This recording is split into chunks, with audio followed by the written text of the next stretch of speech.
Your Highness, wake up, wake up. Li Jin, still bleary-eyed, was shaken awake from a deep sleep. Seeing the young palace maid in ancient costume before him, only 15 or 16, he was utterly dumbfounded. He vaguely remembered that yesterday he had gathered with a few sworn brothers from the dormitory and drunk heavily.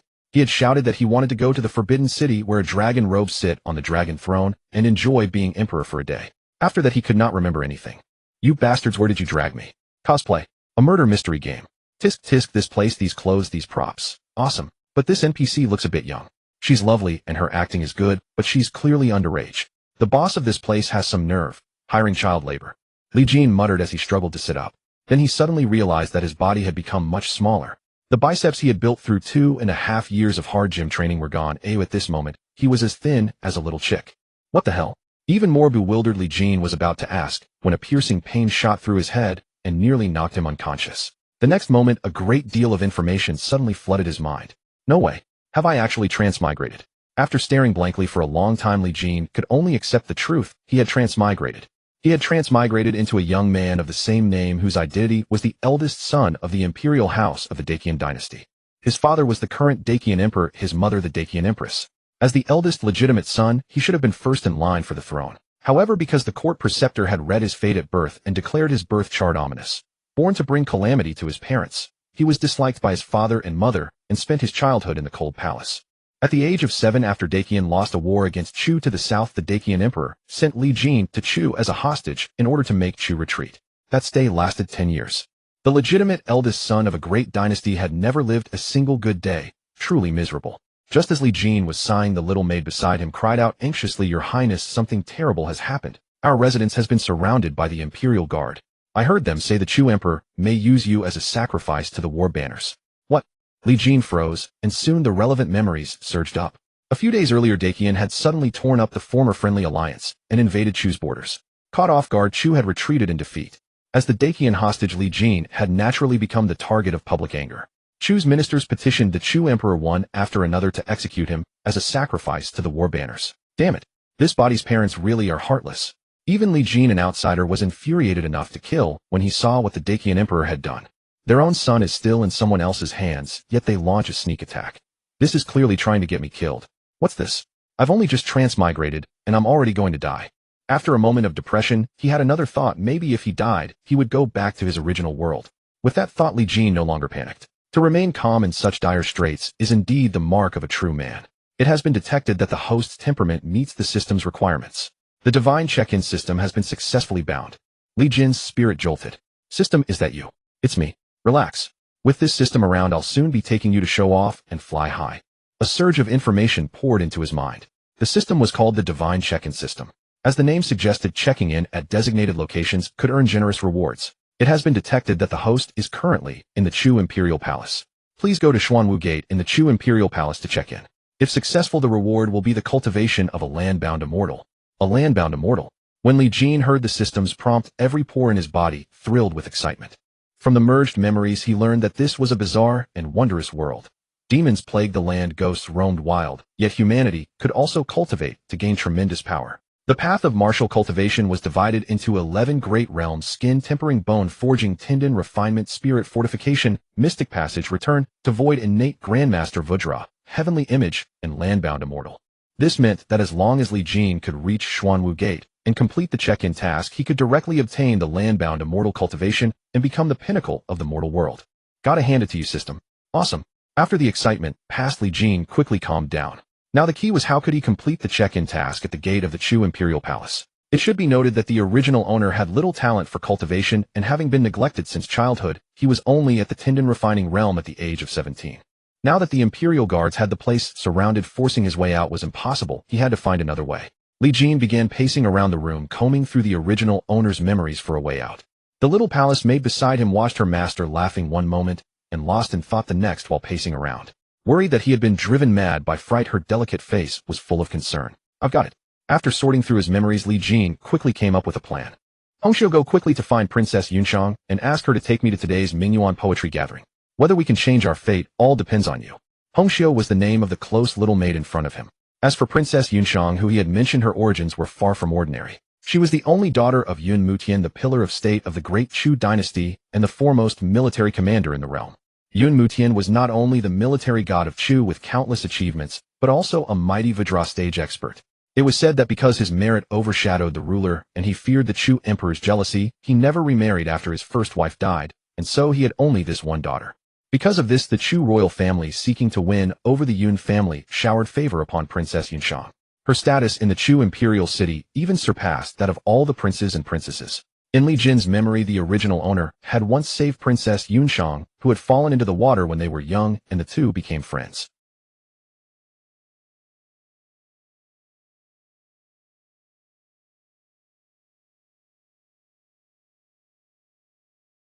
The people of Chu loved poetry, especially the nobles and celebrities. Every year, they held such a grand poetry gathering at a place called Mingyuan. The original owner had some knowledge of poetry, but his skill was mediocre. Moreover, at last year's Mingyuan poetry gathering, he had been cruelly humiliated by the third prince of Chu. Therefore, when Princess Yunshang invited him a few days ago, he refused. But now this was Li Jin's perfect chance to leave the imperial city. As long as he left the imperial city, he would inevitably pass Xuanwu Gate. At that point, he would complete the check-in and gain the cultivation of a land-bound immortal. By then, no matter who came, he wouldn't need to care about anyone's approval. After nearly half an hour of anxious waiting, the maidservant Hongxiu finally lived up to her task and brought Princess Yunshang here. It was early spring, and the cold had still not faded. A girl in a white fox fur cloak, exquisitely beautiful, gracefully slender, and radiating nobility, walked slowly into the shabby courtyard where Li Jin lived. But she was immediately stopped by two imperial guards. Princess, on the third prince's orders, we are guarding the hostage Li Jin. No one may enter. Princess Yunshang said nothing and directly drew a long whip from her waist. The third prince's order. His Majesty has not even spoken. Who gave him the audacity to act this way? As she spoke, Princess Yunshang raised her whip and lashed out, sending the two imperial guards flying. Go back and tell the third prince the hostage concerns the diplomatic ties between our two countries. Detaining him without cause will only make other nations laugh at Great Chu for lacking broad-mindedness. If he continues this way, I will personally report him to His Majesty. Scram. The two imperial guards exchanged a glance, and at last they could only slink away with their men. There was nothing to be done. In the entire imperial city, everyone knew that Princess Yunshang was the one most favored by His Majesty. In her presence, even princes and princesses had to stand aside. Seeing the imperial guards so easily dealt with, Li Jin also walked out of the room. Greetings, Princess Yunshang. Princess Yunshang returned a salute and smiled. Li Jin, didn't you say you weren't coming to the Mingyuan poetry gathering? Why did you change your mind? Princess Yunshang was straightforward by nature. When there were no outsiders, she always called Li Jin directly by his name. When a beauty extends an invitation, how could I bear to disappoint your highness's kindness? Li Jin smiled back. Princess Yunshang raised her slender brows slightly, feeling that this hostage prince from Qian Kingdom seemed different from usual today. Let's go. Princess Yunshang did not overthink it. She turned and walked outside, and Li Jin immediately quickened his pace to follow. After leaving the courtyard, an ornate carriage was parked outside the gate. It was Princess Yunshang's personal carriage with more than 10 maids, eunuchs, and attendants standing around it. Li Jin boarded the carriage with Princess Yunshang, and they headed straight out of the imperial city. Meanwhile, in the imperial study of the Chu imperial palace, you say that girl Yunshang drove away the imperial guards the third prince sent and took Li Jin out of the city. After hearing the eunuch's report, the Chu emperor put down the memorial, and a faintly amused smile appeared on his face. An old eunuch beside him said hurriedly, Your Majesty, should we send someone to follow him? That hostage leaving the imperial city now. He is most likely planning to escape. The Chu emperor burst out laughing, his smile tinged with undisguised contempt. He is merely a hostage, and of mediocre aptitude at that. No literary talent or strategic vision, no martial arts gift. Even if he wanted to flee, where could he go? That said, if the boy were not so utterly ordinary, I would not mind nurturing him a little, or even helping him return to his country to fight for the throne of Qian. What a pity. Born of the same mother, his younger brother Li Tai is far superior to him. A man like him is destined to be nothing but a pad of mud that cannot be plastered on a wall. Whether to kill or keep him is of no concern. The old eunuch bent in acknowledgement, then said, Your Majesty, if this boy truly does flee after leaving the imperial city, what then? The Chu emperor thought for a moment, then said calmly, If he truly runs, follow the third prince's advice. Catch him, and send him straight to the frontier army camp to be sacrificed to the war banner to bolster military morale. In any case, the Qian emperor cares nothing whether this son lives or dies. Keeping him is useless. Besides, it was Yunshang who took him out. This is a perfect chance to warn that old fellow Yun Mutian. Your Majesty is wise. Meanwhile, after boarding Princess Yunshang's carriage, Li Jin's heart began to race as they drew closer and closer to the imperial city gate. Li Jin, you don't really intend to attend the Mingyuan poetry gathering, do you? You're using this chance to escape. Princess Yunshang suddenly spoke. Li Jin was startled, then laughed. How could that be? I came out with your highness. If I ran away, wouldn't I be implicating you? Li Jin would never do anything to betray a friend. Princess Yunshang gave him a deep look, then broke into a radiant smile. You are quite loyal, aren't you? It seems I was the one being overly suspicious. As they spoke, the carriage finally arrived at the Xuanwu gate that Li Jin had been longing for. Host has arrived at the check-in point. Do you wish to check in now? Yes. Li Jin did not hesitate and immediately replied in his heart. Check-in successful. Congratulations, host, you have obtained the cultivation of a Land Immortal. Boom. Li Jin instantly felt his chi surging. His cultivation, which had only been at the perfected Li Jin realm, suddenly broke through its shackles and smoothly rose into the Xinzhuang realm. Your cultivation. Princess Yunshang, sitting beside him, immediately sensed the change in Li Jin's aura and could not help being startled. Huh. Li Jin could not hold back his laughter, joy swelling in his heart. Before he could stop himself, he raised his hand and lightly flicked Princess Yunshang's beautiful chin. Little lady, don't be afraid. I'll look after you from now on. Princess Yunshang was completely stunned by Li Jin's sudden action. She froze on the spot, staring at him with wide, watery eyes and cheeks flushing red. But the next moment, Li Jin noticed something wrong. After the sudden breakthrough to the Xinzhuang realm, his aura no longer continued to rise. What's going on? Li Jin immediately became anxious. The system has detected that the host physique is too weak to withstand the full infusion of cultivation directly. The boost will be divided into installments from today on. Your cultivation will rise by 1 minor stage every day until you reach the Land Immortal realm. What? Li Jin was dumbfounded. What kind of crappy dog of a system was this, actually paying out in installments? What a scam. Li Jin almost spat blood. At that moment, Princess Yunshang spoke up coolly. You'll protect me with your mere Xinzhuang realm cultivation. Now it was Li Jin's turn to feel awkward, and he sheepishly withdrew his hand. That was rash of me. Your Highness, what I meant was, since we are friends, we should care for one another and help each other. At that moment, Li Jin was so embarrassed that he could have dug out a 3-bedroom apartment with his toes. Fortunately, Princess Yunshang did not dwell on his earlier impolite move. Damn system, you've done me wrong. After calming down, Li Jin began to think quietly. The martial way had 11 major realms, and each major realm was divided into 4 minor stages: initiate, minor accomplishment, major accomplishment, and perfection. He was currently at the initiate stage of the Xinzhuang realm. If he rose 1 minor stage per day, reaching the Land Immortal realm would take exactly 30 days, 1 full month. Thankfully, 1 month was nothing much. He could accept it. In other words, as long as he could get through this 1 month, he would become the pinnacle of the mortal world and truly invincible. Just as Li Jin was thinking, the carriage slowly came to a stop. Mingyuan at last. The famous garden poetry gathering could be considered the annual grand event for the refined scholars and literati of the Chu kingdom. The people of Chu had a profound love for poetry, not merely for the sake of pretending to be cultured, but because in this kaleidoscopic world, besides martial cultivation, the Tao of literature also possessed its own cultivation methods. If a talented scholar produced a breathtaking poem or essay, it would resonate with heaven and earth, even triggering a crown infusion of literary chi, thereby granting the protection of the literary Tao's fortune. To kill a person blessed with literary chi would result in damage to one's own fortune at the very least, and at worst invite heavenly retribution. What a pity, I didn't study hard in my previous life. I can only remember too few poems in full. Otherwise I could have passed myself off as a poet immortal. If I could receive the crown infusion of literary chi, even if the Chu emperor wanted to kill me, he would have to think twice. Just as Li Jin was feeling slightly dejected. Detection of host's current location, meeting check-in requirements. Do you wish to check in immediately? Check in immediately. Li Jin's heart leaped with joy without any hesitation. Congratulations, host. Check-in successful. Reward 300 Tang and song poems. Whoosh. One by one the poems from his previous life flooded into Li Jin's mind. Li Jin, why aren't you getting off the carriage? At that moment the voice of Princess Yunshang sounded, pulling Li Jin back to reality. Li Jin laughed heartily and leaped down from the carriage. Soon the two stepped into the famous garden, instantly drawing the attention of the Chu kingdom's elite. Look, Princess Yunshang has arrived. Isn't that Li Jin, the hostage from Deqian? Why is he here? After being humiliated by the 3rd prince last year, I can't believe he's daring to come again. Such thick skin. The people of Qian broke their oath and attacked our great Chu. Now the entire nation is calling for the hostage to be sacrificed to boost morale. Yet he still dares to attend the famous garden poetry gathering. He's nothing but a groveling lapdog hiding behind a woman's skirts, relying on Princess Yunshang's protection. The murmurs of the crowd continued unabated. Princess Yunshang looked at Li Jin beside her with concern, afraid that he would be hurt by the words. To her surprise, he remained calm, as if nothing had happened. They were cursing the original owner. What did that have to do with me, a transmigrator? At that moment, inside the finest pavilion of the famous garden, the 3rd prince of Chu, Xiao Jinglong, naturally also saw Li Jin's arrival. He frowned at first, then let out a cold laugh. I originally planned to use some pretext to lock you up for a few days, but you've come to deliver yourself to be humiliated. How laughable.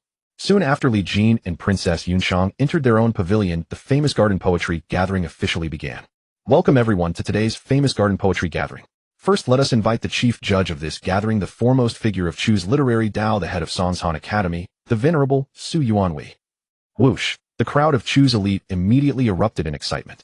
The reason was simple: this venerable Su held an extremely high reputation in the literary circles of Chu, and even the Chu emperor treated him with great respect. No one had expected that this year's famous garden poetry gathering would invite him to be the chief judge. In an instant, including the third prince, Princess Yunxiang, and other Chu dignitaries, everyone rose to show their respect. Soon an elderly man with a full head of white hair slowly walked up to the chief judge's platform and greeted the crowd with a cupped fist salute. The crowd returned the gesture. Greetings, venerable Su. Su Yuanhui smiled faintly and said, "The famous garden poetry gathering is a grand literary event of our Chu. Today this old man has come not only to serve as the chief judge, but also to take on a disciple. I hope you will all display your talents and not hold back." Boom. As soon as Su Yuanhui spoke, the entire venue became restless. Being accepted as a disciple by the foremost literary figure of Chu was a dream of every scholar in the kingdom and even across the land. It was no exaggeration to say that becoming Su Yuanhui's disciple would secure a place in the world's literary Tao. At that moment, inside the third prince's pavilion, a middle-aged scholar walked in. "Your Highness, everything has been arranged. When the time comes, you only need to write the 3 masterpieces according to the given topics, and you will surely win first place." Excellent. The third prince, Xiao Jinglong, nodded with satisfaction. If he could win the top spot at today's famous garden poetry gathering and become Su Yuanhui's disciple, he would gain a foundation in Chu's literary Tao, which would greatly aid his future struggle for the crown prince position. He had expended considerable effort to set up this scheme. First, he bribed the organizers of the famous garden poetry gathering to fix the topics for today's event. Then he had the top scholar of last year's imperial examinations write 3 corresponding masterpieces for him. Finally, he used his extensive connections to persuade Su Yuanhui to become the chief judge of today's gathering and to spark the idea of taking a disciple. This entire design was flawless. Xiao Jinglong was brimming with confidence, as if he could already see himself becoming the leader of the literary world with the crown prince's position beckoning to him. Alright, since everyone is here, I now declare the famous garden poetry gathering officially begun. The host paused, subtly glanced in the direction of the third prince's pavilion, and then continued slowly. "Now is the beginning of spring, with flowers waiting to bloom and vitality everywhere. Our famous garden is built along the river, and the river scenery is unmatched. How about we all start with the themes of spring, river, flowers, and moon to compose a poem?" Excellent topic. Spring, river, flowers, and moon. They encompass all the beautiful scenery of the famous garden. This topic is wonderfully apt. Soon the scholars and students began to conceive their poems, and then put brush to paper. Afterward, scroll after scroll of completed poems were sent to Su Yuanhui on the chief judge's platform. The venerable Su glanced through them one by one, offering comments and pointing out flaws. However, as more and more poems arrived, the disappointment in his eyes became increasingly evident. Clearly none of these poems met the venerable Su's standards. Soon among the entire venue, only the pavilions of the third prince and Princess Yunxiang had yet to submit their poems. "Let me try." The third prince leaped from his pavilion and gracefully landed before the platform. Upon hearing that the third prince was about to compose a poem, attendants quickly prepared ink, brush, and paper. The third prince waved his hand boldly and began to write on the white paper. "Spring, rivers, green ripples rock, a light boat, flower shadows sway as the moon's reflection flows. The moon's pure radiance shines upon the river's face, the river breeze gently brushes flower-laden hair. On a quiet night alone I stroll, wandering thoughts drift into the distant clouds. Spring, river, flowers, moon, all become a painting, beautiful scenery, and good times share this autumn." As soon as the third prince finished his poem, someone loudly recited it throughout the famous garden, and endless cheers erupted. Excellent poem. Brilliant literary talent. The third prince is truly the most literary among the princes. With such great talent as the third prince, the literary Tao of our Chu can flourish. Even Su Yuanhui, after reading the third prince's poem, stroked his beard and nodded with a smile. It seems that no one here can surpass the third prince's poem. I now declare the winner of this first round to be. Before the master of ceremonies could finish, a sudden voice interrupted him. "Wait, I haven't written yet." "Moi." The crowd could not help but turn their heads in unison, eager to see who dared to disrupt the third prince's scheme at such a critical moment. Soon they discovered that the voice had come from the private chamber where Princess Yunxiang was seated, and the speaker was none other than Li Jin, the hostage prince of the Qian kingdom. "I was wondering who it was, so it's Li Jin, the hostage prince." Upon recognizing Li Jin, the third prince's previously grim expression instantly relaxed, a faint mocking smile curling on his lips.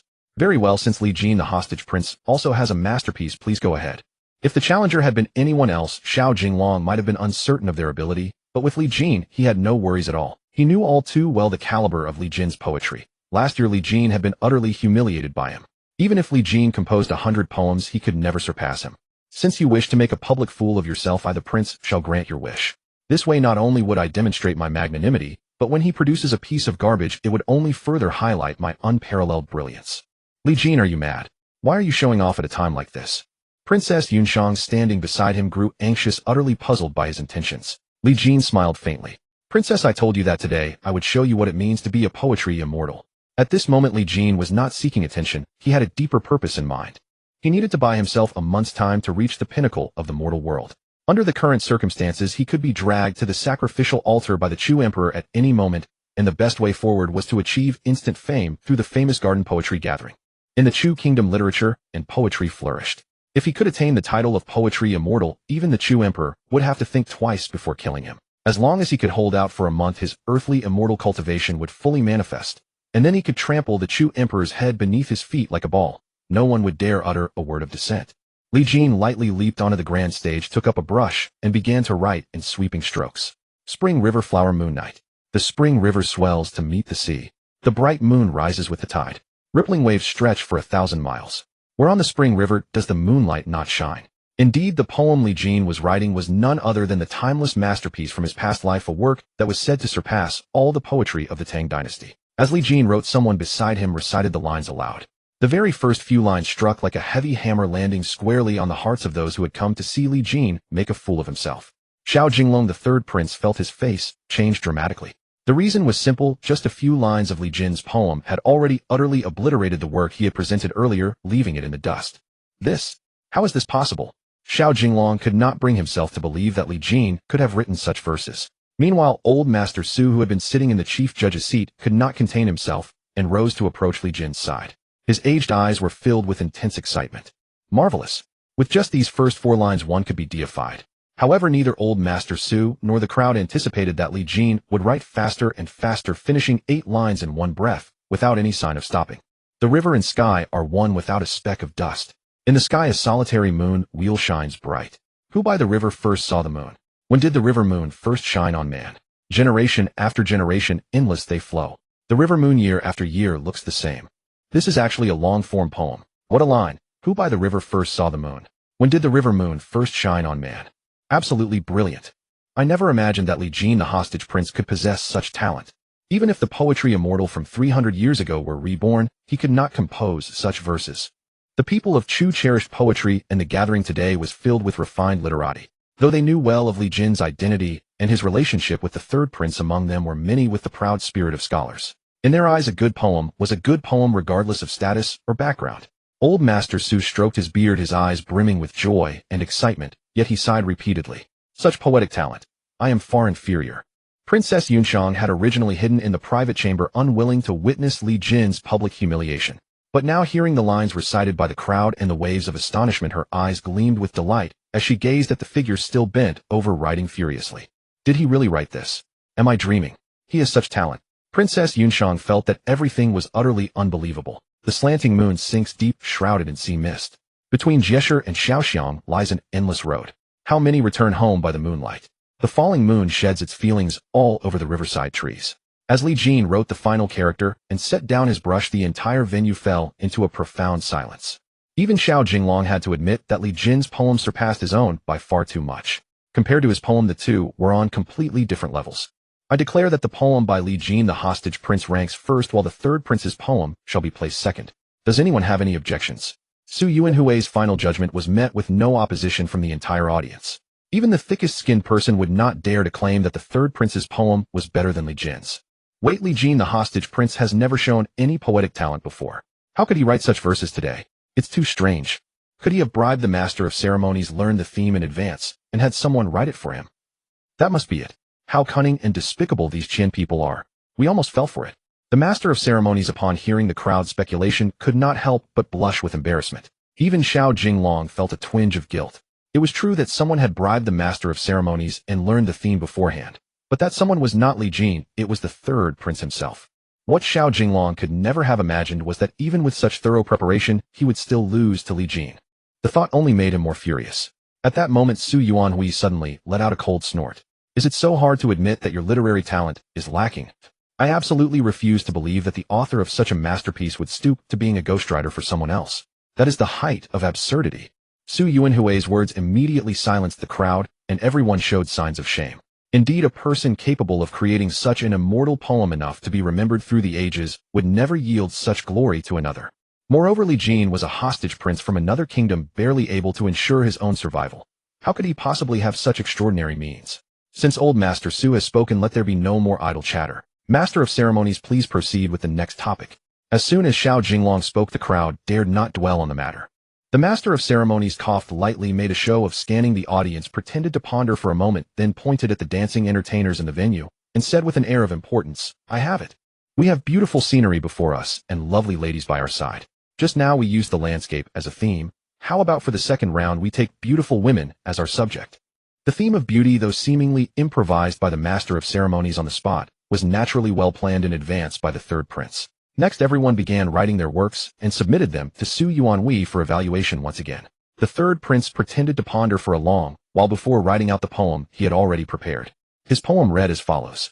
Sighing for beauty. Red attire reflecting the sun's glow, the beauty walks with light steps. Her brows like distant mountains painted in dark green, her eyes as clear as autumn waters. A glance full of grace and charm, laughter laden with tender allure. Who says all the world's splendor is elsewhere? It all concentrates within these lines.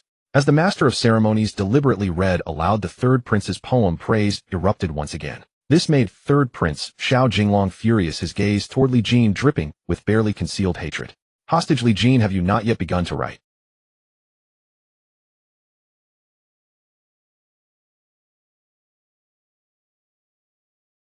This old man is quite looking forward to your masterpiece. Seeing Li Jin delay without writing, Su Yuanhui could not resist asking directly. As the foremost master of Chu's literary tradition, Su Yuanhui acted according to his own heart, and even a prince required no special deference from him. Li Jin laughed heartily and replied, "Since the learned elder has spoken, how dare I refuse?" Thus Li Jin took up his brush and walked to the front, fetching a sheet of white paper. Glancing toward Lady Yunshang, he smiled and said, "This poem shall be dedicated to your ladyship." For me, Lady Yunshang had yet to fully recover from her earlier astonishment.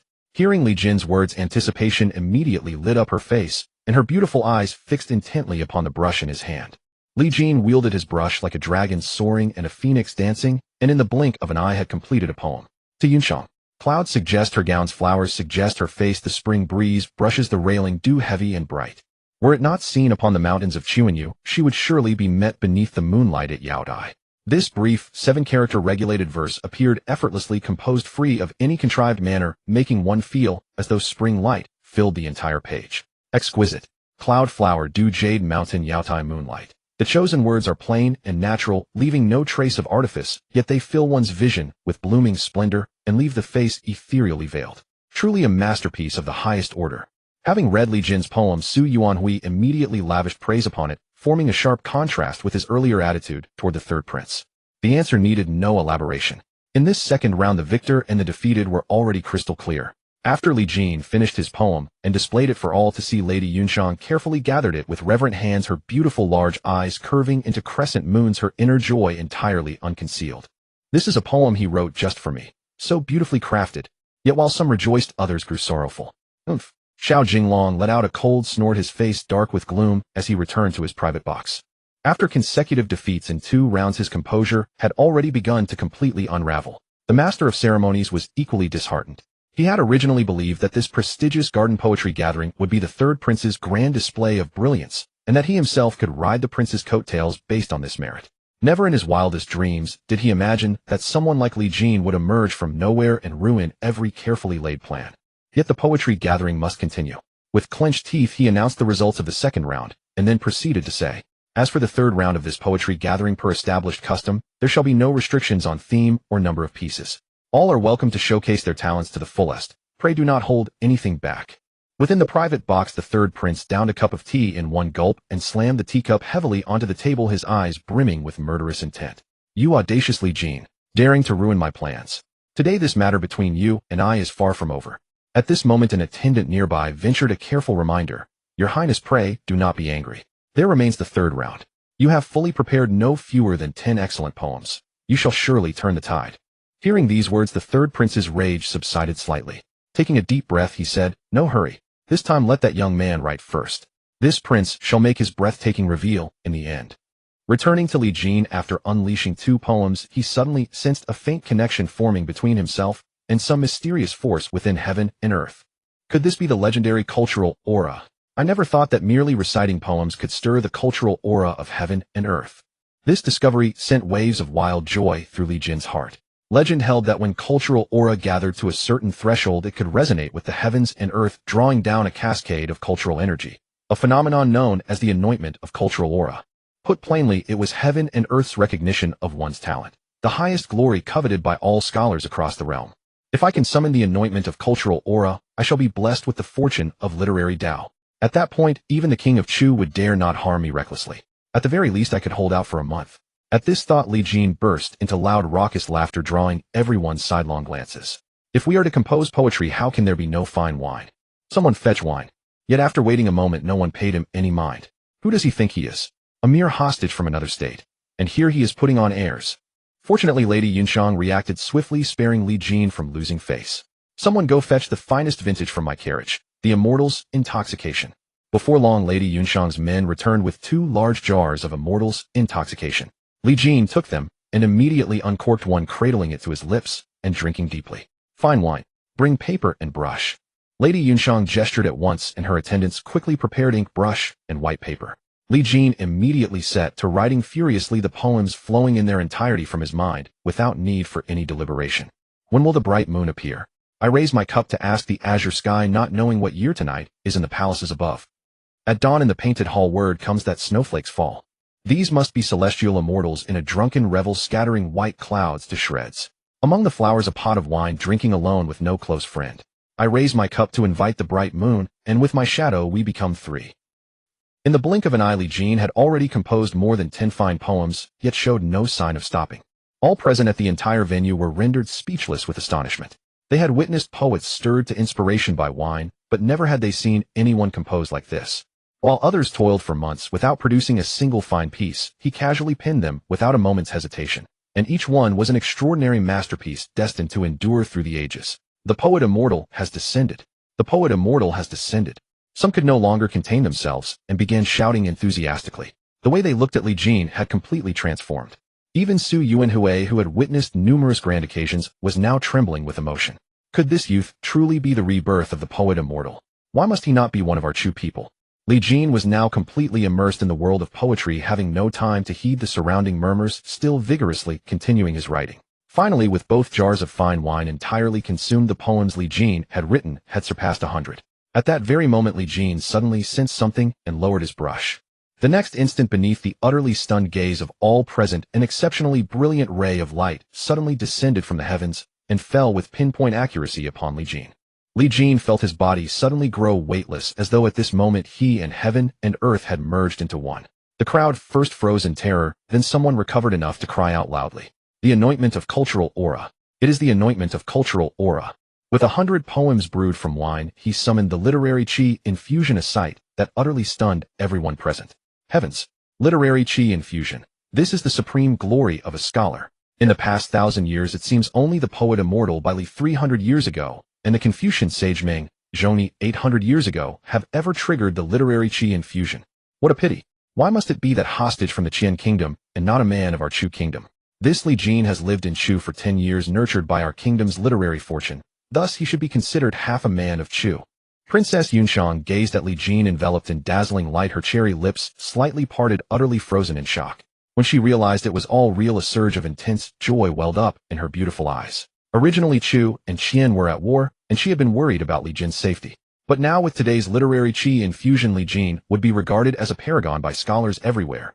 Even the Emperor of Chu would not dare defy the world's consensus to execute a genius blessed with literary chi infusion. But when did he acquire such astonishing talent? Could it be that he had been hiding his brilliance all these years? He even managed to deceive me. Amid her joy and excitement, Princess Yunshang couldn't help feeling a bit angry. Meanwhile, inside the private chamber, the third prince, Xiao Jinglong, was utterly dumbfounded after witnessing the celestial phenomenon. Impossible. How can this be? That useless hostage actually triggered the literary chi infusion. This is heaven being blind. A subordinate beside him turned pale and said, "Your Highness, be careful what you say. Blaspheming against heaven and earth and the spirits will bring divine retribution." Xiao Jinglong snorted coldly, cast another hateful glance at the radiant Li Jin, murderous intent flashing in his eyes, but finally turned and left with a flick of his sleeve. Everything he had painstakingly planned was ultimately stolen by the very hostage he despised most. This matter this prince will never let rest. On the way back to the imperial palace, confess honestly, how many things have you hidden from this princess?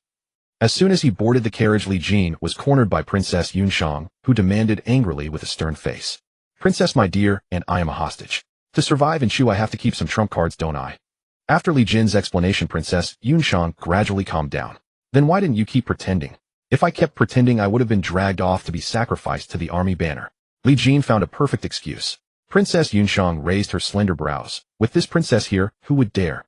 What if it's the Emperor of Chu? Li Jin asked with a half-smile. Princess Yunshang hesitated for a moment, then said, even that won't do.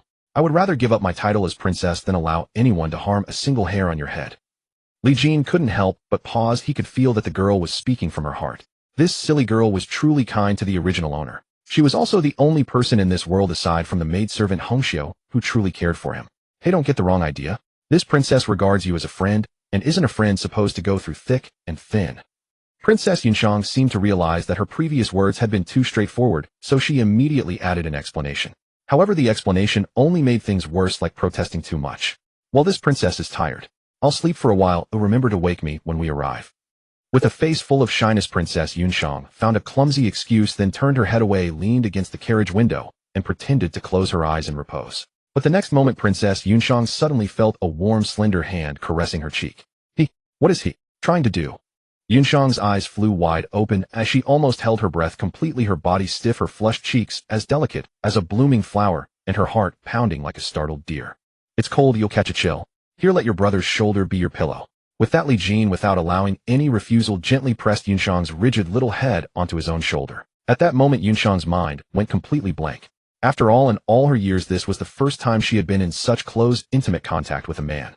As a maiden from a feudal era who had never even experienced love, faced with Li Jin's bold move, her brain simply short-circuited. By the time she snapped out of it and tried to break free, Li Jin pressed her back down. Don't move. As he spoke, he reached with his other hand behind the seat, retrieved a soft fur blanket, and gently draped it over Yunshang. Be good, sleep now. After this series of gestures, Princess Yunshang was completely dazed and actually obediently fell asleep, leaning against Li Jin's shoulder. Soon the carriage returned to the imperial city and proceeded all the way into the inner palace.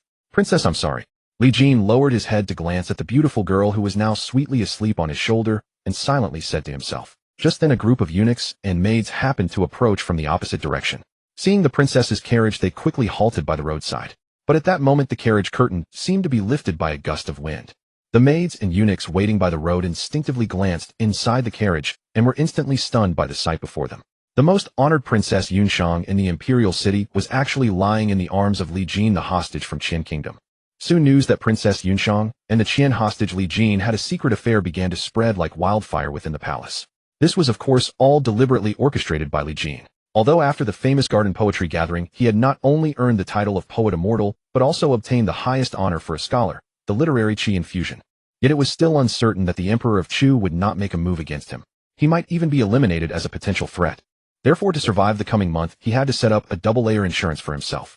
Once the rumor of an illicit relationship with Princess Yunshang spread, when the Emperor of Chu dealt with him, he would have to take the Yun family into account as well. In that case, matters would become complicated, but the more complicated the situation, the more advantageous it was for Li Jin. Princess, I've arrived. The carriage soon arrived at the hostage's residence. Li Jin gently shook the sleeping Princess Yunshang awake.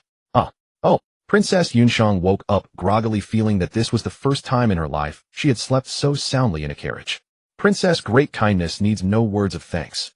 If one day I become invincible under heaven, I will protect you for life. This is my promise. Having said that, before Princess Yunshang could react, Li Jin had already jumped off the carriage. Was he confessing to me just now? After being dazed for a while, Yunshang finally came to her senses, and her pretty face was once again covered with a shy blush. In the Tian Hall of the Imperial Palace, what did you say? That Li Jin not only stole the show at today's famous garden poetry gathering, composing 100 poems after drinking and becoming the poetry immortal, receiving the blessing of literary Qi, but also has a secret affair with that girl Yunshang. After hearing the eunuch's report, Emperor Chu abruptly stood up, then paced back and forth in the hall, his expression turning grave. Unbelievable, truly unbelievable. This hostage of the Qian Kingdom has hidden his true nature so deeply that even I have been deceived by him for so many years. Then Emperor Chu picked up the poems Li Jin had composed at the famous garden, examined them repeatedly, and then sneered coldly, "Good, good, good. Brilliant talent. Vicious scheming. Ruthless methods." Emperor Chu uttered 3 goods in a row. The old eunuch who had served him for many years knew well that this was a sign of the emperor's extreme fury. But on second thought it was not surprising. Emperor Chu was inherently suspicious and always prided himself on controlling everything, yet he never imagined that someone could hide right under his nose for a full 10 years without being discovered. "Your Majesty, now the generals at the border are all demanding the execution of the Qian hostage. Why not take this opportunity?" The old eunuch made a throat-cutting gesture. But Emperor Chu flatly refused. This young man now bears the title of Poetry Immortal and has received the blessing of literary qi. He has become the future hope of the world's literary lineage.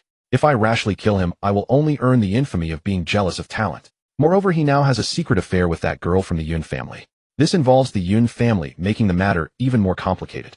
Even if I truly need to eliminate this person, I cannot bear the infamy myself. After a long deliberation, Emperor Chu slowly said, "I originally thought this young man was nothing but a waste, but I never expected him to hide so deeply. Zhang Rang, tell me, if I send him back to the Qian kingdom now, would the Qian emperor make him the crown prince?"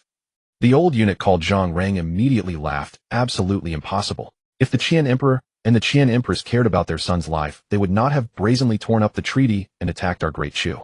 Moreover, if nothing unexpected happens according to the past practice of the Qian kingdom, once Li Tai reaches the age of 16, he will be appointed as the heir apparent. By my calculation, Li Tai will turn 16 in just 1 month. Emperor Chu also laughed. Indeed, if I send Li Jin back to the Qian kingdom now, I wonder how the Qian emperor and Li Tai will respond. I am very much looking forward to it. Let them fight like dogs watch from the hillside while the tigers battle. Your Majesty is wise, the old eunuch Zhang Rang hastily praised. Emperor Chu paused, then said, "But before that, I still want to probe the true depths of this young man. Tomorrow go and deliver the decree. Let Li Jin participate in the imperial hunt a few days from now." "Yes, Your Majesty." The next morning, Li Jin woke up, stretched his limbs, and found that his cultivation had advanced from the initial stage of the divine strength realm to the minor achievement stage of the divine strength realm. Soon a young eunuch came to deliver the decree. "Imperial hunt. It seems Emperor Chu is beginning to test me." Li Jin had already anticipated this and was not surprised at all. Shortly after breakfast, Lady Yunshang arrived. Today she was clearly dressed with extra care. Not only were her clothes more splendid, but she also wore more ornaments in her hair, making her look even more radiant and charming. "Li Jin, I want to go to the great Zen temple today to burn incense and pray for my father's blessings. Will you come with me?" Li Jin immediately nodded in agreement. He also wanted to go out and look around to see if he could find more places where he could check in and receive rewards. So the two took a carriage out of the imperial city again and headed straight to the great Zen temple in the outer city. Detected that the current location meets the check-in requirements. "Do you wish to check in now?" As soon as he stepped into the great Zen temple, Li Jin heard the system's prompt and felt a surge of joy. "Check-in. Congratulations, host. Check-in successful. Reward indestructible diamond divine art at the grand perfection stage." At this moment, Li Jin's smile was harder to suppress than an AK. The indestructible diamond divine art was the strongest defensive divine ability of the Buddhist school in the world, reputed to be invincible in defense within the same cultivation realm. That is to say, after 1 month, when his cultivation reaches the Land Immortal realm, even if he faces another Land Immortal, that opponent would be unable to break through his defense. Unquestionably invincible in the world. "Li Jin, what are you smiling about?" Lady Yunshang noticed his smile and asked. "Nothing, just thinking of something happy." "What happy thing? Tell me about it." Seeing that Lady Yunshang was determined to get to the bottom of it, Li Jin naturally couldn't reveal the system reward. After thinking for a moment, he said, "I just suddenly thought of a joke. Once upon a time, a young man came to a temple to seek wisdom from a master. 'Master, I am so handsome, talented, and wealthy beyond measure, yet I cannot find happiness.' 'Why?' The master did not answer. Instead, he picked up a candle nearby and set the young man's clothes on fire. Seeing the flames about to reach him, the young man quickly blew out the fire, then seemed to have an epiphany. 'Master, I understand. You mean to tell me that clothes are mere external possessions, and only by abandoning such external things can I find happiness, right?' The master shook his head and said, 'What I meant was, if you hadn't blown it out, you would have died.' He casually told a joke, making the young lady giggle, uncontrollably shaking with laughter. Soon Lady Yunshang finished burning incense and came out of the main hall of the Buddha hall. "What wish did you make?" Li Jin asked with a smile. Lady Yunshang's pretty face flushed slightly as she said, "I won't tell you." The two walked shoulder to shoulder around the great Zen temple. Li Jin could sense at least 7 or 8 auras lingering around them, among which one was especially powerful. "It seems there are not only people sent by Emperor Chu to watch me, but also the personal bodyguard of this young lady. As the only daughter of the supreme pillar of state and town North King, Lady Yunshang certainly could not go out alone." Before they knew it, while walking and chatting, the two arrived at the deepest part of the great Zen temple. He saw a huge stone tablet standing before them, inscribed with 4 lines of Buddhist Gatha. The body is like the Bodhi tree, the mind like a bright mirror stand. Wipe it diligently from time to time, lest it gather dust. This is a Gatha composed by the current abbot of the great Zen temple, Master Fatong, back in the day. It is said that after Master Fatong wrote this Gatha, it attracted the descent of Buddha's light, and because of that he later became the Buddha head of the southern school of Buddhism. It is said that his cultivation has reached the peak of the great Vajra realm. He ranks among the absolute top experts in the world today. Seeing Li Jin staring at the stone tablet, Lady Yunxiang immediately began to explain the origin of the inscription. Li Jin shook his head with a smile and said, "This Gatha has deeply grasped Buddhist principles and Chan meaning, but it still has shortcomings, so it cannot be considered excellent." Upon hearing this, Lady Yunxiang became anxious and said, "Don't talk nonsense. Master Fatong has extremely high prestige in the great Zen temple, and even in the entire southern school of Buddhism, with countless disciples. If the monks in the temple heard your words, they would probably fight you to the death." As she spoke, Lady Yunxiang tried to pull Li Jin away quickly, but it was too late. "Where does this ignorant brat come from?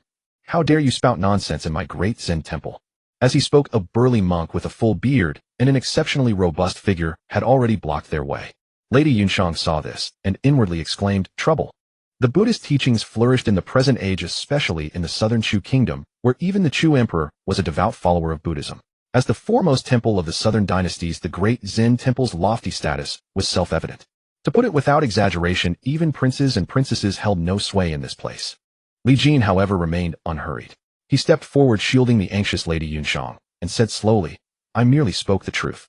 What's the matter? If it's poorly written, can it be criticized?"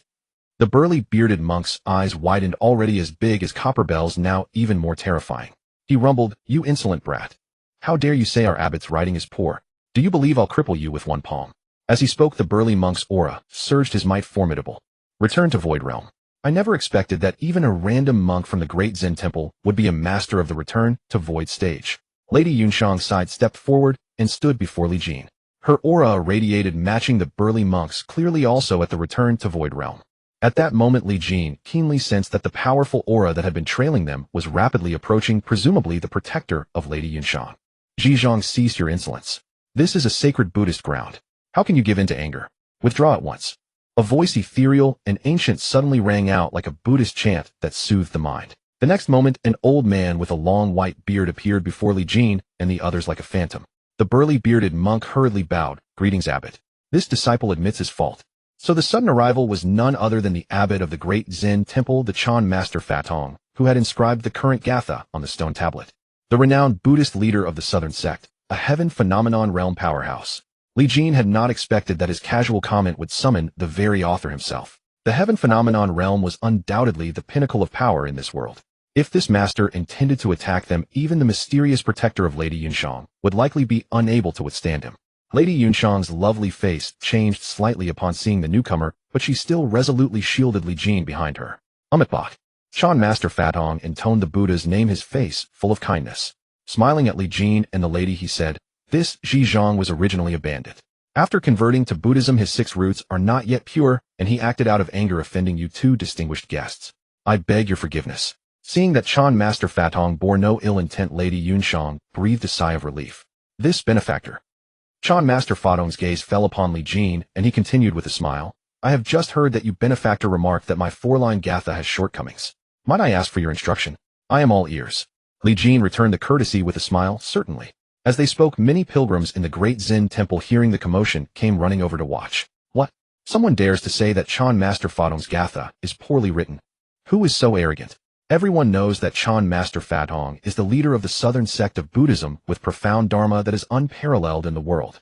Probably another attention seeker. Hey, isn't that the Qian kingdom's hostage, the poetry immortal Li Jin, who yesterday, at the famous garden poetry gathering after drinking, composed 100 poems and attracted literary Qi infusion? The poetry immortal Li Jin. That's him. No mistake. The stunning beauty beside him is the renowned Lady Yunxiang. My heavens.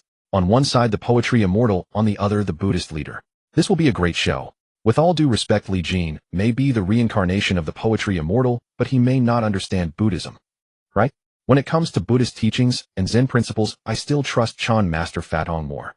Among the crowd were many upper-class notables who quickly recognized Li Jin, and the murmurs of discussion never ceased as more onlookers gathered. So you are the poetry immortal who shook the imperial capital yesterday. Then I must all the more hear your esteemed opinion. Chan Master Fatong wore a serious expression. In truth, when he had composed this gatha years ago, although it attracted Buddha light into his body and propelled his Buddhist cultivation ever upward, he always felt it was incomplete, though he could not pinpoint what was wrong. Li Jin first glanced at the chattering crowd, then bowed to Chan Master Fatong. You are too kind, Reverend Abbot. In that case, I have a gatha of my own, and I would like to ask for your correction. Oh, Chan Master Fatong's interest was piqued. He said to the still fuming burly monk, Zhizhong, quickly bring writing brush and ink. Shortly Zhizhong rushed back with brush, ink, paper, and inkstone, even carrying a stone table. Once everything was ready, Li Jin did not stand on ceremony. He immediately took up the brush and wrote, Bodhi originally has no tree, the bright mirror also has no stand. Originally there is not a single thing, where can dust alight.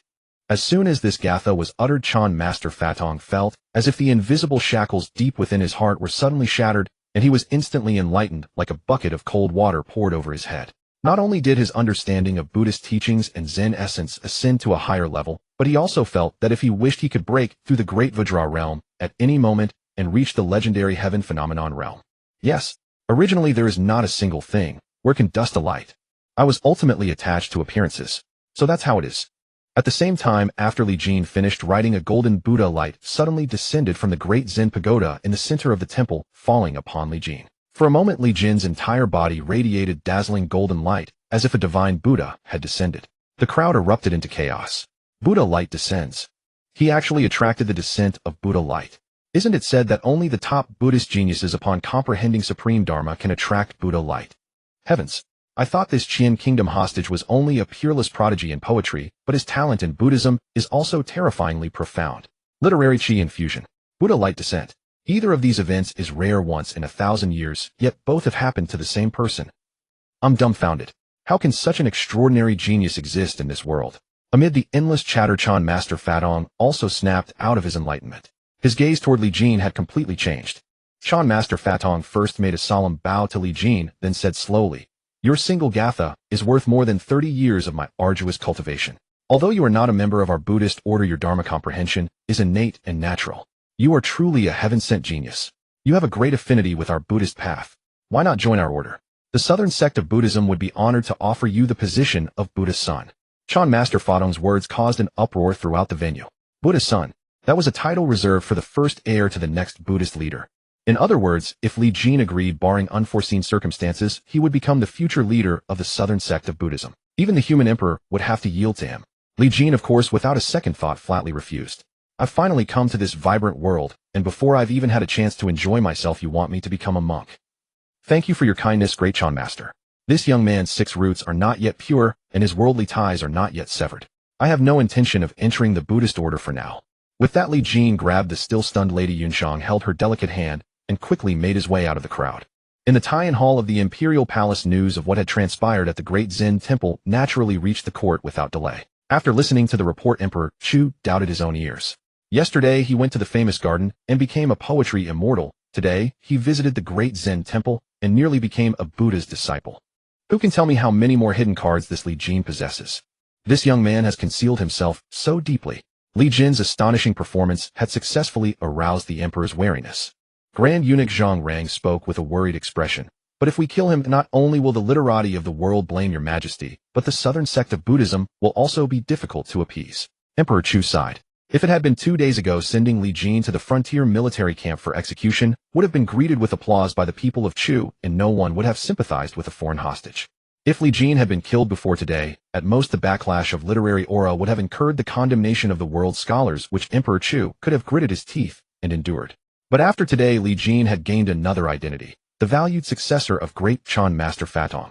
Great Chan Master Fatong was not only the leader of the southern sect of Buddhism, but also a genuine Tianxiang realm powerhouse. Offending such a figure meant offending the entire southern Buddhist sect, which held immense influence in southern Chu and could affect the very foundation of the state. Even if we must kill him, he must not die within the borders of southern Chu. Emperor Chu quickly reached a decision. 3 days later, after the royal hunt, we will immediately send him back to the Qian kingdom. Once he enters Qian territory, we will find an opportunity to eliminate him. That way the world will only suspect Li Tai, the future crown prince of Qian, and never suspect me.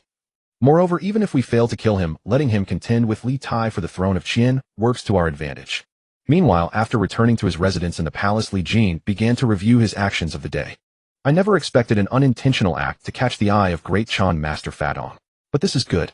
With the dual endorsement of Chu's literary tradition and the Southern Buddhist sect, even if Emperor Chu harbors suspicions, he won't dare let me die in Southern Chu. If I'm not mistaken, he should send me back to Qian as soon as possible. Drawing on the original owner's memories and his analysis of Emperor Chu's character, Li Jin quickly made a judgment. There was no choice. Caught in the vortex of power, he could only take one step while planning 10 ahead. At the same time, after returning to the palace, Princess Yunxiang was still recalling the scene of being pulled by the hand and running wildly by Li Jin in public, and a blush involuntarily crept across her cheeks. Just then a figure suddenly appeared in the room. It was an old woman with graying hair, about 60 or 70 years old, exuding a chilling and powerful aura. Granny Huang. This old woman was the mysterious expert Li Jin had sensed during the day, who had been secretly protecting Princess Yunxiang. Granny Huang approached the princess' side and said, "Princess, you should stay away from that hostage Li Jin from now on." Why? The princess's face changed dramatically. Granny Huang sighed again. "Princess, I know you and Li Jin have developed feelings for each other, but have you considered the consequences? He is after all a hostage from Qian. He will either be sent back to Qian or die in Chu. No matter the outcome, there is no future for you two." The princess's face turned pale. "Is this my father's will?" Granny Huang nodded. "When the prince learned of your affair with Li Jin at the border, he was furious and has sent orders forbidding you from meeting him again." The princess trembled and nearly collapsed, but Granny Huang caught her in time. "Princess, you must think of the prince. The border is at war with Qian, and the situation is dire. Many in the army have already demanded that the hostage be sacrificed to boost morale. If news of your relationship with Li Jin reaches the army, it will surely damage the prince's prestige." Tears streamed uncontrollably down the princess's reddened eyes. "So I have to be sacrificed. Fine, I'll give up being a princess." Granny Huang sighed again. "Don't say such rash things. You are the daughter of the Prince of Jinbei. That is an unchangeable fact. Even if you renounce your title, there is still no possibility with Li Jin.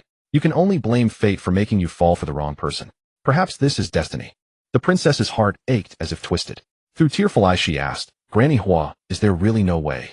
Granny Huang thought for a moment, then said softly, "Unless one becomes a legendary, earthly immortal possessing unmatched power in the world, capable of breaking all worldly constraints. Otherwise everyone is trapped in the cage of worldly etiquette, never truly free." The princess wiped her tears. "Then I will cultivate diligently and become an earthly immortal so that no one can stop us from being together." Granny Huang smiled wryly and ruffled the princess's hair. "Silly child. The realm of earthly immortal is not so easily achieved. Even your father, a man of extraordinary talent, has only reached the Vajra realm. And above Vajra lies Tianxiang, and above Tianxiang is earthly immortal. Though your talent is not inferior to the prince, you lack his unwavering Tao heart.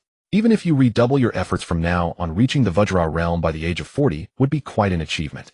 As for Li Jin, his martial talent is mediocre, and he is a hostage with no resources. Although he has attracted the baptism of literary aura and the descent of Buddha's light, which marks him as a prodigy, reaching the earthly immortal realm is almost impossible for him as well." Hearing this, the princess's face fell into utter dejection. Over the next 2 days, Granny Huang kept her under strict watch, and she was unable to meet Li Jin. Li Jin had a vague inkling of what was happening.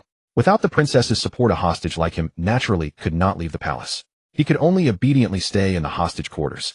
Nevertheless, Li Jin's cultivation smoothly advanced to the great accomplishment stage of the Xinzhuang realm, and 2 days later to the perfection stage.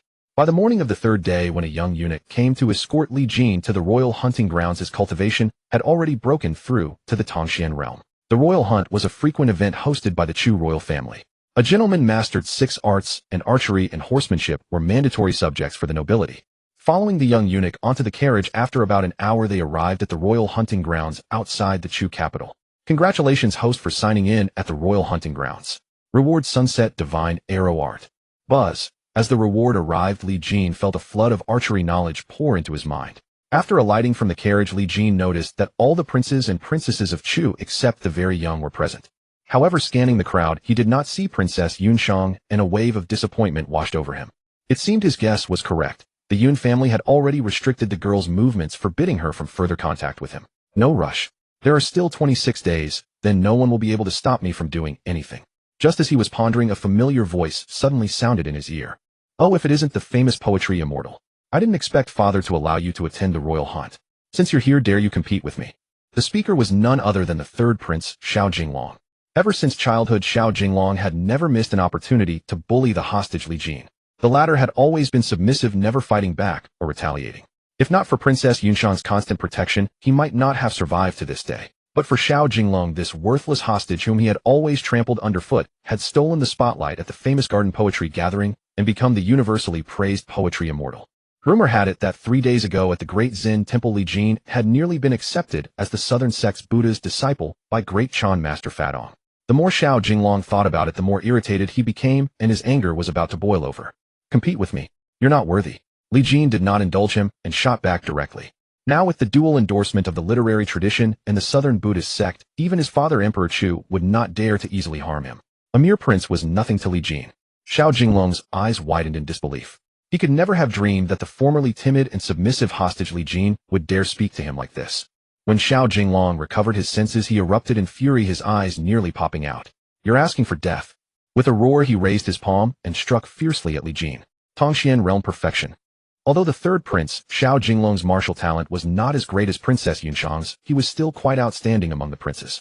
At just 17, he had already reached the Tongxian realm perfection. In the past, this blow would have taken half of Li Jin's life.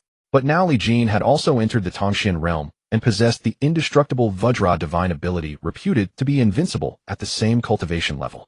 Buzz! Li Jin clasped his hands behind his back, and a golden light suddenly enveloped his entire body, faintly resembling a golden bell shielding him. Bang! The third prince's palm struck, but failed to budge Li Jin in the slightest. Instead, he was sent staggering backward, nearly spitting blood. How can this be? The third prince was utterly astounded, refusing to believe that the waste prince he had always looked down upon could possess such formidable power. Even the assembly of princes and princesses stood dumbfounded. At this moment, Emperor Chu, who had just stepped into the royal hunting grounds, happened to witness the scene. What martial art is that?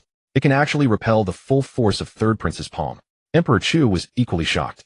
His purpose today was to test Li Jin's strength, but the latter's opening performance had already exceeded his expectations. If this old servant is not mistaken, it should be the supreme divine art of the great Zen Sound Temple, the indestructible diamond divine art.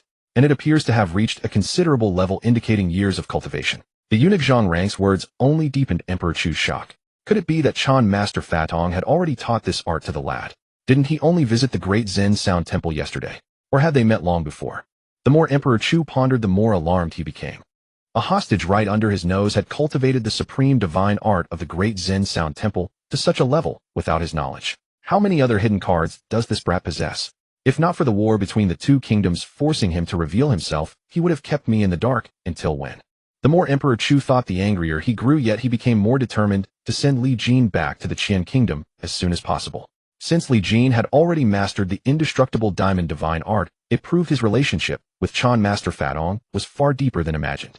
Therefore, under no circumstances should Li Jin die in the Chu kingdom. To avoid unforeseen troubles, send him back to Qian immediately after the hunt ends. Emperor Chu made his decision.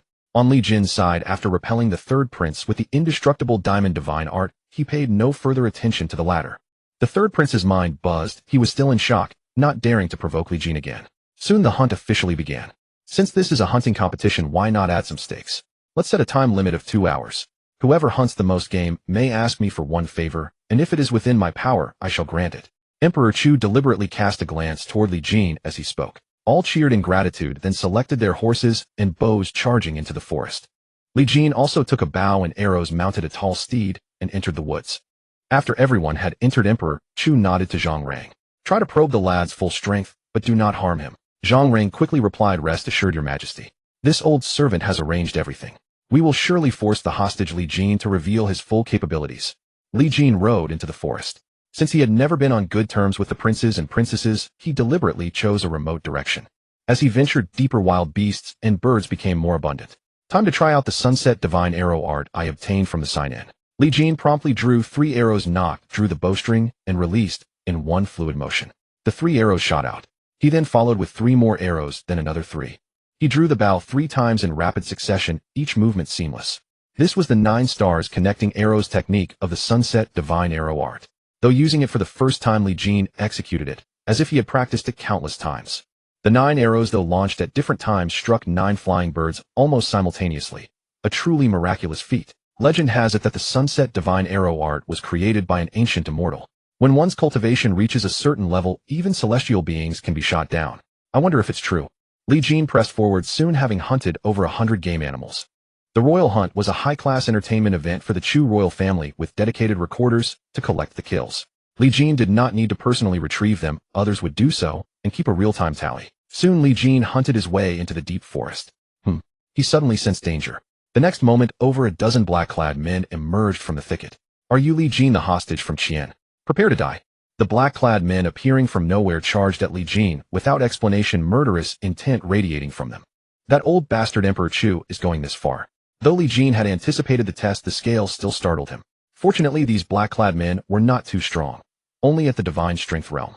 Li Jin activated the indestructible diamond divine art, and their attacks could not breach his defense. He swiftly knocked them all to the ground. But before he could catch his breath, another black-clad figure sprang from the forest, exuding an aura dozens of times more powerful than the previous ones. Return to Void Realm. This guy is definitely at the Return to Void Realm.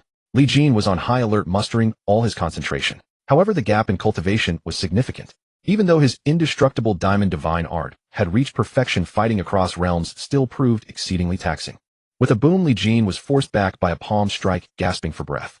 Fortunately, the opponent showed no intention of continuing. The indestructible diamond divine art of the great Zen Sound Temple truly lives up to its reputation. May I ask your relationship with Chan Master Fadong? The black-clad man asked coldly. Li Jin smiled faintly.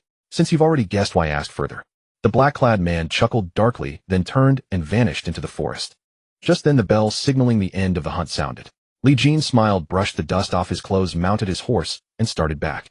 I hope my performance satisfies Emperor Chu. Inside the Royal Hunting Grounds camp tent, Your Majesty, the hostage Li Jin is at the initial stage of the Mystic Passage realm. With his perfected indestructible diamond divine art, he can contend with a Return to Void Realm expert. He also admitted to being a disciple of Chan Master Fadong. Upon hearing Zhang Rang's report, Emperor Chu slapped the armrest. Just as I suspected. However, if he is only at the Mystic Passage realm, it suggests his martial talent is not exceptional, somewhat surprising. Soon Li Jin and the other princes and princesses returned to the tent. The recorder submitted each person's tally to Emperor Chu. Third prince hunted a total of 87 game animals. When the recorder announced the third prince's result, the latter beamed with pride, confident of victory. After all, this score had broken his previous personal record, far surpassing the other princes and princesses. But when the recorder announced Li Jin's tally, the third prince was dumbfounded. Hostage Li Jin hunted a total of 167 game animals. Gasps filled the air. The result not only silenced the third prince, who was about to boast, but also left everyone else utterly astounded. Li Jin, since you have hunted the most prey, I shall keep my promise. Speak, what condition do you wish to propose to me? After seeing this result, the Emperor of Chu, though momentarily stunned, wore a faint smile on his face. He seemed unbothered by Li Jin, the hostage, taking the lead. In fact, he appeared somewhat pleased. Li Jin stepped forward hastily and said, Your Majesty, may I truly propose any condition? The Emperor of Chu laughed heartily and replied, Of course. The sovereign's word is inviolable. As long as it is within my power, I shall do my utmost to fulfill it. Li Jin, his face brimming with excitement, said, Your subject was sent to Chu as a hostage at the age of 7 and has now spent 7 years in the Chu kingdom. I deeply miss my homeland. The Emperor of Chu smiled and asked, And so? Speak your mind freely. I have said that I will do my best to satisfy you. In truth, the Emperor of Chu was now eager to send Li Jin, this hot potato, back to the Qian kingdom as soon as possible. Even if he later wished to kill him, there would be no further scruples. But he could not be the one to propose it for the sake of the border generals. After all, the two kingdoms were at war. What would it mean to send back the hostage at this time? Now that Li Jin had just won first place in the royal hunt, if he himself proposed it, the Emperor of Chu could use the principle of the sovereign's word is inviolable to seamlessly send Li Jin back to the Qian kingdom. Thus he could both rid himself of the troublesome Li Jin and provide an explanation to the border generals. A twofold gain. Perfect. At this thought, the Emperor of Chu almost admired himself. Li Jin took a deep breath as if summoning his courage and said, Therefore your subject wishes to visit the imperial library of the Chu royal family. I hope your Majesty will grant permission. After years of separation, it is only natural to long for one's homeland. In that case, Wait, what did you just say? You wish to enter the imperial library? The Emperor of Chu was completely dumbfounded. You've been babbling for so long, and you're just messing with me. I've hinted so clearly. You son of a... Yes, I want to enter the royal library. I hope your Majesty will keep your promise. Li Jin's gaze was as resolute as if he were taking an oath of allegiance. Li Jin was not foolish. He was well aware that under the current circumstances, staying in Chu was actually safer. Until he reached the realm of Land Immortal, returning to the Qian kingdom would be fraught with peril. No, Li Jin. I have already made myself so clear. Do you truly not understand, or are you afraid I will not agree? The Emperor of Chu, now so angry he could curse, pondered for a moment, and then said, Very well. I will specially permit you to enter the royal library and additionally grant you another condition. Think carefully this time before you speak. The Emperor of Chu ground out these words through clenched teeth, a glint of icy coldness flashing in his eyes. Li Jin suddenly realized that this old bastard was determined to send him back to the Qian kingdom. If he kept fooling around, the old geezer might fly into a rage and kill him on the spot, without a second thought. Your Majesty, I wish to return to the Qian kingdom. Li Jin immediately and decisively caved. Hearing this, the Emperor of Chu finally let a smile return to his face. In that case, I can only reluctantly agree to your request. The third prince standing nearby grew anxious. Father, you cannot. Our great Chu is currently at war with the Qian kingdom. How can you so easily let him return? The Emperor of Chu's face turned stern. What? Do you want me to go back on my word and become a faithless ruler? But the third prince tried to continue persuading, but the Emperor of Chu cut him off. The matter is settled. No further discussion. Li Jin, I permit you to visit the royal library tomorrow. The day after, I will send someone to escort you back to the Qian kingdom. The Emperor of Chu had the final say. Soon the news that the hostage Li Jin was to be sent back to the Qian kingdom spread through the entire Chu imperial city, sparking considerable discussion. Our great Chu is at war with the Qian kingdom. How can we send the hostage back now? It is said that because of the royal hunt, the hostage Li Jin displayed extraordinary archery skills, killing hundreds of prey in one go and winning first place. The emperor, greatly pleased, allowed him to propose a condition. Unexpectedly, the hostage asked to return to the Qian kingdom. The emperor is the supreme sovereign, his word is law. Though reluctant, he had no choice but to agree. So that's how it is. I never imagined this hostage Li Jin possessed such skills. Tisk, this hostage Li Jin first became the poetry immortal at the garden poetry gathering, then nearly became the southern sect's Buddhist son, and now he turns out to be a master archer. Truly remarkable. As the emperor of Chu had anticipated, although the people of Chu were reluctant to send the hostage back after hearing the full story, they could only accept it helplessly. Only a few vaguely guessed the emperor's true intention. I heard that the emperor of Qian is about to appoint the second Prince Li Tai as the crown prince. The enthronement ceremony will be held next month. This hostage Li Jin now bears the title of poetry immortal, is valued by the Buddhist southern sect, and possesses extraordinary martial prowess. When he returns to his homeland as a hero after 10 years of hostage, he is bound to clash fiercely with the crowned Prince Li Tai. Once the Qian kingdom descends into internal strife, our great Chu will surely profit. Sending the hostage Li Jin back at this time is a brilliant move by His Majesty. The next day, Li Jin arrived at the royal library as he had hoped. It was said that the place housed not only countless books, but also a vast collection of cultivation techniques accumulated by the Chu royal family. Li Jin was not interested in these. With his system in hand, what need had he for techniques? His purpose was simply to check in here. Congratulations, host, for successfully checking in at the royal library. Reward max level comprehension. After communicating with the system, Li Jin understood that the so-called max level comprehension meant that all cultivation techniques and martial arts in the world would hold no secrets for him. He would learn them at a glance, master them instantly, and then achieve perfection in all. Awesome. Li Jin silently gave the system a thumbs up. Then in the royal library, he found a heaven-grade movement technique named Ghost Shadow Phantom Step. Indeed, after just 2 casual readings, Li Jin had completely mastered it. He executed it without any hindrance whatsoever. Following the principle of not wasting an opportunity, Li Jin then gathered over a dozen heaven-grade techniques from the library, covering swordplay, blade arts, fist techniques, lightness skills, hidden weapons, and all manner of martial arts. In just one day, Li Jin had fully mastered them all. He did not leave until nightfall. Another day passed, and Li Jin's cultivation smoothly broke through to the great success stage of the Tongxian realm. Early the next morning, the escort tasked with sending Li Jin back to the Qian kingdom arrived outside the hostage palace. Your Highness, can we finally return to the Qian kingdom? That's wonderful. The little girl Hongxiu had been so overjoyed upon hearing the news of returning to the Qian kingdom that she couldn't sleep a wink all night, the corners of her mouth almost reaching her ears.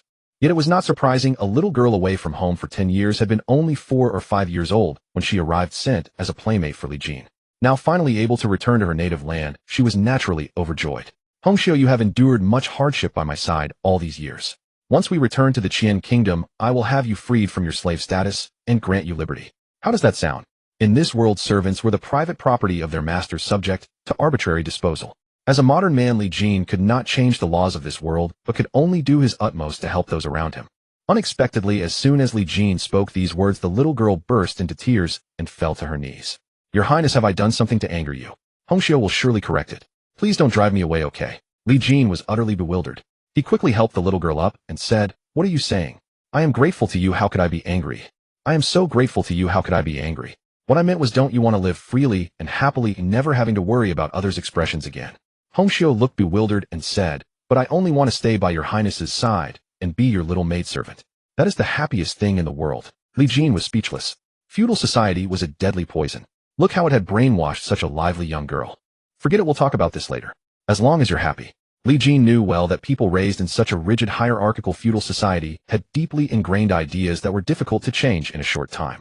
While they were speaking, a deep voice sounded from outside the hostage prince's residence. Your subject Zhang Yuanwu by His Majesty's decree respectfully seized the hostage prince off to his homeland. Soon Li Jin led the little girl Hongxiu, who was laden with bags and bundles, out of the residence. Apart from the leading Zhang Yuanwu, the entire escort team numbered 17. Li Jin employed a qi observation technique he had just learned yesterday in the Imperial Library, instantly discerning everyone's cultivation levels. Among these, 18 Zhang Yuanwu had the highest cultivation, a master at the Xiantian innate realm. Of the remaining 17, 5 were at the Fanshu return to void realm, and the other 12 were at the Tongxian penetrating mysteries realm. It seems that old fool of a Chu emperor is truly afraid I might die in Chu. Li Jin chuckled and directly boarded the carriage with Hongxiu. The procession soon left the palace, then the imperial city, and finally the gates of Chu's capital. During this time, Li Jin frequently looked out the carriage window, but never saw that figure appear. Hongxiu seemed to read Li Jin's thoughts, and said, Your Highness, I heard from the palace people that Princess Yunshang has been strictly confined by the Prince Junbei's mansion, these days not allowed to go out nor to come see you. Li Jin sighed. He genuinely liked the straightforward, warm-hearted Princess Yunshang, even though he had used her before. He had a fondness for her. Even as a friend, not being able to meet before parting left a bitter taste. Well, once I become a land immortal, the vast world will be mine to roam freely. With this thought, Li Jin's mood lightened considerably. However, what Li Jin did not know was that as the carriage slowly departed from Chu's capital, two figures were watching them from the city wall. Granny, why do you think we will ever meet again after today?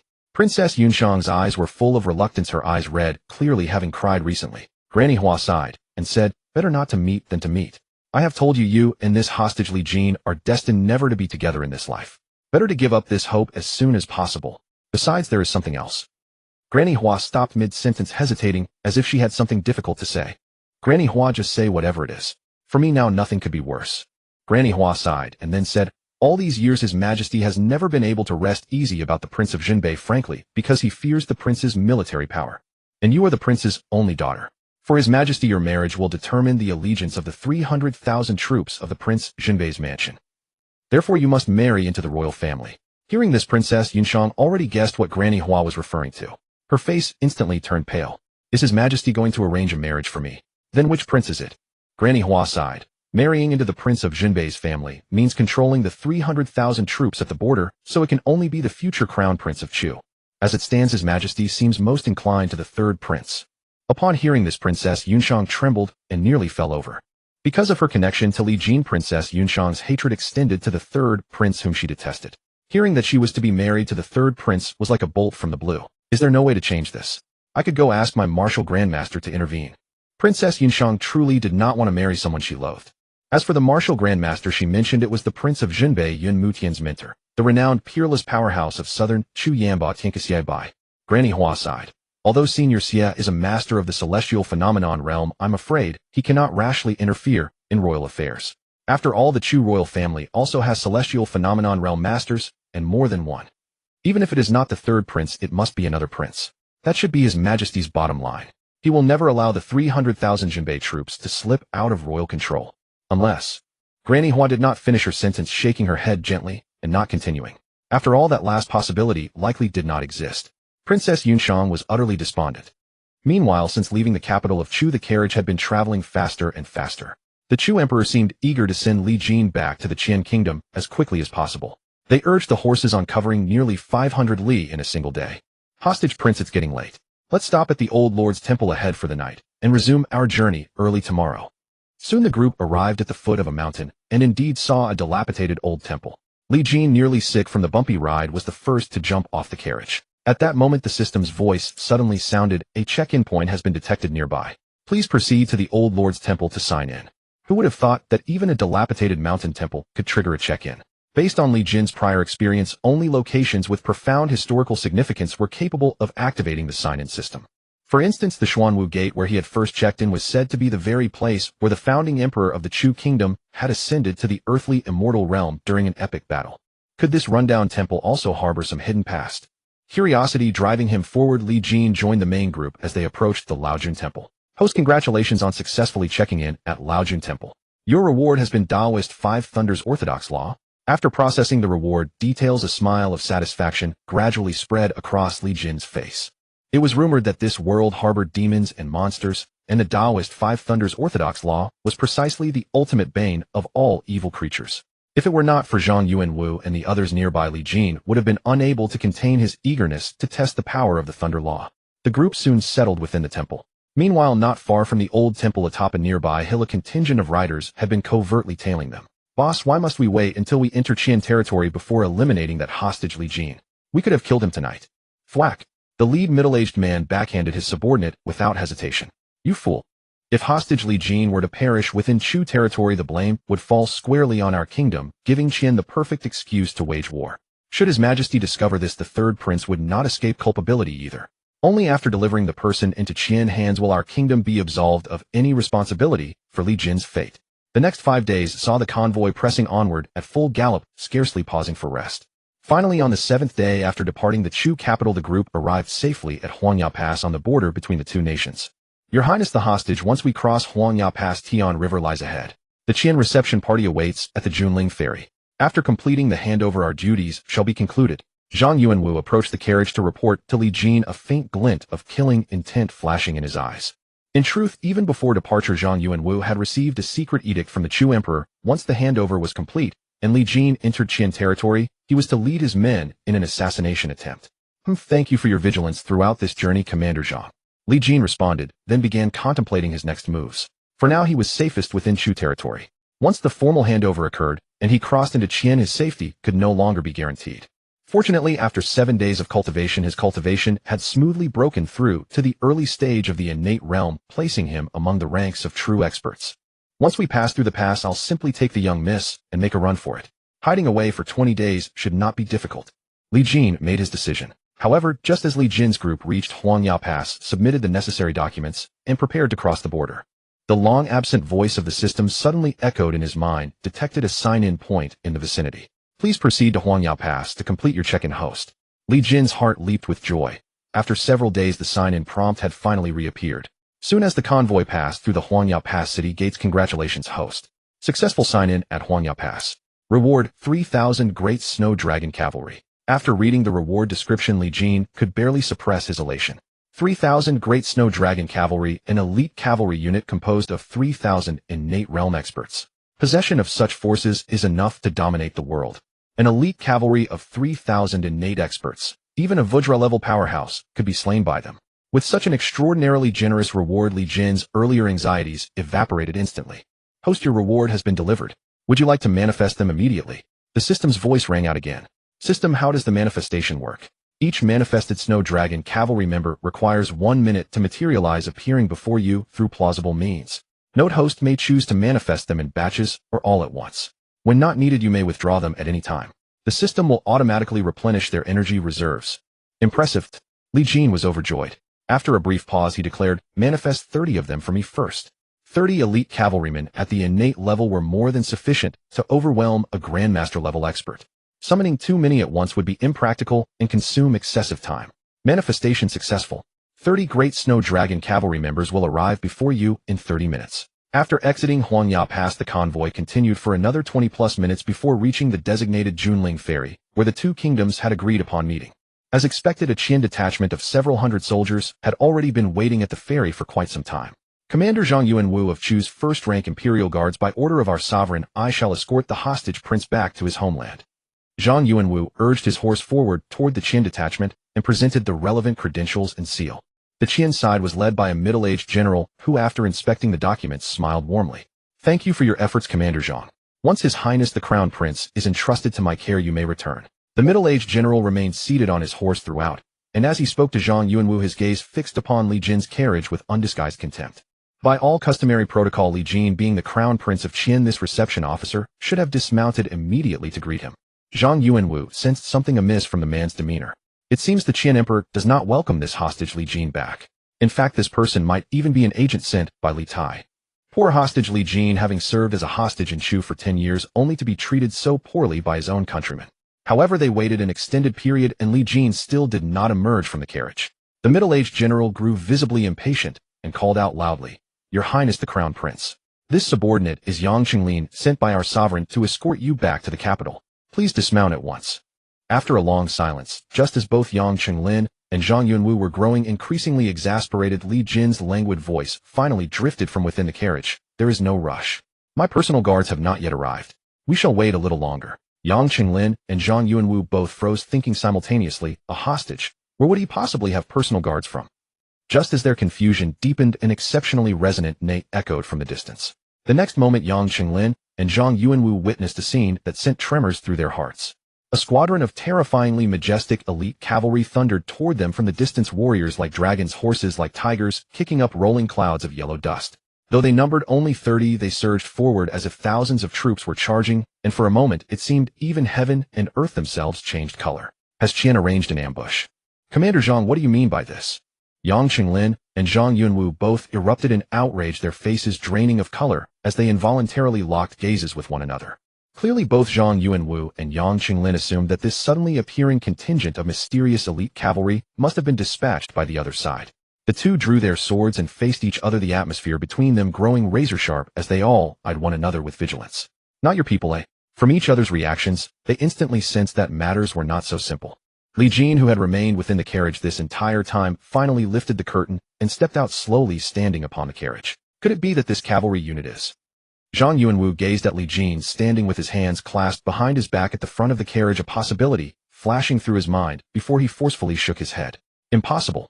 He was merely a hostage. Every move he made in the Chu Imperial Palace was under the strictest surveillance. How could he possibly have secretly cultivated such an elite cavalry force without anyone noticing? Yang Qinglin wore an equally bewildered expression. Could this ferocious and formidable force before us truly belong to His Highness the Crown Prince? As a hostage, how could the King of Chu possibly allow him to raise his own private army? That made no sense whatsoever. However, as this wolf-like and tiger-mighty cavalry unit thundered to a halt before them, the men reined in their horses and dismounted in unison, striding swiftly toward Li Jin before dropping to one knee in perfect formation and declaring in loud unified voices, "Your humble servants pay their respects, my liege." The voices rang out in perfect harmony, echoing across the heavens and causing the eardrums of soldiers from both nations to ring. Witnessing this scene, Zhang Yunwu and Yang Qinglin were utterly dumbfounded, even questioning whether they were hallucinating. Especially when they realized that among this contingent of 30 cavalrymen, every single one of them possessed a cultivation aura that did not fall short of their own. They were completely paralyzed with shock.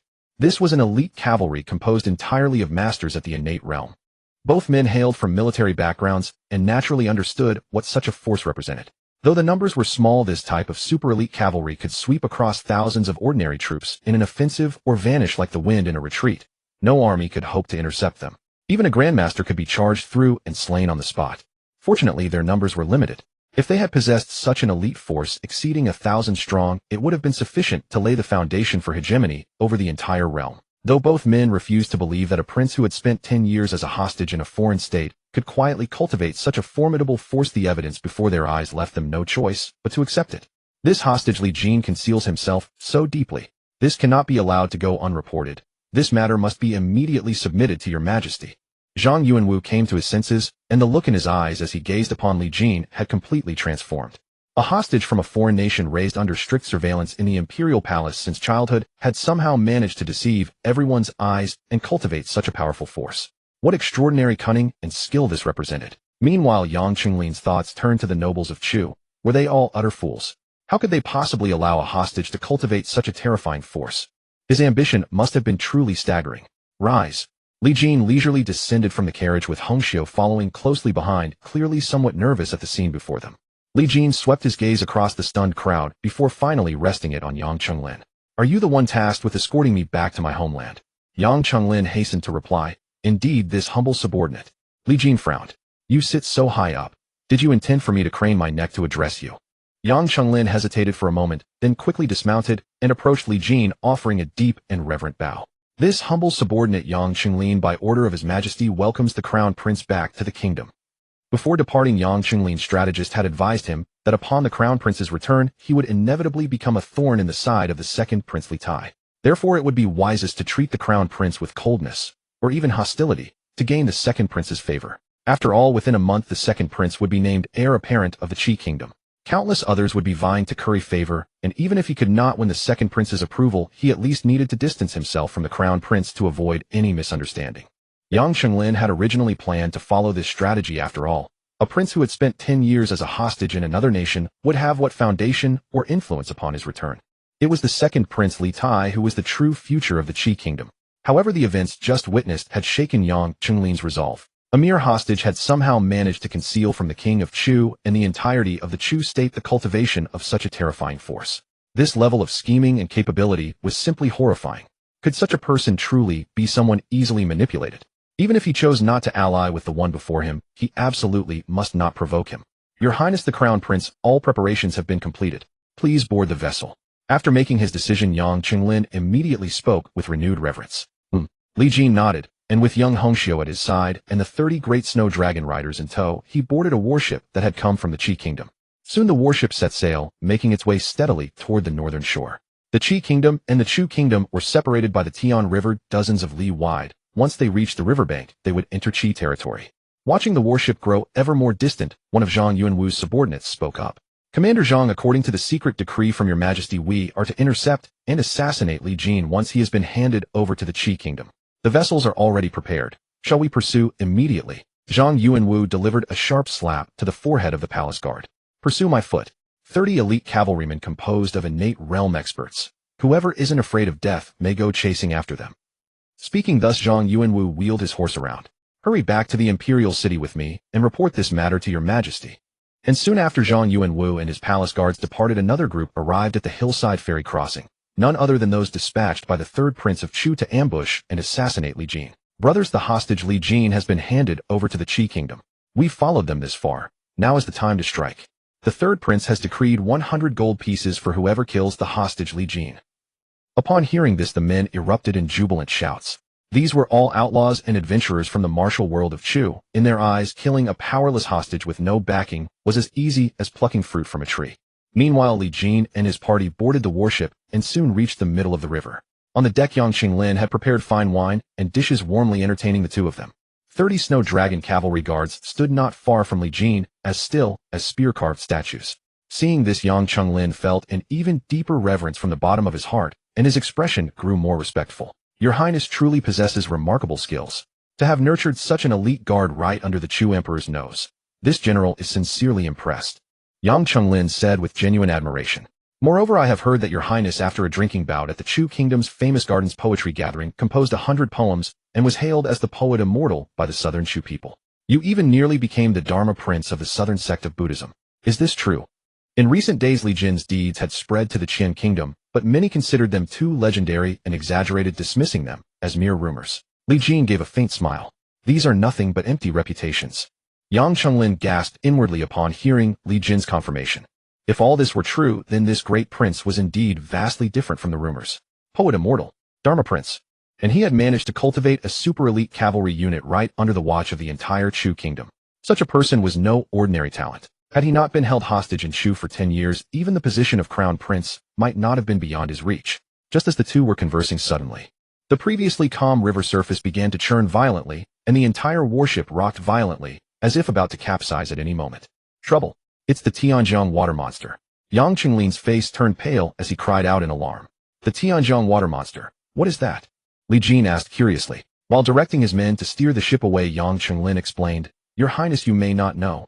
This water monster is a creature that dwells in the Tianjiang River. Its body is said to be as massive as a hill with hundreds of tentacles dozens of meters long. It often attacks passing vessels, and even Grandmaster-level experts are powerless against it. As he spoke, thick pillar-like tentacles suddenly shot up from the river surface, wrapping around the entire warship. Yang Qinglin's expression changed drastically. It's over. We seem to have entered the monster's mouth. As his words faded, a colossal monster's head burst out of the river, blocking the ship's path like a small mountain. The head resembled an old ox, but had a single horn and a single eye. Even the head alone was nearly 30 meters tall. The moment the monster's enormous head appeared, its 20-plus giant tentacles lashed out at everyone on the ship. Is this creature targeting people? Li Jin squinted, sensing a hint of conspiracy. In this strange world, it was not impossible for someone to control monsters for attacks. Protect the Lord. Without a moment's hesitation, the 30 snow dragon cavalry formed a tight circle around Li Jin, their spears meeting the monstrous tentacles. Though the water monster was terrifying, all 30 snow dragon cavalry were Xiantian innate experts. As they swung their spears, rolling waves of true Qi managed to suppress the dreadful tentacles. But the monster had too many tentacles, and many ordinary soldiers were crushed to death.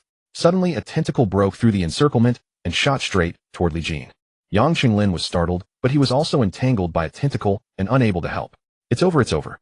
If His Highness met with any accident, I would be blamed. Exile at best, execution at worst. Yet what happened next astonished Yang Qinglin. Facing the oncoming giant tentacle, Li Jin neither dodged nor evaded. He simply raised his hand and struck out with a palm. Mighty stone-splitting palm. This was a heaven-grade palm technique he had learned from the Chu Royal Library. With a thunderous boom, the water monster's tentacle burst open with bloody gashes. Accompanied by a wretched cry from the monster, the tentacle quickly retracted into the water. Xiantian realm. Yang Qinglin exclaimed, inwardly staring at the great prince in disbelief. Not only that, but the palm technique is exceptionally fierce and refined, at least an earth-grade or higher advanced technique. Yang Qinglin's gaze toward Li Jin shifted once more. If before he had merely admired Li Jin's methods and talent, now he was truly humbled from the heart. The great prince was only just 17 this year, wasn't he? He had already reached the Xiantian realm and mastered such a profound palm technique. Truly a martial prodigy. Even compared to the second prince Li Tai, acclaimed as the most gifted genius of the Qian royal family in nearly a century, he might not be far behind. Yet the matter was far from over. Emboldened by his initial success, Li Jin followed up with a series of fierce, mighty stone-splitting palms, tearing several more tentacles open and forcing them back into the water. Then, grabbing a bow, he unleashed the 9 stars aligned technique. 9 arrows flew in quick succession, all aimed at the huge eye on the monster's forehead. Ow! The monster let out a piercing scream as the arrows struck its eye. Excellent archery. Yang Qinglin praised, almost numb from Li Jin's repeated displays of overwhelming power. But the next scene stunned him once again. After wounding the monster's eye with the 9 stars aligned technique, Li Jin suddenly leaped into the air, rising over 10 meters, and raised his hand high. 5 Thunder True Art. Crackling with electricity, lightning began to flash in Li Jin's palm, coalescing into a massive bolt of thunder that resembled a roaring, ferocious thunder dragon. Beast, move aside, or I'll destroy you. Li Jin roared instead of striking immediately. At his current Xiantian realm, he could remain airborne for a short time.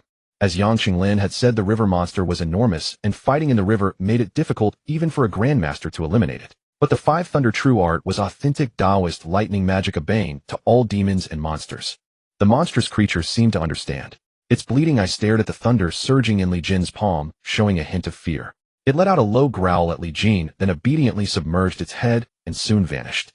The once turbulent river surface soon calmed. Atop a towering ancient tree on the northern bank of the Tian River, a shadowy figure stood in silence. His Second Highness demanded that this matter be executed flawlessly. His original plan was to eliminate him by commanding the Tian River water demon. With no survivors, there would be no testimony, no evidence to investigate. Who would have thought it would fail? This crown prince is far more formidable than anticipated. We shall have to seek another opportunity. As his voice faded, the shadowy figure vanished like a phantom, leaving nothing but empty air behind. Back on the warship, after Li Jin had displayed his extraordinary prowess and driven away the water demon, Yang Qinglin and the soldiers of the Qian kingdom gazed upon him with deep reverence and awe. Who could have imagined that this crown prince, who had been held hostage in the Chu kingdom for a full decade, possessed such remarkable talent, had cultivated his own faction, was himself a master of the innate realm, and was even proficient in Taoist magical arts capable of summoning the divine thunder from the 9 heavens? Just how many hidden trump cards did this crown prince still possess? With such heaven-bestowed brilliance, had he not been sent as a hostage to another state, how formidable would he have become by now? Even Li Tai, the second prince, who received unanimous praise throughout the Qian kingdom, would pale in comparison. As Yang Qinglin marveled at the crown prince's abilities, he could not help but feel a profound sense of regret for this extraordinary figure. What a tragic waste. In his view, given Li Jin's monstrous and heaven-defying aptitude, had he not been sent as a hostage in the first place, whether by primogeniture, legitimacy, or merit, there would be no place whatsoever for the second prince Li Tai. Yet fate is cruel and unpredictable.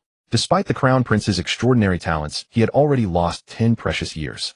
Now the second prince Li Tai had established himself firmly.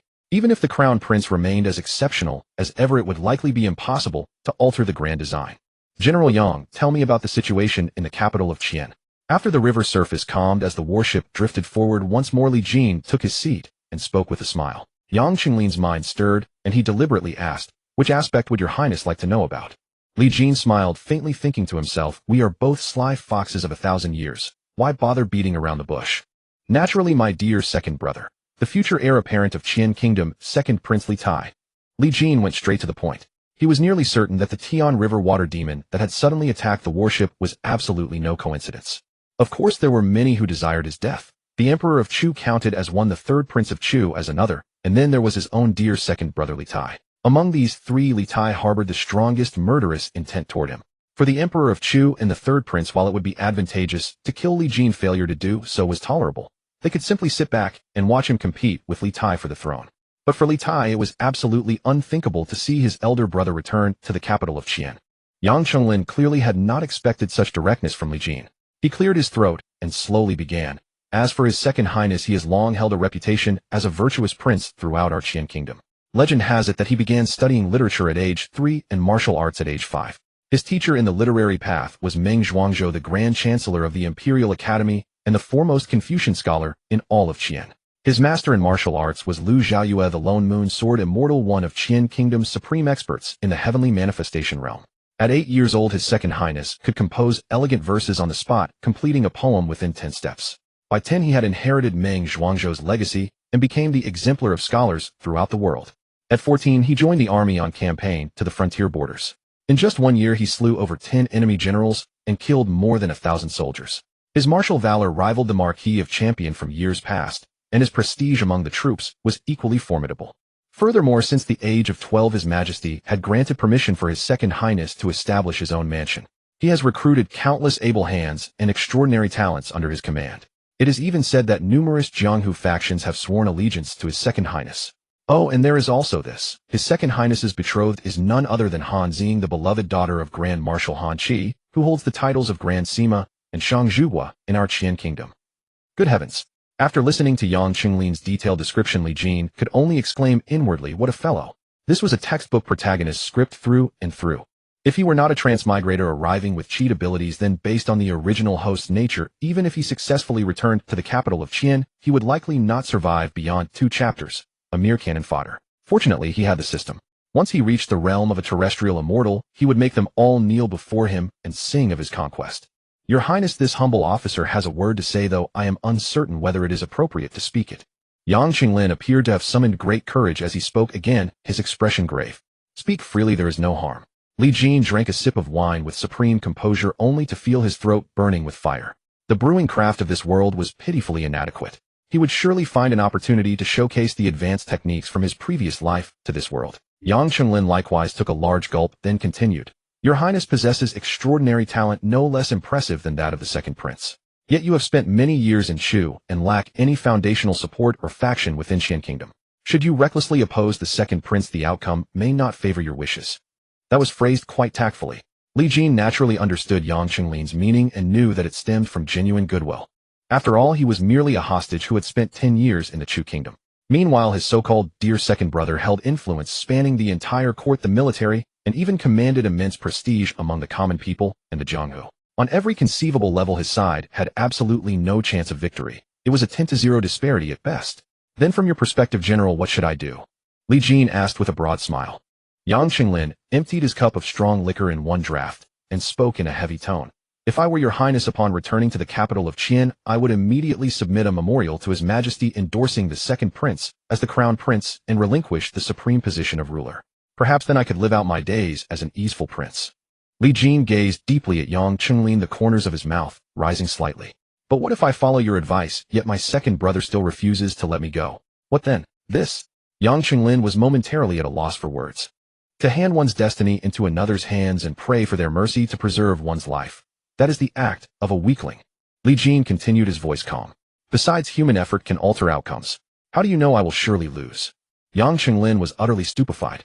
He had never expected that even after learning everything about the second prince, this crown prince would still choose to face the challenge head-on. Could it be that he held other hidden trump cards in his hand? Impossible. Yang Qinglin silently shook his head within his heart. He racked his brains, but could not conceive of any possibility for the other side to turn the tables under the current circumstances. As the two conversed, the warship had already arrived at the northern bank of the Tian River. Everyone disembarked and continued marching northward. Your Highness, it is getting late. We had best enter the Beiyang Pass before nightfall, or we shall be forced to camp in the wilderness. After offering this reminder, Yang Qinglin ordered the entire army to advance at full speed. Just then a system notification suddenly echoed within Li Jin's mind. Detected check-in point. Please proceed to Beiyang Pass to complete the check-in. Reward 30,000 Xuanjia soldiers. A surge of joy filled Li Jin's heart. The Xuanjia soldiers, clad in dark armor and wielding sharp blades, were each capable of matching 10 enemies. Combined with the 3,000 Shuilong heavy cavalry, they would be more than enough to carve out a territory and dominate the realm. However, just as the procession was rapidly drawing near the Beiyang Pass, a barrage of flying arrows suddenly erupted from the dense forests on both sides. Assassins! Protect His Highness! Yang Chenglin roared, immediately commanding his soldiers to assume a defensive posture. 30 great snow dragon cavalry formed a protective circle around the carriage carrying Li Jin, awaiting his next order. Brothers, kill Li Jin. The second prince will reward you handsomely. Charge! The leader shouted, as if afraid that others wouldn't know who sent them. Upon hearing this, Yang Chenglin was startled. Men sent by the second prince Li Tai. But isn't this a bit too blatant? Inside the carriage, Li Jin couldn't help but sneer. If these men were truly sent by Li Tai, such a grand display would be far too foolish. The Chu Emperor? Probably not. These men were clearly martial artists from the Jianghu. If the Chu Emperor wanted to ambush him, he wouldn't resort to using such forces. It was most likely the third prince of Chu Shao Jinglong. Li Jin almost instantly deduced the true mastermind behind these men. Leave one alive, kill the rest. Seated calmly in the carriage, Li Jin coldly issued the order. Yes. The 30 great snow dragon cavalry received the command and immediately executed it without hesitation. Kill. With a series of neighs, the great snow dragon cavalry spurred their steeds, charging into the group of martial artists like black lightning. Puffed, puffed, puffed. The horses were like lightning, the spears like dragons. These great snow dragon cavalry were not merely Xiantian experts. They were the finest cavalry in the world, most skilled at charging into enemy formations. With each charge, at least one man fell. In an instant, dozens of martial artists were all slain, leaving only the leader, a middle-aged man, staring around in bewilderment. He hadn't even realized what had happened before all his companions met their end. Weren't we told that the soldiers escorting the hostage Li Jin back were just ordinary troops? How could they be this powerful? Even Yang Chenglin, watching from the side, was stunned speechless by the true battlefield lethality of the great snow dragon cavalry. Incredible. He now had no doubt that even if a grandmaster came facing these 30 cavalry guards of the first Prince Li Jin, they would gain no advantage. It would likely take a Vajra expert in person to annihilate such a terrifying cavalry. It was the third prince of Chu Shao Jinglong who sent you, wasn't it? Li Jin, having arrived on the battlefield at some unknown time, looked at the sole surviving middle-aged man and spoke calmly. The middle-aged man tried to deny it, but Li Jin continued. You have only one chance to answer. Tell the truth honestly, and this prince may spare your life. Otherwise, death. Under Li Jin's piercing gaze, the middle-aged man swallowed the words on his lips and finally said dejectedly, Yes, it was the third prince who sent us to ambush you, and then to frame the second prince of Qian. Li Jin nodded. Since you are being honest, this prince will spare you. Go back and tell Shao Jinglong to wait with his neck clean. The day we meet again will be the day I take his head. In Li Jin's predecessor's memories, during the 10 years in Chu as a hostage, Shao Jinglong had often targeted and humiliated him. This grudge naturally had to be avenged. Yes, thank you for sparing my life, Your Highness. I will deliver your message. After this incident, the sky had completely darkened. Your Highness, it seems we won't be able to enter Beiyang Pass tonight. We'll have to camp outside the city. Li Jin waved his hand. It's fine. I'm not in a hurry to return to Chengdu anyway. So everyone set up camp and prepared to rest. Since the number of marching tents was limited, and the maid Hongxiu was the only woman, she naturally ended up sharing a tent with Li Jin. Your Highness, please rest quickly. I'll keep watch outside. Hongxiu arranged the bedding for Li Jin and was about to leave the tent, but Li Jin grabbed her. Keeping watch is not for a little girl like you. Get into the bed and sleep. The little girl was startled, then seemed to misunderstand. Blushing, she nodded and obediently slipped into the bed, her watery eyes looking at Li Jin with a mixture of shyness and anticipation. Li Jin immediately realized that the girl had misunderstood. To be honest, although Hongxiu's appearance was not as stunning as Princess Yunshang's, she was still a classic beauty in the making, with an impressive figure and a somewhat youthful charm, and she was his personal maid. According to the unspoken rules of this world, a master could take a personal maid of this age into his chambers without any qualms, and no one would say a word. But the problem was that Li Jin was a transmigrator. He simply couldn't bring himself to do such a thing to a little girl who was only 14 or 15 years old. That would be too beastly. Well, it's a bit stuffy. I'll take a walk. Li Jin made an excuse and left the tent, leaving Hongxiu looking disappointed and dejected. Leaving the tent, Li Jin shook his head to clear away any improper thoughts and began to ponder his current situation. He was currently at the Xiantian Minor Achievement stage. Tomorrow, he would advance to Xiantian Major Achievement, then to Perfection. 3 days later, he would become a Grandmaster, and in 7 days, he would step into the Vajra realm. For now, although many wanted him dead, due to a miscalculation of his strength, those sent were not too powerful. Even if stronger ones were sent later, a Grandmaster would likely be enough. After all, Vajra realm experts were among the top powerhouses on the entire 9 provinces continent and were not easily hired. But if it were only Grandmasters, the Great Snow Dragon Cavalry could handle them. To be safe, after entering the pass tomorrow, he would manifest all 3,000 Great Snow Dragon Cavalry and have them follow secretly into shadows. Even if a Vajra expert came, it would be enough to protect him and allow a safe retreat. Of course, there was another option: take Hongxiu and flee in the night, lie low and develop first, then emerge as a Land Immortal and wreak havoc. But doing so would mean abandoning his identity as the first prince. Then Li Tai would have the right to arrest him openly for defying the emperor's decree. With Li Tai's influence in the Qian kingdom, where could he hide? Even now, there might be people watching his every move, waiting for him to make a mistake. So unless absolutely necessary, this path was not an option. And in fact, everything was exactly as Li Jin had predicted. At this moment, on a hilltop more than 10 li away, Commander Lu, the first prince, actually managed to develop such a formidable force in Chu. Truly impressive. Why not eliminate him early? The middle-aged man addressed as Commander Lu said calmly, "What do you know? The first prince Li Jin's return is now known to all. If any accident befalls him within Qian's borders, everyone will suspect the second prince. In half a month, the second prince's investiture ceremony will take place. There must be no mistakes in the meantime. Therefore, the second prince's intention is that if Li Jin can be killed in a reasonable manner, that would be best. If not, it's better to let him return to Qiandu than to give people a reason to accuse him of fratricide." Commander Lu paused, then added, "Once they pass Beiyang Pass, the next region is Lizhou. I heard that Lizhou suffered a disaster this year, and the Taiping sect took advantage of the chaos, nearly capturing the Lizhou government office. If the first prince meets his end at the hands of rebels in Lizhou, that should be quite reasonable, shouldn't it?" Brilliant. Commander Lu leaves nothing to chance. The subordinate quickly flattered. "But those 30 Xiantian cavalry guards are truly formidable. The men we brought may not be a match for them." Commander Lu waved his hand and said calmly, "Don't worry, I'll handle it personally." "Excellent. With you, Commander Lu, a half-step Vajra expert, taking action, the first prince will surely have no way out." In the Chu Palace, Emperor Chu received a carrier pigeon message from Zhang Yuanwu that very evening. After reading its contents, he flew into a violent rage. "Who can tell me how Li Jin managed to cultivate such a powerful cavalry right under my nose?" The eunuchs and palace maids kneeling on the ground, seeing the emperor's fury, were so terrified they dared not even breathe. Finally, the chief eunuch Zhang Rang spoke up. "Your Majesty, Li Jin has been kept under control in the palace all these years, monitored daily. How could he possibly have had the chance to build his own power? That is absolutely impossible." The emperor calmed down and felt that Zhang Rang made sense. "Then you mean Zhang Yuanwu is reporting false military intelligence?" "Zhang Rang, I remember that Zhang Yuanwu is your own nephew, isn't he?" Zhang Rang hastily replied, "Your Majesty, I can vouch for the character of that boy. He is utterly loyal to your Majesty and would never dare to report false intelligence." The emperor frowned. "What do you mean then?"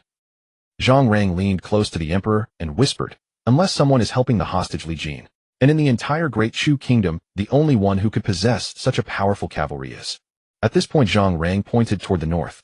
The emperor now understood the old eunuch's meaning. "The Tiger Wolf cavalry under Yun Mutian." Zhang Rang continued, "Li Jin shares a close relationship with Princess Yunshang. If the princess requested the northern pacifying king to dispatch an elite cavalry to protect the hostage Li Jin, it would not be entirely implausible." A cold gleam flashed in the emperor's eyes. If that is truly the case, then his audacity is far too great. It fully demonstrates Yun Mutian's disloyal intentions. I truly cannot let him live. Zhang Rang smiled. "Your Majesty already plans to betroth Princess Yunshang to the third prince, does he not? Why not use this opportunity to summon Yun Mutian back to the capital? Then how to deal with him will be entirely up to your Majesty."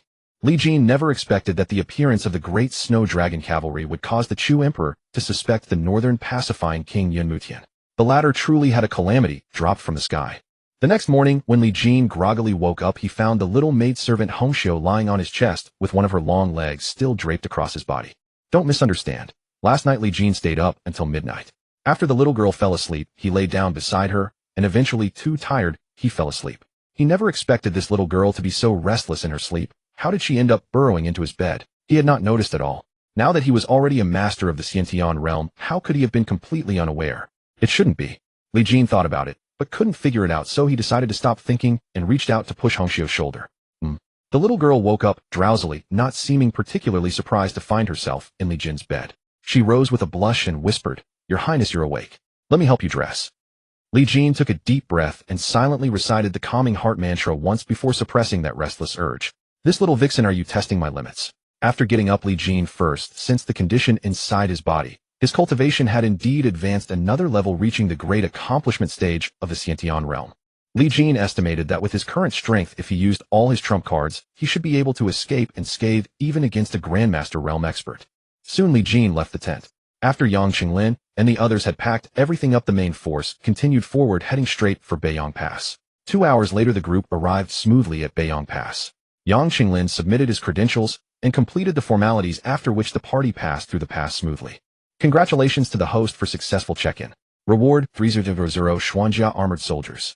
Upon hearing the system prompt, Li Jin felt a surge of confidence. 3,000 Great Snow Dragon Cavalry plus the 30,000 Xuanjia Armored Soldiers. This was absolutely a kingly force capable of contending for the world. System manifest all the remaining Great Snow Dragon Cavalry and the 30,000 Xuanjia Armored Soldiers ready for my command at any time. With such a lineup, he was more than capable of slaying a Vajra Realm expert head-on. As for the Celestial Phenomenon Realm experts above the Vajra Realm, they could no longer be defeated by mere numbers. After passing Beiyang Pass, the main force continued northward, entering a mountain range. Your Highness, ahead is Dragon Head Mountain. Speaking of Dragon Head Mountain, it was once the headquarters of the Sacred Flame Sect. The Sacred Flame Sect's leader Ren Tianxing possessed the cultivation of the Celestial Phenomenon Realm and roamed the world for decades, with nearly 1 million followers. He was once glorious, but in the end he was defeated jointly by the experts of the 8 great sects, and the Sacred Flame Sect was wiped out by the Imperial Army 30 years ago. Oh. Riding forward, Li Jin became intrigued by Yang Qinglin's introduction. Based on his previous experience, any place with a storied history had a high probability of triggering a check-in reward. In that case, let's go take a look at the Sacred Flame Sect's headquarters. Li Jin declared directly. Yang Qinglin immediately showed a troubled expression. Your Highness, I'm afraid that's not appropriate. It will delay our journey. Moreover, the Sacred Flame Sect has been destroyed for many years, and its headquarters is now reportedly occupied by a band of fierce bandits. There's nothing much to see. Li Jin laughed. Then I must go even more. Since we're passing by, let's wipe out those bandits and rid the people of this scourge. Seeing Li Jin's firm stance, Yang Qinglin could say no more and had to order the troops to change course, heading straight for Dragon Head Mountain. About 3 hours later, the main force had already arrived at the foot of Dragon Head Mountain. The system's prompt sounded as expected, detected a check-in point nearby. Check in at the summit of Dragon Head Mountain to receive the Sacred Heart Demon Seed Art. At that moment on Dragon Head Mountain, several hundred bandits had just returned from a plundering raid and were now feasting and drinking heartily. Boss, something terrible has happened. Many soldiers have come up the mountain. A bandit underling rushed in, hurriedly reporting the sudden change below. Soldiers, are you sure you didn't mistake them? Li Jin Prefecture is busy suppressing the peaceful sect right now. How would they have time to deal with us? The bandit chief was a middle-aged man with a full beard and a fierce face. Upon hearing his subordinates report, his brow furrowed into a knot, his expression one of utter confusion. How many men did they bring? About 300. Upon hearing this, the middle-aged bandit chief burst into laughter. The soldiers of Li Jin Prefecture are a bunch of useless trash. Our stronghold has nearly 500 skilled fighters, and we hold the high ground. Have they grown a bear's heart and a leopard's gall? How dare they come to Dragon Head Mountain to seek death? Brothers, follow me and charge out. Let's wipe out these imperial dogs. Soon the bandits assembled their forces. All 500 fighters on the mountain poured out, and then they saw Li Jin's group heading straight for the summit.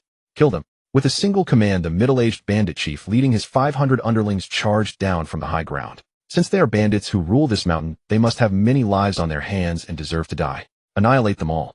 Li Jin waved his hand, and 30 great snow dragon cavalrymen charged directly up the mountain on horseback. After about 20 minutes, all 500-plus bandits had been slain, while the 30 great snow dragon cavalrymen suffered not a single scratch, not even a light injury.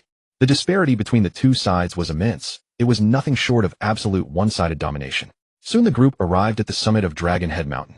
Congratulations to the host for successful check-in.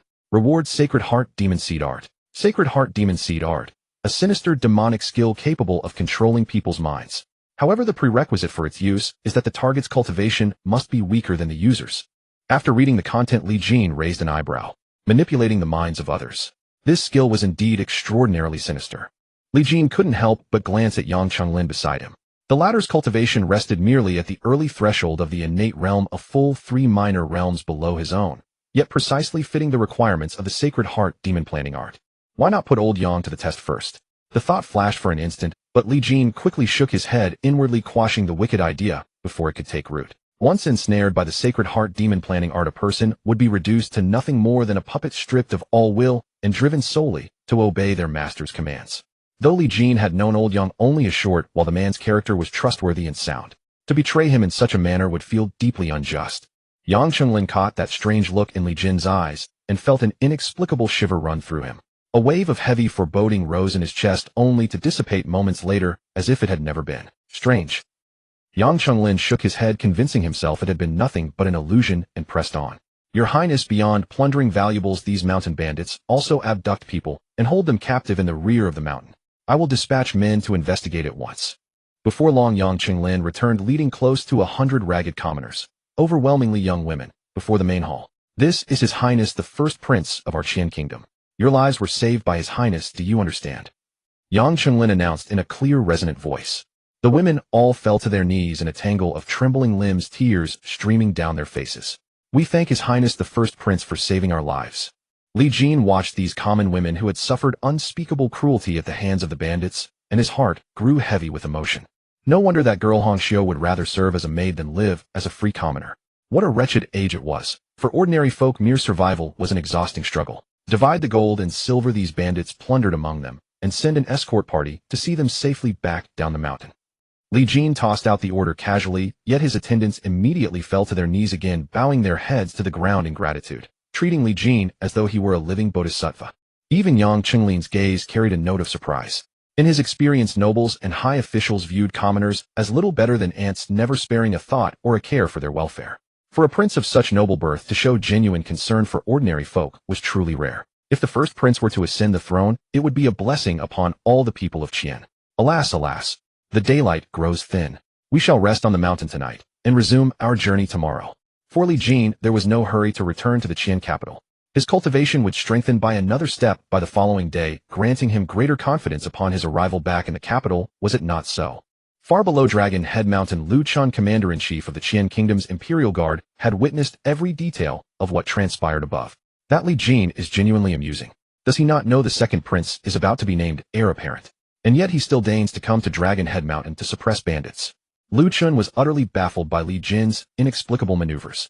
At present there are only two possibilities: either he has realized there is no hope of claiming the succession and has simply given up, or he is too foolish to possess any political acumen whatsoever. Either way, how could such a person ever hope to rival His Highness the second prince? Lu Chun shook his head, his evaluation of Li Jin slipping steadily lower without his noticing.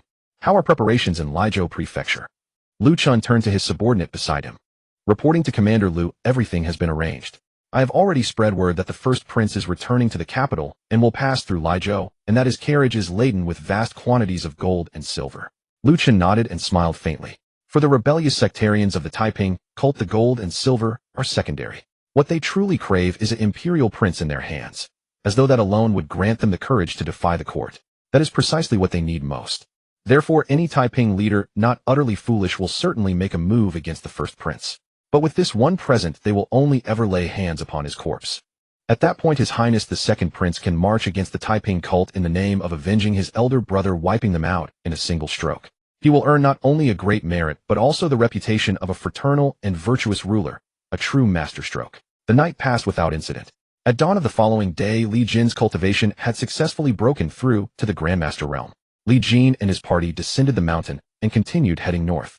Your Highness, to return to the capital of Qian, we must pass through Lizhou. The situation there is unstable, and we must proceed with caution. I would strongly advise taking a detour to avoid bumping into those Taiping cult rebels. Faced with Yang Qinglin's earnest counsel, Li Jin readily accepted his advice. He did not fear trouble, but neither did he wish to invite it. Yet scarcely had they traveled dozens of li when passing through a valley, deafening battle cries erupted from all sides. Countless soldiers wearing red headbands surged forth, so many that they stretched to 10,000 strong at a glance. The Taiping cult rebels. They've clearly been lying in ambush for some time. How could they possibly know our route? Yang Qinglin's face underwent a dramatic shift. He immediately ordered everyone to form a defensive perimeter around the prince's carriage. Yet after completely surrounding the party, these Taiping cult rebels made no move to attack. A moment later, a middle-aged man dressed as a scholar rode forward on horseback from among the rebel ranks. This humble one is Lin Xiuwen of the Taiping army. I have long held your highness in the highest regard and would humbly invite you to visit us at the Taiping cult for several days. Might I ask your permission? Within the carriage, Li Jin had sensed something was amiss the moment the Taiping cult forces appeared. They had scarcely crossed into Lizhou territory before being ambushed. Any fool could see that this was no coincidence. Without a doubt, this is another trick of my dear second brother, seeking to use the Taiping cult's blades to eliminate me and then strike two birds with one stone. Li Jin had already formed his conjecture and confirmed one chilling fact: every move he made was being monitored by that favored brother of his. System: prepare 200 great snow dragon cavalry and 5,000 dark armor troops. Li Jin had previously discussed the Taiping cult with Yang Qinglin and possessed a reasonable understanding of their strength. Through careful analysis, he estimated that although the Taiping cult claimed hundreds of thousands of followers, their actual fighting force numbered at most 70 to 80,000. And these were no regular soldiers, their combat effectiveness merely slightly superior to that of local garrison troops. 200 Great Snow Dragon Cavalry plus 5,000 Dark Armor troops would be more than enough to crush the Taiping cult's stronghold entirely. 200 Great Snow Dragon Cavalry and 5,000 Dark Armor troops have assembled, awaiting your command for deployment. Not yet. Li Jin chose not to engage directly. Instead, he lazily lifted the carriage curtain and stepped outside. Let us see who it is that seeks me out. Li Jin's gaze swept across the crowd and finally settled upon the middle-aged scholar. Your Highness, that man should be Lin Xiaowen, one of the 3 supreme leaders of the Taiping cult. Yang Chenglin hastened to offer a warning. Oh. Li Jin's eyes examined the middle-aged scholar once more. Merely a half-step grandmaster, easily capable of being dispatched by him at his current strength. With this judgment made, Li Jin's confidence swelled. He paid not the slightest heed to the thousands of enemy troops arrayed around him. Moi. After Li Jin stepped out of the carriage, Lin Xiaowen's gaze had been fixed on him. Seeing the other's calm composure, Lin Xiaowen couldn't help but feel a twinge of uncertainty in his heart, yet he steeled himself and stepped forward, speaking out loudly again. Your humble subject Lin Xiaowen pays homage to your Highness the Great Prince. Li Jin said indifferently. So you are Lin Xiaowen, the 3rd leader of the Taiping sect. You bring so many people to block my path. What do you intend to do? Lin Xiaowen smiled slightly. I have heard that your Highness's talent is unparalleled in the world. My 2 brothers and I have admired you for a long time, and thus we wish to invite your Highness to Qingmu Cliff for a few days of hospitality to discuss great matters together. I wonder if your Highness would grant the Taiping sect this honor. Li Jin sneered coldly. If I disagree, are you going to resort to force? Lin Xiaowen's smile did not fade. How would I dare to use force against your Highness? But I must obey the orders of my sect leader. I ask your Highness to understand. In Lin Xiaowen's view, his side had a full 10,000 troops plus himself as a half-step grandmaster and over a dozen Xiantian experts by his side. The other side had only 300 men. Surely his side would win hands down. But after meeting Li Jin, he inexplicably felt uncertain, unable to pinpoint the reason. Well, since the sect leader invites me, and 3rd leader Lin personally comes to request, then I, this prince, shall accompany you for a trip. As soon as Li Jin said this, Yang Chenglin, who was nearby, immediately grew anxious. Great Prince, you must not. Those Taiping sect rebels certainly harbor ill intentions. If you truly go to Qingmu Cliff, it will be like a lamb entering the tiger's den. Li Jin shrugged. General Yang, given the current situation, if I don't go, do you have a better plan? Or do you want all our brothers to die here? Yang Chenglin was immediately speechless. The enemy had 10,000 troops, and the 3rd leader of the Taiping sect, Lin Xiaowen, had come personally, rumored to be a powerhouse with 1 foot already in the Grandmaster realm. Such a lineup was indeed beyond the capacity of their mere 300 men to withstand. Lin Xiaowen was also surprised that Li Jin agreed so readily. He burst into laughter. Your Highness the Great Prince has such bold spirit. I am immensely impressed. In that case, please. Li Jin nodded. Lead the way. Lu Chun, who was closely watching everything from afar, was also dumbfounded at this sight. According to his original plan, he would wait for Li Jin and the Taiping sect to fight to the death, then take the opportunity to kill Li Jin, pin the blame for the Great Prince's death on the Taiping sect, and then have the 2nd Prince Li Tai lead the army to crush and eradicate the Taiping sect in one fell swoop. He had rehearsed this perfect plan countless times in his mind, but he never expected that Li Jin would completely refuse to play by the rules. This kid just went with Lin Xiaowen like that. What was he thinking? Lu Chun was completely stunned on the spot. In his calculations, the 30 elite Xiantian cavalry that stayed close to Li Jin at all times, even if outmatched, would be enough to break out of the encirclement. And as long as the Taiping sect rebels pinned down those 30 Great Snow Dragon cavalry, he could easily kill Li Jin and frame the Taiping sect. Yet Li Jin didn't even fight and submitted to the other side. This was something Lu Chun couldn't understand, no matter how hard he racked his brains. Commander Lu, why don't we just make a move now? The subordinate beside him, seeing that Li Jin was about to leave with the Taiping troops, couldn't help but speak. Lu Chun pondered for a moment, and finally shook his head. No. Those 30 Xiantian cavalry protect Li Jin relentlessly. Even if I strike, I have no absolute certainty of killing him, and it would expose myself prematurely. We must find another opportunity. Meanwhile, Li Jin and his group, following Lin Xiaowen, traveled along a mountain path for over 100 li before finally arriving at the Taiping sect's headquarters, Qingmu Cliff. A massive fortress was built on the cliff, commanding a strategic position easy to defend and hard to attack. A veritable small military base. No wonder they've been able to stand against the government for years and still remain. They really have something. Li Jin couldn't help muttering to himself. According to Yang Qinglin's earlier description, the founder of the Taiping sect was a Taoist powerhouse who styled himself the Great Virtuous Master. In its heyday, the sect had tens of millions of followers, hailed as the foremost sect in the 9 provinces, even capable of rivaling the imperial court. Even though it has declined now, it still controls a region and once nearly captured the government office of Lizhou Prefecture. Its strength should not be underestimated. Detected nearby check-in point. Signing in at the Qingmu Cliff Grand Hall. Reward, Great Virtuous Master's Inheritance. Hearing the system prompt, Li Jin was overjoyed. Just as expected. The reason he chose to come with Lin Xiaowen was, first, he had 3,000 Great Snow Dragon Cavalry and 30,000 Xuanjiao army under his command, giving him ample confidence to protect himself. The second reason was naturally to come here for the check-in. According to rumors, that great virtuous master named Xiao Doran was once a heavenly phenomenon peak realm powerhouse who dominated the 9 provinces for decades, nearly invincible. But later he mysteriously vanished, and some even said he had ascended to immortality. The inheritance of such a being would certainly not be mediocre. As he thought this, the group had already arrived before the fortress gate, and the gate was slowly opened from within. Great Prince, please. Lin Xiaowen dismounted and made a gesture of invitation to Li Jin. Without any hesitation, Li Jin also jumped down from the carriage and strode straight in. The 30 Great Snow Dragon Cavalry naturally followed closely, always guarding Li Jin's side. Yang Qinglin, seeing this, knew that matters had come to this point, and there was no chance to escape. He gritted his teeth and also went in. Entering the fortress, he saw sentries every 10 steps and soldiers every 5, heavily guarded like a military camp. After walking several hundred meters, they arrived before a rather imposing hall, which should be the Qingmu Cliff Grand Hall. Haha! Accompanied by a hearty laugh, a tall and sturdy middle-aged man strode out of the hall with a dragon's stride and tiger's step, full of imposing presence. Behind the burly man was a tall, thin, middle-aged man, much more refined.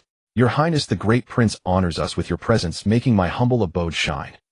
Your humble subject, Xiao Changchun, pays respects to your Highness, the Great Prince. Li Jin raised an eyebrow slightly. Xiao Changchun was the foremost of the 3 leaders of the Taiping sect, and could be said to be the nominal sect leader now. Grandmaster Realm at the Great Completion stage. Not too strong after all. Li Jin was also at the Grandmaster Realm, and possessed both Buddhist and Taoist earth-shattering techniques, plus over a dozen heaven-grade techniques learned from the Chu Kingdom's Imperial Library. He could even contend with a Grandmaster at the Perfection stage. Moreover, he could summon the 3,000 Great Snow Dragon Cavalry at any time, making it easy to sweep the entire Qingmu Cliff. Sect Leader Qiao, I've long admired you. Why don't we go inside the hall and talk? With that, Li Jin directly stepped into the hall. Xiao Changchun looked stunned, clearly not expecting this great prince of the Qian Kingdom to be so unreserved. Just as Li Jin stepped into the hall, the system prompt sounded, congratulations, host, on successful check-in. Reward, Great Virtuous Master's Inheritance. Boom.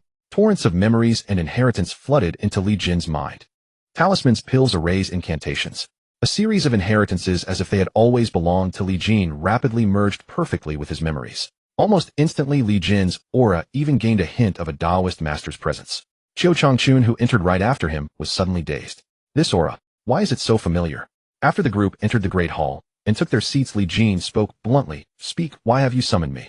He sat down with a bold and unceremonious air, directly getting to the point.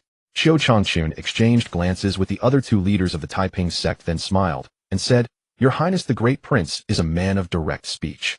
We shall be equally forthright. The Great Prince possesses extraordinary talent, renowned as the poet immortal. Moreover, for the sake of peace between the 2 kingdoms, you spent 10 years as a hostage in the Chu Kingdom. What a monumental achievement this is. Now the Emperor of Qian is muddle-headed and unjust, deposing the eldest to elevate the younger, intending to establish the second Prince Li Tai as heir. Can your Highness truly accept this fate? Li Jin had long guessed the Taiping sect's intentions. He deliberately sighed and said, Even if I am unwilling, what can I do? I was a hostage for 10 years with no foundation in the realm. How could I compete with my younger brother? And I have no desire for the throne. Xiao Changchun replied, Your words are mistaken. Your Highness is the eldest and legitimate son with the fame of the poet immortal. You are the rightful heir to the throne. Even if you do not wish to contend, the second Prince Li Tai will likely not allow you to return alive to the capital of Qian. Li Jin continued to feign ignorance, saying, That cannot be. Li Tai and I are born of the same mother. Surely he would not go so far as to harm me. Xiao Changchun immediately retorted, Your Highness is kind-hearted, but you underestimate the situation. Do you know why upon your entry into Lizhou the Taiping sect learned of your marching route? Li Jin shook his head, continuing to pretend ignorance. It is because someone deliberately tipped off the Taiping sect. And that informant without a doubt was acting on the orders of the second Prince Li Tai. The scholarly-looking middle-aged man interjected. Li Jin glanced at him. This was the second leader of the Taiping sect, Su Song, who had achieved the initial stage of the Grandmaster realm. Lin Xiaowen also chimed in. Indeed, the second Prince Li Tai deliberately informed the Taiping sect, hoping to use our hands to eliminate your highness. Li Jin showed a look of sudden realization and asked, then in the opinion of the three of you, what should I do? Qiu Changchun immediately replied, if your highness is willing, the Taiping sect would gladly support you as emperor. With your reputation and prestige, coupled with our millions of followers, we could swiftly seize Lizhou city and stand against the imperial court. Would that not be splendid? Li Jin could not help but laugh. No wonder the once great sect had fallen to such a state. The three leaders of the Taiping sect were truly lacking in foresight. The Taiping sect's minor disturbances in Lizhou might be tolerated by the court, but if they were to establish an independent regime, it would be a catastrophe. How could the Qian imperial court turn a blind eye? Seeking death in such a manner is foolish. Your proposal is intriguing, but if the imperial army descends, what chance does your sect have of holding out? Qiu Changchun smiled confidently. Rest assured, your highness. Our sect's great virtuous master left behind a formation that can overcome superior numbers. Even a celestial phenomenon realm expert may not be able to break it. Hearing this, Li Jin almost blurted out, you speak of the Yellow Heaven formation. In the teachings Li Jin had inherited from the great virtuous master, there was indeed a formidable formation called the Yellow Heaven formation. It required only 36 Xiantian realm experts to resist a Vajra realm expert, and with 128 Xiantian realm experts, even a celestial phenomenon expert could not easily break through. It must be said that the great virtuous master was truly a genius. The Taiping sect had managed to stand against the court for many years, indeed possessing its own trump card. Your highness knows of the Yellow Heaven formation. Qiu Changchun and the other two were astonished and even wary upon hearing this. The Yellow Heaven formation was the Taiping sect's most closely guarded secret, known to the world only as a heretical art. Few knew its true name. Taking a clever advantage, Li Jin smiled calmly and said, when I was young, I once met an old Taoist with white hair who called himself the Great Virtuous Master. He taught me many profound Taoist arts. If mentioning the Yellow Heaven formation had surprised them, this statement made them all leap to their feet, their expressions shifting wildly. Your Highness, have you truly met our ancestor? This matter is of great importance.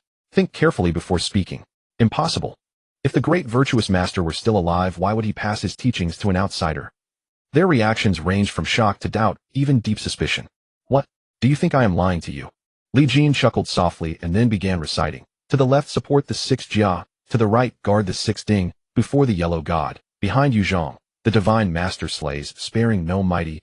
First kill the evil spirits, then slay the nocturnal light. Before he finished, the three were utterly astonished, their eyes nearly popping out. For what Li Jin recited was precisely the key to setting up the Yellow Heaven formation, the Taiping sect's most core secret. It seems your highness is not lying. You truly have seen our ancestor. Qiu Changchun was both shocked and somewhat disappointed. He was the 5th-generation direct descendant of the great virtuous master Qiu Daoren. Although Qiu Daoren had mysteriously disappeared over 100 years ago, his descendants always believed he was still alive.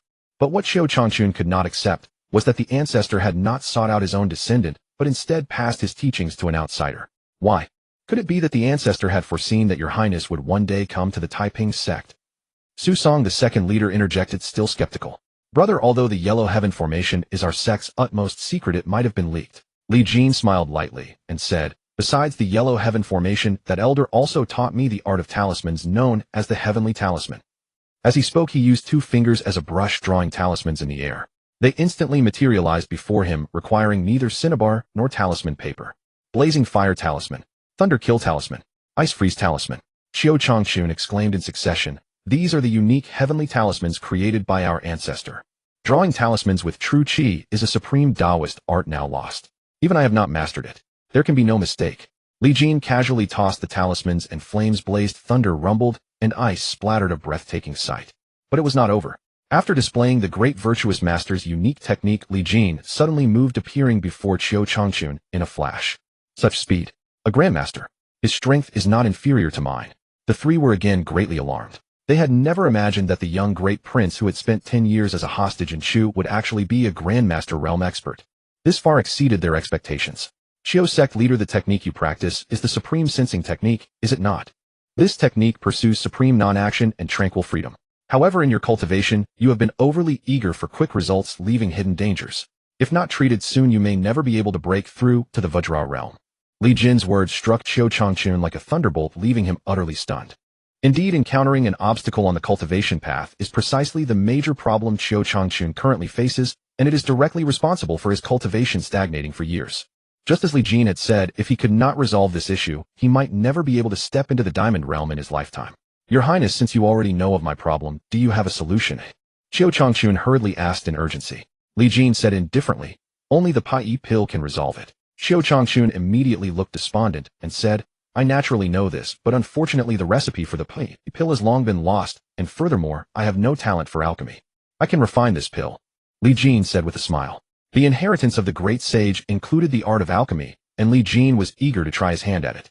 Qiu Changchun's eyes widened, then a look of wild joy spread across his face as he declared, if your highness can truly refine the Pai pill, it would prove you are indeed the descendant of our founding ancestor. All of us in the Taiping sect would gladly follow your lead. Li Jin had been waiting for just these words. While the Taiping sect might appear disorganized, their influence among the common people was by no means negligible. If used properly, it could produce unexpectedly remarkable results. Soon Li Jin asked Qiu Changchun to fetch paper and ink and wrote down the herbs needed to refine the Pi pill. Beyond Qingmu Cliff, Lu Chun, commander of the embroidered uniform guard with nearly 1,000 guards, had been stationed on a hillside over 10 li away ever since Li Jin entered the Taiping sect stronghold. My lord, the crown prince has been inside for so long now, yet there's still no sign of movement from within. Could he have already submitted to the Taiping sect? A captain of the embroidered uniform guard couldn't help but ask. Lu Chen's expression darkened. He was equally bewildered and could not fathom what Li Jin was actually trying to accomplish. Why don't we just charge in and fight them head on? Another captain impulsively suggested. Lu Chun let out a cold snort. Charge in? With what forces? The Taiping sect has held on to Li Zhou for so many years, and even the government authorities have been unable to deal with them. Do you truly believe this will be so easy to handle? Qiu Changchun himself is hardly inferior to me in power.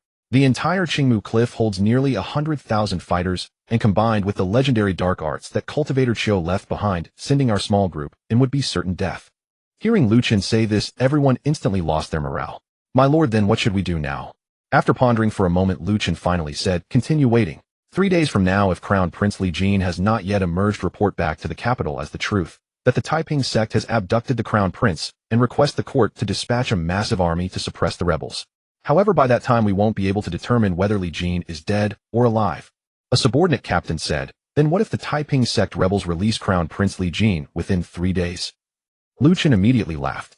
That would be even better. As long as Li Jin leaves Qingmu Cliff, we will kill him on the spot. If he dies on Taiping sect territory, these rebels won't escape blame. Meanwhile, back at Li Jin's location, the Taiping sect proved to be highly efficient. In just 2 days, they had gathered all the medicinal herbs and prepared all the alchemical equipment, such as furnaces needed for pill refining. Li Jin sat alone in the alchemy room, carefully recalling once again the refinement methods and techniques for the Pi pill from the memory inheritance of the great sage. Soon after everything was ready, Li Jin methodically started the furnace, controlled the fire temperature, and added the herbs in sequence. At first he was somewhat unsteady, but relying on his maxed-out comprehension and memories as vivid as personal experience, Li Jin quickly became proficient, his movements flowing like water, just like a seasoned veteran. Finally, after nearly 3 hours had passed. As Li Jin opened the pill furnace, a wave of pill fragrance drifted out, and at the bottom of the furnace were clearly 3 crimson-red pill pellets. Success! Li Jin's face lit up with joy. He hadn't expected that his very first attempt at pill refining would succeed. And it should be noted that the Pai pill belonged to the category of high-grade pills. Li Jin had originally prepared enough materials for 3 full batches. He thought succeeding once out of 3 attempts would already be more than satisfactory, but he never expected to succeed on the very first try. Pushing open the door and stepping out of the alchemy room, Qiu Changchun had been anxiously waiting outside. Seeing Li Jin emerge, he immediately hurried forward. Your Highness, how did it go? Li Jin directly tossed a Pai pill to Qiu Changchun. I'm quite tired now and need to rest. Even Li Jin, who had already reached the peak of the Grandmaster realm, found the 3 consecutive hours of high-intensity pill refining somewhat exhausting. Quick! Escort His Highness back to his room to rest. After personally seeing Li Jin to his room, Qiu Changchun couldn't wait to return to his own quarters and took the Pai pill. In the middle of the night, suddenly a wild laugh filled with excitement echoed across the entire Qingmu Cliff, startling Li Jin awake from his sleep, and then Qiu Changchun's voice rang out, the hidden ailment in my body is cured.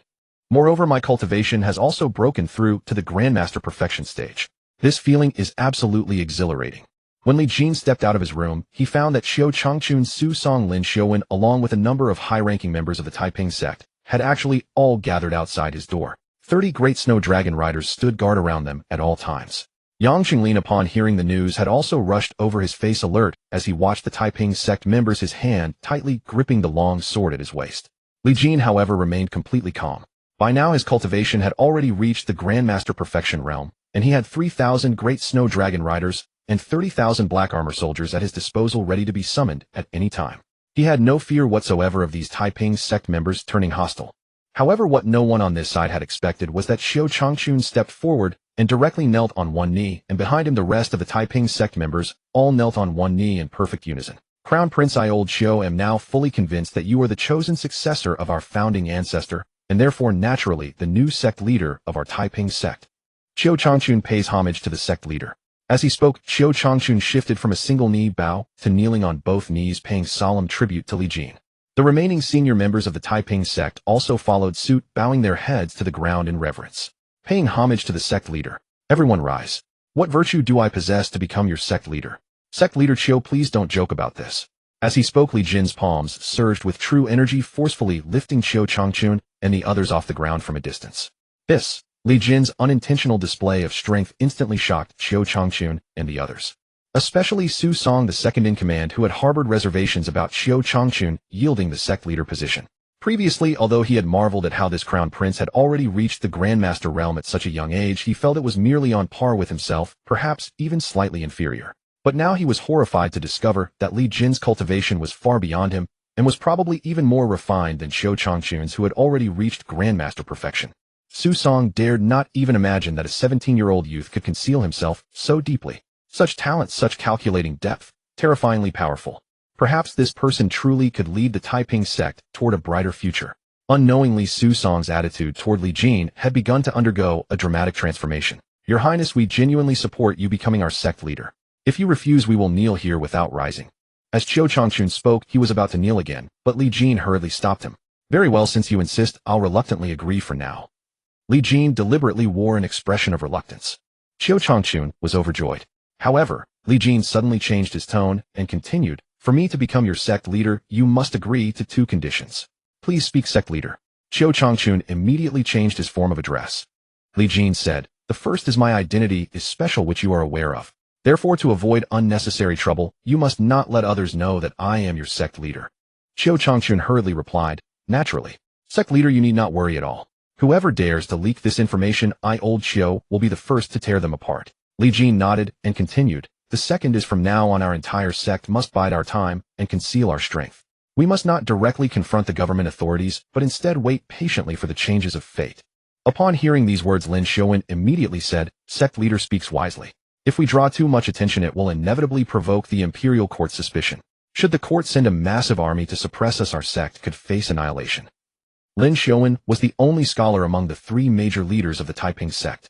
In the past, he had offered Xiao Changchun numerous pieces of advice, but the latter had paid no heed to them.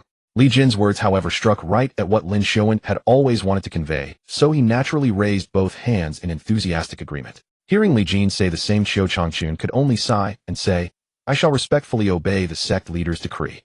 Li Jin thought for a moment, then added, how about this? Before I leave, I'll bestow upon you one final piece of wisdom, a 9-character mantra. I wonder which 9 characters. Everyone's faces were filled with curiosity. Li Jin said slowly, build high walls, amass ample grain, and delay claiming the royal title. After becoming the new leader of the Taiping sect, that very night Li Jin led a group of people and left Qingmu Cliff under the cover of darkness. Xiao Changchun tried his best to persuade him to stay, but Li Jin flatly refused. If we don't leave as soon as possible, once the news that the first prince has been taken by the Taiping sect spreads, the imperial court will surely send troops to suppress us. Then all our plans will come to nothing. In the end, Xiao Changchun had no choice but to let Li Jin and his group leave. When he offered to send guards to escort them, Li Jin refused. Now he needed to distance himself from the Taiping sect to prevent anyone from making a fuss about this matter. Not only must you not send guards, but after we leave Qingmu Cliff, you must pretend to send people to pursue us. Only then can you help me lure out the mastermind behind the scenes. On a hillside more than 10 li away from Qingmu Cliff. If Li Jin hasn't come out of Qingmu Cliff by the end of tonight, report to the imperial court and send a large army to suppress the rebels. After 3 days of staking out, Lu Chun, the commander-in-chief of the embroidered uniform guard, had completely run out of patience and no longer planned to wait. Just then a subordinate suddenly reported, they've come out. Your Excellency, the first Prince Li Jin and his group have escaped from Qingmu Cliff and are heading north on a side path. The Taiping sect leader Xiao Changchun is furious and has sent people to pursue them personally. Hearing this, Lu Chen's spirits lifted. Excellent. It was worth waiting here for 3 days and nights. Finally, I have my chance. Have the scouts keep a close watch on their movements. Everyone follow me immediately to intercept and kill the first Prince Li Jin. Now back to Li Jin's side. After leaving Qingmu Cliff, the group ran along the path for dozens of li and finally stopped in a wide valley. Let everyone rest. If nothing unexpected happens, the fish should be biting soon. When the carriage stopped, Li Jin lifted the curtain and looked at the night sky. It was the dead of night with a bright moon overhead. Moonlight cascaded down like silver water, illuminating the entire valley with extraordinary brightness. It's about 10 minutes until midnight. By then my cultivation will instantly advance to the Vajra realm. Li Jin felt a hint of anticipation. The Vajra realm was undoubtedly among the ranks of the strong throughout the entire 9 provinces continent. Moreover, he possessed the Vajra indestructible divine ability, which was renowned for being invincible in defense at the same realm. Unless a top-tier powerhouse of the celestial phenomenon realm appeared, no one could do anything to him. However, every celestial phenomenon realm expert was a supreme figure on the level of ancient ancestors who could even disregard the emperor's face. How could they be casually ordered around by the second Prince Li Tai? Just as Li Jin was pondering, a group of riders suddenly arrived with a roar, instantly blocking Li Jin's group of several hundred people by the lake. Yang Qinglin's face changed drastically. He immediately called for everyone to defend. When he recognized the newcomers, he couldn't help but exclaim, "It's the embroidered uniform guard." The next moment, a voice full of mockery rang out from among the embroidered uniform guard. "Your Highness the First Prince, you certainly made this officer's search high and low for you." As the voice fell, a middle-aged man in brocade uniform with a sinister aura slowly rode out from the rear, a look of deep mockery on his face. You are Li Jin, the commander-in-chief of the embroidered uniform guard." Yang Qinglin recognized the man at once and was furious. "Li Jin, how dare you? You dare to ambush a prince of the reigning dynasty. Do you know what crime you have committed?" In response, Li Jin casually struck out with a palm. How annoying. Courting death. This seemingly light palm strike from Li Jin was actually full of power. The palm wind surged like a raging sea, sweeping straight toward Yang Qinglin. Yang Qinglin was only at the early stage of the Xiantian realm, while Li Jin was a half-step Vajra realm expert. The gap between them was like heaven and earth. Yang Qinglin tried to dodge, but found that under the powerful palm pressure, he could not move at all. He could only watch helplessly as the terrifying palm force came down like a shroud. Just when Yang Qinglin was almost in despair, a figure suddenly appeared in front of him and blocked the fatal palm strike for him. It was Li Jin. Golden light swirled around Li Jin's body. Li Jin's powerful palm strike, even when smashing against the golden light, could not shake him in the slightest. Vajra indestructible divine ability. Grandmaster perfection realm. How is this possible? When Li Jin saw that the person who had blocked his strike was actually Li Jin, the smile on his face instantly vanished, replaced by intense shock. Earlier at the Tian River, he had used the Tian River water monster to attack the warship and had tested Li Jin's strength. At that time, he was clearly only at the early Xiantian realm. Because of this, Li Jin had always regarded Li Jin as a plaything in his palm, believing he could crush him at any time. He had carefully planned this to kill Li Jin while keeping himself free from blame. But he never expected that Li Jin was actually at the Grandmaster Perfection realm. And he could even execute the top Buddhist technique, the Vajra indestructible divine ability. No way this kid was hiding so deep. For a moment, Li Jin was completely stunned. Consider that the second Prince Li Tai, hailed as the greatest genius of the Qian Kingdom's imperial family in a century, had only just stepped into the Grandmaster realm with one foot. Yet this first prince, who had been a hostage in the Chu Kingdom for 10 years, was already at the Grandmaster Perfection realm. This result was absolutely unacceptable to Li Jin. "You are Li Jin, commander-in-chief of the embroidered uniform guard. Did the second prince send you to kill me?" Li Jin looked relaxed. Even though the opponent was at the half-step Vajra realm, slightly higher than his current cultivation, Li Jin was absolutely confident he could defeat him within 20 moves. Moreover, in just a little while after midnight, he would be at the true Vajra realm, and then he could crush the opponent with a flick of his finger. "Your Highness the First Prince, I never expected you to hide so deeply. It seems I truly underestimated you." After a moment of shock, Li Jin quickly calmed down, and the killing intent in his eyes grew even stronger. A peerless prodigy, even more extraordinary than the second Prince Li Tai, and with the status of the legitimate eldest son. Once he returned to the capital Shangjing and became known to the world, what would that mean? Since he had already offended him, he had to go all the way and completely eliminate him here tonight. "Unfortunately, you are only at the Grandmaster Perfection realm, while I am at the half-step Vajra realm." As he spoke, Li Jin fully released his aura. He slowly raised his arm, and 1,000 embroidered uniform guards stepped forward. "With just 300 men, even if you have 30 Xiantian cavalry guards, you are no match for my 1,000-strong embroidered uniform guard." Li Jin laughed. "Fighting with numbers. You think you're the only one with allies." As he spoke, he snapped his fingers and gave a command in his mind. "System, close the door, release the dogs." Suddenly, a sound of orderly footsteps rang out. Under the terrified gaze of Li Jin and his 1,000 embroidered uniform guards, a well-equipped army with a powerful aura rushed into the valley from both the front and rear entrances, surrounding them completely. Li Jin's face instantly turned deathly pale. In truth, faced with such a staggering spectacle, Li Jin was not merely dumbfounded. Even Yang Qinglin was utterly bewildered, his mind buzzing. Where did this impeccably equipped army spring from? The Taiping sect. No, the Taiping sect is nothing but a rabble of militiamen, whereas these soldiers before us, each clad in dark armor, are unmistakably an elite force. Though they may not match the 30 Xiantian cavalry from before, they number 4 to 5,000, an overwhelming advantage in quantity. Lu Qin's 1,000-strong Jinyi, now realizing the might of this approaching army, were so terrified their legs turned to jelly. How could you possibly have such an elite force? It's impossible. Lu Qin racked his brains, but could not fathom it. Li Jin had spent the past decade as a hostage in the Chu kingdom. How could he have secretly trained such a formidable army within the borders of Qian kingdom? If he said he brought them back from Chu, that made even less sense. Did he take the Qian border guards for idle? Could an elite of 5,000 men cross into Qian kingdom unchecked? Do you still wish to fight, Commander Lu? If you dismount and surrender now, I might consider sparing your life, Li Jin said coolly. Surrender? Ridiculous. Once I kill you, even these men may not be able to stop me from leaving. As the words fell, Lu Qin's sword from his horse, his long blade leaping from its sheath, and slashed down directly at Li Jin's head. At the same moment, the battle between the Jinyue and the Xuanjia army erupted. Boom. A brilliant blade glare burst forth, coalescing into a terrifying shadow, dozens of meters long, as if to utterly engulf Li Jin. Oomph. Li Jin snorted coldly, standing still as a golden light suddenly surged from his body, growing even more dazzling. Clang. Lu Qin's massive blade struck against what seemed like a giant bronze bell, emitting a crisp clash, and he was sent staggering backward. Li Jin, by contrast, emerged unscathed, not even shifting his stance. You have cultivated the Vajra, indestructible divine art, to such a level. Lu Qin's expression shifted dramatically again. He clearly had never imagined that Li Jin would not only possess this supreme Buddhist technique, but had also mastered the Vajra, indestructible divine art, to the realm of perfect and flawless completion. Even at his half-step Vajra realm, he could not breach the opponent's defense. Such terrifying talent was enough to drive one to despair. I refuse to believe it. Lu Qin roared low and charged forward again with his blade.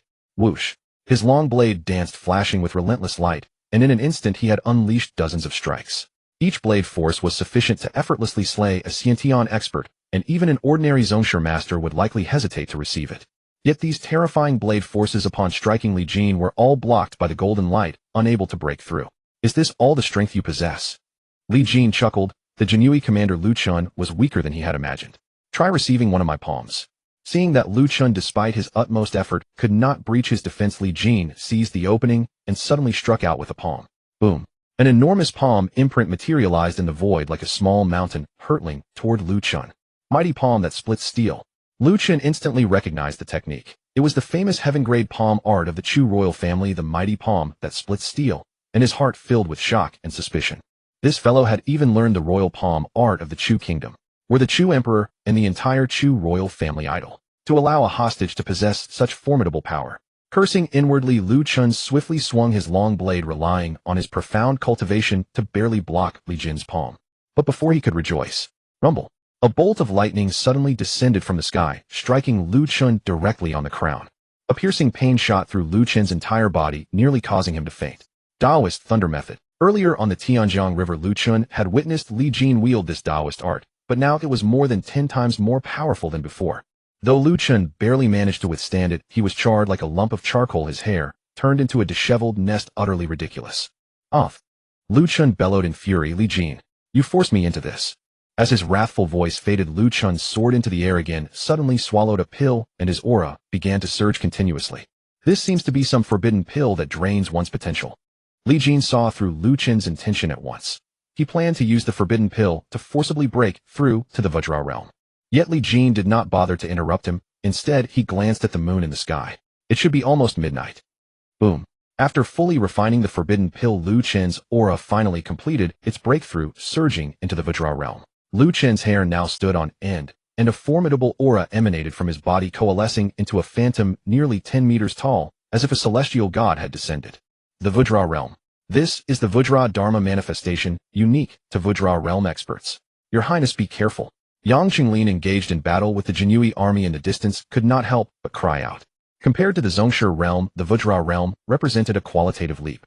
Even a half-step Vajra was merely stronger than a peak Zongshi, but a true Vajra belonged to an entirely different level. I never imagined that to deal with you I would be forced to take a forbidden pill and forcibly elevate my cultivation to the Vajra realm.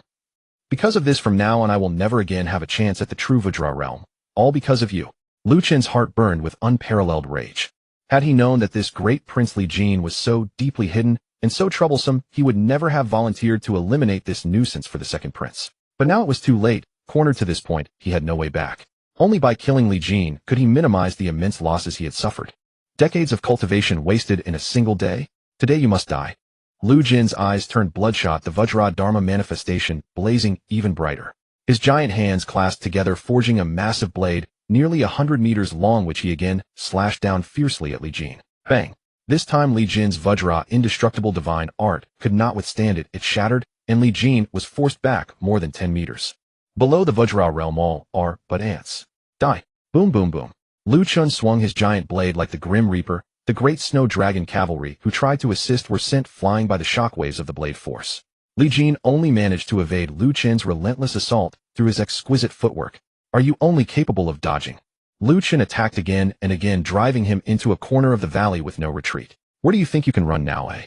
The awe-inspiring Lu Qin sealed off all of Li Jin's escape routes, a mocking smile on his frenzied face, as if everything was already under his control. Your cultivation has been delivered. Please check. The system's voice suddenly rang out, putting Li Jin's mind at ease. Lu Qin, who had forcibly broken through to the Vajra realm, was indeed more than 10 times stronger than before, but Li Jin's exquisite movement techniques prevented him from being defeated. However, the gap in cultivation remained. With only the Zhongshe realm, defeating him would be no small feat. Great Prince, before you die, do you have any last words to say? Lu Qin had regained his earlier confidence and certainty of victory, his giant blade slowly rising again. Li Jin smiled lightly. Are you certain it is I who needs to leave last words, and not you? As the words fell, Li Jin's aura also began to surge, and in an instant he broke through to the Vajra realm without any obstruction. Boom! A colossal golden phantom, nearly 50 meters tall, rose from Li Jin's body. Both in size and solidity, Li Jin's Vajra Dharma manifestation far surpassed Lu Qin's. Both were in the Vajra realm, but Lu Qin's was a false realm forcibly elevated by a forbidden pill, while Li Jin's was a genuine and solid Vajra realm. The two were naturally incomparable. Lu Qin stared at the scene before him, the smile on his face freezing solid. Vajra realm. He actually broke through to the Vajra realm. How is that possible? Lu Qin stared at Li Jin as if he had seen a ghost. Just moments ago, he was only at the Grandmaster Peak realm. How did he suddenly become Vajra realm? It must be noted that he had been stuck at the Grandmaster Peak for 3 years and was only at half-step Vajra. By relying on the effect of a forbidden pill, he barely managed to forcibly break through to Vajra realm and would later suffer severe backlash. Yet this Li Jin had directly broken through to Vajra realm in the midst of battle. Was this man a demon? Lu Qin was now completely numb, feeling that everything before him was so bizarre, utterly beyond the scope of his comprehension. Have you thought about your last words, eh? Li Jin directly raised his hand and struck down. The massive Vajradharma form was like a golden giant Buddha, its palm imprint descending like a mountain, fiercely crashing down upon Lu Qin. Boom! Lu Qin's Vajra realm, forcibly elevated by pills, was inherently unstable and rootless. How could he withstand this true Vajra realm strike from Li Jin? Bang! The Vajradharma form shattered. Lu Qin spewed a mouthful of blood, his entire body flying backward like a kite, with a broken string crashing heavily onto the ground. Whoosh! Li Jin's figure flickered, and he was already in front of Lu Qin, lifting his foot to step on his chest. Don't kill me. As long as your highness spares my life, I am willing to follow you from now on, and help you ascend to the position of crown prince. Li Jin smiled. It's not impossible to spare your life. Then tell me, what can you do for me? Lu Qin saw hope, and immediately perked up hastily, saying, Your highness, please understand. I am the commander-in-chief of the Brocade Guard with the authority to oversee all officials. I dare not say for the entire Qian Kingdom, but across Shangjing City, any notable figure. I have their dirt on all of them. Oh, Li Jin's interest was piqued upon hearing this. It must be said that Lu Qin's position as commander-in-chief of the Brocade Guard was indeed a very important one. In theory, he was the emperor's eyes and fangs, directly obeying the emperor and overseeing all officials. The reason he had been obeying Li Tai was most likely because he believed Li Tai was destined to become the future ruler of the Qian Kingdom, so he chose to side with him early, hoping for the merit of supporting a new emperor. I can spare your life, but I don't trust you, so I'll need to make some modifications to you. Before Lu Qin could react to what Li Jin meant, the latter's eyes suddenly shot out 2 beams of sharp light. Lu Qin was instantly struck as if by lightning, his entire body falling into a dazed state. Sacred Heart Demon Seed Art. Li Jin executed the demonic art. Lu Qin, already injured and mentally weakened, had little power to resist, and soon succumbed to Li Jin's powerful spiritual attack. In the end, his consciousness was completely subdued. He knelt before Li Jin, his eyes becoming vacant. Master. Li Jin nodded with satisfaction. This Sacred Heart Demon Seed Art was indeed a sinister technique of the demon sect. At this moment, even if he ordered Lu Chun to die, he would carry it out without hesitation. Ride quickly back to Shanjing City. First ask for leave for a period of time to avoid being discovered by outsiders. Then keep an eye on Li Tai's movements and report to me at any time. Li Jin issued another order. Yes, master. Lu Chen acknowledged and then directly turned around and headed toward the capital. Meanwhile, on the other side, the 5,000 Xuanjia cavalry faced off against 1,000 brocade guards, the latter having already been completely wiped out. Li Jin ordered everyone to burn the bodies on the spot, leaving no trace. Then he had the 5,000 Xuanjia soldiers return to the system to recuperate, and also dismissed the 30 Great Snow Dragon cavalry. Now that he was at the Vajra realm, he could at least be considered among the world's strong, and no longer needed the protection of the Great Snow Dragon cavalry. Let's go. After arranging everything, Li Jin returned to the carriage, and then told Yang Qinglin to continue the journey. After this battle, all the soldiers, including Yang Qinglin, looked at Li Jin with even more awe. Who would have thought that this crown prince, only 17 years old, was actually a Vajra realm expert? Is it possible that His Highness the Crown Prince's cultivation might be more than just Vajra realm? Yang Qinglin, while ordering the soldiers to continue the journey, couldn't help but harbor a strange thought. From the beginning, when Li Jin first acted, he was only at the Xiantian realm. Later at Qingmu Cliff, he suddenly became a grandmaster. Now he had become Vajra realm. Yang Qinglin increasingly felt that this crown prince was simply unfathomable, and perhaps he was still holding back. Surely it can't be that exaggerated. After this thought arose in his mind, Yang Qinglin immediately felt it was too absurd and couldn't help but shake his head lightly. A 17-year-old at the Vajra realm was almost a once-in-a-millennium prodigy. If Crown Prince Li Jin's cultivation was more than Vajra realm, but rather heavenly phenomenon realm, then that would be an unprecedented, unheard of existence. I'm overthinking. Yang Qinglin suddenly found the idea too absurd and couldn't help but laugh. One day later, the group smoothly left Lizhou and arrived in Jiangzhou. Calculating the days, they were at most 5 or 6 days away from the Qian capital Shanjing City. Your Highness, Jiangzhou is different from Lizhou. Lizhou is poor while Jiangzhou is prosperous. Especially Jiangzhou City, its bustling level is not much inferior to Shanjing. Today, why don't we enter the city and stay overnight? What do you think, Your Highness? As the group passed by Jiangzhou City, Yang Qinglin made the suggestion. All right, let's go into the city and have a look. Li Jin naturally had no reason to refuse. After Yang Qinglin presented his identity token, the city guards immediately let them through, and the group smoothly entered Jiangzhou City. As Yang Qinglin had said, Jiangzhou City was indeed a prosperous large city with a main road dozens of meters wide, lined with tall buildings stretching for over 10 li. On the streets there were many merchants and vendors hawking their wares, a truly bustling scene.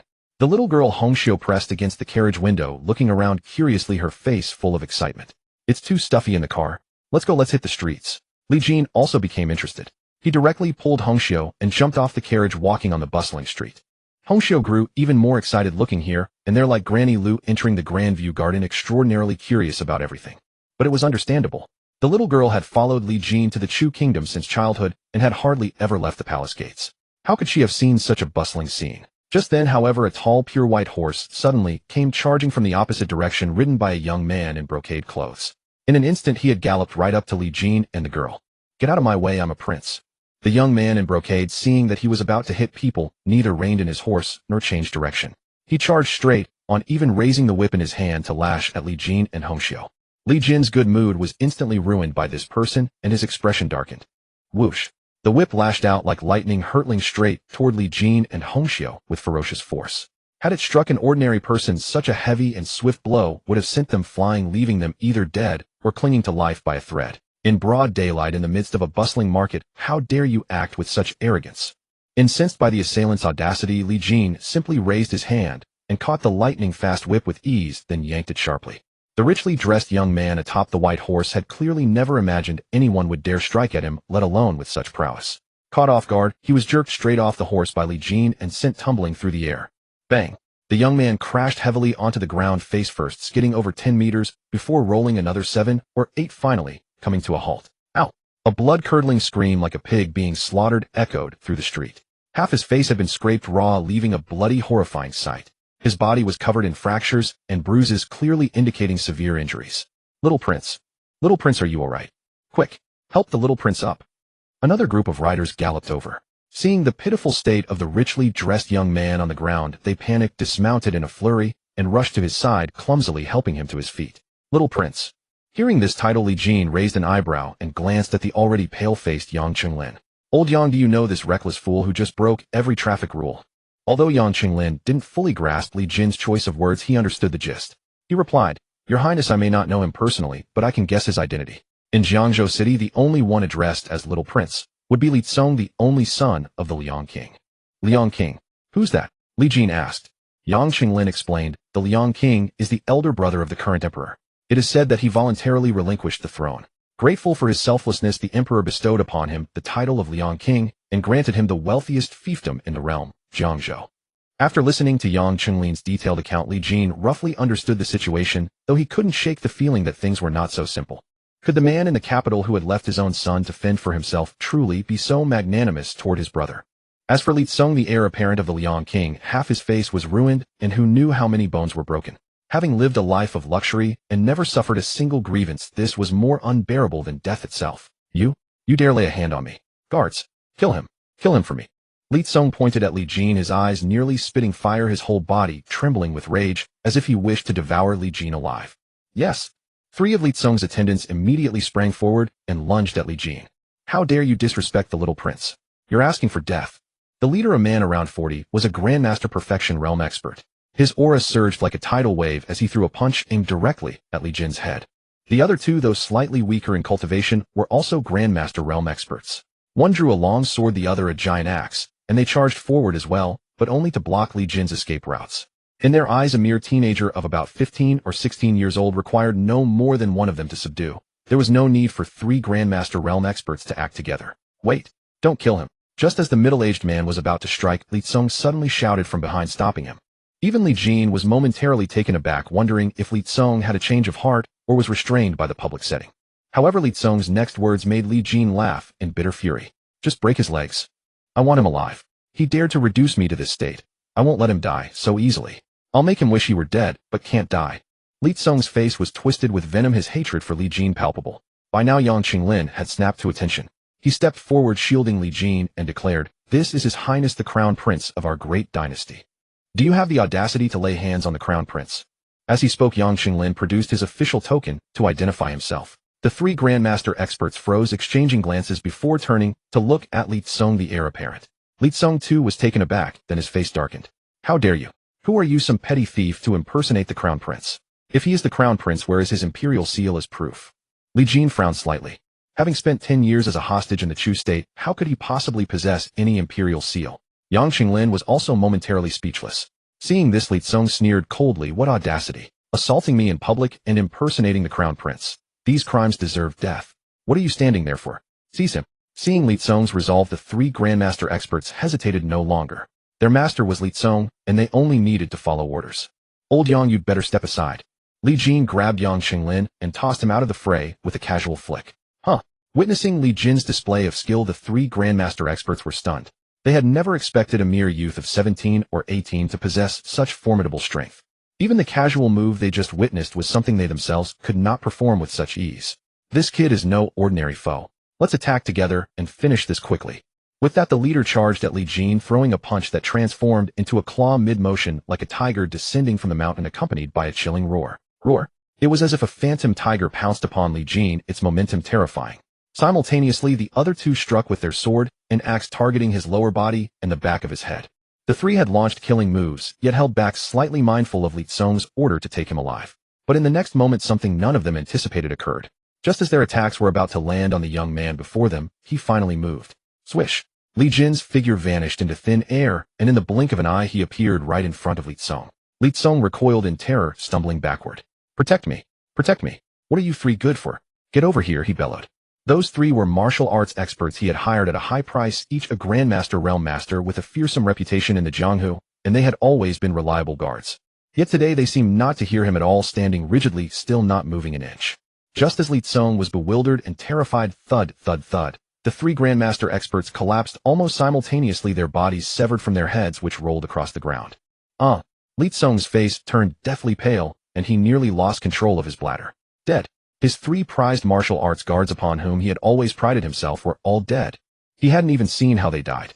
In truth, it wasn't just Li Tsong. No one had any idea what had happened before the 3 masters were decapitated. Now it's your turn. Li Jin, having flicked his fingers to slay 3 Grandmaster experts, strode slowly toward Li Tsong, a slight smile curling at the corner of his mouth. His demeanor was relaxed and effortless, as if taking a leisurely stroll. Li Tsong was utterly panicked, collapsing to the ground in terror, flailing his limbs as he scrambled backward until he reached the wall with no escape left. As for Li Tsong's other attendants, upon witnessing the 3 Grandmaster-level guards being slain with a mere flick of the young man's fingers, how could they dare to step forward? Don't kill me. I am the hereditary prince of King Liang. If you kill me, my father will never let you go. You won't be able to leave Jiangzhou City alive. Li Tsong was truly terrified. In all his life, he had never encountered anyone so fearsome. In the past, merely invoking his identity as the hereditary prince of King Liang allowed him to do as he pleased in Jiangzhou City. Even high-ranking local officials like the prefect of Jiangzhou would flatter and fawn over him. In his eyes, ordinary people were no more than ants to be crushed at will. Now finding himself the one about to be crushed, Li Tsong finally tasted the true flavor of fear. Don't worry, I won't kill you now. Li Jin chuckled, but his smile carried a sinister undertone. You just said you wanted to cripple both my legs, leaving me in agony between life and death. So as you wish, I will also cripple your legs and let you perish slowly in pain. That seems fair, doesn't it? As he spoke, Li Jin flicked his fingers and 2 beams of sword chi instantly pierced through Li Tsong's knees. Oh! Li Tsong let out another blood-curdling scream. At this moment, many onlookers were watching from a distance, and quite a few recognized him as the hereditary prince of King Liang, leaving them utterly speechless with shock. The hereditary prince of King Liang was a household name in Jiangzhou City, a veritable tyrant known for his arrogance and countless misdeeds whom no one could touch. He was in a sense the very sky of Jiangzhou City. And now someone had actually pierced that sky. Who on earth was this person? How incredibly bold. Yet despite their astonishment, the citizens of Jiangzhou felt an indescribable delight at seeing the oppressive bully Li Tsong trembling in his own urine and begging for mercy so miserably. You? How dare you? Li Tsong's agonized wails echoed through the entire street, his eyes fixed on Li Jin as if trying to memorize his face. If I survive this day, I will make my father flay you alive and have all of you executed by dismemberment. Li Tsong roared in his heart, his venomous gaze nearly spitting fire. Oh, you don't seem convinced. What, plotting your revenge? Li Jin looked down at Li Tsong, the young man who was nominally his cousin, and spoke coldly again. No. Spare my life, and I swear I will never pursue today's matter. Good sir, you've beaten me and punished me. Just let me go like a puff of wind. Li Tsong cast aside all dignity, pleading desperately for mercy. Li Jin nodded and turned to leave as if he truly intended to spare Li Tsong's life.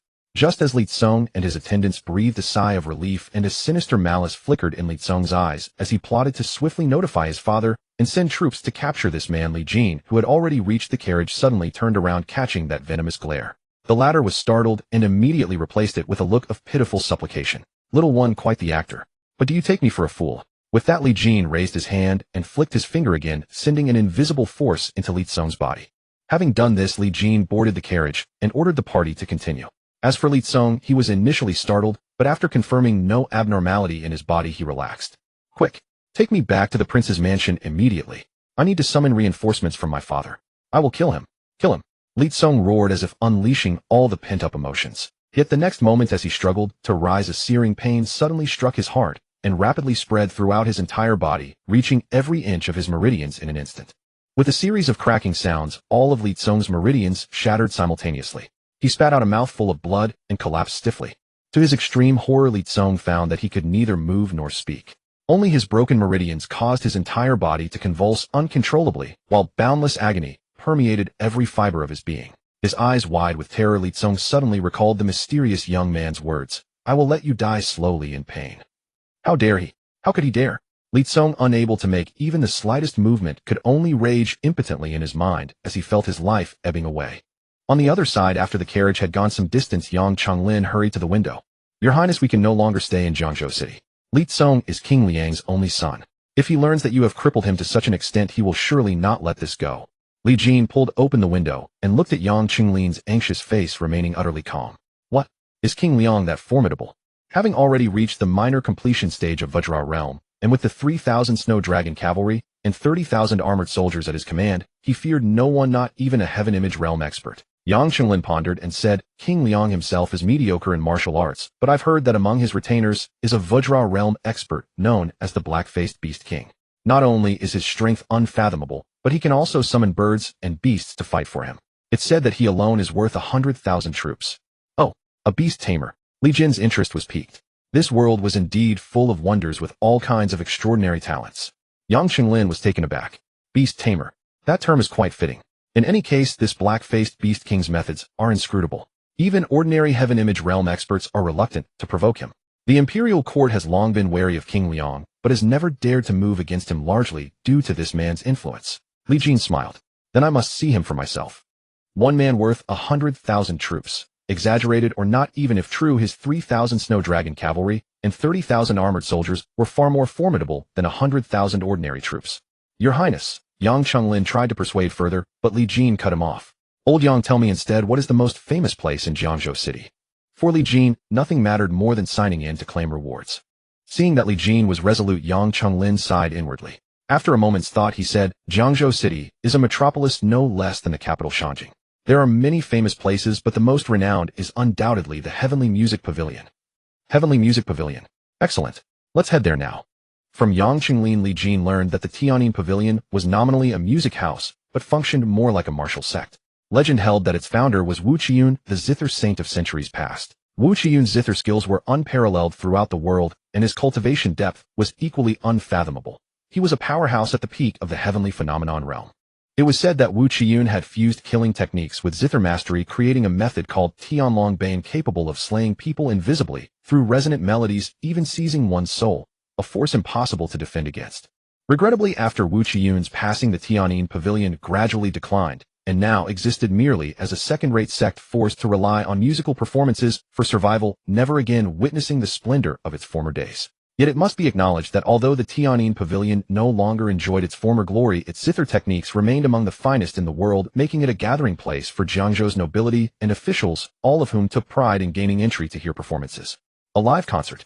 True, there are no electronic devices in this world. To listen to music, one must attend in person. After hearing Yang Chenlin's description, Li Jin could not help but feel a growing anticipation.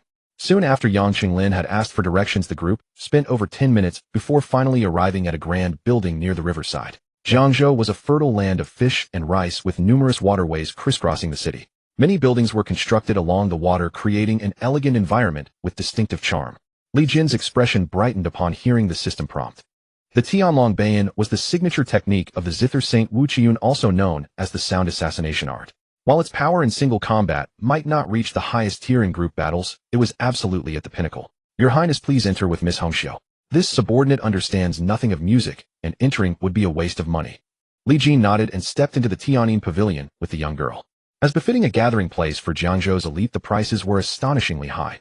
An entrance fee of 100 tael of silver merely secured an ordinary private box. Fortunately, Yang Chenglin had been thorough and had prepared a silver purse for Li Jin in advance, though it was barely enough to cover the cost of an ordinary private box. I should have taken some money from Li Tsong earlier.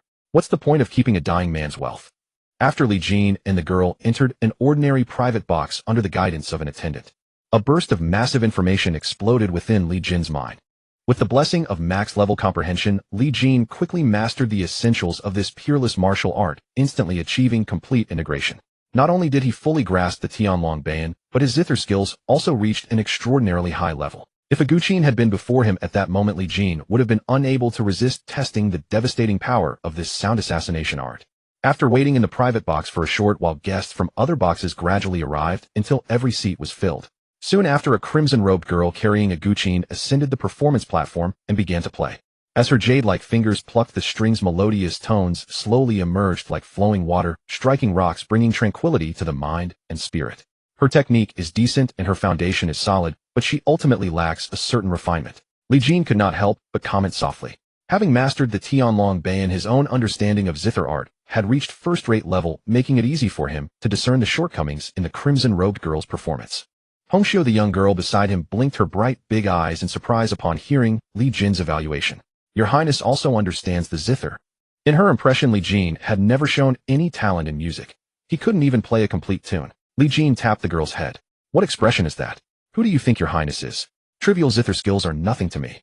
Hongxiu rubbed her head and said, could you have learned that from a dream as well? Over these past days, Li Jin had completely changed, resembling an entirely different person compared to before. Li Jin explained to the girl that he had learned it from a white-bearded old man in his dreams, and she harbored little doubt. Soon after the crimson-robed girl finished her first piece, she played 3 additional compositions of different styles in succession. Li Jin felt somewhat disappointed. Although the girl's zither skills were commendable in his current eyes, they could only be considered barely adequate, far from impressive. It seems the Tianyin Pavilion has truly declined, as the rumors suggested. Nothing but an empty name. If this is the level they offer, there is no need to continue listening. Li Jin shook his head and was about to leave with Hongxiu. He had already claimed his system reward, so he had no reason to stay. Just then a voice rang out from within a private box. Please have Miss Jin's come out and perform. Indeed, we have all come specifically for Miss Jin's. While this young girl's skills are fine, she falls far short compared to Miss Jin's. If I cannot hear Miss Jin's play each day, I fear I won't even be able to sleep at night. The crimson-robed girl showed no embarrassment, seemingly long accustomed to such requests. She gathered her guqin and bowed to the crowd, saying apologetically, please remain patient. The pavilion master will arrive shortly. Before her words had fully faded, a graceful figure descended from above. Tall and slender, dressed in white, her face partially concealed by a white veil. Though her features were obscured, her faint contours suggested she must be a breathtaking beauty. I was delayed by mundane matters today and have kept you waiting. Jin offers her sincere apologies. The white-clad woman spoke softly, her voice clear and lively like a golden oriole, leaving its nest naturally, evoking joy in all who heard it. Is this the newly appointed pavilion master, Miss Jin? Only at half-step grandmaster realm. Li Jin, who had been about to rise and leave, sat back down. As the current Tianyin pavilion master, she surely possessed some outstanding qualities. He might as well listen for a while.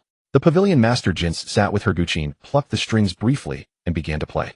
Admittedly, Miss Jin's zither skills were indeed far superior to the crimson-robed girl's. Both her technique and her artistic maturity could be considered excellent. The sole flaw lay in insufficient internal power, forcing her to compensate in many passages, with technical skill resulting in a slight stiffness. Ordinary listeners might not have detected this, but for Li Jin at present it was perfectly clear. When the piece concluded, cheers and praises rang out continuously, and numerous nobles and officials tossed gold, silver, and jewels onto the stage as tips. However, at that moment a discordant voice suddenly erupted. This Tianyin pavilion truly grows worse with each generation. In the past, the zither Saint Wu Qiyun had shaken the 9 provinces with his Tianhua zither. How magnificent it was! Now reduced to street performers, it is truly pitiful and lamentable. As his words fell, a middle-aged scholar in blue robes drifted gracefully from outside the pavilion and landed on the platform. He held a jade flute and carried a large zither case on his back, clearly also a practitioner of the sound cultivation path. Someone here to cause trouble. Li Jin, who had been preparing to leave, sat back down once more. Who is this person? How dare he speak so recklessly at the Tianyin pavilion? How dare he be rude to Miss Jin? Seize him. Guards, get this uncouth fellow out of here. Tianyin pavilion was well known throughout Jiangzhou city. Its mistress Miss Jin was not only a master of the guqin, but also a breathtaking beauty, naturally attracting quite a following. Seeing trouble brewing, several wealthy young masters eager to show off immediately dispatched their attendants onto the raised platform, intent on dragging that middle-aged scholar out of Tianyin pavilion. Oomph! The middle-aged scholar in literary garb snorted dismissively, sweeping his long flute through the air. A powerful wave of qi erupted outward, sending all the nobles' guards flying. He's astonishingly strong. I didn't expect him to possess such cultivation. There's no way he's an unknown figure. Now I recognize him. Look at his left hand. He has 6 fingers. If my suspicions are correct, he must be that 6-fingered zither demon of the Jianghu Fengzhouge. Indeed, the one whose demonic melody could intoxicate immortals, master of both zither and flute, Fengzhouge. It is said he has already stepped 1 foot into the Vajra realm, and is a rare voice cultivator of great renown, capable of slaying with unseen musical waves. Interesting. Li Jin's brows rose slightly as he listened to the murmurs around him. Though Fengzhouge was merely at the half-step threshold of the Vajra realm, a trivial attainment in Li Jin's eyes, he remained a renowned figure, a top-tier powerhouse in the martial world. Esteemed guests, Tianyin Pavilion has certain private matters to attend to. Forgive any shortcomings in our hospitality. You are free to come or go as you please. Today's expenses shall be fully refunded. Jin spoke softly, her fingers resting upon the guqin as spiritual energy began to gather around her. Her gaze remained wary, fixed upon Fengzhouge, as though ready to strike at any moment. A small number of guests, fearing entanglement, quietly departed. Yet the majority stayed. After all, gossip is human nature, and watching drama unfold is instinct. Young girl, considering my past friendship with your master, surrender the heavenly demon guqin and the celestial dragon 8 tones manual, and I shall not make things difficult for a junior. Fengzhouge spoke with supreme confidence, as though victory were already in his grasp. The onlookers in the private boxes could not help but gasp again. The heavenly demon guqin and the celestial dragon 8 tones. So Fengzhouge has come for these 2 treasures. That heavenly demon guqin is said to be an evil instrument. If one cannot master it, the soul will be corrupted, driving the wielder into madness. And the celestial dragon 8 tones is the supreme art of the voice cultivation lineage. Is this not simply open robbery? He claims to be a senior of the martial world, yet acts with such shamelessness. Hush! He walks neither wholly good nor purely evil. Be careful he doesn't hear you and take revenge. On the raised platform, Jin's face was as cold as frost. To think a revered elder of the martial world would stoop to banditry and extortion. If my master were still alive, would you dare such arrogance? Unmoved by her mockery, Feng Jioge remained calm and composed.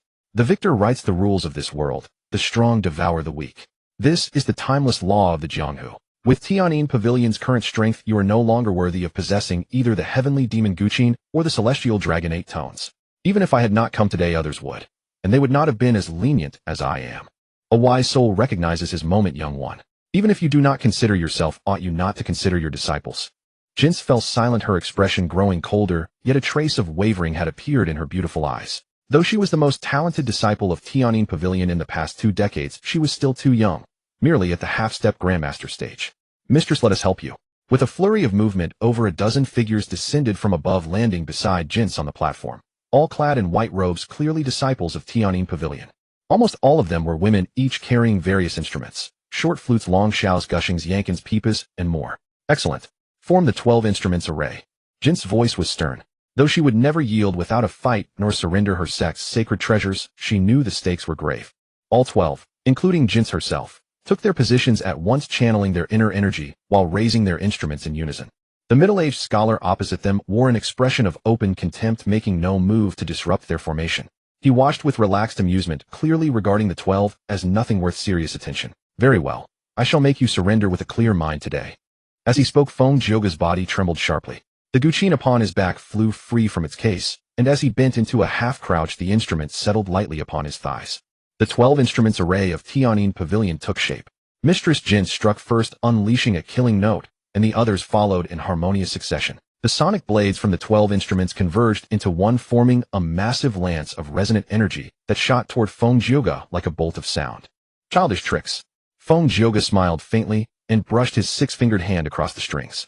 The sonic lance shattered instantly beneath a counter-strike, splintering into fragments of noise. In the blink of an eye, the two sides exchanged over 10 moves. Sonic blades detonated around them, reducing tables and chairs to splinters, while deep grooves scarred the stone pillars and walls of the hall. Break! Feng Jioge bellowed, his hands blurring as he unleashed wave after wave of sonic blades. The 12 defenders had no time to react before they were struck down one by one. 12 spewed blood. Only Jin's, the pavilion mistress, remained standing on the platform. The other 11 were knocked off into the crowd below. A rabble. Pathetic. Having defeated them in a single exchange, Feng Jioge did not forget to taunt. Jin's expression grew grim. As though she had made some final decision, she suddenly raised her hand and slammed it onto the platform. The wooden floor of the platform split open with a crash, revealing a hidden compartment below. From within, a uniquely shaped Guqin floated forth. The instrument was entirely black, its body shaped like a majestic dragon coiled among the clouds, with the dragon's back forming the body, its whiskers the strings, and its scales the tuning pegs. An indescribable aura of dominance and mystery radiated from it. A fine instrument. Li Jin, who had nearly dozed off watching the fight, suddenly brightened. As the Guqin appeared, a hidden string within his heart seemed to vibrate, and an uncontrollable urge to possess it arose. Heavenly demon zither. Good. Ha ha. Feng Jioge shouted, unable to restrain his laughter. The surrounding crowd also exclaimed, so this is the renowned heavenly demon zither. Truly extraordinary. It looks merely unique in design. Is it really as sinister as the legends say? It seems we shall feast our eyes today. Jinsei took out the heavenly demon zither, a resolute glint flashing in her eyes. Come, let me see the power of the heavenly demon zither. Feng Jioge's face turned solemn. He pressed down fiercely on the ancient zither, unleashing his full power. Whoosh, whoosh, whoosh. Over 100 long sound blades materialized in the air and shot toward Jinsei. Oomph. Jinsei's expression was grave. She pressed both hands on the heavenly demon zither, seemingly using all her strength, and finally plucked out a single sound blade. Boom. The two sound blades collided in midair, unleashing an astonishing sonic boom, as if the entire pavilion trembled. Bang. Stumble, stumble. Feng Jioge retreated half a step, while Jinsei stepped back 5 steps and spat out a mouthful of blood. As expected of the heavenly demon zither. What a pity. With your cultivation, you can only unleash such an attack, at most once. So hand over the zither obediently. Feng Jioge knew Jinsei had no strength left to fight, so he directly sent another sound blade. Bang! Jinsei was indeed unable to resist. She flew backward, and even the heavenly demon zither slipped from her hands. The heavenly demon zither is mine after all, Feng Jioge said, reaching for the zither in the air, his face already showing intense excitement. But just then an unexpected turn occurred. Whoosh! The heavenly demon zither abruptly changed its falling trajectory, flew directly into Li Jin's private booth, and landed in his palm. Truly a fine zither. Li Jin gently stroked the body of the heavenly demon Zither, which stirred restlessly, as if strongly resisting. This ancient Zither actually possessed spiritual nature. However, under the suppression of Li Jin's powerful aura, the heavenly demon Zither only trembled slightly for a moment before falling completely still. Who dares to ruin my plans? After recovering from his shock, Feng Jioge flew into a rage. He immediately plucked the strings of his Zither again, and a sound blade carrying intense killing intent shot toward Li Jin.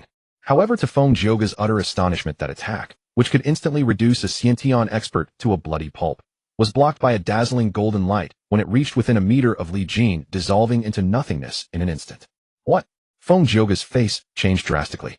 Only then did he realize that this seemingly young lad before him actually possessed such formidable strength. The Buddhist diamond, indestructible divine ability. May I ask which master you are apprenticed to? Why are you snatching my heavenly demon Zither? Li Jin couldn't help but laugh. Your heavenly demon Zither. How can anyone in this world be so shameless? I've truly broadened my horizons today.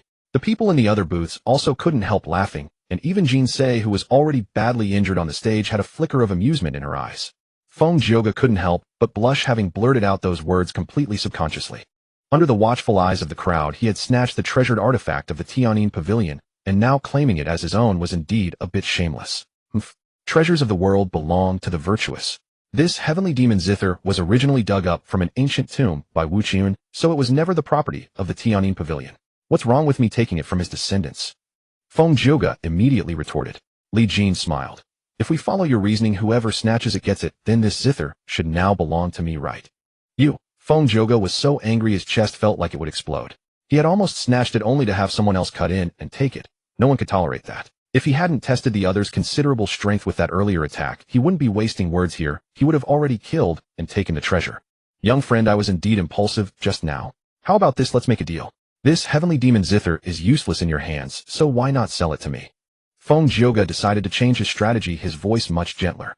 All right. Unexpectedly, Li Jin agreed without hesitation. Feng Jioge's heart leaped with joy. Then name your price. I promise I won't haggle. Having roamed the Jianghu for so many years, Feng Jioge still had some savings. In his view, even if he had to give up everything he had, it would be worth it to get the heavenly demon Zither back. Jin Se, who was standing nearby, immediately showed a tense expression, but dared not act rashly. You said it yourself? Then 80 million taels. Oh, I meant gold. How much? Feng Jioge was dumbfounded. No, how can you name such a price? Ask if the entire Qian Kingdom's annual treasury revenue reaches 80 million taels. Gold. Kid, are you messing with me? After recovering, Feng Jioge could no longer suppress his rage. You're asking for death.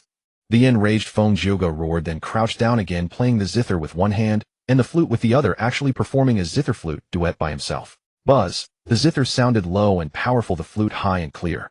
Two distinct sound blades were emitted simultaneously, then converged into one, transforming into a storm of blades and swords that attacked Li Jin like a raging tempest.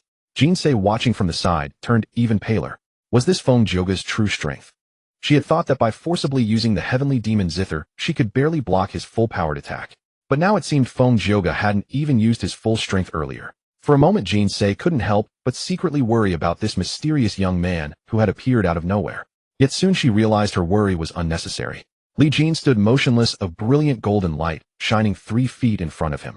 No matter how Feng Jioge's sound blades raged, they could never breach that golden barrier. Damn it! Feng Jioge was about to explode with rage. Sound-based killing techniques were good at group battles, but their greatest fear was such defensive divine abilities, like a turtle shell. The heavenly demon Zither is of no use to you. Why must you contend with us? Feng Jioge, panting with exhaustion, couldn't break through Li Jin's defense and couldn't help speaking again. Li Jin chuckled. Who told you that I can't use the heavenly demon Zither? As he spoke, he slowly raised his hand and gently pressed down on the strings. Ting! 8 tones of the heavenly dragon, sticky. An invisible wave rippled out, as if an intangible giant net enveloped Feng Jioge, instantly sticking him firmly, rendering his body immobile. What a... Feng Jioge was filled with horror, watching his own body, unable to move, his eyes reflecting deep disbelief. This is the sticky technique from the 8 tones of the heavenly dragon. Jin Se couldn't help exclaiming. The heavenly dragon's 8 tones sticky character mantra could condense true chi into an invisible sonic net, instantly sealing the flow of spiritual energy through an opponent's meridians, rendering them completely immobilized and at the mercy of their adversary. Though it sounded extraordinarily heaven-defying, Jin Se, as the master of Tianyin Pavilion, knew well that this technique had a prerequisite. One must be far superior in cultivation to seal the opponent's meridians. If one's cultivation fell short, no matter how exquisite the move, the enemy could break free in an instant. This was precisely why practicing the Heavenly Dragon's 8 tones required immense true chi and internal strength. Almost all 8 ultimate techniques of the Heavenly Dragon's 8 tones demanded powerful internal energy as their foundation to unleash their formidable power. This was also why, despite Jinsei's profound mastery of the Heavenly Dragon's 8 tones, her technique worked instantaneously against those with inferior cultivation, yet became utterly ineffective against opponents like Feng Jioge before her, those whose cultivation surpassed hers. Although the heavenly demon Guqin possessed certain empowering effects, the fact that this mysterious youth could effortlessly subdue Feng Jioge indicated that his cultivation must have reached at least the diamond realm. This youth possesses such cultivation. And why does he know the Heavenly Dragon's 8 tones? Jinsei's gaze toward Li Jin was filled with profound astonishment and bewilderment. Not only was this man's strength extraordinary, but his performance of the Heavenly Dragon's 8 tones was remarkably orthodox. In fact, his mastery seemed to surpass even that of her late master, possibly having reached the pinnacle of perfection. Our clan's ultimate techniques have never been passed outside. Where did he learn them from?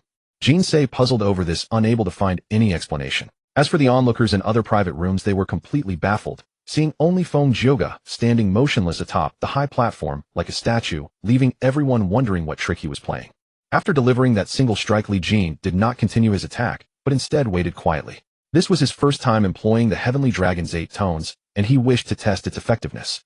After approximately 7 or 8 seconds, Feng Jioge violently broke free from his trapped state and regained his senses. Li Jin nodded inwardly. Do not underestimate those 7 or 8 seconds. In a duel between masters, life and death could be decided in a single moment.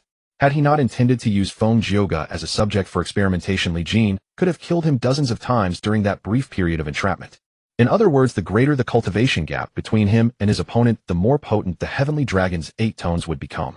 This was truly a god-tier technique for dominating the weak and showing off. Li Jin reflected inwardly while his hands plucked the strings once more. Please stop. I surrender. Feng Jioge now fully recognized the enormous gap between them and immediately sought to yield. However, Li Jin paid him no mind. Having barely found a subject to test his Guqin, how could he possibly let him go so easily? Heavenly Dragon's 8 tones, soul-seizing mantra. Li Jin played another melody as if an invisible magical energy rippled outward. In that instant, everyone present felt their spirits falter simultaneously, as though their very souls had been momentarily snatched away. Even Jinsei, who had also practiced the Heavenly Dragon's 8 tones, froze for a moment before suddenly snapping back to awareness. Could this be the true power of the soul-seizing mantra? This melody was not aimed at me directly, yet merely being affected nearly cost me my soul. How terrifying. Jinsei involuntarily looked toward Feng Jioge, only to find him standing there like a stunned chicken, his eyes hollow and vacant, as if nothing but an empty shell devoid of soul. Leading mantra. Yet Li Jin grew increasingly delighted with his playing, completely indifferent to Feng Jioge's survival, continuing to test his techniques upon him. Pull. Seize. Rotate.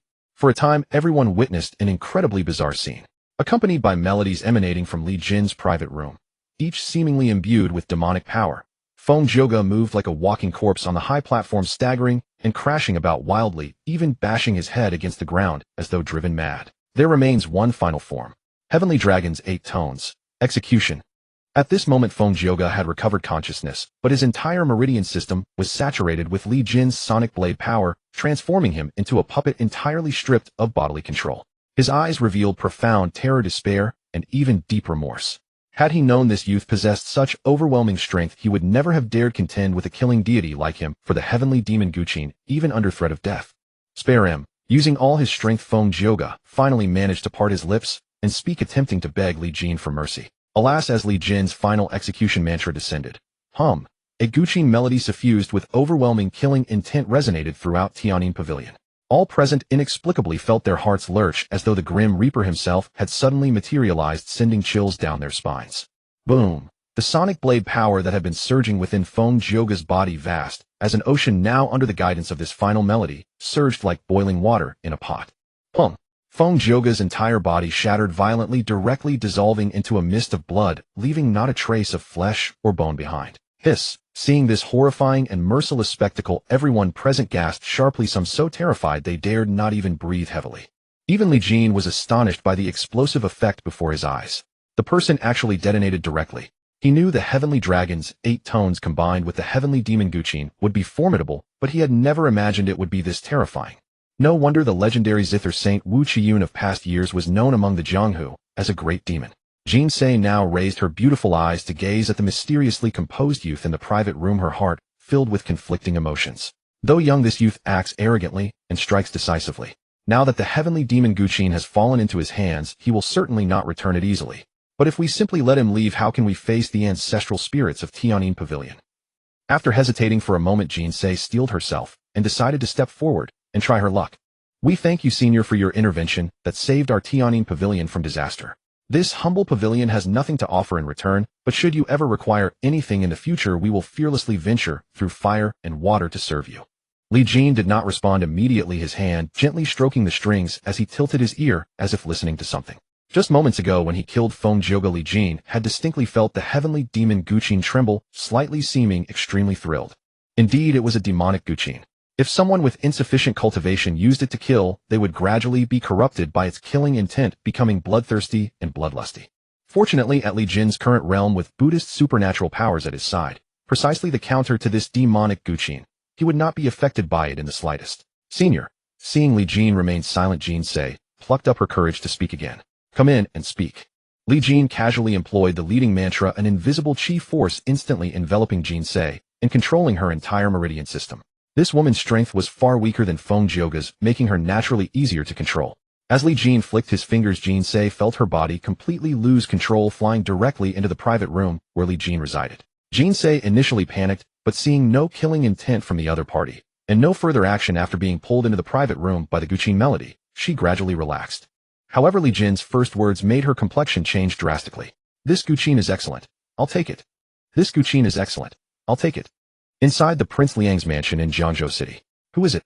Which accursed fiend has harmed my Tsong? Prince Liang Li Xuantong gazed upon his son Li Tsong, who had already perished in agony. His eyes blazed with fury, his body trembled uncontrollably, and a murderous aura surged around him. All the servants of the Liang mansion knelt prostrate, trembling in fear. The prince's heir had been slain in the streets. It was unimaginable who in Jiangzhou City would dare such a brazen act. It was as if they intended to overturn the very heavens over Jiangzhou. Are returning to your highness, that person claimed to be the Grand Prince. Finally, one of Li Tsong's close attendants stammered. The Grand Prince. Prince Liang frowned, turning to an elderly advisor beside him. The latter mused, could it be the Grand Prince Li Jin? A dozen days ago, the Chu kingdom suddenly proposed releasing the hostage Li Jin and requested a ceasefire to restore peace. Although our Qian kingdom did not withdraw its troops, the Chu emperor still sent the hostage back. By my reckoning, he should have just arrived within Jiangzhou's borders. Prince Liang said coldly, the Grand Prince Li Jin. I recall now, this boy was involved in the Demon Curse rebellion back then. As he spoke, a look of deep aversion flickered in his eyes. He paused briefly before continuing, a mere discarded pawn dares to kill my Tsong. Even if it were Li Tai himself, if he dared to harm my son, I would not let this matter rest. Moreover, because of that incident, even if I were to kill him, my good younger brother and sister-in-law might even be grateful to me. By my command, seal off Jiangzhou City immediately. Even if you have to dig 3 feet into the ground, find that man for me. I will tear him limb from limb, rip out his sinews, flay his skin, and grind his bones to ashes. The elderly advisor reminded him, Your Highness, if what the servant said is true, this man killed 3 Grandmaster experts in an instant, suggesting his cultivation is formidable. He may have already reached the Vajra realm. What? Prince Liang Li Xuantong, consumed by rage, had not even listened carefully to the attendant's words. He only knew that his most beloved son had been killed, and his mind had exploded with fury, disregarding everything else. Now reminded by the advisor, Li Xuantong was startled. The Vajra realm. That boy possesses such strength.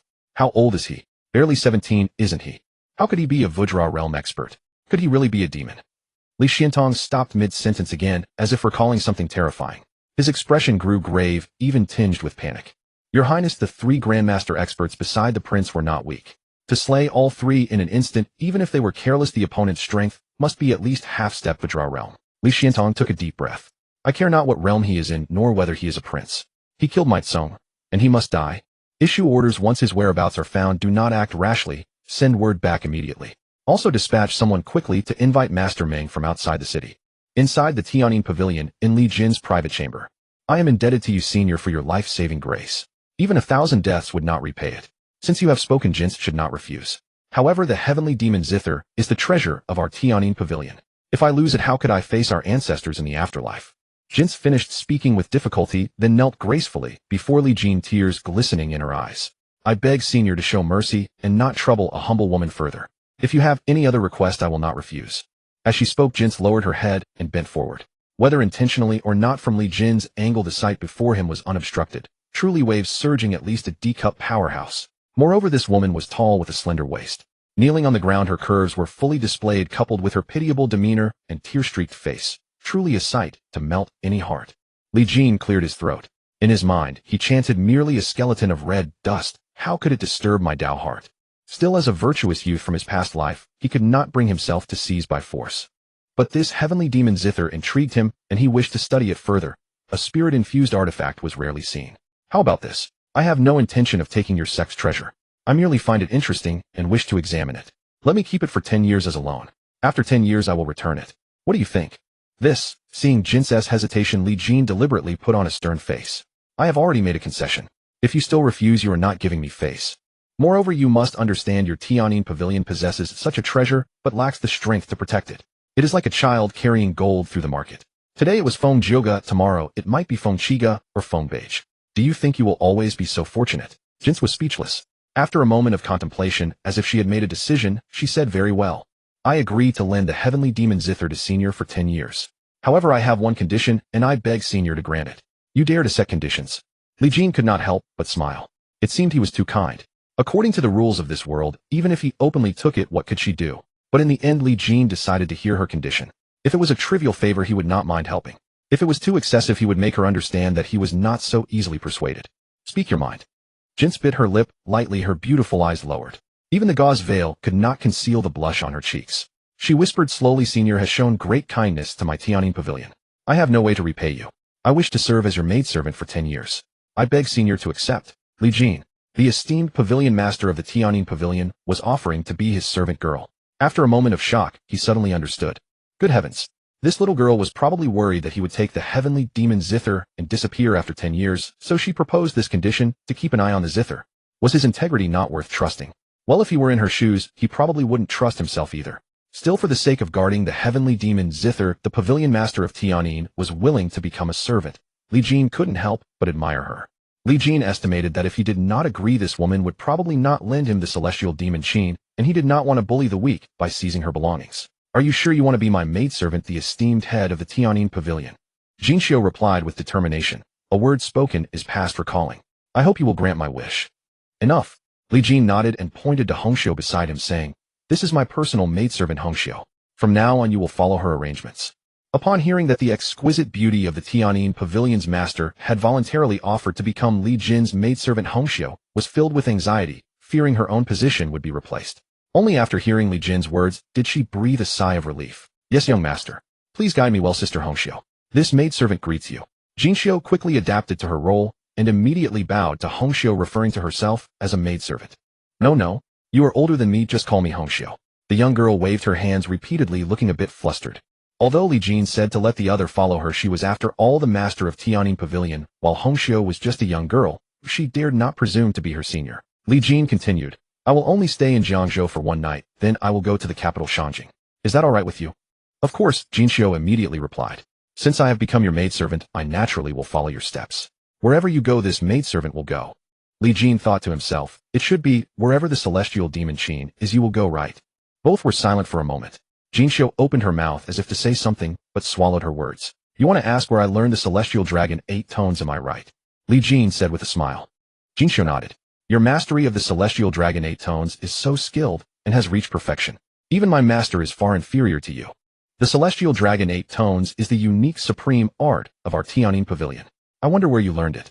I hope you can tell me. Li Jin smiled faintly. Since the celestial dragon 8 tones is the supreme art of Tianyin Pavilion, do you know who created it? Jinxiu frowned. Our sect's ancestor Wu Qiun was renowned in the martial world for the celestial dragon 8 tones, but he does not seem to be the original creator. As for who created it, this maidservant does not know. Li Jin gently stroked the celestial demon Qin, its sound like a stream flowing over stones. The celestial dragon 8 tones was created by the celestial dragon elder. Later it passed into the hands of your Tianyin Pavilion's former master Wu Qiun. However, those who know this art are not limited to your Tianyin Pavilion lineage. Jinxiu suddenly looked enlightened, completely unaware that these were just Li Jin's fabricated tales. After all, the origin of the celestial dragon 8 tones had always been untraceable. No one could tell whether he was telling the truth or not. Jinxiu wanted to continue asking, but at that moment a great commotion came from outside the Tianyin Pavilion. Soon after, Yang Qinglin, who was guarding outside, rushed in, and Hongxiu immediately waved at him. Yang Qinglin quickly entered the private room. He first glanced at Jinxiu, hesitating to speak. "This is my newly taken maidservant. Whatever you have to say, speak freely." A flicker of surprise passed through Yang Qinglin's eyes, then he said, "Your Highness, the Prince of Liang has sent men to attack. They have already sealed off all the surrounding streets." "Your Highness, Prince of Liang." Hearing their conversation, Jinxiu was startled. Could this person be of the royal family? When did such a prodigy emerge in the imperial family of Qian Kingdom? Based on Li Jin's previous display of strength, he was at least a Vajra realm expert, and he looked so young. And why is the Prince of Liang sending men to attack? If he is of the Qian royal family, shouldn't he and the Prince of Liang be of the same clan? Jinxiu was utterly puzzled. Hearing Yang Qinglin's report, Li Jin continued playing the qin without pause and said calmly, "Let them come. What's meant to come will come eventually." Yang Qinglin said urgently, "The Prince of Liang has a garrison of 30,000 troops, and the black-faced beast king is said to be worth more than 100,000 soldiers. Your Highness, if we don't leave now, I'm afraid we really won't be able to get out of Jiangzhou City." Li Jin remained calm. The Prince of Liang must have already sealed the city gates. "If we leave now, do you think we can get out?" Yang Qinglin's face turned pale. "What should we do?" Li Jin said indifferently, "When the army comes, we block with generals. When the water comes, we cover with earth. Why the rush? Why not let all the brothers come in and listen to this prince play a tune?" Yang Qinglin was speechless, thinking to himself, "My ancestor, what time is this? Who has the heart to listen to you play the qin?" As he spoke, a troop of men rushed into the Tianyin pavilion. They were all clad in exquisite armor, wielding sharp weapons, and exuded murderous intent. They were clearly elite soldiers. Then a tall and imposing figure walked in slowly. It was the Prince of Liang, Li Xiantong. "Greetings, Prince of Liang." The guests in the various private rooms quickly bowed to the newcomer, for this man was the absolute authority in all of Jiangzhou City. However, Li Xuantong's face was dark, and he ignored them completely. He turned to the people behind him and said coldly, "Take a good look. Is the murderer of my son here?" Behind Li Xiantong was Li Tsong's personal attendant, who had seen Li Jin's face before. The attendant scanned the room, and when his gaze fell on Li Jin, he immediately pointed at him and shouted, "It's him. He's the one who killed the prince." Li Xuantong's eyes narrowed, killing intent surging within them as he looked toward Li Jin. "Uncle Prince of Liang, it's been over 10 years. How have you been?" Li Jin said with a smile. In the original owner's memories, aside from the harsh parents and the devil-like younger brother, there was also a faint image of this man. That was probably before the original owner went to Chu as a hostage when he was under 7 years old, so the memories were blurry. "It's you." The Prince of Liang seemed to recognize Li Jin, but did not publicly reveal his identity. All irrelevant people leave at once. The guests had already sensed something was wrong. Seeing the Prince of Liang's order, they dared not stay any longer and fled the Tianyin pavilion one after another. For a moment, only the Prince of Liang's side and Li Jin's people remained inside the Tianyin pavilion. "I never expected it to be you. The great Prince of Qian Kingdom, Li Jin." After everyone had left, Li Xiantong said slowly. Upon hearing this, Jinxiu was stunned. "The great Prince of Qian Kingdom. He is the very great Prince Li Jin who recently became famous throughout the land." At the famous garden poetry gathering in Chu, Li Jin composed 100 poems while drunk and was hailed by Chu's literati as the reincarnation of the poetry immortal. This story had already spread across both kingdoms. Most of the Tianyin pavilion's patrons were refined scholars, so Jinxiu had naturally heard of this. However, she never expected that this great prince, who had been a hostage in Chu for 10 years, possessed such terrifying cultivation strength. Li Jin smiled faintly. "Uncle Prince of Liang, to a wise man, no need for beating around the bush. I killed your son, Li Tsong. You're welcome." As soon as Li Jin said this, Li Xuantong's anger surged, and he nearly fumed with rage. "Thank you. You killed the heir of my Liang Prince mansion, and you expect me to thank you?" Li Xiantong laughed in extreme fury, his body trembling uncontrollably, clearly enraged beyond measure. Li Jin feigned surprise and said, "Your son Li Tsong bullied men and women, committed all sorts of outrages, stirring up such resentment in Jiangzhou City that heaven and earth are angered. He has ruined the reputation of your Liang Prince mansion. Moreover, he attempted to assassinate me, a prince of the current dynasty, in broad daylight. According to the law, his entire family should be executed. By killing Li Tsong, I not only saved the entire Liang Prince mansion, but also preserved your reputation, Uncle Liang. Shouldn't you thank me?" Upon hearing this, Li Xiantong was about to explode with rage and almost blurted out, "I'll thank your grandmother." Li Jin replied seriously, "My grandmother is your mother, isn't she?" Puffed. Many people in the crowd couldn't help laughing. The originally solemn scene suddenly turned comical. Li Xiantong was nearly driven mad. "What are you all standing there for? Go. Kill him for me. Kill him. Who dares?" Yang Qinglin immediately stepped forward and shouted coldly, "This is the Grand Prince of our Qian Kingdom. If you lay a hand on a prince, how many heads do you have?" Li Xuantong's men exchanged glances and hesitated. To assassinate a prince, that was a crime punishable by the extermination of 9 generations. Li Xiantong said coldly, This group is impersonating the current prince, a heinous crime. Killing them will bring merit without fault, and I will grant additional rewards. Hearing this, the crowd no longer hesitated and immediately charged at Li Jin. Whether you were a prince or an emperor on the territory of Jianzhou, the words of Liang Prince Li Xiantong were as good as an imperial edict. Clang. Without even raising his eyelids, Li Jin lightly plucked a string, producing a sound filled with killing intent. Thud, thud, thud. The dozen or so military experts charging at Li Jin were all decapitated in an instant, their heads rolling across the ground. What?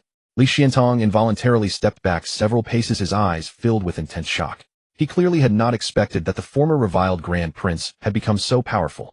These dozen personal guards of his were all Xiantian masters. Even a grandmaster could be easily slain by their combined force. Yet in the blink of an eye they were all beheaded. Moreover, this sound-killing technique was the ultimate art of the sound cultivation lineage.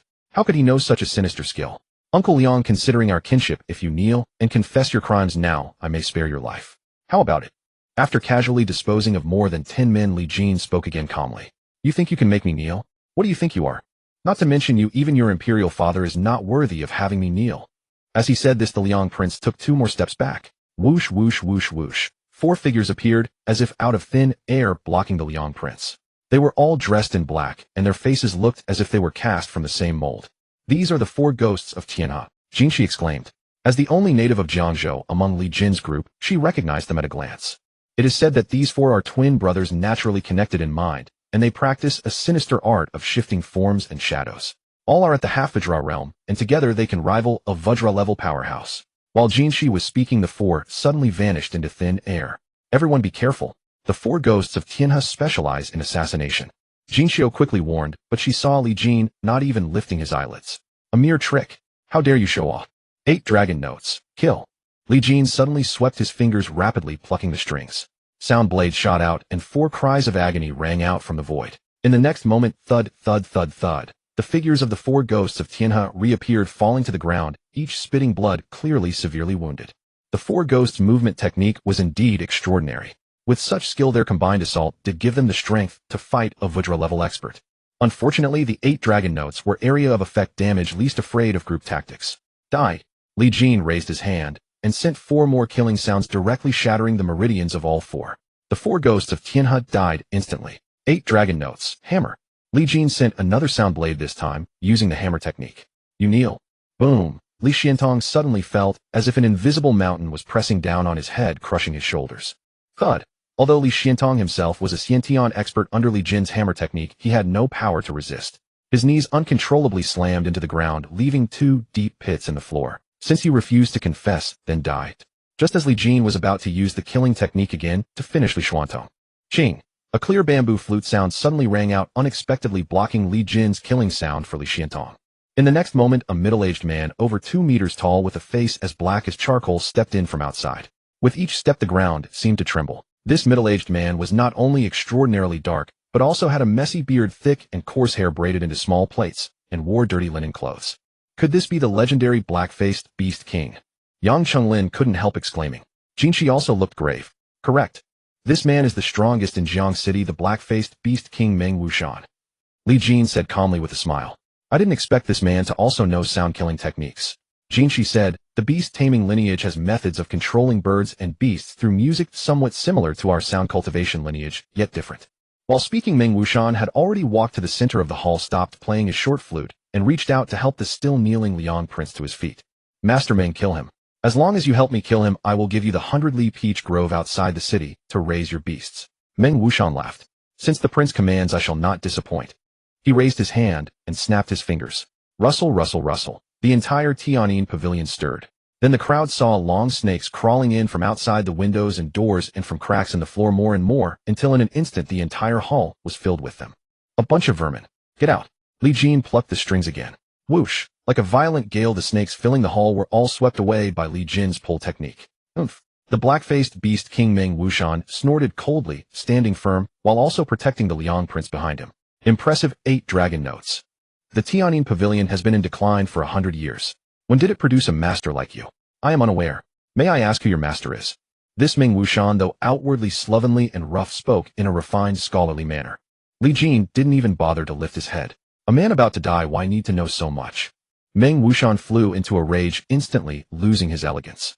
Motherfucker, I didn't want to curse, but you forced me to. You're quite arrogant. Today I'll see what the hell you've got. As Meng Wushan's furious roar echoed, a brilliant golden light radiated from his body, and then suddenly soared upward.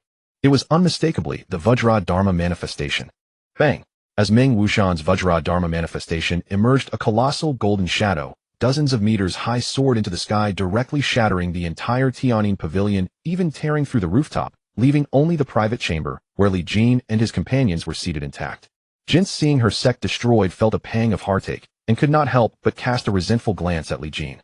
She had thought she had found a powerful patron, but never expected that because of this man, even her home would be demolished. Moreover, if he were no match for this black-faced beast king, and were defeated and killed, she and the entire Tianyin pavilion would likely not escape disaster.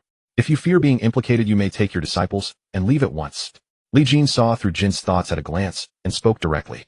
Your Highness, how can you say such a thing? Since I have resolved to be your Highness's maidservant, how could I go back on my word? Whether in life or death, Jins will follow you to the end. Jins hesitated for a moment, but ultimately decided to take the gamble. Although judging by their respective identities, the black-faced beast king Meng Wushan was a renowned Vajra realm expert for many years, while Li Jin, though a young prodigy, was also at the Vajra realm, he was far too young. From any perspective, Meng Wushan seemed to have the advantage and a higher chance of winning. Yet Jin Xiu had a feeling that this mysterious and powerful great prince would not be so easily defeated. Furthermore, she and the entire Tianyin pavilion were now tied to the same boat as the great Prince Li Jin. Even if they fled now, Prince Liang would not necessarily spare them. After Meng Wushan unleashed his Vajra Dharma manifestation, he let out a long howl. Chirp, chirp, chirp. From the vast sky above, a chorus of bird calls echoed in response to Meng Wushan. Coo, coo, coo. From the river beside the Tianyin pavilion, animal cries also arose, and the once calm water began to churn. If one observed closely, they would notice that even on the ground, insects, ants, snakes, and rats were swarming out. Roar.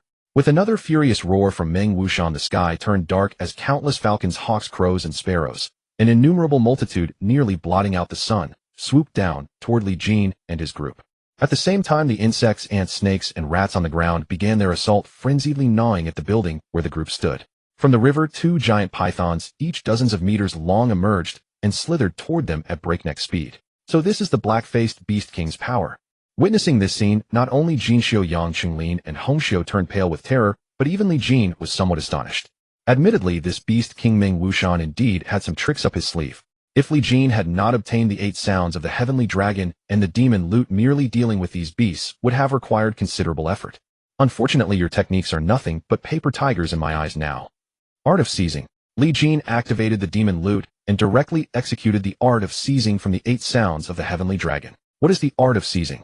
It is the art of wresting control. Meng Wushan drove the beasts to attack his opponent by using his powerful mental energy to control them, thereby commanding them in battle.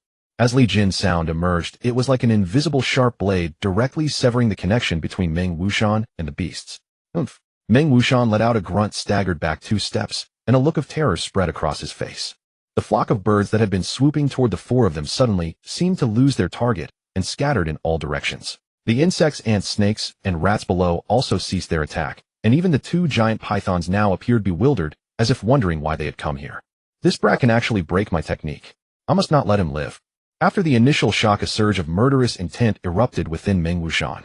His enormous Vajra Dharma manifestation raised a fist like a boulder and slammed it down toward Li Jin. But the next moment, boom, Li Jin's body also blazed with brilliant golden light, and a towering shadow rose, clearly revealing his own Vajra Dharma manifestation. In comparison, Meng Wushan's Vajra Dharma manifestation resembled a savage exuding a violent and frenzied aura. Li Jin's manifestation, on the other hand, was like Akala, the golden Arhut, radiating a solemn and sacred presence. This was because Li Jin's Vajra indestructible divine art had reached perfection. When combined with the Vajra Dharma manifestation, the two mutually enhanced each other, unleashing the full power of this divine art. Even a celestial phenomenon realm expert would find it difficult to break through such a defense. Clang! Meng Wushan's fist struck Li Jin's Vajra Dharma manifestation, emitting a clear resonant sound like a bronze bell. Li Jin remained seated cross-legged in the private chamber, utterly motionless, while Meng Wushan was sent staggering back repeatedly. How can he be so strong? Not only was Meng Wushan astonished, but Prince Liang Li Xuantong, witnessing this, began to panic as well. He had thought that inviting the strongest expert of Jiangzhou, Meng Wushan, would surely avenge his son. Never had he imagined that Li Jin would be this powerful. Could he really be that demon? After repelling Meng Wushan, Li Jin's zither music continued without pause. Art of commanding. Although he had forcibly severed the mental link between Meng Wuxian and the beasts, Li Jin himself did not understand the art of beast taming. However, using the zither's sound to forcibly control a small portion was still within his ability. This was turning his own tactics against him. Zzz. The two giant pythons became Li Jin's first choice. He used the art of commanding to control them, and then launched a fierce attack on Meng Wuxian. Bang bang bang. The two giant pythons rammed into Meng Wuxian like mad.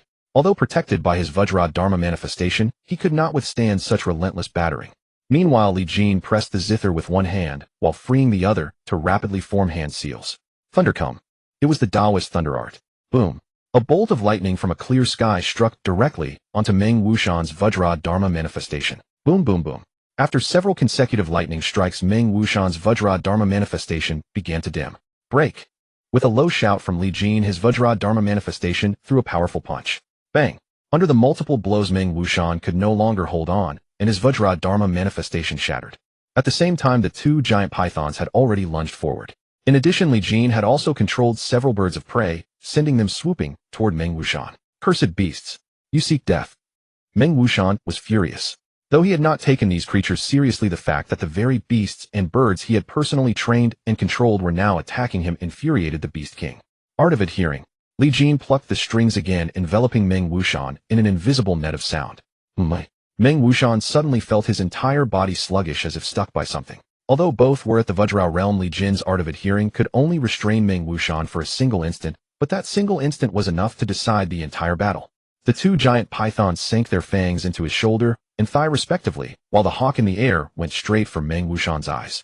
Ah! A piercing scream rang out as Meng Wuxian's eyes were clawed blind and large chunks of flesh were torn from his shoulder and thigh. Though Meng Wuxian then went berserk and killed both giant pythons and several birds, he was severely injured. It was a perfect example of the old saying, a lifetime of playing with eagles only to be blinded by one. What a great humiliation. I'll remember this today. I will have my revenge. Meng Wuxian left a harsh word and tried to flee the city to save his life. Now you want to run. Too late. Li Jin swiftly strummed the strings of the heavenly demon Qin with a speed so incredible that even the entire instrument trembled in excitement. Could this be? The 8 tones unleashed. Jin, standing nearby, was utterly stunned, her beautiful eyes wide open as she gazed at Li Jin's movements in disbelief. The ultimate realm of the heavenly dragon octave was to merge the 8 tones into one, condensing 8 moves into a single strike. It was said that when this technique was unleashed, it could shake heaven and earth, move the gods, and overwhelm all beings. Buzz. An invisible wave of energy rippled outward, shooting straight toward Meng Wuxian, who was attempting to flee the city. Boom. Meng Wuxian, who had been racing at full speed, suddenly froze, suspended eerily in midair, unable to move for a long time. Within his meridians, Qi rampaged wildly, causing his body to twist and deform. Now bulging, now flattening, alternately stretched nearly twice as long into a thin bamboo pole, then compressed into a fat ball. After nearly 20 seconds, Meng Wuxian suddenly let out a piercing scream. His body abruptly exploded into a cloud of blood mist, leaving not even a trace behind. Black-faced Beast King Meng Wuxian died just like that. Even Jinsu, who recognized that Li Jin's technique was the strongest move of the heavenly dragon octave, felt her mind buzzing when she saw Meng Wuxian, a genuine Vajra realm powerhouse, instantly slain, let alone the others. Black-faced Beast King Meng Wuxian, a Vajra realm powerhouse who had been famous for decades and the #1 figure in Jiangzhou City, had inexplicably exploded. What kind of sorcery was this? As for Prince Liang Li Xuantong, he had already retreated to the street hundreds of meters away when Meng Wuxian was at a disadvantage. Seeing this unbelievable scene, he was completely dumbfounded. Li Jin had actually killed Meng Wuxian. Then, looking across the entire Jiangzhou City, who could still stop him? Quick! Escort me away at once. To the capital. Li Xuantong was utterly terrified, wanting only to leave immediately, the farther the better. However, Li Xuantong had just spurred his horse 1,000 meters when a figure descended from the sky, directly blocking his path. Uncle Prince Liang, why the hurry? Your nephew hasn't had a proper chat with you yet. Li Jin sneered, slowly approaching Li Xuantong. Quick! Stop him! Stop him! The personal guards of Prince Liang's mansion rushed forward to protect their lord, but how could these men withstand even a single move from Li Jin?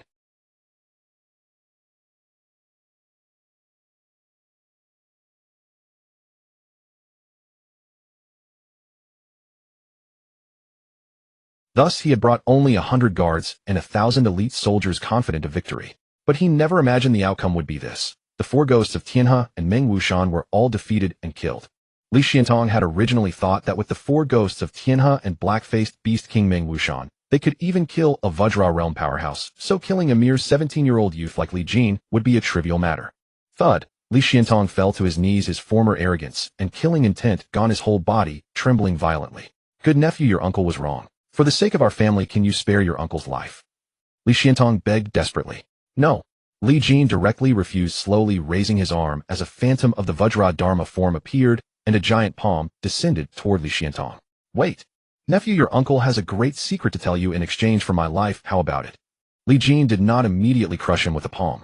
What great secret? Li Xiantong looked at the golden palm as massive as a hill, paused in midair, and breathed a sigh of relief, then said, Good nephew, do you want to know why your father, the emperor, and your mother treated you so harshly?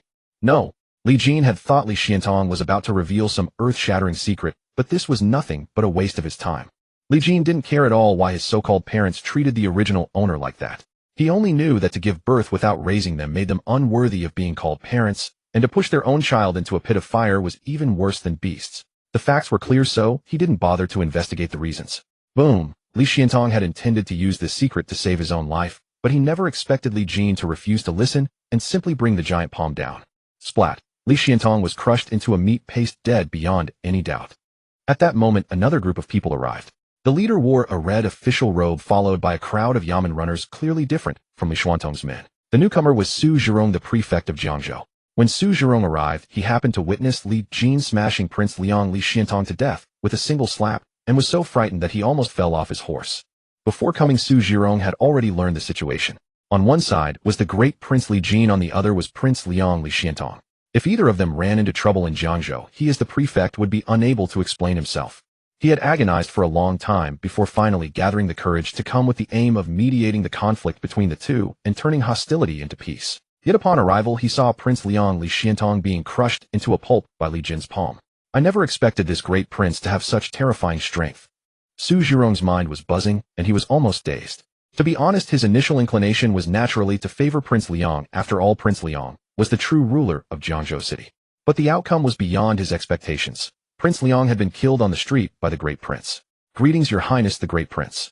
Your humble servant failed to welcome you from afar. Please forgive me. After Su Zhirong regained his senses, he quickly shouted, afraid that the next second Li Jin would do the same to him. Li Jin glanced at the newcomer. In Jiangzhou City, only the fourth-rank prefect was qualified to wear a red official robe. Are you the prefect of Jiangzhou? Su Zhirong quickly urged his horse to Li Jin's side, dismounted swiftly, and knelt to kowtow. Your humble servant Su Zhirong, prefect of Jiangzhou, pays homage to your highness, the great prince. May you live 1,000 years.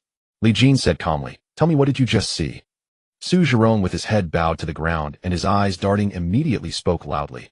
Reporting to your highness, this humble servant saw that Prince Liang Li Xiantong attempted to assassinate your highness and was killed by your highness in return.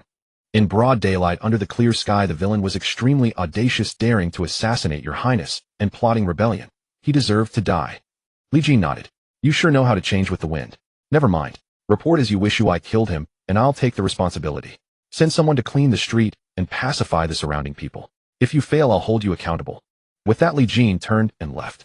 Su Zhirong was already drenched in cold sweat. Only after Li Jin had completely disappeared did he collapse to the ground. Your Excellency, this matter is of great importance. How should we report to the capital?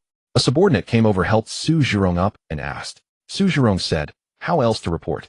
Now that Prince Liang is dead and the great prince is still alive, since time immemorial the winner is king and the loser is a villain.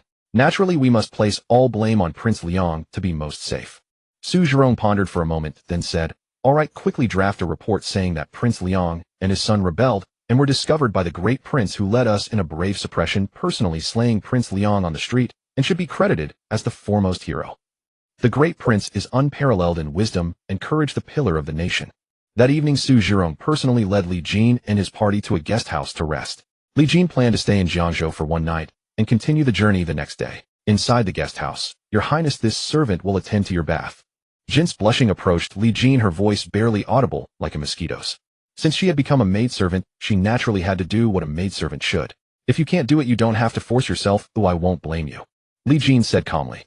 After a moment of hesitation, Jin said, thank you for your kindness, your highness. Since Jin has agreed to be your maidservant, I naturally must do my duty. All right then, come. Li Jin spread his arms, signaling Jin to undress him. Jin took a deep breath, walked up to Li Jin, and began to remove his clothes piece by piece. When it came to the last piece, she could hardly open her eyes and her face was as red as a ripe apple. When she finally heard the sound of Li Jin entering the bath, Jin dared to secretly open one eye. "Your Highness, does your servant need to scrub you?" Jin asked through gritted teeth. "No need, you may rest." Li Jin smirked slightly, not continuing to make things difficult for this woman. But he had to admit being served by such a stunning beauty was quite pleasant. Especially since she was the master of the Heavenly Sound Pavilion, the dream goddess of countless men in Jiangzhou City.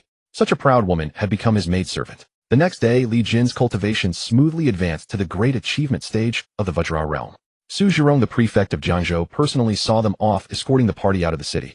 Only after seeing Li Jin and his party completely disappear did Su Zhirong heave a long sigh of relief. Finally sent that scourge away. The news has been sent to the capital overnight by urgent dispatch. I wonder what the reaction will be over there. The capital of the Qian Kingdom, Shanjing City. The news of Prince Liang and his son's deaths in Jiangzhou had now reached the Qian Emperor Li Xuanji. The Imperial Guard had informants everywhere directly reporting to the Emperor. Even if the Jiangzhou prefect did not report, the Qian Emperor could know everything that happened in Jiangzhou clearly. This wretch actually killed Prince Liang, and even Meng Wushan was no match for him. How could he have such strength?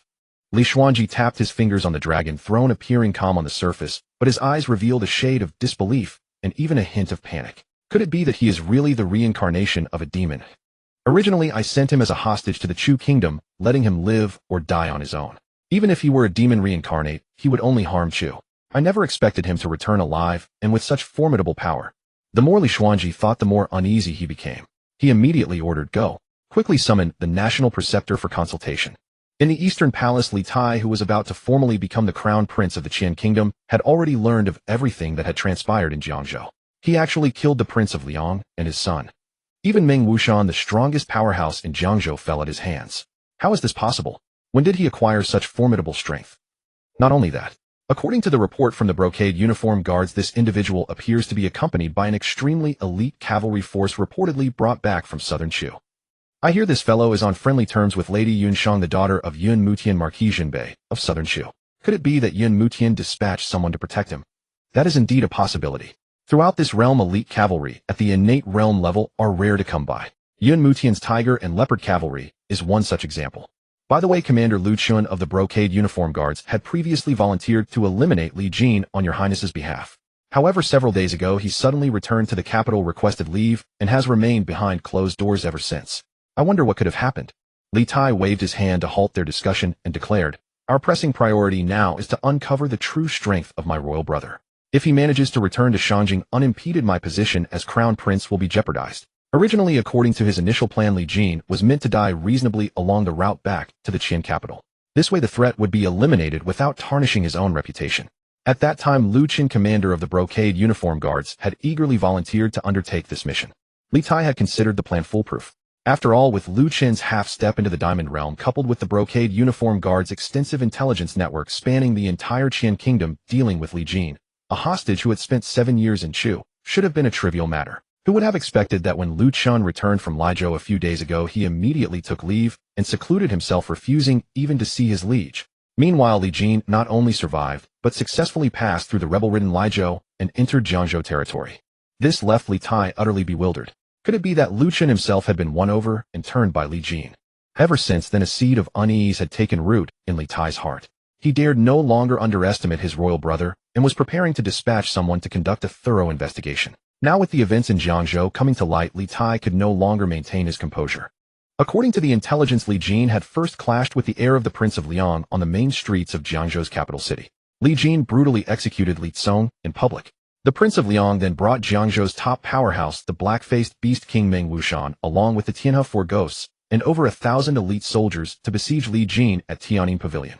Yet, contrary to expectations, Li Jin slaughtered the Tianhe Four Ghosts, destroyed the black-faced beast king, routed the 1,000-strong elite troops, and ultimately killed the Prince of Liang, Li Xiantong. Each of these exploits alone was enough to demonstrate that his royal brother's power had reached an almost incomprehensible level. If the intelligence is accurate, and the black-faced beast king Meng Wushan truly perished at the hands of the eldest prince, then matters have become considerably more troublesome.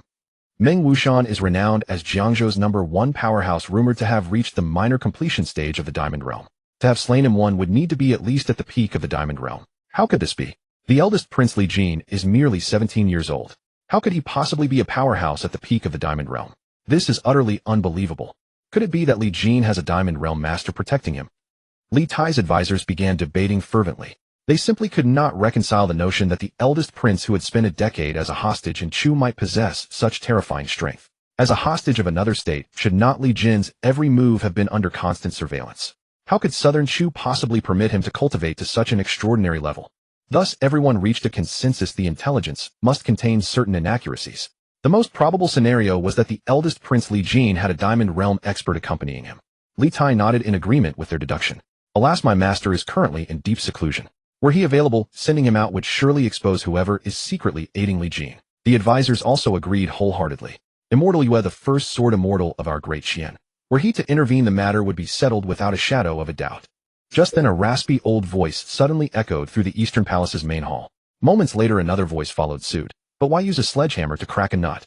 Your Highness, we brothers volunteer for battle and stand ready to relieve your burdens. As the voices resonated, two elderly figures materialized within the hall. Both men had silver hair, one tall and gaunt, the other short and stout. Their faces were ugly, their eyes sinister, and their presence exuded an unsettling chill. The two elders of the netherworld have arrived.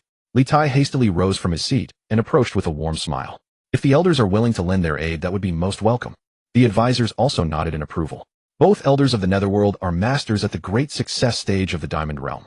Having trained under the same sect, their combined strength can rival even a heavenly phenomenon expert.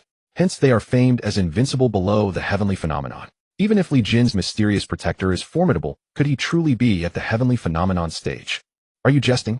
Do you take heavenly phenomenon experts for common vegetables? There are but a handful of heavenly phenomenon experts in this world. What face does Li Jin have to warrant such a powerhouse accompanying and protecting him? Precisely. If a heavenly phenomenon expert were truly present, even the black-faced beast King Meng Wushan would not have survived a single exchange. Li Tai listened to their discussion, his heart gradually steadying.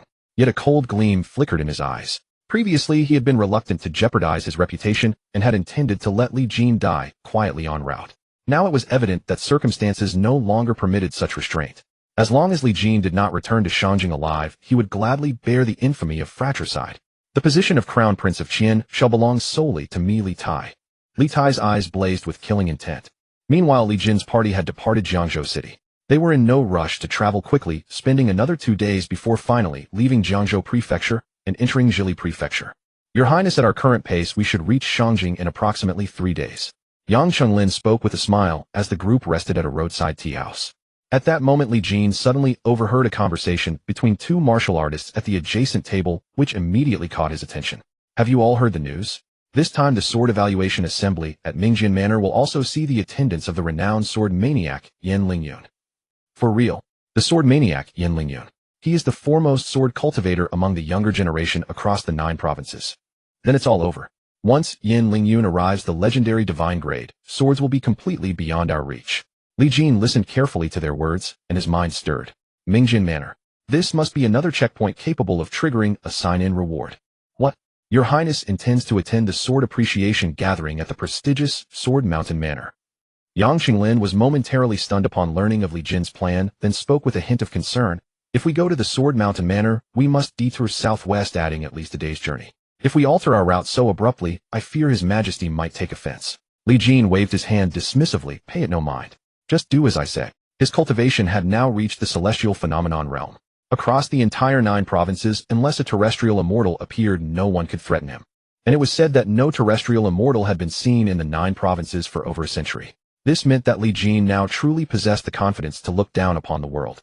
After resting, the group resumed their journey, leaving the wide official road and taking a narrow path straight toward the Sword Mountain Manor. Due to the sudden change in route, Yang Qinglin was unfamiliar with the new path, and as night fell and darkness deepened, they still had not found a place to rest. Enough. Pass the order, set up camp here. At Li Jin's command, the group pitched tents in the wilderness, preparing to spend the night outdoors and continue their journey at dawn. Atop a peak several kilometers away, 2 ghostly figures stood, the renowned Nether Elder duo. Senior brother, what do you think? The tall, thin elder spoke. The short, stout elder addressed as senior brother replied.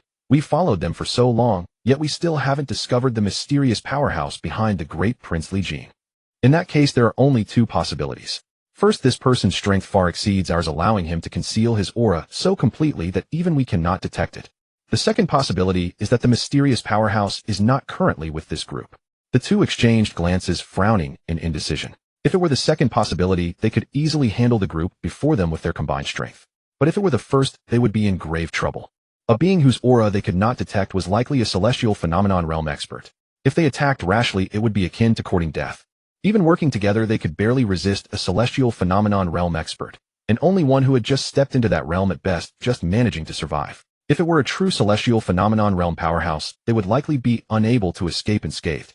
Just as the Nether Elder duo hesitated, a voice suddenly rang out beside them. Is there a third possibility? That the mysterious powerhouse you speak of is none other than me, this prince? The sudden voice made the two jump, their hair standing on end. They stared in disbelief at the figure that had appeared before them, their eyes filled with deep shock. Great Prince Li Jin. You? How? This is impossible. The Nether Elder duo were utterly bewildered. The great Prince Li Jin had appeared before them out of thin air, and they had not sensed him at all. Combined with his words, could it be that there was no mysterious powerhouse at all? The one who killed the black-faced beast King Meng Wushan and the 4 ghosts of Tianhe and Jiangzhou City was none other than the great Prince Li Jin himself. But how old was he? Barely 17, and he had spent 10 years as a hostage in the Chu kingdom. How could he possess such formidable strength? The Nether Elder duo were stunned beyond words, unable to believe it, yet the scene before them forced them to accept the truth. Li Jin had appeared before them without a trace, and they could not even discern his cultivation level. Don't panic. Perhaps he is merely skilled at concealing his aura. At his age, how could he be a celestial phenomenon realm expert? Right? Together we may not necessarily fear him. They tried to console themselves, but what happened next plunged their hearts into the abyss. You've been skulking and following us all the way. Did you really think I wouldn't notice? My dear second brother must have sent you, am I right? Tell me, how would you like to die? As Li Jin spoke, he released the full pressure of his celestial phenomenon realm aura. Boom. Under the overwhelming pressure of his vast ocean-like aura, the Nether Elder duo felt as if they were facing a towering mountain, forcing them back more than 10 steps before they could steady themselves. He truly is at the celestial phenomenon realm. They were dumbfounded. This great prince of the Qian kingdom, who had been a hostage in Shu for 10 years, possessed such strength. Die. Li Jin wasted no more words, directly raising his hand and striking out with a palm. Boom. A colossal palm condensed in the void, hurtling toward them. Nether Spirit Divine Palm. Their years of combat synergy kicked in, and they instinctively joined forces to unleash a counterattack. Rumble. The pure collision of palm forces produced a thunderous explosion, as if the very void trembled violently. Li Jin stood motionless while the Nether Elder duo staggered back dozens of meters. Moi. Li Jin showed a hint of surprise. Logically, with his celestial phenomenon realm strength, he should have been able to crush Vajra realm experts. Yet these two had managed to block his attack together. A combined attack technique. Interesting. The two had clearly cultivated a profound palm technique that could be used in unison, allowing them to withstand a celestial phenomenon realm assault. Something Li Jin had not anticipated. It seems he has only recently entered the celestial phenomenon realm. If he's just a beginner, we might not necessarily lose. After blocking Li Jin's strike together, the Nether Elder duo's spirits lifted and their fighting spirit reignited. Boom. Boom. They unleashed their full auras, manifesting their Vajra Dharma manifestations, shrouded in black mist like descending demons. Then their palms met, and their 2 colossal Dharma manifestations, each dozens of meters tall, merged eerily into a single monstrous demonic form over 100 meters in height. Great Prince, though young, possesses such astonishing cultivation. We truly admire it. However, joining forces, we are no less than a celestial phenomenon realm expert. If we were to fight to the death, it would only end in mutual destruction. How about we call it a draw? Having displayed strength comparable to the celestial phenomenon realm, the Nether Elder duo sought a truce. Though their combined power could temporarily rival the celestial phenomenon realm, it could not be sustained for long. Even against a novice at that realm, they had no certainty of victory. Mutual destruction. You overestimate yourselves. A faint smile curled at the corner of Li Jin's mouth as his aura surged, and he too manifested his golden Dharma body. Boom. A golden Dharma body, nearly 150 meters tall, rose up, not only towering over the Dharma bodies of the 2 netherworld elders, but also noticeably more solid and heavy, radiant with golden light, like a golden Buddha descending to the world. Whoosh.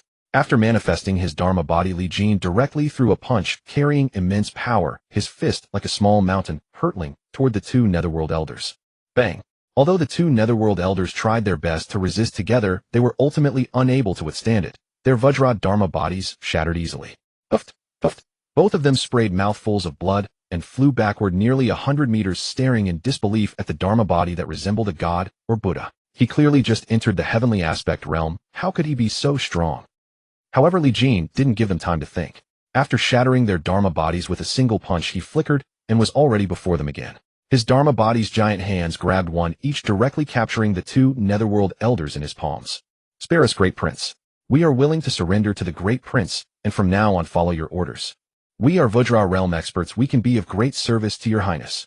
The two did not hesitate at all, and immediately begged for mercy. Li Jin smiled. Very well, if I order you to kill Li Tai, would you be willing? They immediately nodded vigorously. Willing. That Li Tai is hypocritical and treacherous. We have long found him disagreeable. As long as your highness spares our lives, we are willing to remove all obstacles for you. Though they said this in their hearts, they thought that as soon as they could preserve their lives from Li Jin's grasp, they would flee far away and never set foot in the Qian kingdom again. Too terrifying. A 17-year-old heavenly aspect realm expert. Who could afford to provoke him?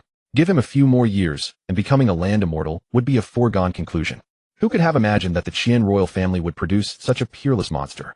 Li Jin's smile grew even more radiant upon hearing this. In that case, I will spare your lives. But before that, I need to make some modifications to you. As he spoke, a strange purple light flashed in Li Jin's eyes, instantly striking between their brows.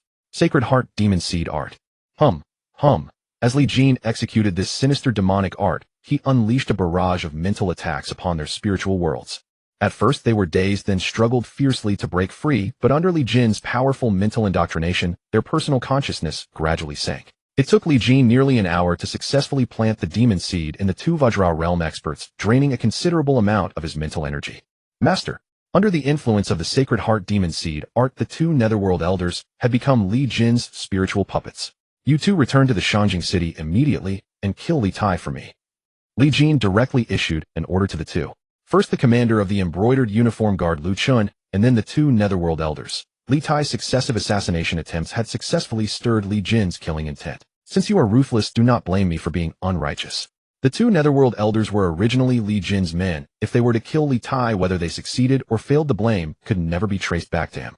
Having endured for so long, it was time to strike back. Yes, master.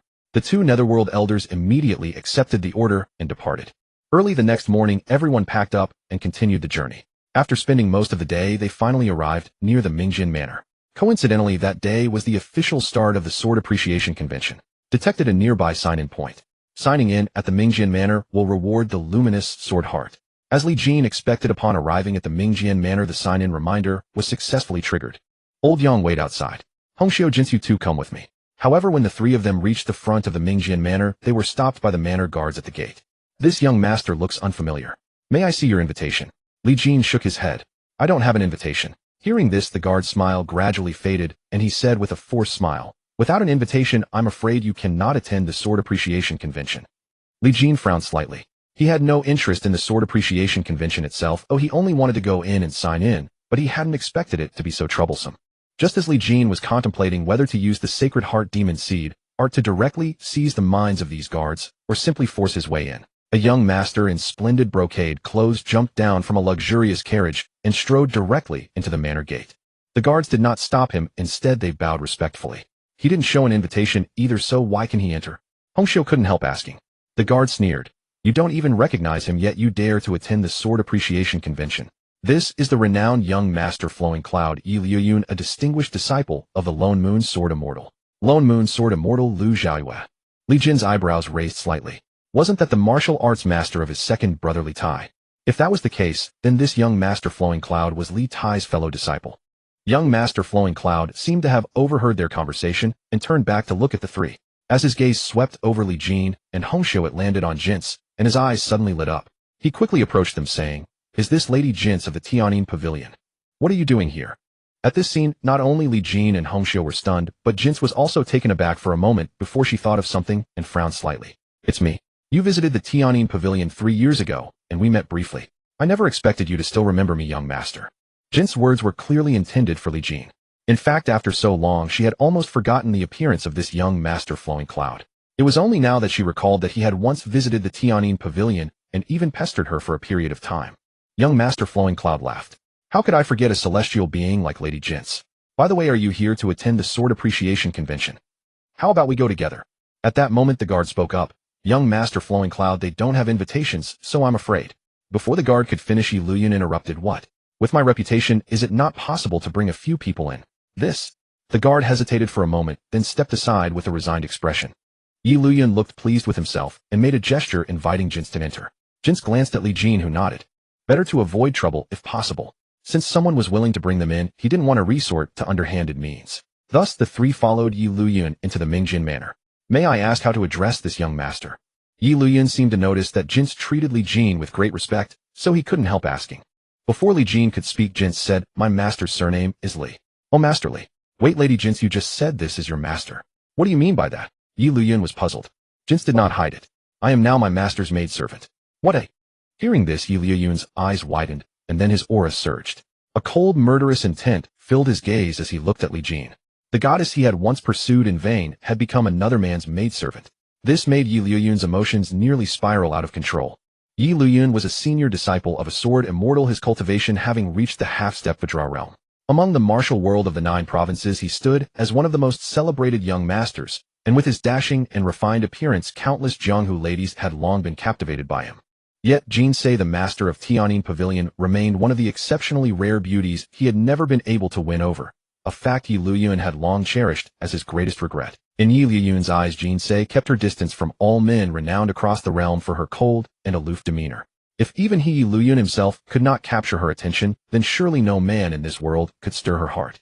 The more unattainable she became, the more restlessly she occupied his thoughts, elevated to an exalted pedestal in his heart. And now the ice-cold goddess he had tirelessly pursued only to be rebuffed had become another man's mere servant. How could he possibly accept such a reality? "Miss Jinsei, did this youngster employ some despicable means to coerce you?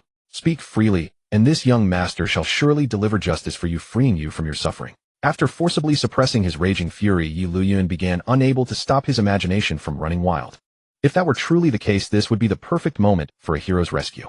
Perhaps by helping his goddess escape her plight, she might even pledge herself to him in gratitude. But to his surprise, Jinsei wore an expression of serene calm, and shook her head, saying, "Young Master Yi, you misunderstand. This is not at all as you imagine. Jinsei has willingly become this young master's servant. Where is there any talk of coercion?" Yi Luyan froze, yet still refused to accept it, pressing on. "Could it be that this person holds some leverage over you? Something that dares not let you speak your true feelings?" "Jinsei, you need not fear. Trust this young master. I shall surely uphold justice for you." As he spoke, Yi Luyan drew the long sword at his side, pointing its tip directly at Li Jin. His aura surged upward as he declared, "Boy, if you know what's good for you, immediately sever your master-servant bond with Miss Jinsei, then kneel and kowtow in apology. Only then might I spare your life." Li Jin's brows furrowed slightly. Had he not yet completed his sign-in task, he would have already annihilated this fool with a single palm strike. Jinsei immediately stepped forward, placing herself before Li Jin, and said firmly, "Young Master Yi, I have made myself perfectly clear. I became my young master's servant of my own free will. There exists no so-called coercion whatsoever. Furthermore, this matter concerns none of your business. Should you continue to show disrespect toward my young master, do not blame me for losing my courtesy. Young master, let us depart." Li Jin nodded, choosing to ignore Yi Luyan entirely. The 3 of them walked directly past him. Even after the 3 had disappeared far into the distance, Yi Luyan remained rooted to the spot, unable to process the blow he had just suffered. The more he contemplated it, the more suffocating frustration filled his chest. He simply could not accept this reality. "I have heard that the demonic sects possess evil arts capable of bewitching the human mind. It is quite possible that Miss Jinsei fell victim to such demonic manipulation, which is why she has come to this state. No, this is a matter this young master must intervene in." With his mind made up, Yi Luyan promptly quickened his pace and hurried after them. Meanwhile, Li Jin and his companions arrived at the backyard of the famous Sword Manor. Before them stretched an exceptionally expansive courtyard. At its center stood a colossal sword furnace spanning dozens of meters in width. Flames roared within its depths, and countless sword blanks stood inserted into the furnace, being tempered by the fierce fire. The moment the 3 approached the furnace, the system's triumphant announcement rang out. "Congratulations, host, on completing your sign-in at the famous Sword Manor. Reward, illuminated sword heart." Whoosh! In an instant, Li Jin felt golden light surging within his sea of consciousness, condensing into a tiny golden seed. As the seed took root and sprouted, it transformed into a resplendent golden longsword. The next moment, Li Jin suddenly realized that although the sword techniques he had cultivated in the Chu royal family's scripture pavilion had reached perfect comprehension, they had always lacked a certain essence of the sword. Now, with the illuminated sword heart, that very deficiency was filled, and even elevated to a higher realm of understanding.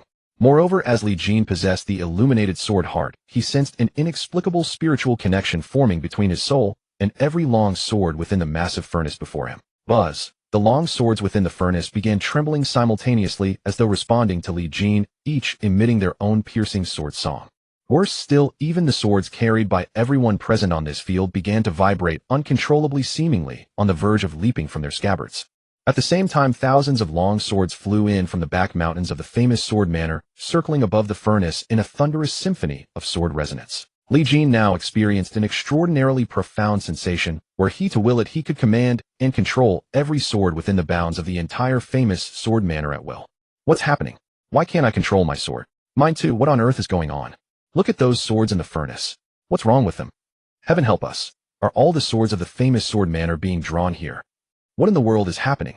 All present were utterly stunned by the breathtaking spectacle unfolding before their eyes. 10,000 Swords Chorus. Could this be the legendary phenomenon? But this is a realm even a sword immortal might not achieve.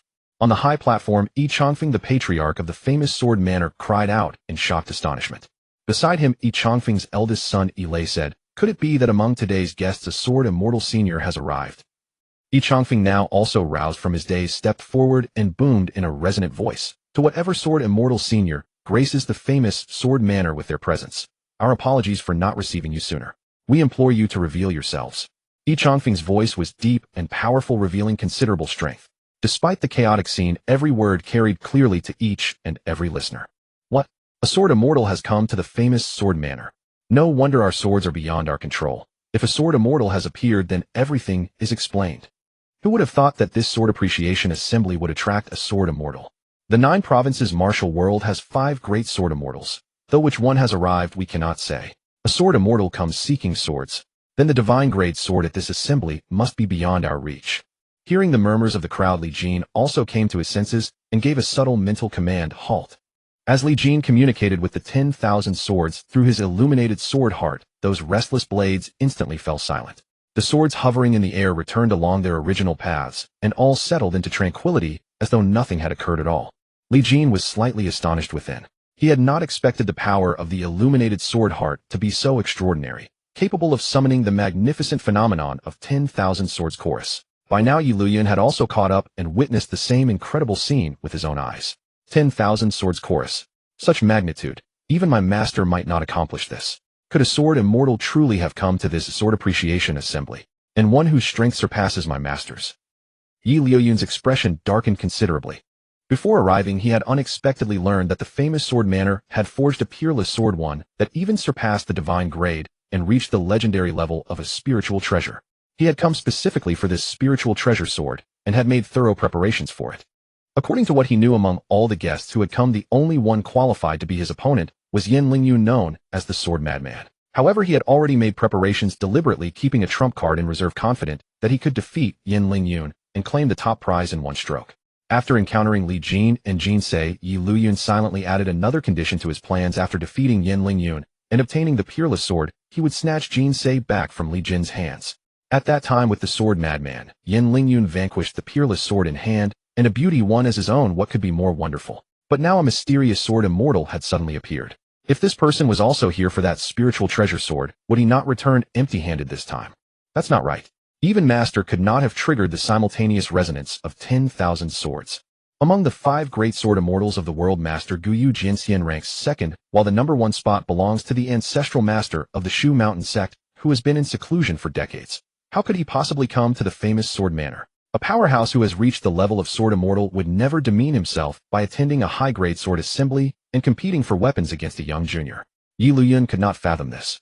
After the words of Yi Chongfeng, master of the famous sword manor, fell silent, he saw no one respond and was about to speak again. Just then, whoosh, a figure materialized out of thin air beside Yi Chongfeng, and Yi Lei, accompanied by a surge of energy. Both were instantly startled and quickly bowed in respect.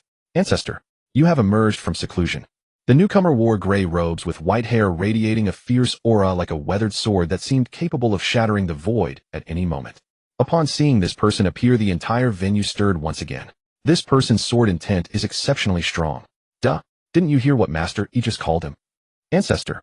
So this person is the patriarch of the famous sword manor, Yi Qinshan. A renowned sword master in the martial world of days past, though not among the 5 great sword immortals. His strength is no less than that of a sword immortal. It is said that among the famous swords of the world, no less than a dozen were crafted by this elder Yi himself. Could the spectacular scene of 10,000 swords resonating just now have been due to this ancestor? No. If that were truly the case, how could Master Yi be unaware? After Yi Qinshan appeared, he first glanced around at everyone, then turned to Yi Chongfeng beside him and said, "The resonance of 10,000 swords. A rare spectacle not seen in 100 years.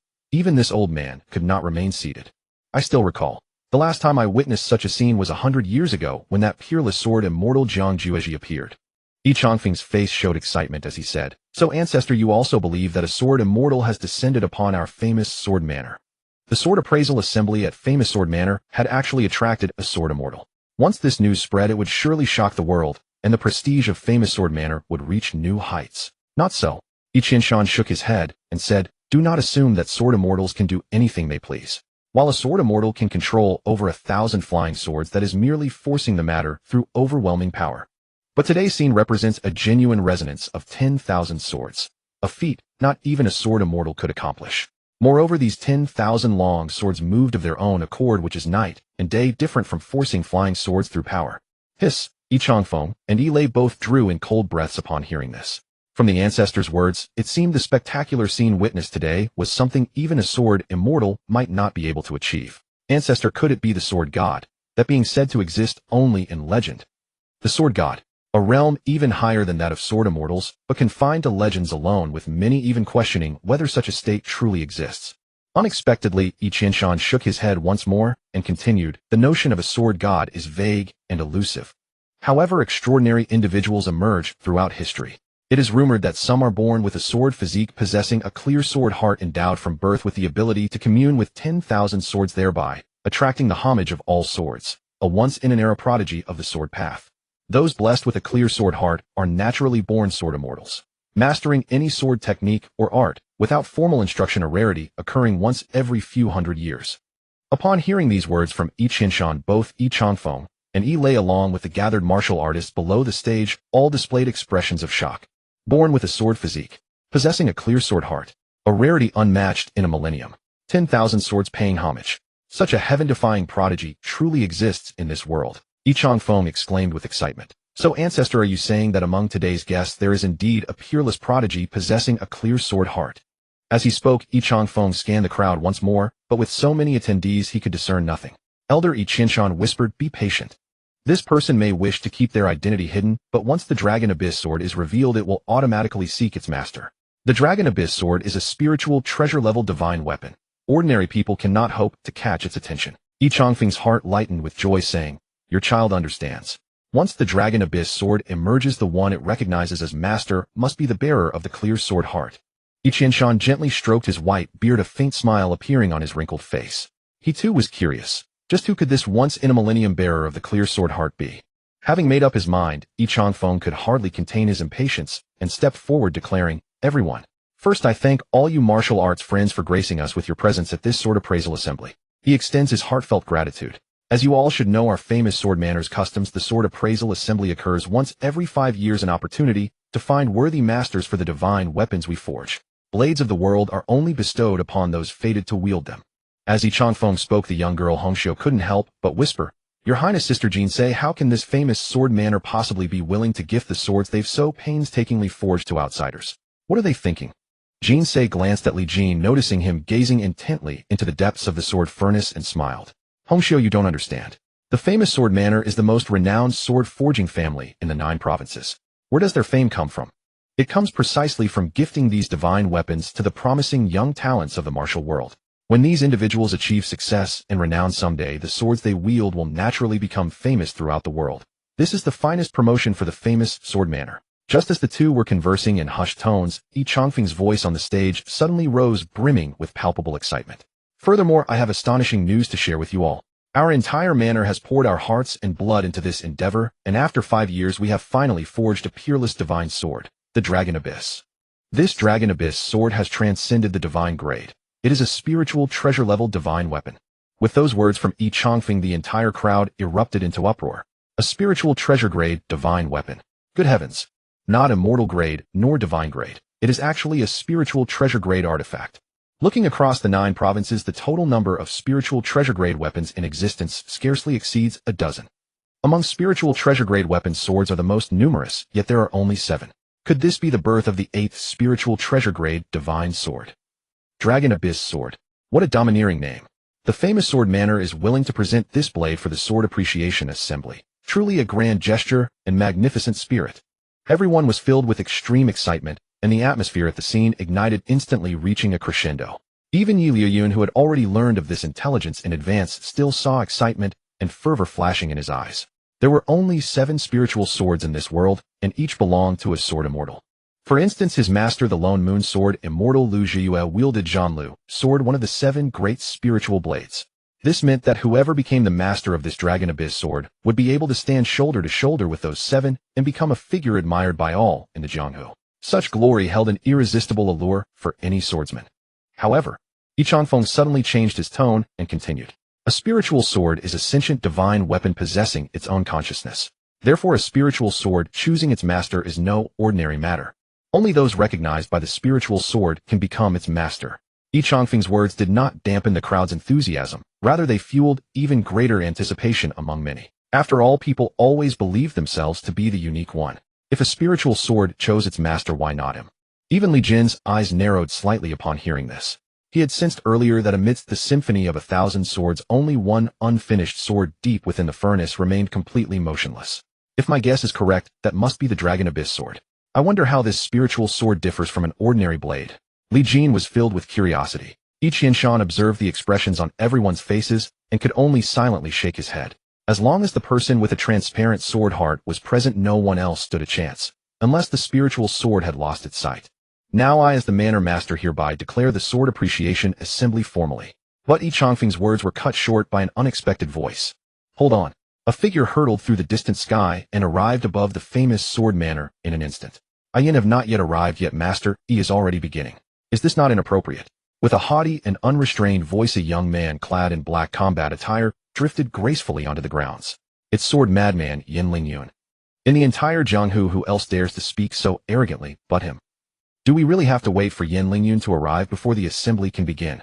He simply relies on his identity as the young master of the Heavenly Sword sect. Can't help it. He has both the strength and the background. He indeed has the capital to be arrogant. Yi Changfeng's face showed a trace of displeasure at being interrupted, but respecting Yin Lingyun's status, he politely responded. The Sword Appreciation Assembly is about to begin. Please take your seat, young hero Yin. Yin Lingyun frowned slightly. He had deliberately waited until the last moment to make a grand entrance, wanting to elevate his own status, for the assembly was nothing without the presence of Sword Madman Yin Lingyun. Yet the famous Sword Manor had already started without him, which galled Yin Lingyun deeply. Now, seeing Yi Changfeng's cold demeanor toward him, his displeasure grew even greater. Wait until I claim the Dragon Abyss sword, and see if the famous Sword Manor still dares to treat me with such disdain. Yin Lingyun had also received prior intelligence, and was determined to obtain the Dragon Abyss sword. Yi Luyun gazed at the flamboyant Yin Lingyun, a trace of disdain flickering at the corner of his mouth. Only knowing how to play to the crowd. When I crush you beneath my feet today, the Jianghu will know only the young Master Luyun. No more Sword Madman. Soon after Yi Changfeng's announcement, the famous sword assembly officially commenced. Distinguished guests, please observe. The first sword we invite you to appreciate today is named Jiulu. Whoosh. As Yi Changfeng's voice fell, he flicked his finger toward the sword furnace, and a heavy long sword flew forth from within. What a fine blade. It appears to be at least an immortal grade treasure. No wonder. Every sword forged by the famous Sword Manor is extraordinary. The crowd cheered in unison. Then Yi Changfeng's voice rang out once more. Should any young hero desire this sword, they may step onto the stage to compete. The victor shall claim it. Scarcely had his words faded when 7 or 8 figures leaped onto the platform. Although the first sword ought to be the lowest in rank, any blade presented by the famous Sword Manor for the Appreciation Assembly was at minimum an immortal grade treasure. For ordinary swordsmen of humble origin, this Jiulu sword was already an exceptionally rare treasure. In an instant, several more young swordsmen joined the fray on stage. Soon arranged by Yi Changfeng, no fewer than a dozen competitors engaged in fierce confrontation. Ultimately, a towering and burly swordsman emerged victorious, claiming the Jiulu sword. Our second sword is named Qingfeng. As Yi Changfeng flicked his finger again, another blade soared from the furnace. Compared to the previous one, this sword was far more refined and elegant, clearly resembling a woman's sword. As expected, nearly all who stepped onto the stage to compete were female swordsmen, each carrying herself with striking bravery and vigor. In the end, an unremarkable young female swordsman won the championship and claimed the Qingfeng sword. When the third sword appeared, it was a short blade barely a foot in length, entirely black, radiating a chilling and biting aura. This sword seems better suited for assassins and killers. Li Jin mused to himself. Whoosh. A figure leaped onto the platform. The person wore all black, and a mask concealed their true face, but a striking black tattoo adorned their neck. That is the mark of the Jianghu's #1 assassin organization, Misty Rain Tower. Moreover, have you noticed the box on their back? A purple box signifies a purple tier assassin. Their status within Misty Rain Tower ranks only below the elders. Such a young purple-tier assassin. Could he possibly be the top figure of the younger generation in Misty Rain Tower, the life-chasing Yamashing Ku? Rumors say this person can assassinate across multiple cultivation realms. His strength is unfathomable. After the black-clad swordsman stepped onto the platform, he surveyed the crowd with a glance. This sword belongs to me. Anyone who dares to step up will die. A collective gasp escaped the crowd, intimidated by the formidable aura and murderous intent of the black-clad swordsman, yet none dared to step forward and contend. Throughout the entire venue, only Li Jin, Yi Liyun, and Yin Lingyun remained utterly composed, their expressions undisturbed. Li Jin had little interest in these swords, while in the eyes of Yi Liyun and Yin Lingyun the blade before them was unsuitable. Their sole target at this moment was none other than the Long Yuan sword. Since no one has ascended to compete, I hereby declare that the Long Yuan sword belongs to Xing Ku, the young hero. As Yi Changfeng uttered these words, the crowd erupted into another uproar. It really is him. Good thing I didn't go up, or I'd have lost my life. Xing Ku, the Grim Reaper. If anyone dares to vie with him, he'll truly make blood spill 5 steps away. With Xing Ku receiving the Lun Yu's sword and descending from the stage in satisfaction, the 4th round commenced. Ladies and gentlemen, the next sword to appear is quite special. A pair of twin blades, the male sword named Junzi and the female sword named Jiren, both of divine grade. As Yi Changfeng spoke, 2 exquisitely crafted longswords flew out from the sword furnace. The crowd grew restless, and even Yi Liyun's eyes flickered with a burning fervor. Divine grade swords, and 2 of them at that. In previous sword appreciation conferences, the highest grade was merely divine grade, but now 2 divine grade swords had appeared at once, and as a pair, their value was immeasurable. In the blink of an eye, dozens had already ascended the high platform, clearly eager to compete. Yi Liyun glanced at Jin Se by Li Jin's side, hesitated for a moment, then leaped onto the platform as well. With that trump card in hand, even if I take this pair of swords first, it should be enough to deal with Yin Lingyun. Yin Lingyun, upon seeing this, couldn't help but let out a light chuckle. A pair of divine grade swords was indeed of extraordinary value, but to Yin Lingyun 1 blade or 2 made no difference. Since he had to choose, he would naturally go for the best, and he wouldn't spare a second glance at the rest. With such an impure sword heart, how dare you presume to contend with me? Yin Lingyun shook his head, clearly disdainful of Yi Liyun's actions. As Yi Liyun stepped onto the platform, the expressions of everyone present shifted dramatically. After all, the renowned Master Li Jin, the disciple of the Gu Sword Immortal, was on par with the sword madman Yin Lingyun. Far beyond what they could resist. I desire this pair of swords. Could you all do me a favor? Yi Liyun said with a smile as he addressed the crowd after ascending the platform. Some, knowing they could not contend with the illustrious Master Li Jin, shook their heads with sighs and retreated. Soon of the dozens who had ascended, only a dozen remained, unwilling to give up and ready to stake everything on a final struggle. After nearly half an hour, Yi Liyun unsurprisingly defeated the rest and claimed the pair of divine grade swords. This man's sword talent is not bad. At the half-step Vajra realm, he can rival a nascent Vajra realm expert. Li Jin quietly assessed Yi Liyun's strength. Yet there seems to be a power within him that does not belong to him. Could that be his trump card? As Li Jin pondered, Yi Liyun holding the 2 divine grade swords arrived before Jin Se. Miss Jin Se, these swords are a pair. Junzi and Jiren, a match made in heaven. Taking the sword as a metaphor, I offer you the Jiren sword. Yi Liyun's open declaration of affection stirred the entire venue. I've long heard that Master Liyun is a dashing charmer. Truly well-deserved. A divine grade sword given away so casually. What a generous gesture. If anyone gave me a divine grade sword, I would pledge my heart to them. This young lady is truly fortunate to have caught Master Li Jin eye. Jin Se frowned, clearly not expecting Yi Liyun's sudden move. Master Yi, such a heavy gift is beyond my worth to accept. Moreover, I do not practice the sword. Placing such a divine blade in my hands would be a waste of its brilliance. Please take it back. The surrounding crowd erupted into another uproar. No one had expected that this woman would refuse a divine grade sword handed to her on a silver platter. Yi Liyun's expression turned somewhat unnatural. It's merely a sword, Miss Jin Se. Do not trouble yourself too much. As long as you like it. Just as Jin Se was about to decline again, Li Jin stepped forward with a smile. Master Ye's kindness. How could we refuse? I'll accept it on behalf of my maidservant. With that, Li Jin reached out and took the Jiren sword into his hand. Yi Liyun felt the Jiren sword slip into Li Jin's grasp before he could react, leaving him both furious and humiliated, yet unable to vent his anger. It was like swallowing a dead fly. Just then, Yi Changfeng's voice rang out again from the stage. Ladies and gentlemen, the next sword to appear is the final blade of this sword appreciation conference, the Long Yuan. Yi Changfeng, using his finger as a sword, cut a wound on his left hand and sprinkled his blood into the sword furnace. With a violent tremor from the furnace, the crowd sensed a powerful sword intent rising from within. The next moment, accompanied by a sword cry like a dragon's roar that pierced the heavens, the crowd glimpsed a massive fiery dragon soaring from the furnace, racing up into the clouds. Within the phantom of the fiery dragon, there was a sharp, long sword radiating a crimson glow. At that moment, all eyes were fixed on that sword. Even Yin Lingyun, who had remained impassive, now burned with intense fervor in his gaze. Long Yuan. Is this the Long Yuan sword? Truly a spirit treasure-grade, divine weapon. Even Yi Liuyun, who had been brooding over the gift incident, set aside his grudge and stared at the divine sword in the sky with equal passion. This sword is somewhat intriguing. Li Jin had little interest in swords or divine weapons, but the Long Yuan before him had successfully piqued his curiosity. At his current realm, ordinary swords, even divine-grade ones, offered him no substantial boost in power. But this sword was different. Li Jin estimated that with it his lethality could increase by at least 30%. Long Yuan sword. Mine. Ha ha. As the crowd stood in astonishment, the sword madman, Yin Lingyun, let out a wild laugh, leaped into the air, and grasped the Long Yuan sword. However, the moment Yin Lingyun grasped the Dragon Abyss sword, an utterly bizarre scene unfolded. The sword trembled violently, emitting a roaring scream akin to a dragon's cry, and shockingly broke free from Yin Lingyun's grasp. How is this possible? Yin Lingyun's face was filled with utter disbelief. He of all people could not even harness this Dragon Abyss sword. Yin Lingyun, it seems you are unworthy to be the master of this blade. Yi Liuyun burst into uproarious laughter, and likewise launched himself skyward, reaching for the Dragon Abyss sword suspended in the air. Yet to his astonishment, the sword, as if possessed of extraordinary spirit, swung downward directly at him. Boom.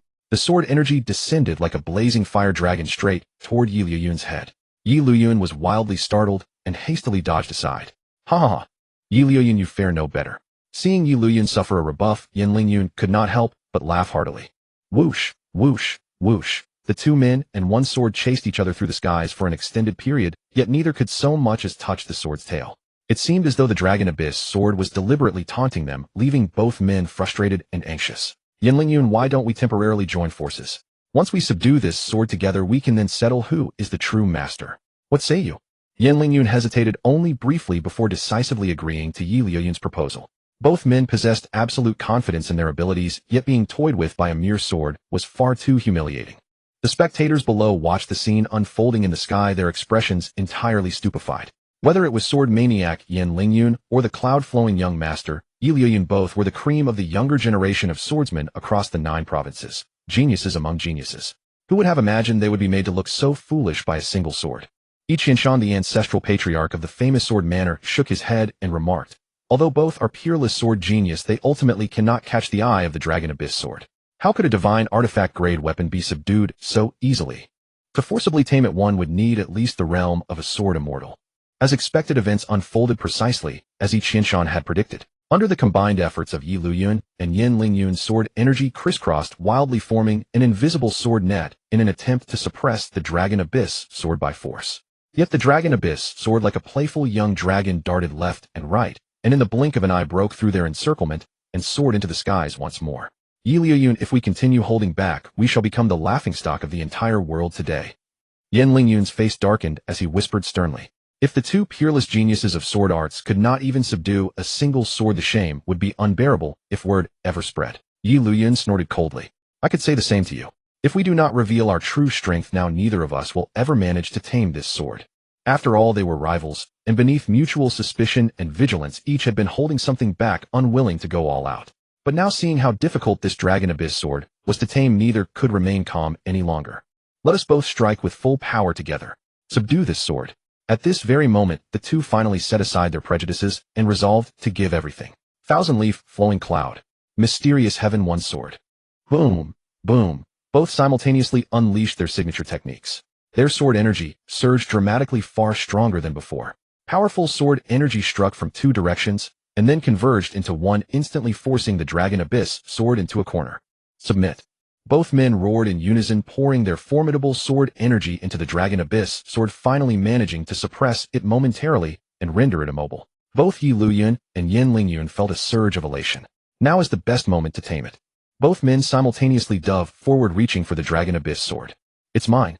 The moment they had jointly subdued the Dragon Abyss sword, both harbored selfish schemes, and their vigilance naturally wavered. And at that instant, boom, the Dragon Abyss sword suddenly erupted with a fierce and piercing sword chi. Taking advantage of their divided attention, it broke free from the restraints and transformed into a streak of brilliant light, shooting downward at terrifying speed. The two men hastily gave chase.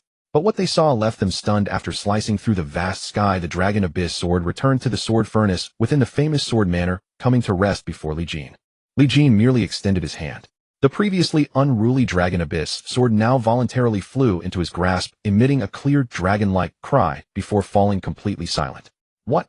Upon witnessing this scene, everyone stood dumbfounded. A divine artifact-grade treasure weapon that two supreme sword geniuses could not tame had willingly flown into the hands of this youth, meek and tranquil. What is going on? All present were utterly bewildered. Yi Luyun and Yin Lingyun, who had pursued it, were beside themselves with rage. Boy, hand over the Dragon Abyss sword, Yin Lingyun demanded directly. Yi Luyun already harbored deep hatred toward Li Jin, and seeing the Dragon Abyss sword fall into his hands only fueled his fury.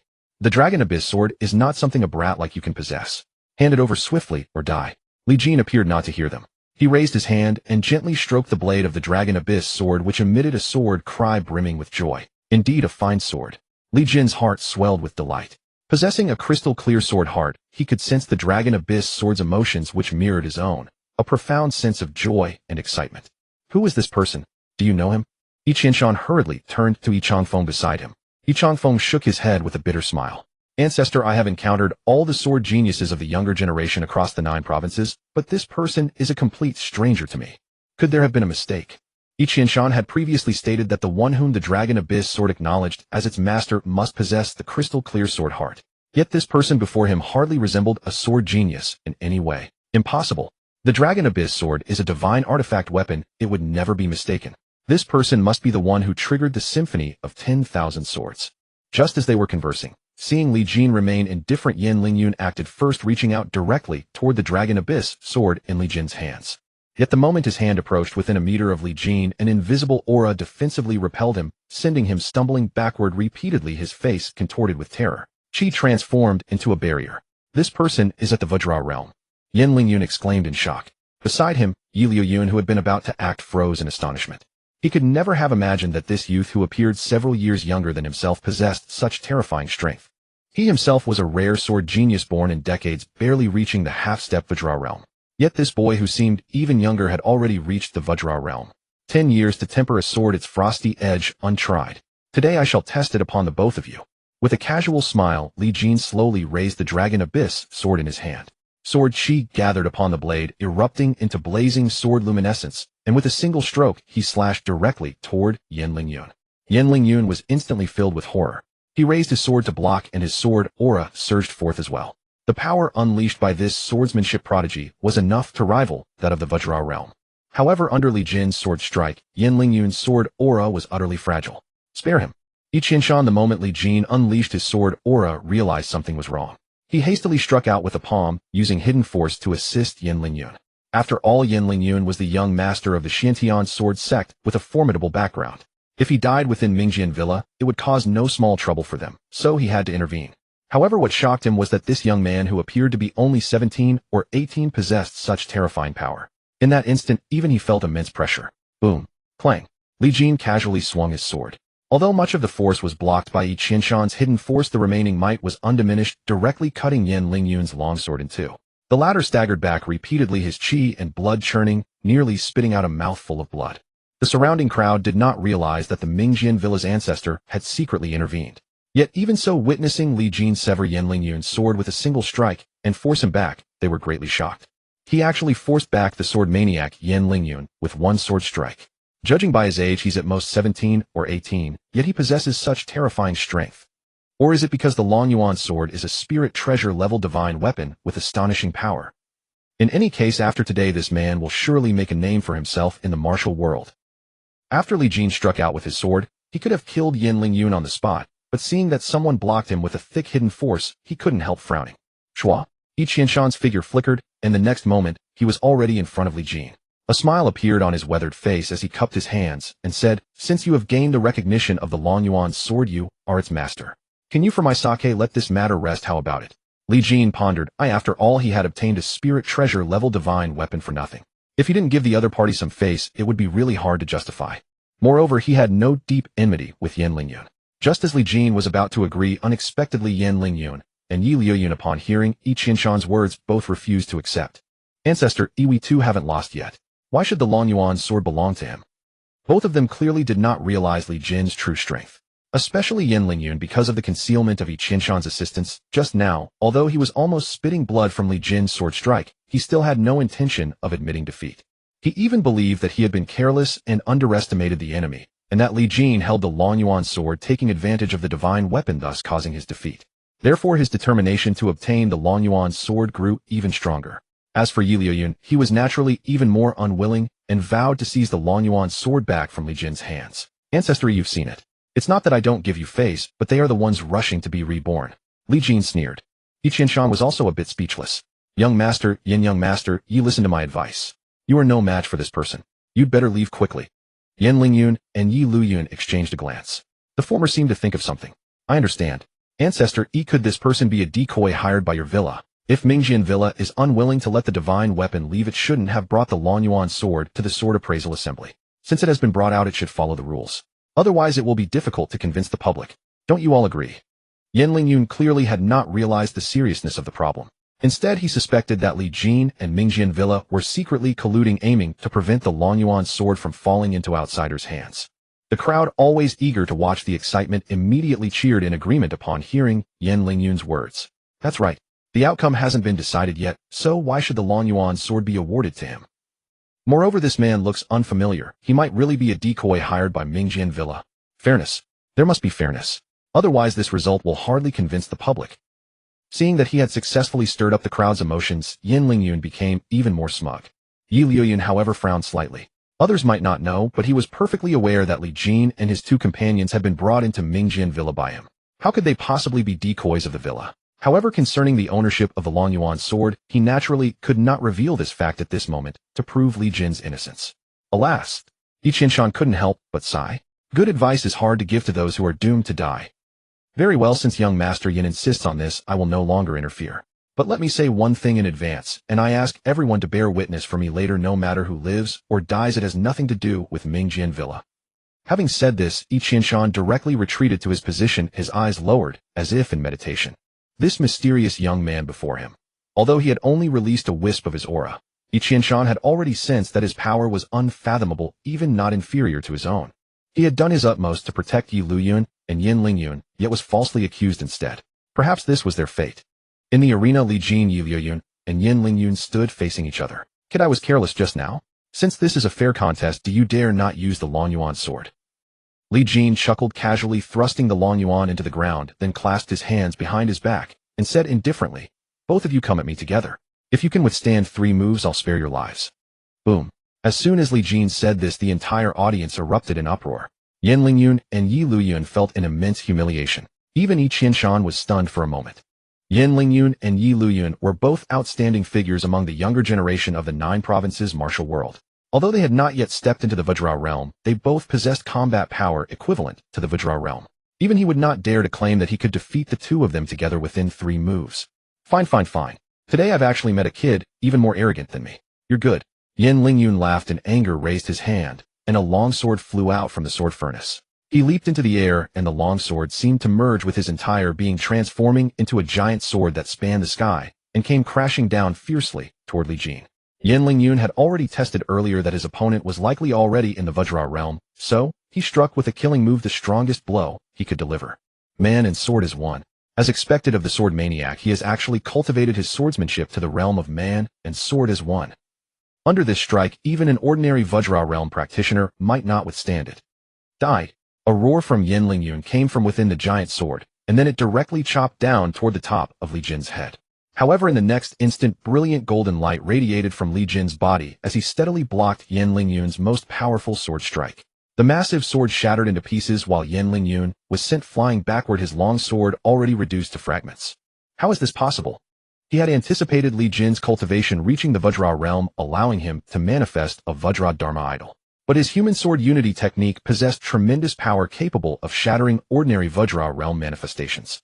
Relying on this technique, Yin Lingyun had defeated no few Vajra powerhouses, earning himself the title of the foremost swordsman among the younger generation. Unexpectedly, he had met his match with Li Jin today. How could the opponent's Vajra Dharma idol be so formidable? I refuse to believe this. Yin Lingyun gathered sword energy for another assault, but no matter how fiercely he slashed, he could never breach Li Jin's Vajra Dharma idol. Is that all you've got? Li Jin shook his head, watching the erratic Yin Lingyun growing weary of the entanglement. With a flick of his finger, a blade of sword energy shot from his fingertip, instantly piercing through Yin Lingyun's brow. Yin Lingyun was still airborne when he fell dead on the spot, having not even processed what had happened, his body crashing heavily onto the ground. Everyone stood dumbfounded, some even doubting whether they had experienced an illusion. Yin Lingyun, the sword demon, and the foremost young swordsman of the 9 provinces, had actually perished like this. More importantly, he was the young master of the Xiantian sword sect. What was this person's background? How dared he do this? Li Jin ignored the shock of those around him and turned his gaze toward Yi Luyun, who was equally dumbfounded. Now it's your turn. Yi Luyun was completely stunned. Yin Lingyun had been killed by this person. Was he not afraid of retaliation from the Xiantian sword sect? Since the other party dared to kill Yin Lingyun, they would naturally dare to kill him as well. Moreover, he undoubtedly possessed such strength.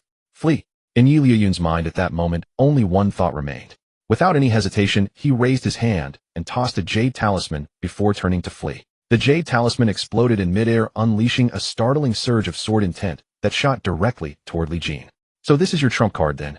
Li Jin could sense that the sword intent contained within this jade talisman did not belong to Yi Luyun, but rather belonged to a true sword immortal.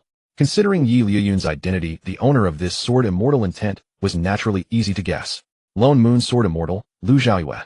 A fragment of sword intent my master left for me. Even if it cannot kill this person, it will surely hold him at bay for a moment. Yi Luyun had that much confidence, though he couldn't help feeling regretful. Originally, this jade talisman had been specially prepared for Yin Lingyun in the contest for the Dragon Abyss sword, never expecting it to be used for escape. However, just as Yi Luyun had flown beyond the walls of the famous sword manor preparing to flee far away, a voice like that of a devil suddenly echoed in his ear. You think this mere trace of sword intent could stop me? Overwhelmed with terror, Yi Luyun couldn't resist turning back to look. What he saw was that the terrifying sword intent from his master, the Lone Moon Sword Immortal, had failed to harm Li Jin in the slightest. The latter raised his hand again, and a monstrous giant sword phantom materialized from thin air, striking directly down from above. Oh! With a piercing scream, Yi Luyun was annihilated by the overwhelming sword energy, leaving nothing behind. At this moment, the entire famous sword manor fell into a deathly silence. Yin Lingyun and Yi Luyun.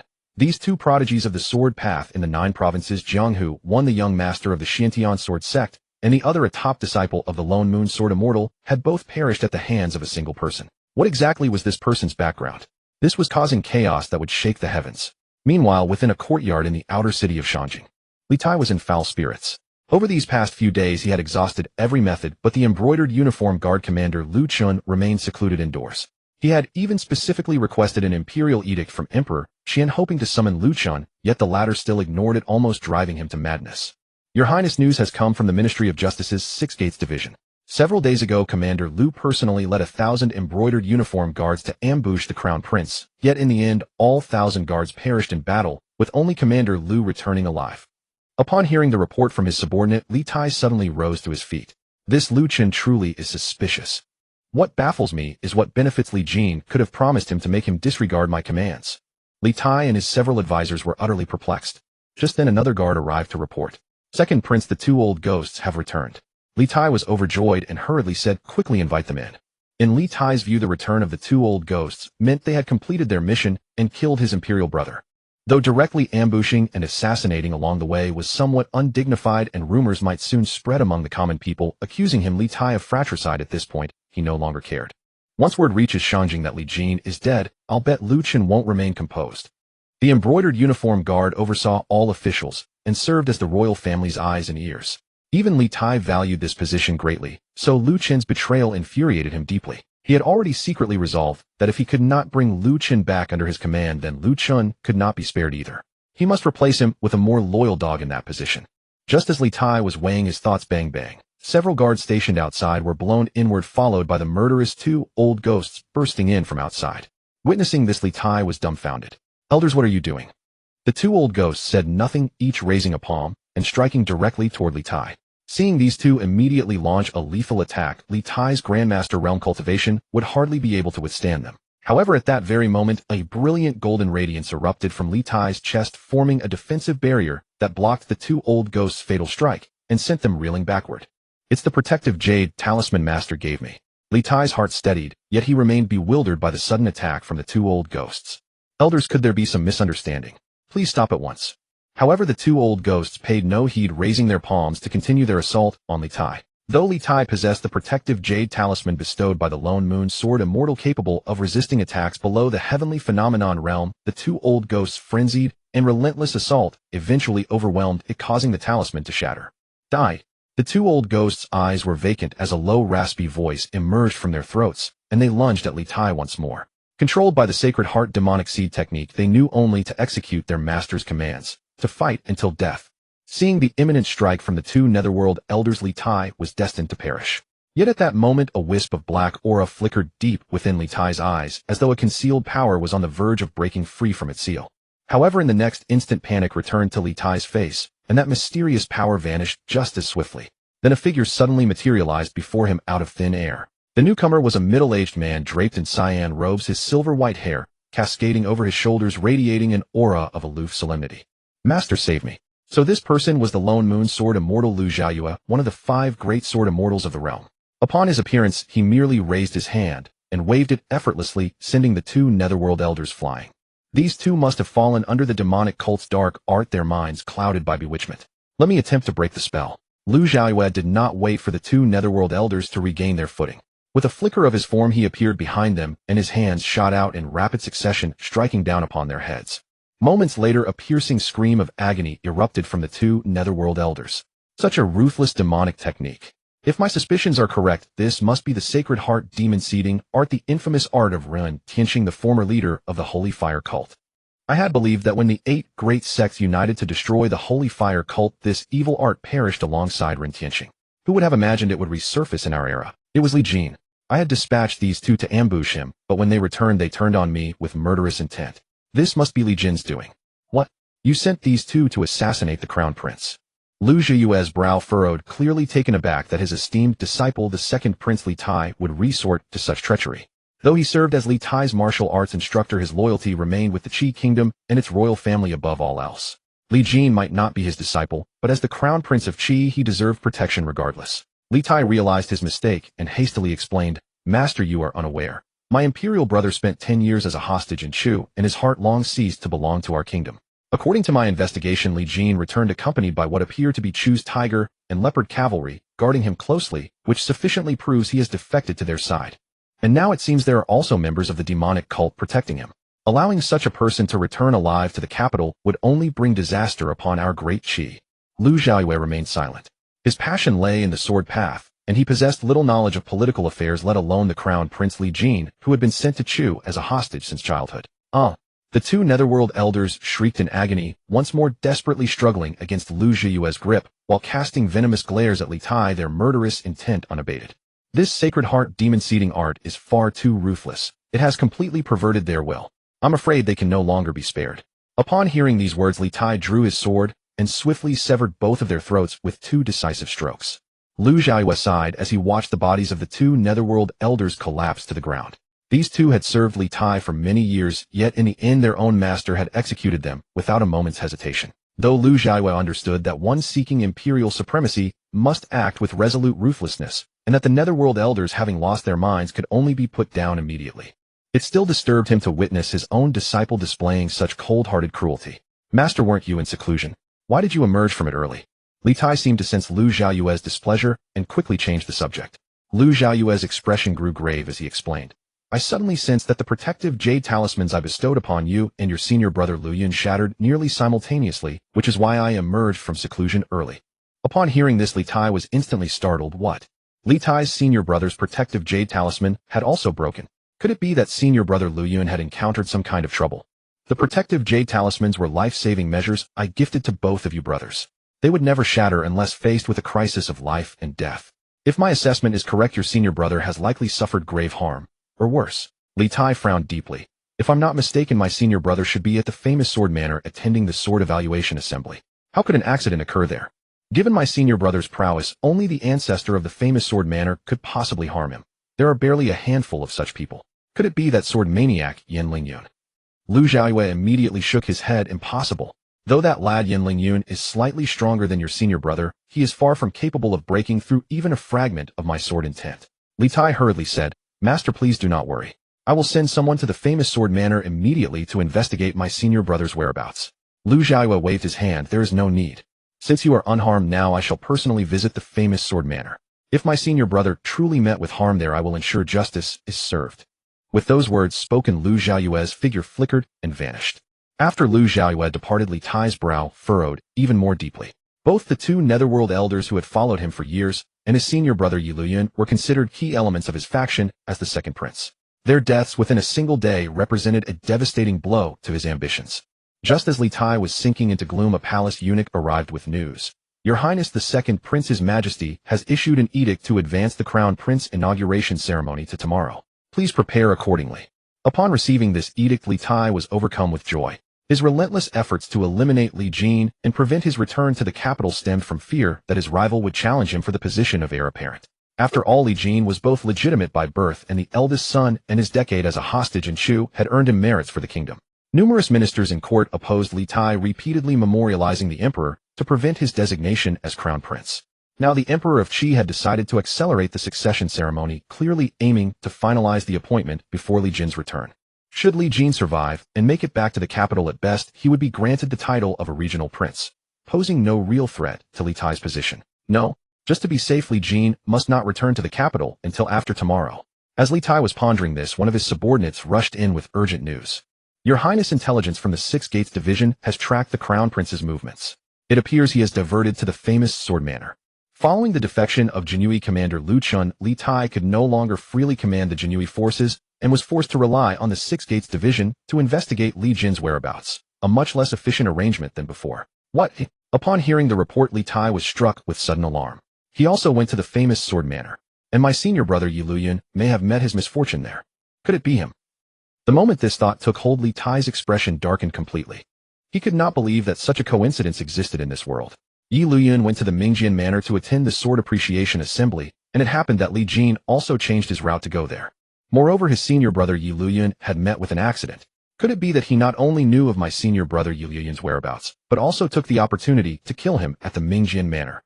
This is revenge. This is clearly a retaliation against me. The more Li Tai thought about it, the more plausible it seemed, and his heart was filled with both fury and fear. Once upon a time, when Li Jin was released and returned to the country, Li Tai had not regarded him as a threat, believing that he could crush him with a snap of his fingers.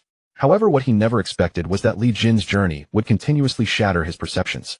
Not only was his cultivation unfathomably deep, but he also had a secret cavalry unit, and there was even a powerhouse at the Celestial Phenomenon realm protecting him. In addition, the defection of the embroidered uniform guard commander Lu Chun, the betrayal of the two netherworld elders, and even his senior brother Yi Luyun, whom he had regarded as his future right-hand man, had most likely been slain by him. In just a few short days, he had suffered heavy losses in both men and power. By now, Li Tai's attitude toward his elder brother, whom he had not seen for 10 years, had shifted from initial contempt and indifference to the need for caution, and even a trace of fear had begun to grow in his heart. Both his cunning and his hidden strength far exceeded Li Tai's initial estimates. How terrifying! Fortunately, his father, the emperor, had ultimately chosen him. As long as he smoothly ascended to the position of crown prince, he would be the rightful future ruler of the Qian kingdom. Before the coronation ceremony is complete, Li Jin must not be allowed to set foot in the imperial capital. Li Tai quickly made a decision. It seems that this time I will have to ask my future father-in-law to step in. Back at the Mingjian Manor, after killing Yan Lingyun and Yi Luyun, Li Jin raised his hand, and the Dragon Abyss sword automatically entered his palm. He then intended to leave with Jin's and Hongxiu. Just then, the Mingjian Manor's ancestor, Yi Qinshan, blocked his path. Do you intend to stop me? Li Jin's eyes flickered with a murderous aura. Yi Qinshan quickly waved his hand and said, This old man has no enmity with you, sir, so naturally, I dare not obstruct you. However, the two men you just killed are not ordinary figures. I ask that you leave your name, so that the martial world may know that their deaths have nothing to do with the Mingjian Manor. Li Jin gave a cold smile. You are wise to know how to protect yourself. Fine, since I have taken a divine weapon from your manor, I will repay this favor. Listen, while the one who killed at the Mingjian Manor today is Li Jin. Having left his name, Li Jin strode away with the two women. Li Jin, Yi Qinshan frowned, turning to Yi Changfeng and his son, Yi Lei, who had followed him. Have you ever heard of this person? Both shook their heads, indicating they had never heard of him. Could he have given a false name? All the high-ranking members of the Mingjian Manor wore worried expressions. Both the sword maniac Yan Lingyun and the young master of flowing clouds Yi Liyun were figures whom the Mingjian Manor could not afford to offend. One was a disciple of the Sword Immortal, the other the young master of the Mystic Heaven Sword sect, yet both died at the Mingjian Manor. Although many martial artists could testify that the manor had nothing to do with it, the death still occurred on their grounds. If the Lone Moon Sword Immortal and the Mystic Heaven Sword sect could not find the murderer, they might vent their anger on the Li Jin manor. Suddenly someone in the crowd shouted, Li Jin. Could he be the great Prince Li Jin who was a hostage in the Chu kingdom for 10 years? This remark immediately caused an uproar. Is he the hostage Li Jin who was known as the Poet Immortal in southern Chu? I heard that after the war between the two countries, southern Chu sued for peace and voluntarily sent the hostage Li Jin back. His age and appearance matched it might indeed be him. But how could the great prince who was a hostage in southern Chu for 10 years possess such formidable strength? While the crowd was still speculating, a sword light streaked across the sky from afar like a meteor and in an instant arrived above the Li Jin manor. An overwhelming pressure of aura instantly enveloped the entire manor. Those below felt as if a giant sword was hanging over their heads, making their legs tremble and their hearts pound with fear. A sword immortal. This is the might of a sword immortal. The crowd looked up at the figure of a middle-aged man with white hair in a blue robe floating in the sky. Someone recognized him. It's the Lone Moon Sword Immortal Lu Xiaoyue. I once had the fortune to see him in the imperial capital. He came so quickly. Not long after young Master Flowing Clouds met his end, the Lone Moon Sword Immortal has arrived. It seems he is coming to demand an explanation. The Li Jin manor is in for trouble. Although the man was killed by Li Jin, it still happened at the Li Jin manor. The moment Yi Qianshan and the others saw the Lone Moon Sword Immortal Lu Xiaoyue appear, their faces changed drastically. They had anticipated that the Lone Moon Sword Immortal and the Mystic Heaven Sword sect would not let the matter rest, but they never expected trouble to arrive so quickly. Where is my disciple Yi Luyun? Let the master of the Li Jin manor come forward and answer. Lu Xiaoyue spoke coldly. He had just sensed the lingering aura of his disciple Yi Luyun in the air, but he saw no sign of him, only the broken corpse of Yen Lingyun on the ground. Could it be that my disciple and this Yen fellow fought to mutual destruction? No. Though Yen Lingyun was a rare sword prodigy, he could never have broken my sword intent. In Lu Xiaoyue's view, if Yi Luyun had used the sword intent he had left in the protective jade talisman, he could easily kill even a Vajra realm cultivator. Yen Lingyun was no match for him. Yi Changfeng stepped forward tremblingly. Reporting to the senior Lone Moon Sword Immortal, your disciple just fought over a divine weapon and was killed by someone. He is now completely gone, leaving no remains. Yi Changfeng pointed at a pool of blood on the ground, his voice quivering. What a... Lu Xiaoyue had guessed that his disciple might be dead, but he never imagined it would be so gruesome, without even a corpse left. How cruel was the murderer? Did he not know that Yi Luyun was the beloved disciple of Lu Xiaoyue? How dare he? Who killed my disciple? With a thunderous roar, Lu Xiaoyue released his sword aura, and the pressure of his sword intent burst forth from within. Yi Changfeng could barely withstand it, and nearly fell to his knees. Some of the weaker onlookers were already collapsing under the overwhelming sword pressure. Yi Qianshan stepped forward, shielding Yi Changfeng and defusing Lu Xiaoyue's pressure. Then he said in a clear voice, Brother Lu, the one who killed your beloved disciple is named Li Jin. This matter has nothing to do with the Li Jin manor. All present can testify. Lu Xiaoyue frowned. Li Jin. The great Prince Li Jin. Where is he now? Yi Qianshan said calmly. He just left. Where he has gone this old man does not know. Lu Xiaoyue snorted coldly. Since you, ancestor, you were present, why did you allow that man to kill my beloved disciple? Yi Qianshan sighed. I am no match for him. I failed to save your disciple. I hope Brother Lu will not blame me. Lu Xiaoyue was shocked. Yi Qianshan, as the ancestor of the Li Jin manor, had 1 foot in the celestial phenomenon realm. Although his vigor was waning and he was no longer in his prime, he still possessed at least the strength of the Vajra grand perfection. Yet now he admitted he was no match for Li Jin. Could Li Jin have already reached the celestial phenomenon realm? But how old was he? He was only about a year or two older than his youngest disciple Li Tai. The great Prince Li Jin possessed such strength. Lu Xiaoyue was both astonished and doubtful. Li Jin brought Jin Se and Hong Xiu with him. After leaving the famous sword villa, they soon reunited with Yang Qinglin and the rest, then continued their journey toward Shangjing City. However, barely having traveled dozens of Li Jin suddenly opened his eyes inside the carriage, called a halt to the group, and stepped out. Your Highness, is there something you require? Yang Qinglin hurried forward to ask. Li Jin did not respond, but instead turned his gaze toward the horizon. Your Highness, what are you looking at? Hong Xiu asked curiously. Jin Se beside her wore an equally puzzled expression. Li Jin smiled faintly and said, I see a sword chi barreling straight toward us. What manner of sword chi could make your Highness show such anticipation? Jin Se couldn't help but ask. A brilliant light flashed in Li Jin's eyes as he replied. This sword chi can shatter 10,000 armors and topple 10,000 cities. A rarity beneath the heavens. Hearing this, Yang Qinglin beside them was instantly stunned. What kind of sword chi possesses such devastating power? Li Jin took a deep breath and slowly said, a sword immortal strike. The moment the words fell, boom. A dazzling sword gleam like a resplendent rainbow after rain rushed toward them from the distant horizon, arriving before them in the blink of an eye. The sword chi seemed capable of tearing through the void itself, pressing down upon the entire earth. Below, everyone except Li Jin underwent a dramatic change in expression, as if an invisible mountain rested upon their heads, suffocating them, causing their hearts to pound wildly, even compelling them to kneel and prostrate themselves. A sword immortal. Is this the aura of a sword immortal? All within felt sheer terror, while even Li Jin's eyes flickered with surprise. He had long heard that among all weapons beneath heaven the sword reigns supreme, unmatched in its capacity for slaughter. And those who cultivate the sword path to its ultimate limit may be called sword immortals, capable of instantly slaying experts at the same cultivation realm. Only through witnessing it firsthand today did he understand that the martial world's rumors held no exaggeration. The might of a sword immortal proves truly fearsome beyond measure. Yet Li Jin, possessing the clear sword heart within that fleeting instant, gained a profounder comprehension of the sword path, unknowingly brushing against the threshold of the sword immortal realm. This is the power of the clear sword heart. It grows stronger when facing stronger opponents, using them as a mirror to validate one's own cultivation. Put simply, the greater the opponent's achievement on the sword path, the deeper Li Jin's own comprehension becomes. Are you the Crown Prince Li Jin? Pursuing the lingering aura of his beloved disciple, Yilian Lu Jiue's gaze swept across the group before settling on Li Jin, and he spoke slowly. Li Jin and Li Tai were brothers by blood, sharing similar features and standing out like a crane among chickens in the crowd, making him unmistakable. It is I. You must be that solitary moon sword immortal, Li Jin responded calmly. Lu Jiue drew a deep breath and asked, did my beloved disciple, Yi Luyun, perish by your hand? Everyone's expressions shifted dramatically. Even a fool could see that the solitary moon sword immortal Lu Jiue had ridden 1,000 li to seek vengeance for his disciple. Yet Li Jin did not hesitate, nodding directly to acknowledge it. I killed him. Why?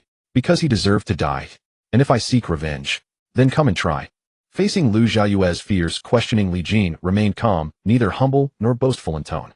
Lu Jiue fixed his gaze upon Li Jin for a long moment before slowly speaking. The late Emperor of Great Qian once bestowed great favor upon me, and I swore a solemn oath to defend the Li imperial clan with my life. As a royal prince and descendant of the Li imperial house, you naturally fall under my protection. Yet Yi Luyun was also my beloved disciple. He was killed by you, and I must seek justice for him. So what will you do? Li Jin remained unruffled. Lu Jiue took another deep breath before continuing. If you can withstand 3 strikes from my sword, this matter shall be forgotten. Li Jin smiled. Agreed.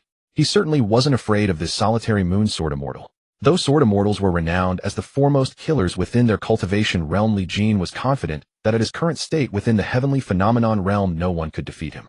Even his perfected diamond, indestructible divine ability would prove difficult for the other to overcome. Nevertheless, Lu Jiue's straightforward and honorable manner earned Li Jin's respect. He never imagined that such a heroic sword immortal would produce disciples as despicable and insidious as Yi Luyun and Li Tai. Out of admiration for Lu Jiue's character, Li Jin accepted the 3-strike agreement. Straightforward. A flicker of appreciation crossed Lu Jiue's eyes. In his view, this crown prince was nothing like his petty disciple Li Tai had described. Rather than being despicable and sinister, he proved open and aboveboard, precisely matching Lu Jiue's own disposition. Were it not for the grievance of a slain disciple between them, he would have no desire to make things difficult for this crown prince. But at present such an outcome seemed rather unlikely. Li Jin's figure rose suddenly, ascending into the sky until he stood level with Lu Jiue, walking upon empty air.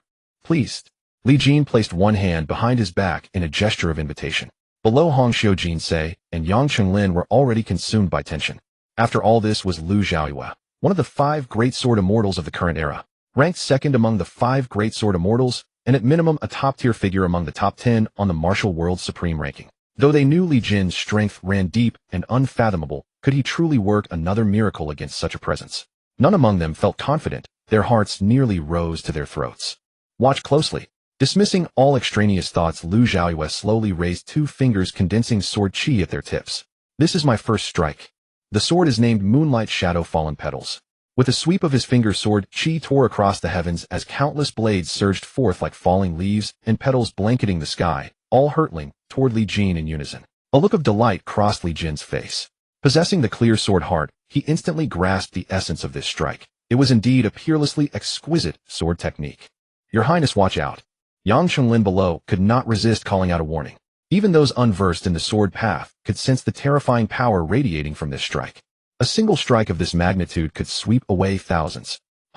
Li Jin remained utterly still as golden light erupted from his body, the diamond, indestructible divine ability activating like a gilded Buddha, encasing him in protection. Clang, clang, clang. Sword chi rained down around him, but every blade was deflected by the golden form, not so much as grazing Li Jin. What an impressive diamond, indestructible divine ability. Truly worthy of being the premier technique of the Buddhist school. Despite failing to penetrate with his first strike, Lu Xiaoyue couldn't help but voice his admiration. If sword immortals reign supreme in offensive power within their realm, then Buddhist cultivators claim the pinnacle of defense, particularly this diamond, indestructible divine ability, renowned as impervious to 10,000 calamities, whose protective prowess inspires genuine terror. It seems if I am to prevail, I must employ my true abilities. As his words fell, Lu Xiaoyue suddenly reached out with an open palm. Sword come. Swish. A brilliant sword light streaked across the sky, flying into Lu Xiaoyue's hand. It was a pitch-black longsword, its blade gleaming with fierce intensity, the sword aura surging straight to the heavens, capable of altering the very colors of the world. This is the Zhanlu sword, one of the 7 divine swords of the world. At that moment inside the carriage, the Longyuan sword trembled with excitement, spontaneously flying out and landing in Li Jin's hand. The two peerless divine weapons seemed to resonate with each other, emitting a series of vibrations like dragon roars and phoenix cries resounding through the heavens and earth. Truly a fine sword. Lu Xiaoyue praised. I never thought another peerless divine weapon would be born in this world. What is its name? Longyuan. Lu Xiaoyue nodded, slowly raising the Zhanlu sword and pointing it at Li Jin. This second strike. The sword's name, Moon Parting. Swish. Lu Xiaoyue's second strike swept out, utterly different from the first's dazzling brilliance. This strike seemed both present and absent, the sword aura hidden within the abyss of the void, capable of killing without a trace, impossible to guard against. Clang. After this strike landed, even Li Jin's golden Buddha Dharma image bore a clear crack. Even Li Jin had to admit that the other's mastery of the sword path truly deserved the title of Sword Immortal. If he allowed his opponent to attack freely, it might actually break his indestructible Vajra divine ability. Of course, that was only under the premise that Li Jin remained purely defensive without resistance. Enough. After the second strike, Lu Xiaoyue saw that he still couldn't break through Li Jin's defense and shook his head. It seems I overestimated myself. There is no need for the third strike.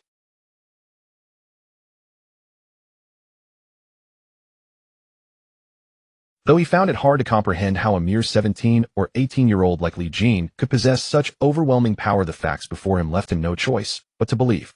The grudge between us is settled. Lu Xiaoyue left these words and prepared to turn away. But unexpectedly, Li Jin suddenly spoke. Wait, Junior has just comprehended a sword strike and would like to ask for your guidance. Oh, Lu Xiaoyue's interest was piqued. Though he admired Li Jin's demeanor, fighting an opponent with such an impenetrable defense lacked any real excitement. Yet he never expected the other party to take the initiative to strike at him. Pleased. Lu Xiaoyue's face showed anticipation. He was curious what surprise this extraordinary prodigy would bring him on the path of the sword.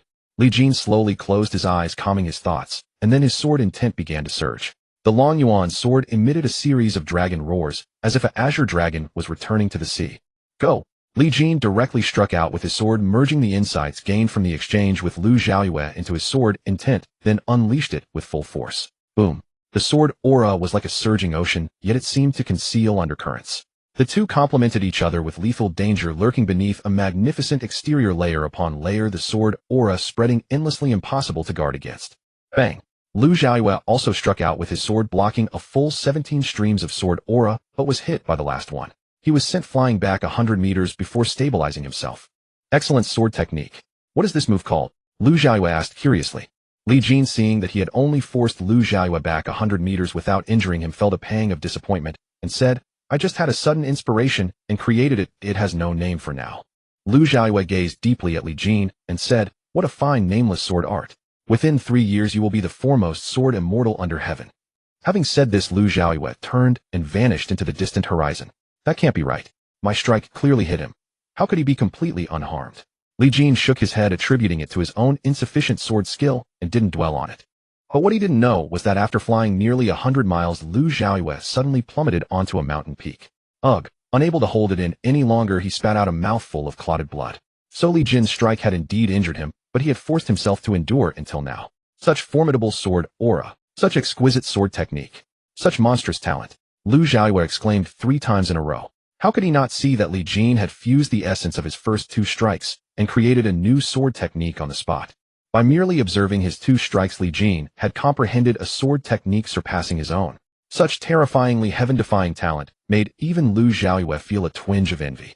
In truth, when he said Li Jin would become the foremost sword immortal within 3 years, it was already a conservative estimate. Without exaggeration, Li Jin already possessed the strength of a sword immortal.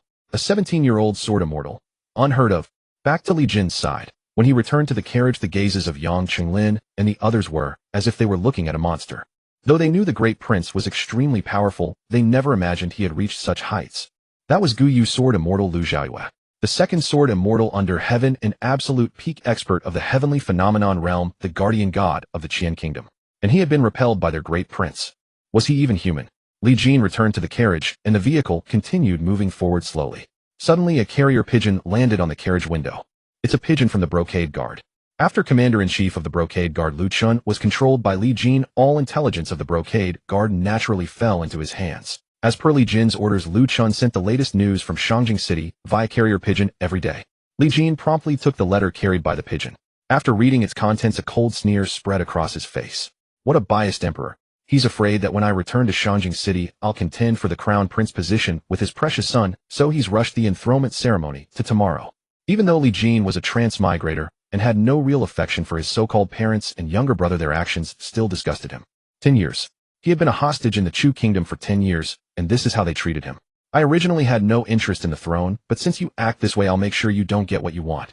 Li Jin was truly enraged. With such biased parents and such a venomous younger brother, even if only to vent the original owner's grievances, he would turn Shangjing City upside down when he returned. Old Yang passed the order: travel through the night, and make sure to reach Shangjing City before dawn tomorrow. Shangjing City, the Grand General's mansion. Rest assured, Your Highness. I have mobilized 3,000 Tiger Guard troops to intercept Li Jin on his return route, plus 50,000 Imperial Guards, all of whom are fierce warriors. In addition, 5 martial arts masters are stationed there. Even if this great prince possessed heaven-defying abilities, he would never set foot in Shangjing City tomorrow. Grand General Han Qi said, with absolute confidence. Not long ago, Li Tai arrived at the Grand General's mansion to visit his future father-in-law, Grand General Han Qi of the Qian Kingdom. After voicing his concerns, Han Qi immediately mobilized all available forces in Shangjing City to intercept the great prince Li Jin from entering the capital. The heir-apparent ceremony was to be held tomorrow. As long as the great prince Li Jin could not return to Shangjing City, then after tomorrow Li Tai would become the crown prince of Qian Kingdom, and the situation would be set in stone beyond anyone's power to change. As Li Tai's future father-in-law, Han Qi naturally had to share the same fate as the second prince. Once Li Tai became the crown prince, his daughter would be the crown princess and future empress, while he himself would become the future imperial father-in-law, a true member of the royal family. Father-in-law, have the military scouts sent back any news? Li Tai's expression was grave, and he still felt uneasy inside. First the commander of the Brocade Guard Lu Chun, then the 2 elders of the Netherworld. After a series of defeats, Li Tai had become like a startled bird, wary of every shadow. Considering the current situation, apart from the suspicion that a Heaven Image Realm expert was protecting Li Jin, there were also hidden elite cavalry guarding him. However, he had previously sent the 6th Fan Bureau of the Ministry of Justice to investigate, but they had found no clues at all. The mysterious army that had entered Qian Kingdom with Li Jin seemed to have vanished into thin air, impossible to find no matter how they searched. Li Tai initially thought that the 6th Fan Bureau was incompetent and inefficient, so he asked Grand General Han Qi to deploy military scouts to search. If the whereabouts of that mysterious army could not be found, Li Tai would always feel uneasy. However, to Li Tai's disappointment, Han Qi shook his head and frowned, saying, under the pretext of thoroughly investigating enemy spies, I mobilized military scouts from all over the country, from Lizhou Prefecture to Jiangzhou Prefecture, and then to Zhili Prefecture. I have checked almost every place I could, and I did not find the mysterious army Your Highness mentioned. Your Highness, could the intelligence be erroneous? In Han Qi's view, the southern Shu and Qian Kingdom had been at odds for years, and the border had always been extremely strictly guarded. How could a Chu army have infiltrated into Qian Kingdom's territory? If these words had not come from Li Tai himself, he would have considered it an enormous joke, utterly preposterous. Li Tai's brow furrowed even more tightly. According to the results of the 6th Fan Bureau's previous investigation, when Li Jin entered Jiangzhou City, he was accompanied by a unit of elite cavalry, all of whom were at the Xiantian realm or above. They had appeared boldly in Jiangzhou City, and many people in the city had witnessed them. Even the Jiangzhou prefect had mentioned this in his memorial, so this intelligence could not be false. Moreover, the commander-in-chief of the Brocade Guard Lu Chun had once ambushed Li Jin in Lizhou. In that battle, over 1,000 elite Brocade Guards were all killed, and it was a one-sided massacre. According to the 6th Fan Bureau's reconstruction and analysis of that battle, the enemy had at least an elite army of over 10,000 men. Otherwise, such astonishing results would have been impossible. Therefore, Li Tai's final conclusion was that his elder brother Li Jin, besides being suspected of having a Heaven Image Realm expert by his side, also had a super elite cavalry unit, and at least 10,000 elite soldiers. This result filled Li Tai with a great sense of threat. And now that mysterious elite army had yet to show any trace and no clues could be found, deepening Li Tai's profound worry. Logically speaking, such a large force appearing within Qian Kingdom's borders, how could there be not a single clue to be found? After much deliberation, Li Tai could only think of one possibility. There was a local power within the kingdom, helping Li Jin cover his tracks. A hostage who had spent 10 years in Chu Kingdom had somehow managed to develop his influence within Qian Kingdom without anyone noticing. What terrifying schemes and methods! The more Li Tai thought, the more uneasy he became, feeling that his elder brother was terrifying beyond imagination. Seeing Li Tai's anxiety, Han Qi immediately said, "Your servant believes that your highness need not worry unduly like the man of Qi, who feared the sky would fall. These 3,000 Tiger Guard troops are all at the Return to Void Realm or above, with 30 Xintian Realm Centurions and 5 Grandmaster Realm Commanders. They are the true fierce warriors of our great Qian. The 50,000 Imperial Guards are also the elite of our Qian Kingdom. With their battle formation, they are enough to contend with a Heaven Image Realm expert.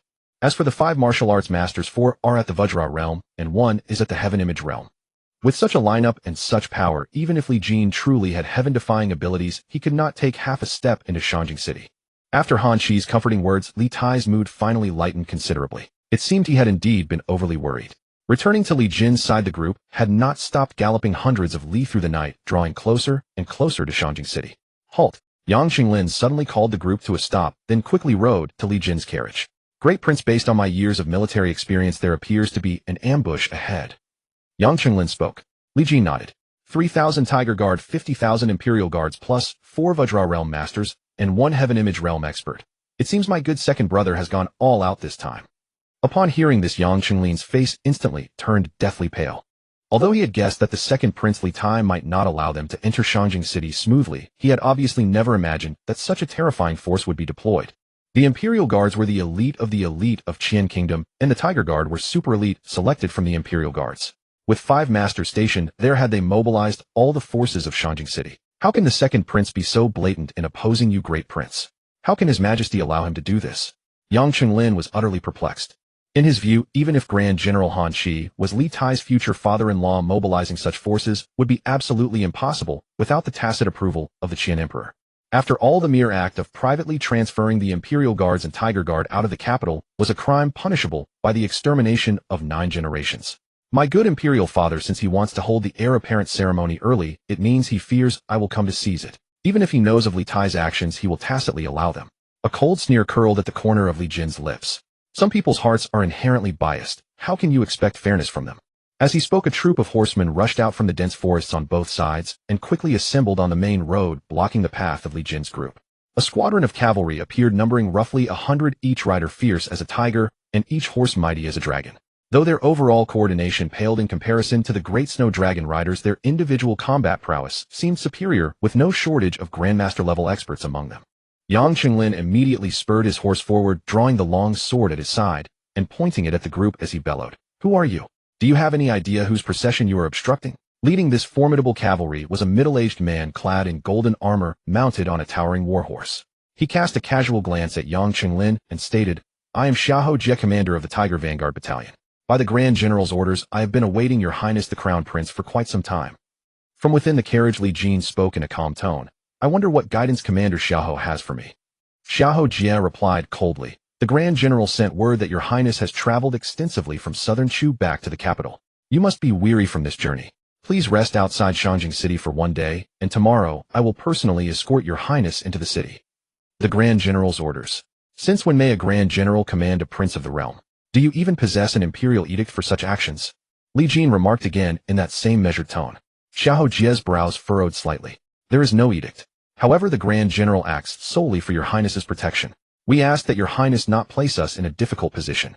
Yang Qinglin immediately retorted sharply, "The Tiger Vanguard Battalion bears the critical duty of guarding Shanjing. Without an imperial edict, how dare you leave the capital without authorization? Are you attempting to invite the punishment of 9 familial exterminations?" Xiahou Jie and the Tiger Vanguard officers' faces instantly darkened. Legally speaking, Yang Qinglin's words held truth. Unauthorized troop movements beyond the capital constituted treason itself. Yet they were all trusted aides of Grand General Han Qi, and his commands demanded obedience. Moreover, before departing, Xiahou Jie had specifically made inquiries and learned that the palace tacitly approved this matter, merely withholding formal declaration. Now that Yang Qinglin invoked the laws of Great Qian, it indeed gave them pause. Who do you think you are? A mere company commander daring to speak so boldly before General Xiahou. Die. A burly middle-aged man beside Xiahou Jie, the deputy commander of the Tiger Vanguard, roared and drew his long blade, swinging it fiercely toward Yang Qinglin. With a rush of wind, a thick aura condensed into a blade-shaped shadow, descending upon Yang Qinglin on horseback. This deputy commander was clearly a master of the innate realm. His sudden strike carried no warning whatsoever, and Yang Qinglin merely at the innate stage could scarcely react, let alone dodge.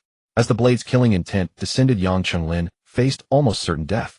But at that critical moment, a golden barrier materialized before him, firmly deflecting the attack. Immediately thereafter, Li Jin's voice echoed from within the carriage. And who? And what?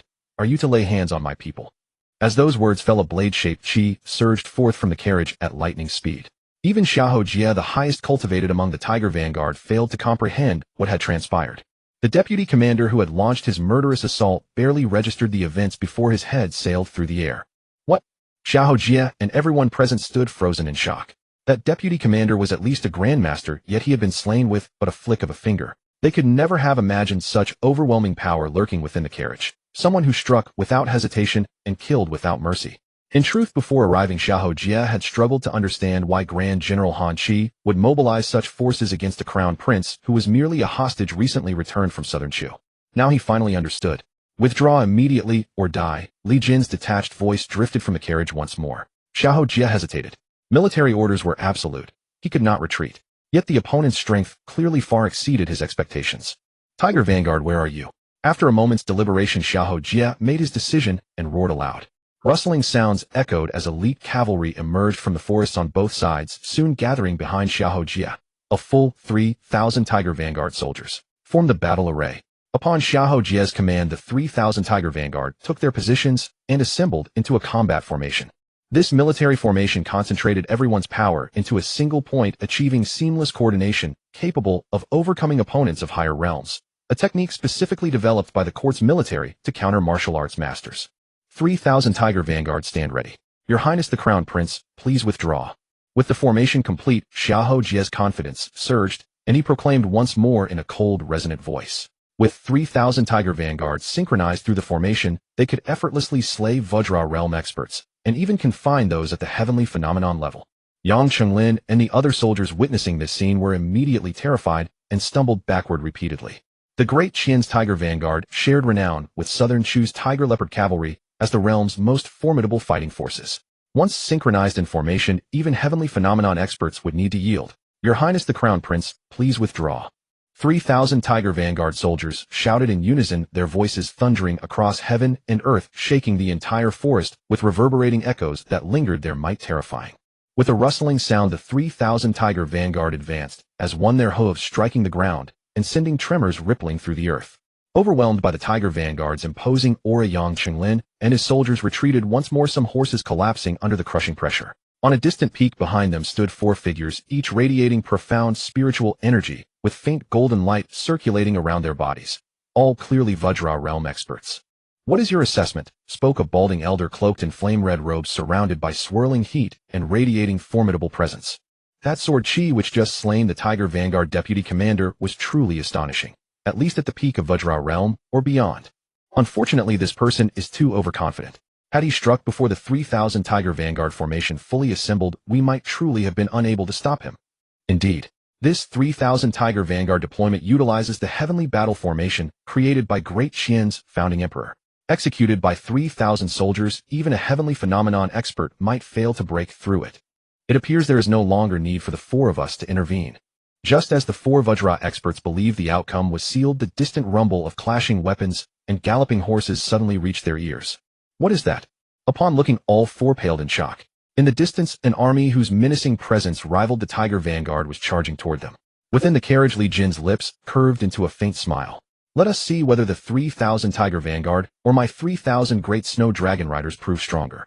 This mysteriously arrived force was precisely the 3,000 great snow dragon riders that Li Jin had just summoned through the system. When it comes to individual combat strength, the Huban camp had over a dozen Grandmaster realm experts, several hundred Xiantian realm experts, and the rest were returned to Void realm. The Great Snow Dragon Cavalry, on the other hand, consisted entirely of Xiantian realm cultivators. Although the Great Snow Dragon Cavalry did not hold an advantage in top-tier experts, they excelled in uniform strength, with every soldier equally matched, thus holding the overall advantage. At this moment Xiahou Jie, the commander of the Huban camp, was completely dumbfounded. With his discerning eyes it was not difficult to see that this cavalry force which had appeared from nowhere was terrifyingly powerful. Although there were no Grandmaster Realm experts, the number of Xiantian Realm cultivators far exceeded that of the Huban camp.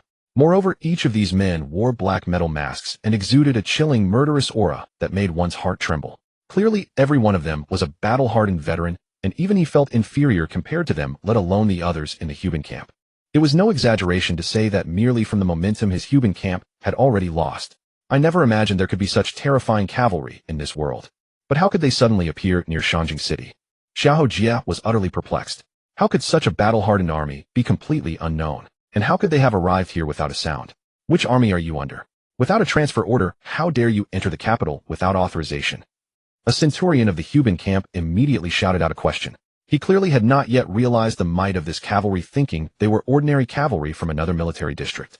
And their Huban camp was the strongest cavalry of the Qian kingdom, with only the Southern Chu's Tiger Leopard cavalry capable of matching them. Thus, they did not take the 3,000 Great Snow Dragon cavalry suddenly appearing before them seriously. Unfortunately, no one paid him any attention. After the 3,000 Great Snow Dragon cavalry thundered, and they all respectfully bowed toward the carriage where Li Jin was, and shouted in unison, "Greetings, our lord." Li Jin slowly lifted the carriage curtain. Only then did Xiahou Jie and the others clearly see Li Jin's appearance, and their hearts trembled slightly. Is this His Highness the Crown Prince? He seems not as incompetent as the rumors suggested. In fact, he gives off an unfathomable aura. And that terrifying sword aura just now. Who inside the carriage could have unleashed it? Li Jin waved his hand at the 3,000 Great Snow Dragon cavalry, and then declared in a clear voice, "My warriors, someone wants to block this prince from entering Shanjing City. What should be done?" Hearing this, the 3,000 Great Snow Dragon cavalry immediately raised their spears and shouted in unison, "Kill." The aura of the 3,000 men merged into one, as if they had transformed into a primordial beast, extending its claws toward the Huban camp in front, roaring and snarling. Clatter, clatter, clatter. The Huban camp was shaken by this overwhelming momentum, and both men and horses involuntarily stepped back, repeatedly, their morale instantly plummeting. How can they be so strong? At this moment, many finally realized that this suddenly appearing cavalry was terrifyingly powerful. "Don't retreat," Xiahou Jie immediately bellowed. All troops assumed the 7-star giant axe formation. With his command, the 3,000 Huban troops halted their decline and swiftly began to change formation. Boom! The attacks of 3,000 men converged into one, as if a giant phantom appeared in the void wielding a massive battle axe, and slashed fiercely at the 3,000 Great Snow Dragon cavalry before them. This was the battle formation's Dharma manifestation, a means of attack that concentrated the strength of 3,000 Huban troops. Defend! A low shout came from within the Great Snow Dragon cavalry ranks, and the 3,000 horsemen almost simultaneously raised their square shields. Boom! A massive shield-shaped phantom formed, firmly blocking the giant axe that was hundreds of meters long in the air. Continue. Xiahou Jie's expression was stern as he urged the soldiers to keep attacking in formation, the giant axe falling madly. However, the 3,000 Great Snow Dragon cavalry stood as immovable as a mountain, the massive square shield phantom, like a turtle shell, impervious to any attack from the enemy. As time passed, the Huban camp's morale dropped again, and soon they could not even form the giant axe. Morale was something that waxed and waned. First surged, then drained, then declined, and such battle formation combined attacks were even more so. Only when soldiers shared a common hatred could their power be maximized. Once their hearts were not united, the power would be greatly diminished. Attack! In contrast, the 3,000 Great Snow Dragon cavalry remained as calm as water, showing no emotional fluctuation. Upon sensing the Huban camp's morale turning from peak to decline, they immediately switched from defense to offense and began a decisive assault. Boom! The attacks of the 3,000 Great Snow Dragon cavalry converged into one, forming a massive spear that thrust fiercely at the giant in the void. Defend! Quickly defend! Xiahou Jie hurriedly yelled orders, but once morale had collapsed, how could it be so easily restored? In the end, Xiahou Jie could only watch helplessly as the giant phantom's head was pierced by the spear and shattered with a boom. Rumble! The battle formation's Dharma manifestation was broken, and the 3,000 Huban troops immediately staggered, their formation thrown into chaos and on the verge of collapse. Charge! The 3,000 Great Snow Dragon cavalry decisively sounded the charge. Warhorses neighed as they charged into the Huban camp, their spears like dragons plunging into the sea, reaping lives one after another. Opt! Opt! Opt! Cries of agony filled the air. The Huban camp collapsed like a landslide with soldiers trampling each other, causing countless deaths and injuries. Retreat. Quickly retreat. Xiahou Jia let out a long sigh and immediately gave the order to pull back. The Huban camp's formation was in chaos, and their morale was even worse. The cavalry before them was swift as lightning and decisive in killing. Once they launched a charge, it would be a one-sided massacre. Even Xiahou Jia had not expected that the Huban camp, which had always roamed the world without rivals, and was even considered together with the Southern Chu's Tiger Leopard cavalry, the strongest cavalry of the era, would suffer such a crushing defeat. Who on earth could have trained such a terrifying cavalry? Xiahou Jia had no doubt that after this battle the Huban camp would fall from its pedestal, and this fearsome cavalry would become renowned throughout the world. He also never imagined that one day his Huban camp would become a stepping stone for others. With Xiahou Jia's decisive order to retreat, the remnants of the Huban camp quickly withdrew towards Shangjing City. The 3,000 Great Snow Dragon cavalry pursued the victory, and after a round of charging and killing the Huban camp, lost several hundred more men, nearly one-third of their fighting strength. What a formidable cavalry! On a distant mountain peak, the four Vajra powerhouses who had witnessed the entire process all wore grave expressions. This crown prince is not simple. I wonder how he managed to train such a powerful cavalry, and even managed to hide them near Shangjing City. Could it be that someone in the court has been secretly supporting His Highness the Crown Prince? Don't be hasty. There are still 50,000 Imperial Guards lying in wait ahead. Even with such an invincible cavalry, breaking through the Imperial Guard's defense is almost impossible. As the 3,000 Great Snow Dragon cavalry swept all before them and continued to advance, the carriage carrying Li Jin also slowly moved forward. After crossing the mountain forest, Shangjing City was already in sight. However, at that moment the sound of battle cries suddenly shook the heavens. Troops surged like a tidal wave from all directions, surrounding the 3,000 Great Snow Dragon cavalry and Li Jin's group in the center in an instant. Xiahou Jia and the remnants of the Huban camp's morale immediately soared. The Imperial Guard's reinforcements have arrived. With the addition of the 5,000 Yulin army troops, the battlefield situation changed instantly. Everyone retreat, defend. The 3,000 Great Snow Dragon cavalry decisively halted their assault, swiftly regrouping near Li Jin's carriage to form a circular defensive array. The combined forces of the 5,000 Yulin army and the Huban army completely surrounded Li Jin's party and the 3,000 Great Snow Dragon cavalry. General Xiahou, how did things become so desperate? A middle-aged general roughly 40 years of age rode forward from his troops to confront Xiahou Jia, a smirk of schadenfreude playing across his features. I've become a laughingstock in front of General Liu. Xiahou Jia replied with a bitter smile, knowing his tactical command had been flawless, yet the enemy's sheer power was simply overwhelming. However, voicing such grievances would only invite further mockery from the man before him, so he chose silence instead. It turned out this individual was Li Jin, commander of the Yulin army. Their histories were marked by long-standing friction. The Huban camp had long boasted of being the premier cavalry force under heaven, viewing the Yulin army with contempt. Now faced with such devastating defeat, Li Jin and his fellow commanders saw no reason to pass up the chance to revel in their rival's misfortune. Witnessing the ever-proud Xiahou Jia and the Huban camp commanders reduced to such wretched states, Li Jin laughed heartily and declared, "General Xiahou, take your troops to the rear for rest. The remainder of this matter I shall handle with my Yulin army." With those words spoken, Li Jin spurred his horse forward, commanding, "Form ranks. Close up." With a thunderous roar, the 50,000 Yulin army soldiers manifested their formation in unison, giving rise to an ethereal bell-shaped barrier that sealed off Li Jin's group and the 3,000 Great Snow Dragon cavalry within its grasp. Though the Yulin army's individual combat prowess paled in comparison to the Huban forces, their overwhelming numerical advantage of 50,000 elite troops made them formidable for siege warfare. "Your Highness the First Crown Prince, I am Li Jin, commander of the Yulin army. You find yourself completely encircled. Should you agree to forego entry into Shangjing City today, I can grant you safe passage. What say you?" Li Jin's voice echoed once more. Though cavalry excelled at charges, the Yulin army had anticipated this very scenario and spent considerable time preparing their positioning here. Once ensnared by such disciplined forces, breaking free would prove far from simple. In Li Jin's estimation, only a cultivator of the celestial phenomenon realm could possibly break through the fully formed formation of 50,000 Yulin troops. Yet despite waiting, Li Jin received no response from Li Jin whatsoever and furrowed his brow in concern. An officer nearby stepped forward, asking what their next move should be. "Should we launch an assault?" Li Jin declined with a shake of his head, explaining that the Yulin army specialized in infantry and defensive tactics rather than offense. That cavalry unit proved too formidable. Even the Huban camp couldn't match them, so reckless aggression would only create vulnerabilities. Furthermore, their orders were clear: prevent the Crown Prince from entering Shangjing City, which meant containment alone would suffice. Lu Duan emerged as a battle-hardened commander who refused to grow complacent despite overwhelming numbers, maintaining his strategy of encirclement without direct attack. Though he had mocked Xiahou Jie earlier, Lu Duan understood the Huban camp's reputation was well-deserved.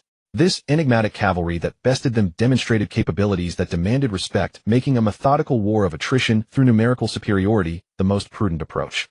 While Lu Duan's strategy appeared sound, an unexpected crisis erupted moments later. A sudden commotion behind their lines sent the Yulin formation into disarray. What's happening? A foreboding sense washed over Lu Duan. Commander, a mysterious force has suddenly emerged from the southwest, numbering no less than 10,000, charging directly toward our position. What? Lu Duan's expression darkened instantly. How is this possible? How could such a force exist near Shanjing City? He refused to believe that a secret army could operate within striking distance of the capital without his knowledge as commander of the Yulin forces. Yet the reality before him left no room for doubt. With this mysterious force now in play, the Yulin army's formation fractured into chaos. Meanwhile, the four Diamond Realm experts perched on the hilltop stood equally frozen in astonishment at the unfolding scene. Where did this army materialize from? There must be at least 20 or 30,000 of them. Their equipment and combat capability far surpassed the Yulin army. Is this perhaps the Crown Prince's secret weapon? How could he conceal such a fearsome force near Shanjing City and keep it hidden from everyone? What method allowed him to achieve this? The master of concealment hides beneath the ninefold earth. The master of attack moves above the ninefold heavens. Today I truly witness greatness. Enough contemplation. Unless we intervene now, this Crown Prince will seize the entire Shanjing City. With 30,000 Xinjiao army troops joining the fray, the tide of battle shifted dramatically once more. The Yulin army dissolved into chaos under the Xinjiao forces' onslaught, and as the 3,000 Great Snow Dragon cavalry seized the momentum for a counterattack, Lu Duan's commands proved futile against the collapsing formation. Even Xiahou Jie's reinforcement of the Huban troops yielded little result as the skill disparity between the forces became starkly apparent. The Yulin and Huban forces suffered heavy casualties and were forced into continuous retreat until they reached the moat encircling Shanjing City. How could this be? How is this possible? Lu Duan struggled to comprehend how this newly returned crown prince from southern Chu could command two forces so formidable that they nearly shattered the Yulin and Huban armies. Old Lu, now is not the time for questioning. If the crown prince breaches Shanjing City, we both lose our heads. Xiahou Jie declared with a grim expression. Lu Duan retorted irritably. I understand that well enough. But what recourse do we have now? As they exchanged grievances, four figures descended from the sky with overwhelming pressure, sending soldiers from both sides scattering. Crown Prince, pause your assault and lend an ear to this old man. Upon witnessing these four figures, Xiahou Jie and Lu Duan's despair turned to euphoria. It's the four guardians of Shanjing City. As the four great Vajra realm experts entered the field, the battle situation temporarily eased. Li Jin stepped out from the carriage. As he waved his hand, the 30,000 Xuanjia troops and 3,000 Great Snow Dragon cavalry immediately ceased their attack and shifted to a defensive posture. Your Highness, these should be the legendary four great guardians of the capital, Shanjing City. Yang Chunlin quickly said to Li Jin. Oh, Li Jin raised an eyebrow slightly. Along the way, Yang Chunlin had mentioned many things about Shanjing City to him. It was said that in the capital Shanjing City of the Qian Kingdom, there were four great Vajra realm experts guarding the four city gates, known as the four great guardians of Shanjing. They were respectively the blazing ancestor Yang Chongtian, guarding the southern Vermilion Gate, the thousand-handed enchantress Yin Liping guarding the northern Black Tortoise Gate, the azure-draped Dragon King, Su Tai Lai, guarding the eastern Azure Dragon Gate, and the Overlord Blade Gui, Sihai guarding the western White Tiger Gate. With their combined strength, they could even detain a celestial phenomenon realm expert. Their power was definitely not to be underestimated. Li Jin looked up and saw that the one who had just spoken was a bald, old man in a red robe. Without a doubt, this person was the blazing ancestor Yang Chongtian, the leader of the Four Guardians. It was said that this man had cultivated the blazing flame palm to the pinnacle of perfection, and among Vajra realm experts his strength was at the top level. Are the four great guardians of Shanjing also going to block me from returning to the capital? What do you intend? Li Jin said calmly. Yang Chongtian stepped forward, cupped his hands in salute, and said, Greetings, Your Highness the Grand Prince. Your Highness, your talent is extraordinary and truly admirable. However, since we have come to block your way, you must have already understood the intent of the one in the palace. As the saying goes, what is destined to be yours will be yours, and what is not destined, do not force it. Your Highness is a prince of noble status and has rendered meritorious service to the state. Even if you cannot ascend the throne, you could still become a carefree prince in the future. Why must you insist on contending for that position? Although Yang Chongtian's words were subtle, the meaning was clear enough. Since the Qian emperor had held the heir apparent ceremony ahead of schedule, he was determined to make the second prince the successor. Since the imperial will was set, no matter how unwilling Li Jin was, it would be futile. He might as well let go and become a carefree prince, otherwise he would only be courting death. The imperial will cannot be defied. Li Jin sneered. Fate? What is fate? My fate lies in my own hands, not in heaven. No one can decide my destiny, not even the one in the palace. Yang Chongtian let out a long sigh and said, It seems that your highness is determined to go this way. It is useless for us to try to persuade you further. However, if the two armies continue to fight like this, the outcome will likely be mutual destruction. Your highness would also bear the charge of raising an army in rebellion. Why not settle this decisively? Let us spar with the expert behind your highness and let one battle decide the outcome. If we are defeated, we will allow your highness to enter the city. If the expert behind you loses, please delay your entry into Shangjing City by 1 day. How about that? Li Jin considered for a moment and then agreed to the proposal. Although his 30,000 Xuanjia troops and 3,000 Great Snow Dragon cavalry could suppress the Imperial Guards and the Tiger Ben battalion, if they wanted to completely annihilate them, they would inevitably suffer considerable losses themselves. Moreover, he only wanted to enter the city. He had no intention of directly conquering all of Shangjing and involving the innocent civilians. Excellent. Yang Chongtian's heart rejoiced when he saw Li Jin nod in agreement. With the 4 of them joining forces, they could even fight a celestial phenomenon realm expert. Moreover, even if they lost, there was an even more terrifying existence behind them. In that case, please invite the expert behind your highness to come forward. Li Jin smiled lightly, and his figure directly soared into the air, hovering high above. Who told you that there is someone else behind me? I am my own strongest backing. With a boom as his voice fell, the aura on his body was slowly released. What a celestial phenomenon realm. His highness is actually a celestial phenomenon realm expert.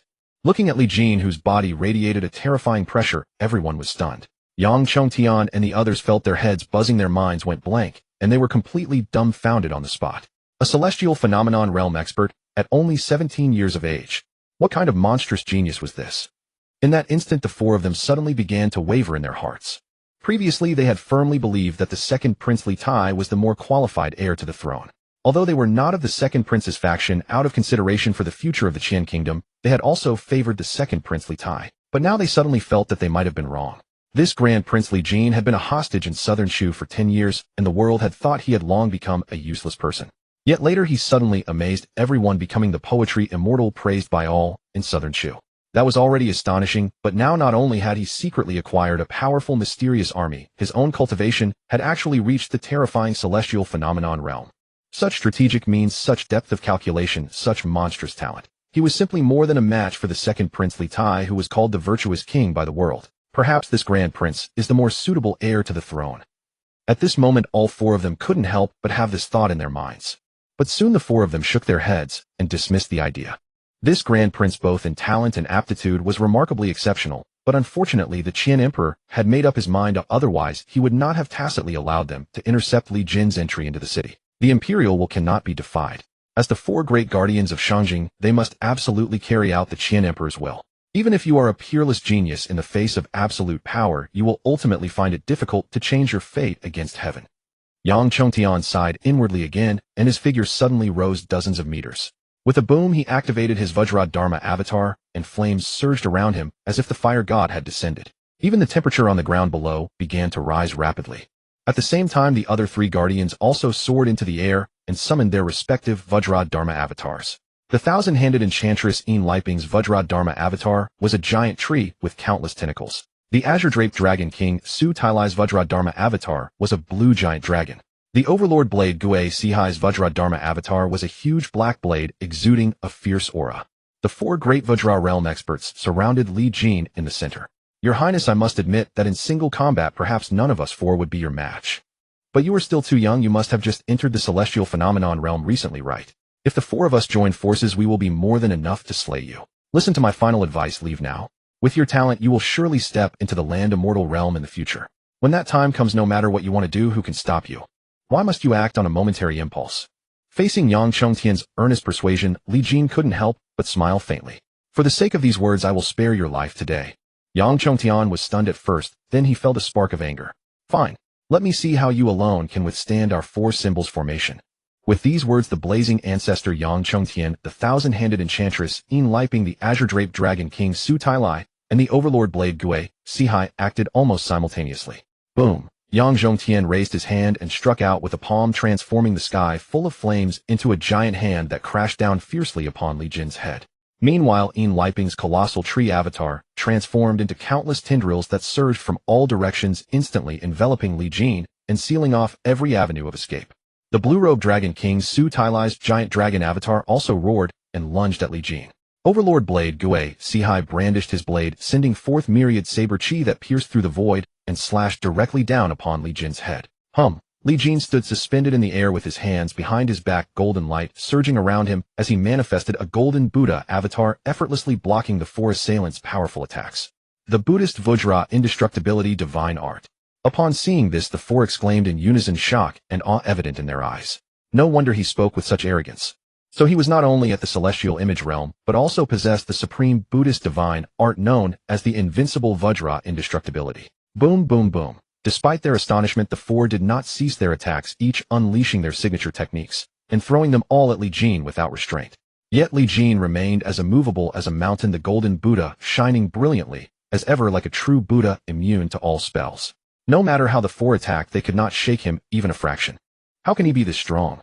After a round of completely ineffective attacks, the four guardians were utterly dumbfounded. They had exhausted all their means, yet they couldn't even break through his defense. How could they fight this? I've long heard that the Buddhist Vajra indestructibility is invincible in defense, but this is just too absurd. Even with the four of us joining forces, we could slay even a celestial image realm cultivator, yet we can't even breach his defense. How can he be so powerful? Could it be that his Vajra indestructibility has been cultivated to the state of perfect flawlessness? The spectators below were completely stunned by this point. Those were the four guardians of Shangjing City, each a legendary figure of mythic proportion, gods in the hearts of Shangjing citizens. The four guardians joining forces to fight an enemy was a spectacle unseen for many years. It was thought that with the four joining forces the battle would end quickly, but no one expected such an outcome. This great prince has already grown so powerful. Xiahou Jie and Liu Duan couldn't help but exchange a glance, seeing the profound shock in each other's eyes. If this great prince had directly attacked earlier, where would they be now? Too terrifying. Use the four-phase combined kill. Yang Zhongtian suddenly roared, and the four quickly gathered together with Overlord Blade Gui Sihai at the front, Yang Zhongtian at the back, Enliping on the left, and Su Tailai on the right. They stood back to back, channeling their power into a single point. Kill. Brandishing his blade, Overlord Blade Gui Sihai let out a furious shout. The black giant blade avatar instantly swelled several times, reaching a terrifying height of over 100 meters, and once again slashed down toward the golden Buddha above Li Jin's head. Interesting. Li Jin's lips curled slightly. Although these four were only at the great perfection of the Vajra realm, through their combined attack technique, they had unleashed a strike that rivaled a celestial image realm powerhouse. Even if they were facing a newly ascended celestial image realm cultivator, this strike would be enough to severely injure or even kill them. Pity it's still far from enough. Li Jin waved his hand casually, and the golden Buddha avatar's giant palm met the enormous blade. Clang, rumble. Accompanied by a tremendous shock, the domineering blade strike unleashed by the four was actually crushed and shattered by the golden Buddha's giant palm. Puff, puff, puff, puff. The four were sent flying backwards, spitting blood, their eyes filled with horror. This was their strongest combined strike, yet Li Jin had easily neutralized it, instantly filling the four with a profound sense of powerlessness. Too strong. This great prince possesses at least the strength of a great perfection of the celestial image realm or above. It was only at this moment that the four realized the vast disparity in strength between them and His Highness the Great Prince. Such an existence was simply not something the four guardians could handle. At the same time, they understood why General Han Qi had invited that person to come and oversee the situation. Alas! A sigh resounded across heaven and earth. The next moment, a figure streaked from the direction of Shangjing City, crossing several thousand meters in an instant and arriving before the crowd. This was an old man with gray hair, dressed in gray robes, a sorrowful expression on his face, exuding an air of disappointment and dejection. It's Senior Huangfu Yun. Senior Huangfu is not only a celestial image realm powerhouse, but also a true formation grandmaster. He may not be a match for the Great Prince, but at least he can trap him with his formations. Who would have thought that in the end Senior Huangfu would have to take action? Yang Zhongtian and the others, upon seeing the arrival, breathed a sigh of relief, but also felt deeply frustrated. 3,000 Tiger Guard troops, 50,000 Imperial Guards, plus the four guardians of Shangjing City. Such a magnificent force still could not stop the advance of this great Prince Li Jin. I am Huangfu Yun, paying respects to His Highness the Great Prince. After appearing, the gray-haired old man made a respectful bow to Li Jin, exuding a calm and composed demeanor. You are Huangfu Yun, the #1 formation master of Great Qian. Li Jin had heard that formation masters, when cultivated to the peak, could form arrays with a single thought, both offensive and defensive, and one such master could match 1,000 troops. Mere reputation. Huang Fu Yun smiled faintly. Great prince, a wise man submits to circumstances. The position of crown prince of Qian is already settled. What can you do even if you are unwilling? If you stop now while his majesty has not yet lost his temper, you can still retain the dignity of a prince and become a vassal king guarding a region in the future. But if you insist on going your own way, you will end up with nothing. Li Jin gave a cold smile. What do you think you are? How dare you lecture me? Huang Fu Yun flew into a rage. As the #1 formation master of Great Qian and a celestial image realm powerhouse, even the Qian emperor treated him with courtesy and respect. Therefore he dared to put on the airs of a senior before Li Jin, but he never expected that the other would show him no face at all. Impudent child. Today this old man will teach you a lesson on behalf of his majesty. The enraged Huang Fu Yun raised his hand and waved. Whoosh! Like countless specks of light scattering into the void, the air churned in an instant, and pillars of light suddenly emerged from the void. 12 pillars in all resonating with each other, instantly forming a cage that enveloped Li Jin. So this is forming an array with a single thought. Li Jin flicked his finger, sending out a sword chi, but it was blocked by the invisible barrier. My 16-6 jaw formation can trap even a celestial image realm cultivator. Huang Fu Yun wore a smug expression. But the next moment Li Jin stomped his foot, and the golden Buddha avatar suddenly soared, reaching a height of nearly 100 meters in an instant, then directly struck out with a palm. Mighty palm splitting steel. Rumble. With this palm strike, the void nearly shattered. 3 of the 12 golden pillars instantly snapped, and the entire formation trembled violently on the verge of collapse. How can he be this strong? Huang Fu Yun was startled, immediately abandoning his contemptuous attitude. Although Huang Fu Yun had witnessed Li Jin's defeat of the 4 guardians earlier, he had dismissed it, because those 4 were only at the Vajra realm, so he didn't think Li Jin's strength was that great. Now, having personally engaged in combat, he realized that this 17-year-old great prince possessed strength that was terrifyingly formidable. It seems I must resort to some real techniques. Boom, boom. With Li Jin striking twice more with his palms, 4 more light pillars were shattered. The 6 Heavenly Generals formation was on the verge of collapse. 8 Gates escape formation. Huang Fu Yun gave a low shout, then pointed at the void, suddenly shifting to a new formation. The 6 Heavenly Generals formation transformed into the 8 Gates escape formation. Buzz! The void trembled, energy swirling wildly. Before Li Jin's eyes, darkness descended, as though he had been banished to a sealed space. Around him, in every direction, stood a massive gate radiating a different aura. Formation Grandmaster, truly impressive. Even Li Jin had to concede that Huang Fu Yun, renowned as the greatest formation master of Daqian, was not merely riding on empty fame. This formation alone was enough to trap most experts at the heaven phenomenon realm in this world. Li Jin did not rush to break the formation. Instead, he closed his eyes and began recalling what he had read about formations in the Southern Shu Royal Library, as well as memories from the great sage's inheritance regarding formation arts. The 8 Gates escape formation, as its name suggests, is composed of 8 kinds of heavenly and earthly energies. The ultimate secret of a formation master lies in wielding these energies as one's own. Among the energies corresponding to the 8 gates, there is the life gate, brimming with vitality, and the death gate, radiating destruction. The life gate is the key to breaking this formation, while entering the death gate means eternal damnation. Whoosh! After digesting the relevant memories with his max-level comprehension, Li Jin now possessed a deeper understanding of the path of formations. There is the life gate. Observing the flow of void energy through his chi-gazing technique, Li Jin quickly located the life gate, flashed through it, and struck with a palm. Rumble! The entire formation shuddered violently, the void itself quaking as if about to shatter. What a fine youth! To have found the life gate so swiftly. I never expected this young man to possess such terrifying talent in the way of formations. Huang Fu Yun sighed genuinely, yet a cold sneer curled his lips. Unfortunately, I have already achieved a higher understanding beyond the original formation. The life gate and death gate are nothing but at my whim. Huang Fu Yun's 10 fingers danced, a supremely skillful technique of formation manipulation. In an instant, the energy within the formation surged violently. Where the life gate had been, death chi exploded upward, trapping Li Jin inside. In the blink of an eye, the life gate became the death gate. Crown Prince, first prince, I never intended to take your life. Blame only your overly outrageous aptitude. Not even the second prince could tolerate you, nor could your majesty. Only by eliminating you can they find true peace. Kill intent rose in Huang Fu Yun's eyes. He clearly intended to use this opportunity to permanently eliminate Li Jin. It turned out that before coming, although Huang Fu Yun was nominally invited by Grand General Han Qi, he had privately communicated with Emperor Li Xuanji of Qian. At that time, Emperor Qian had hinted that it would be best to stop the first prince outside the capital, and if absolutely unable to hold him back, taking his life was also acceptable. Huang Fu Yun had once been puzzled. Why would Emperor Qian be so ruthless toward his own eldest son? Now he finally understood somewhat. This youth in both talent and scheming depth was a peerless monster reaching the point of inspiring fear. Perhaps for an emperor, even a biological son, once he threatens the throne, becomes an unforgivable sin. Die. Huang Fuyun's face turned ice cold as he gathered all the destructive aura from the entire formation and launched it toward Li Jin. Yet facing the sudden change, Li Jin was not flustered in the slightest. So that's how it is. To form a formation with a single thought, one uses oneself as the formation's core, channeling void energy and guiding it according to one's will, thereby harnessing the power of heaven and earth. In that instant, Li Jin had reached the level of a formation grandmaster. His 10 fingers flew with incredible speed. Buzz. The energy attacking Li Jin around him seemed suddenly subdued by him, starting to reverse completely and colliding violently with the original formation. 8 gates escape formation arise. With Li Jin's low shout, void energy spun wildly around him as the formation's core.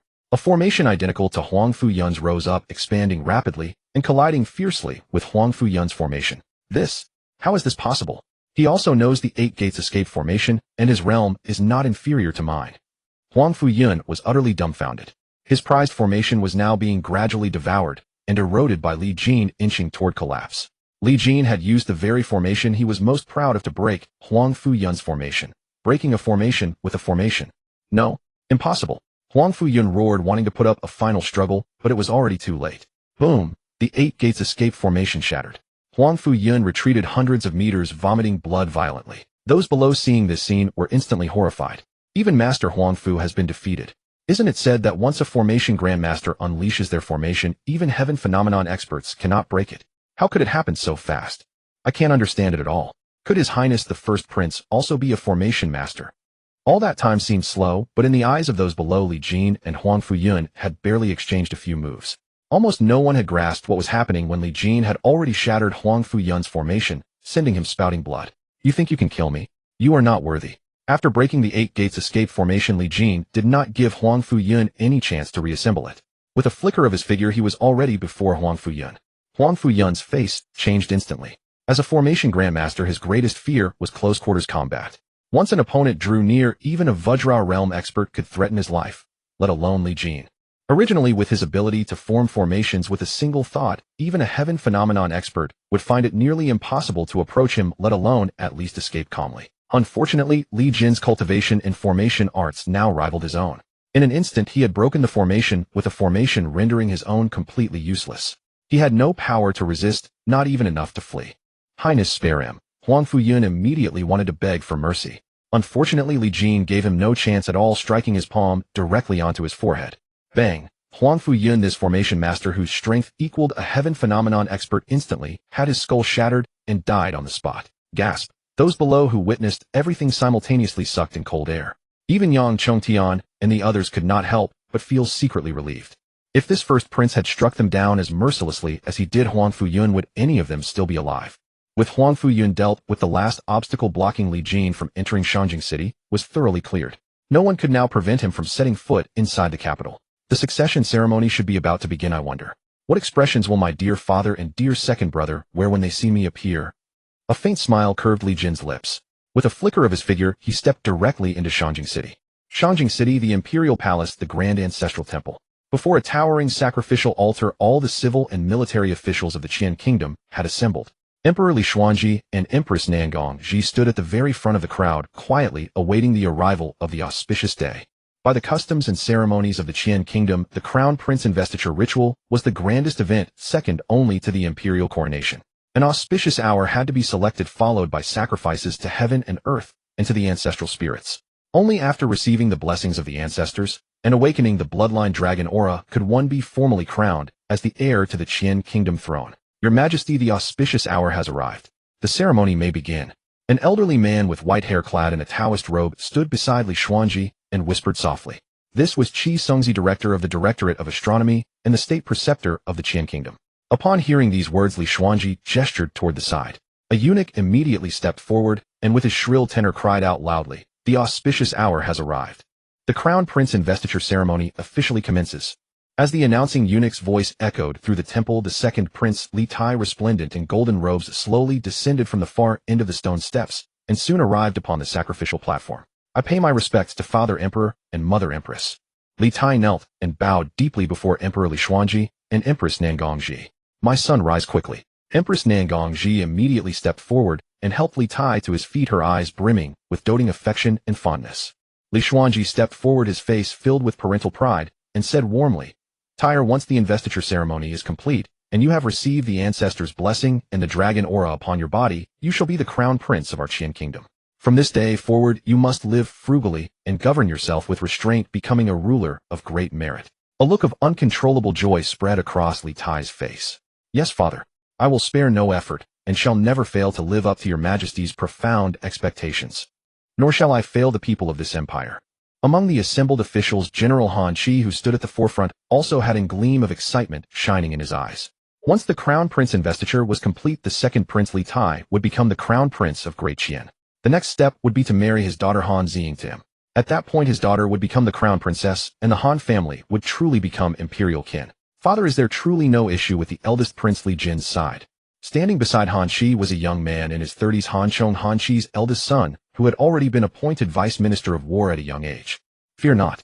I have dispatched 3,000 troops of the Tiger Vanguard camp and 50,000 soldiers of the Feathered Forest Army, along with the 4 guardians of Shanjing City. Moreover, Grandmaster of Arrays Huang Fu Yun himself shall take up residence to oversee matters." With such a formidable deployment, even a sword immortal would not be able to set foot within Shanjing City. Han Chi was supremely confident, believing that absolutely nothing could go wrong. However, no sooner had he finished speaking when a sudden voice echoed through the entire Grand Ancestral Temple. "His Majesty the Emperor and His Highness the Second Prince truly share a bond of fatherly love and filial piety, so heartfelt, it makes one envious." Everyone was taken aback and instinctively turned to follow the sound. They saw a figure descending through the sky who in the blink of an eye had already arrived within the Grand Ancestral Temple. Eldest Prince Li Jin. How is this possible? Upon seeing the newcomer, Han Chi could not help but cry out in shock. He had believed he had been sufficiently cautious. For extra measure, he had even summoned Array Grandmaster Huang Fu Yun, considering the matter to be virtually foolproof. Even if Li Jin could not be killed, at the very least he could be blocked from entering Shanjing City. He never could have imagined that even under such an overwhelmingly formidable deployment, everything would ultimately fail. And they hadn't even lasted until the Crown Prince investiture ceremony began. How had he done it? What on earth were Huang Fu Yun and the 4 guardians doing? And the Tiger Vanguard and Feathered Forest armies? Were they all fools? Second Prince Li Tai, upon seeing the suddenly appearing Li Jin, also experienced a dramatic change in expression. The very scene he least wished to see had against all odds actually occurred. Damn it. Didn't old Han Chi claim it would be absolutely foolproof? Useless. All of you are utter uselessness. Emperor Li Xuanji's face darkened with fury, while Empress Nangongji wore a complicated expression, as though something had struck her mind, causing her breathing to quicken. Li Jin's voice had still been 1,000 meters away, but by the time those words had fallen, he had already landed before the Grand Ancestral Temple. A host of Imperial guards immediately closed in, surrounding him completely. Ding. Detection confirms this location meets check-in requirements. Would you like to check in now? The moment Li Jin set foot inside the Grand Ancestral Temple, the system's prompt rang out. Li Jin had anticipated this and showed no surprise. He immediately and decisively thought, check in. Congratulations, host, on successfully checking in at the Qian Kingdom Grand Ancestral Temple. Your reward is 9-colored Supreme Dragon Aura. Dragon Aura is a unique bloodline talent exclusive to the Li Imperial clan of Qian Kingdom. Members of the Li clan who have reached the age of 16 can awaken their bloodline power through ancestral sacrifices, thereby gaining the protection of their ancestors' divine power. Through the system's explanation, Li Jin roughly understood what the 9-colored Supreme Dragon Aura was all about. In essence, all members of the Li Imperial clan who had reached the age of 16 could awaken their bloodline Dragon Aura. The denser and more profound the dragon bloodline, the stronger the ancestral protection they would receive. 1-color Dragon Aura was the lowest rank, while 9-color Dragon Aura was the highest, hence the name Supreme Dragon Aura. Although it sounded somewhat miraculous in this fantastical and bizarre world, anything strange was entirely possible. Just as Li Jin was deep in thought, Empress Nangong, she could no longer hold herself back. She stepped forward, her teary eyes revealing a trace of complexity, and whispered, Jiner. Is it really you, Jiner? Li Jin glanced at his biological mother in this world. Although he felt there might have been more to what happened all those years ago, the fact remained that she had abandoned the original owner. Therefore, he felt he had no right to forgive such an irresponsible mother on the original owner's behalf. So Her Majesty still remembers she has a son. It has been 10 years since we last parted. I had assumed Her Majesty had long forgotten me. Whether influenced by the resentment lingering in the original owner's memories, or simply his own disposition, Li Jin found his tone instinctively turning sharp and sarcastic. Upon hearing this, Empress Nangongji's face drained of color, and her tears streamed down uncontrollably. Jiner, you are my own flesh and blood. How could I ever forget you? It is just It is only that. Li Jin sneered coldly. Only that my fate was cursed, my fortune ill-starred, and that I was born bearing an affinity to bring misfortune to both father and mother, so you callously sent me to the Chu kingdom and abandoned me to fend for myself for 10 long years, is that it? Regarding the events of that year, there were still some lingering fragments in the original owner's memories. In Li Jin's view, to abandon one's own child to an enemy nation and leave him to die based solely on the words of a street fortune teller was behavior unworthy of any human being, let alone parents. Even if Emperor Li Xuanji and Empress Nangongji were to speak until their tongues grew tired today, he would never under any circumstances forgive such merciless parents. That is not so. Jin, this matter is not as you imagine it to be. Empress Nangongji sought to explain further, but was cut off directly by Emperor Li Xuanji standing beside her. Enough. Li Xuanji stepped forward. Behind him, an elderly eunuch followed closely, his gaze watchful and wary as it fixed upon Li Jin, while secretly assuming a defensive posture. Rumors speak of an elderly eunuch in the Qian Kingdom Imperial Palace who has reached the heavenly phenomenon realm. This person must surely be him. Li Jin formed a conjecture in his mind, though he did not place too much weight upon it. Li Xuanji spoke, saying, "Today marks the crucial day of establishing the crown prince of our Qian Kingdom. As the eldest prince of Great Qian, you have intruded into the imperial ancestral temple and disrupted the grand ceremony. What is the meaning of this?" Li Jin could not help but laugh, saying, "Your Majesty wields great authority. It seems you have forgotten that I am the eldest prince of Qian. In such a matter of establishing the heir, do I not even have the right to inquire?" Li Xuanji said coldly, "The decision of which prince becomes the heir is made by me and the ministers. Now I have resolved to appoint your second brother Li Tai as the crown prince. This matter is settled." Li Jin snorted, "And what if I disagree?" As soon as Li Jin uttered these words, Li Xuanji, the second prince Li Tai, and even General Han Qi all changed their expressions drastically. "My mind is made up. What can you do if you disagree? Could it be that you intend to rebel?" Li Xuanji glared at Li Jin and said angrily. Li Jin smiled lightly. "That is not impossible either." Boom! Li Jin's words struck like thunder, and everyone in the imperial ancestral temple could no longer remain seated. They had clearly never expected that the eldest prince would be so bold as to openly express his intention to rebel. "You!" Li Xuanji trembled with rage, pointing at Li Jin, and shouted, "You unfilial wretch! Treasonous! Guards! Seize this traitor!" "Yes!" A group of imperial experts responded at once and charged toward Li Jin. Each of these men was at least at the Grandmaster realm rare experts even in the martial world.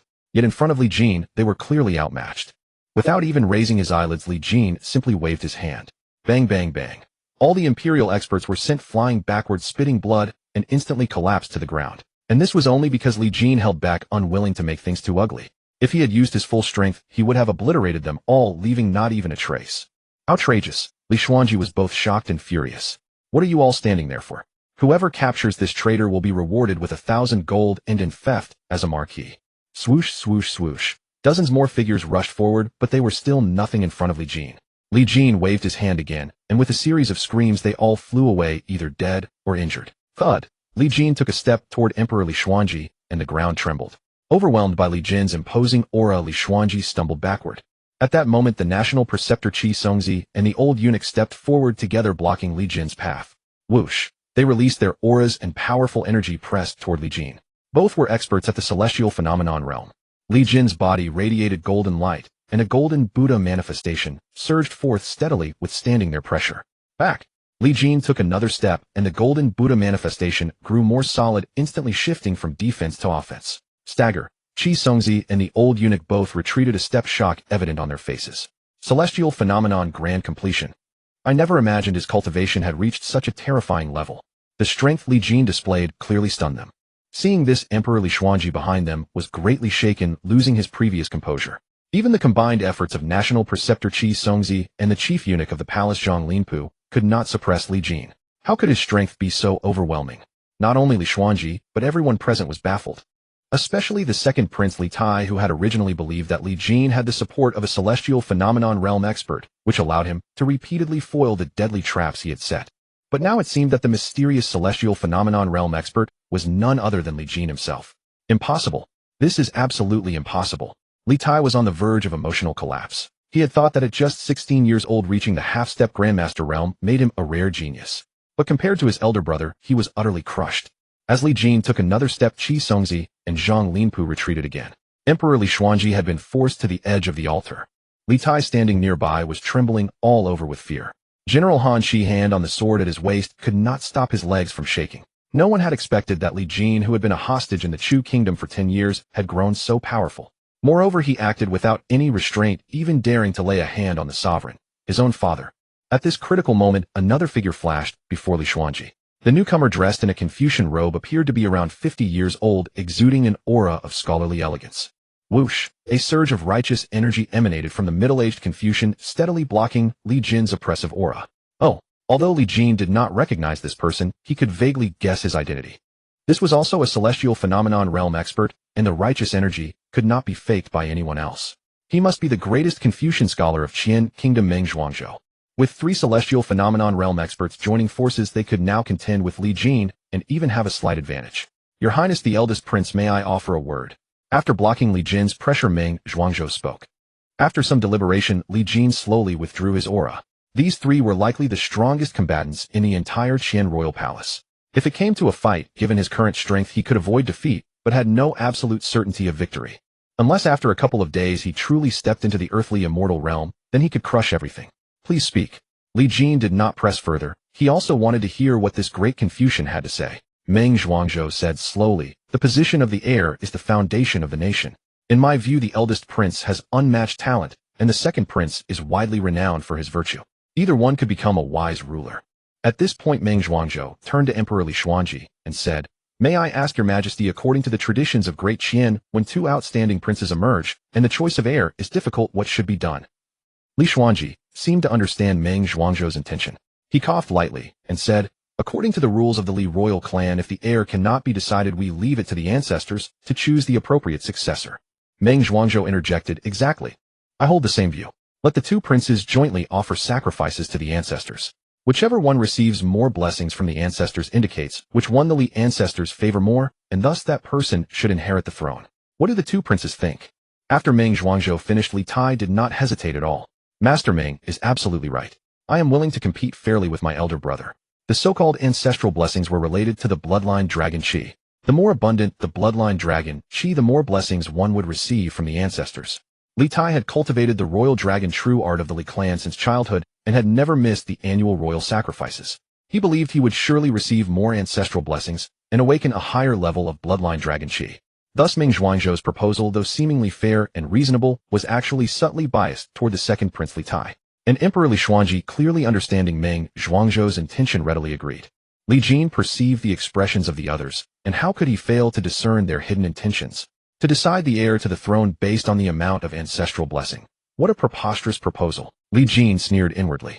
Though he knew little about the ancestral blessing and the awakening of the dragon bloodline, he could roughly guess the truth. Li Tai had grown up in Shangjing City and must have frequently conducted rituals at the Imperial Ancestral Temple, which would undoubtedly grant him a significant advantage in obtaining the ancestral blessing. As for him, he had spent his childhood in the state of Chu, and this was his first time stepping into the Imperial Ancestral Temple.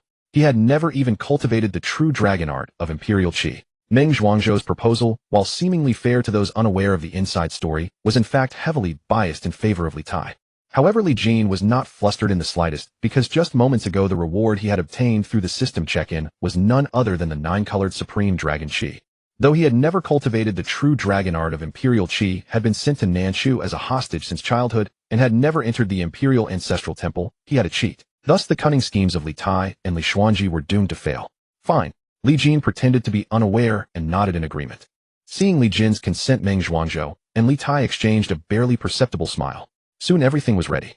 Brother, you have been in Nanchu all these years and have never offered sacrifices to the ancestors.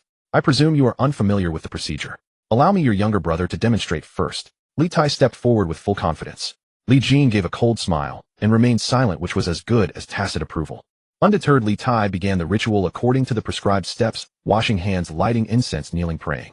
After completing the entire sequence, Li Tai raised his hands to the sky and shouted loudly toward the ancestral tablets of the Li royal lineage within the Imperial Ancestral Temple.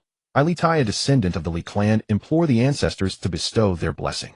The tablets of the successive emperors in the Imperial Ancestral Temple seemed to sense something and began to tremble slightly. Whoosh! A beam of golden light shot out from the temple, illuminating the praying Li Tai. Moments later, an aura of royal majesty slowly rose from Li Tai's body. It's Dragon Qi. The second prince's dragon bloodline is about to awaken. Judging by this momentum, it's likely at least 5-colored Dragon Qi. That's not certain. In the 800 years since the founding of Great Qin, with over 30 emperors, those who awakened 5-colored or above can be counted on one hand. Indeed, I recall that when His Majesty awakened his dragon bloodline, it was merely 4-colored dragon qi. Amid the murmurs of the ministers, the aura arising from Li Tai began to condense into a tangible form. First came white, then it shifted to crimson, followed by orange, gold, green, cyan, and blue. After fully transforming through 7 colors, it finally stabilized. The civil and military officials were already exclaiming in astonishment. 7 colors. It's actually the 7-colored sovereign dragon qi.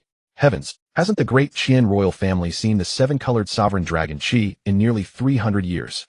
Correct. The last to awaken it was the Guangwu Emperor, the restorer of our dynasty. It seems the second prince is truly the one chosen by fate. As Li Tai's 7-colored dragon qi appeared, the ministers erupted into frenzy, and even Li Xuanji's face showed a look of gratification. The 7-colored sovereign dragon qi was enough to rival the Guangwu Emperor of old, standing only below the great Qian's founding emperor. In those days, the great Qian dynasty was on the brink of collapse. The Guangwu Emperor emerged from obscurity, awakening the 8-colored dragon qi, and in just 12 years swept the land, not only restoring the dynasty, but conquering the surrounding regions, nearly unifying the entire 9 provinces. Unfortunately, over the next 300 years, feudal lords rose on all sides, once again plunging the land into a chaotic war of rival states. In Li Xuanji's view, no matter how high Li Jin's cultivation was, he could never awaken the 7-colored sovereign dragon qi. At that point, he could legitimately install his second son Li Tai as the crown prince. Brother, it seems the Li ancestors favor me greatly. I've accidentally awakened the 7-colored sovereign dragon qi, ha. Li Tai laughed heartily, unable to conceal his elation. So what if you, Li Jin, are a celestial phenomenon realm cultivator? Unless you become an earthly immortal, you can never sweep through Shanjing City. As long as your awakened dragon qi is below 7 colors, the crown prince's position remains mine. Li Jin swept his gaze across the crowd, seeing how everyone wore expressions of assured victory, and he couldn't help but sneer inwardly. Very well. Though I have no interest in the crown prince's position, it would still be a pleasure to thoroughly slap these people's faces. Li Jin stepped forward. A palace maid offered a golden basin for hand washing, but Li Jin waved her away. Sacrificing to the ancestors is about sincerity of heart. Why fuss over such trivial formalities? Besides a mere 7-colored dragon qi, is it really that impressive? As he spoke, Li Jin raised his hand, and 3 long incense sticks appeared in his grasp. He flicked them lightly, and the incense began to burn, sending up wisps of smoke. Li Jin inserted the incense into the burner, and simply bowed with his hands clasped. Ancestors above, your descendant Li Jin pays his respects. Whoosh! This action immediately drew a wave of exclamations. How can the first prince behave so crudely? To worship the ancestors is a matter of utmost importance, yet he treats it so frivolously. He neither cleanses his body, nor washes his hands, nor does he kneel in obeisance. Such lawlessness. Does he not fear the wrath of the Li royal ancestors? So rude. With such behavior, he probably won't even have a chance to awaken the dragon bloodline. The ministers whispered among themselves, some even shaking their heads in disappointment. Li Xuanji frowned deeply, his expression growing even more displeased. Li Tai, on the other hand, beamed with joy, the corners of his mouth curling upward in a victorious smirk. A mangy dog can't be made presentable. With such conduct, you think you're worthy of contending with me for the crown prince's position. Ridiculous. Yet, just as everyone believed that the first Prince Li Jin, with his irreverent behavior, could never awaken the dragon bloodline and receive the ancestors' blessing. A vast aura surged from Li Jin's body, gradually condensing into a tangible form. Dragon bloodline qi. Who would have thought the first prince could also awaken the dragon bloodline qi? It seems the Li royal ancestors did not take offense at the first prince's disrespectful behavior. Hey, even if the ancestral spirits are magnanimous and overlook it, they are unlikely to bestow a great blessing. Amid the murmurs, under the gaze of all, the dragon qi on Li Jin began to change: white, crimson, orange, gold, green, cyan, blue. With each new color, the crowd gasped louder, and everyone's breathing grew more rapid. 7 colors. Could it also be 7-colored sovereign dragon qi? How is this possible? A dragon qi that hasn't appeared in centuries, and today we see 2 at once. At this moment, no one could remain seated. Emperor Li Xuanji of Great Qian stared at his eldest son in utter disbelief. The face that had always seemed unfamiliar now felt even more alien. Meanwhile, Li Tai's face had turned deathly pale. His eyes were wide open, fixed on the dragon bloodline, qi emanating from Li Jin. 7-colored dragon qi. He actually has the 7-colored sovereign dragon qi. Clearly, he had never imagined that Li Jin, who didn't even understand basic sacrificial etiquette, could awaken the 7-colored sovereign dragon qi and receive such immense divine blessing from the Li ancestors. Yet the matter was far from over. Li Jin's feet paused slightly as the dragon qi coursing through his bloodline shifted once more, a mysterious and noble purple hue appearing above his head. At that moment, everyone in the venue erupted in utter shock. Purple Dragon Chi. It was truly the legendary Purple Dragon Chi. Among the 8 colors of Dragon Chi, the 7-color Royal Dragon Chi was surpassed. This was the aura of an emperor. Throughout the 600-year reign of Great Qian, only the founding Emperor Taizu had ever displayed such a phenomenon. Dragon Chi is an exceedingly mysterious existence that has existed since ancient times, though by now it has become exclusive to the Li imperial clan. It is a mystical entity formed by merging the fortune of heaven and earth with that of the masses, then channeling it through bloodline power to fuse with ancestral spiritual energy. Therefore, it has long been believed among the common people that one who possesses Dragon Chi also commands imperial fortune. The higher the rank of Dragon Chi, the stronger the sovereign destiny. This is precisely why over these 6 centuries of Great Qian, even at its weakest, the dynasty has remained the legitimate authority in the hearts of countless subjects across the realm. It is because the Li imperial lineage is protected by the Son of Heaven's Dragon Chi. 8 colors, that is Imperial Dragon Chi. Who would have thought His Highness the First Prince possesses such sovereign aura? The founding Taizu of Great Qian relied on Imperial Dragon Chi to rise from a mere minor official, sweeping through all opposition, ultimately pacifying the 9 provinces and establishing the Great Qian dynasty.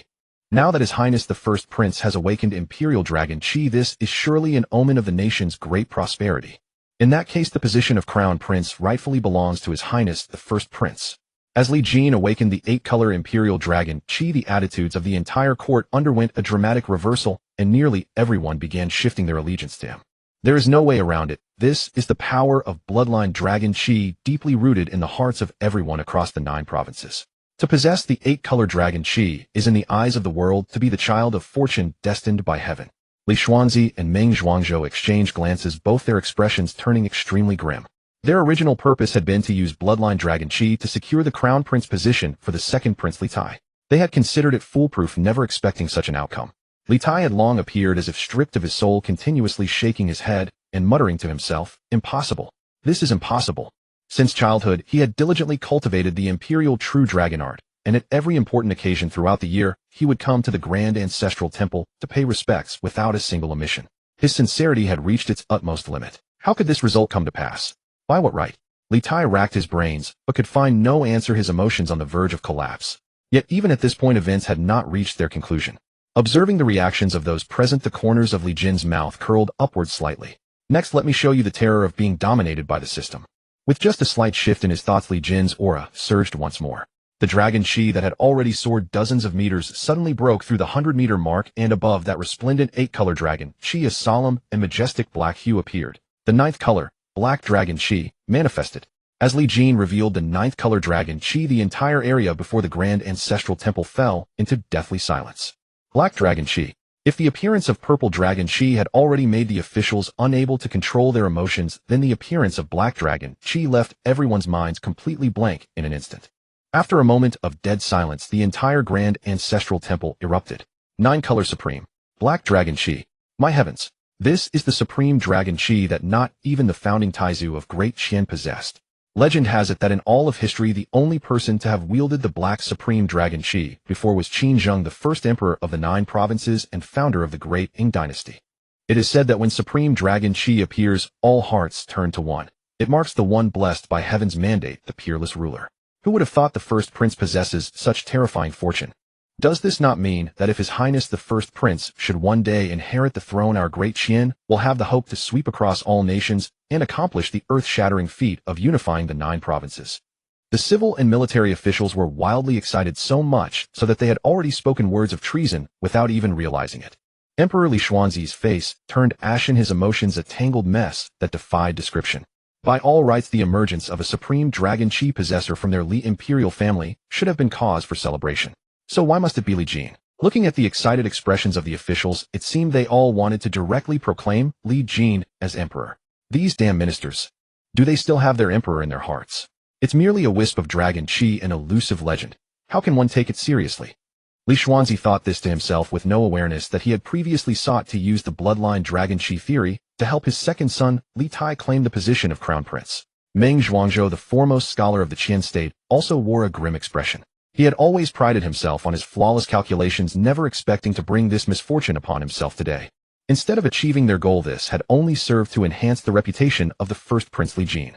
From this day forward, the entire realm would soon learn that a bearer of the nine-color supreme dragon Qi had been born into the Li imperial family of Great Qian. Before long, Li Jin's fame would overshadow all the other princes and even Emperor Li Xuanzi himself. Because throughout all of history beyond Qinzhong, the first emperor of the 9 provinces and founder of the Grading dynasty, Li Jin was the second person ever to possess the 9-color supreme dragon Qi. Your Majesty, might we now hear the verdict? Li Jin asked, coldly gazing at Li Xuanzi. Originally, according to his plan after storming the capital city, he would have simply slain Li Tai, deposed the Qian emperor, and departed without looking back. But now he had changed his mind. Besides the fact that his current strength was insufficient to completely suppress the combined forces of Meng Zhuangzhou Zhang Linfu and Qi Songzi, there was another far more important reason. That reason was he intended to gradually strip away everything his dear father and dear second brother possessed. He would cast them deep into the abyss, making them experience the agony of losing all they held dear. Only then would his heart find true satisfaction. Li Xuanzi remained silent. Despite his fierce reluctance, he could not deny his own words. After all, how could a monarch of such stature go back on his promise? Your Majesty, the first prince has awakened the 9-color supreme dragon Qi. It is the mandate of heaven that he be named crown prince. A minister stepped forward to declare. Soon more ministers began speaking up. Indeed, Your Majesty's golden words are binding. He should appoint the first prince as crown prince and proclaim it to the world. Li Xuanzi's expression darkened further. Among the civil and military officials, not everyone had been a supporter of Li Tai from the start, and in this situation, they naturally rushed forward eagerly. In the end, despite Li Xuanzi's unwillingness to concede, he had no choice but to bow his head. The first crown prince Li Jin is both virtuous and capable, and has deeply earned the favor of the Li clan's ancestors.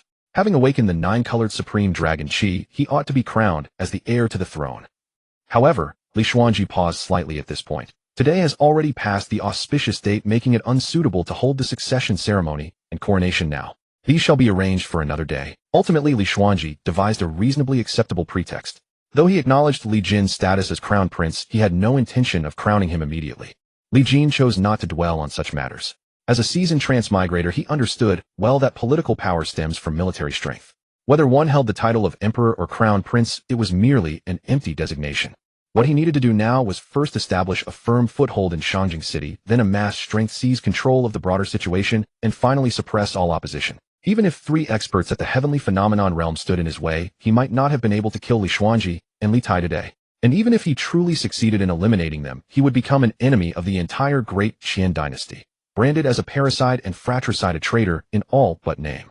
Relying solely on force and murder was clearly not the way to resolve matters. Political struggle was not conducted in such a crude manner. My dear second brother, I apologize for seizing your position as crown prince heir. Li Jin gazed at Li Tai's crestfallen expression and probed without restraint. A wave of fury surged into Li Tai's eyes, his resentful hatred now impossible to conceal. He had plotted for so long over the crown prince position, only to have Li Jin reap the fruits of his labor in the end. How could he not seethe with hatred and rage? Half a day later, within the southern district of the imperial city, at Qin Prince's mansion. Your Highness, His Majesty has decreed that since the Eastern Palace is still under renovation, you should temporarily reside at this Qin Prince's mansion. The middle-aged eunuch finished speaking with trembling lips, his back drenched in cold sweat. It was obvious to anyone with eyes that Emperor Qian Li Xuanzi harbored deep disdain for this eldest prince, and that the prince himself was far from submissive. Trapped between these two volatile figures, one wrong move could cost him his life. Li Jin offered a cold smile. It doesn't matter. If he doesn't wish to see me, I have no desire to see him either. This place suits me just fine. Given his current status as crown prince, there was technically nothing improper about taking residence in the Eastern Palace. Yet the Eastern Palace lay within the imperial city itself, separated from the emperor's residence at Chengqian Palace by only a single wall. Emperor Li Xuanzi naturally had no desire to have Li Jin residing so close to him, so he fabricated an excuse and relocated him to the Qin Prince's mansion on the outskirts of the imperial city. The capital of Shangjing unfolded in concentric layers, from the outer city to the inner city, then the imperial quarter, and finally the palace grounds. The emperor, crown prince, and imperial concubines all resided within the palace complex itself, while princes and royal relatives occupied the imperial city. This Qin Prince's mansion had once belonged to a rebel vassal king from earlier in Great Qian's history. Deemed ill-omened, it had remained abandoned on the imperial city's fringe, nearly encroaching upon the inner city proper. But Li Jin cared nothing for such superstitions. Living farther away suited him just fine. He preferred the tranquility. Hongxiao Jins, let us enter the mansion. After Yang Qinglin and his party returned to Shangjing, they resumed their duties.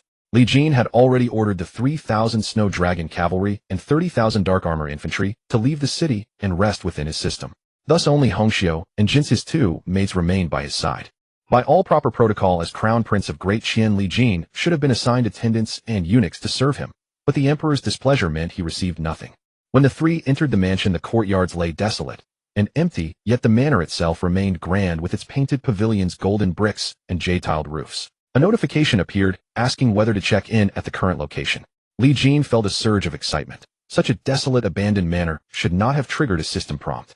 Check in.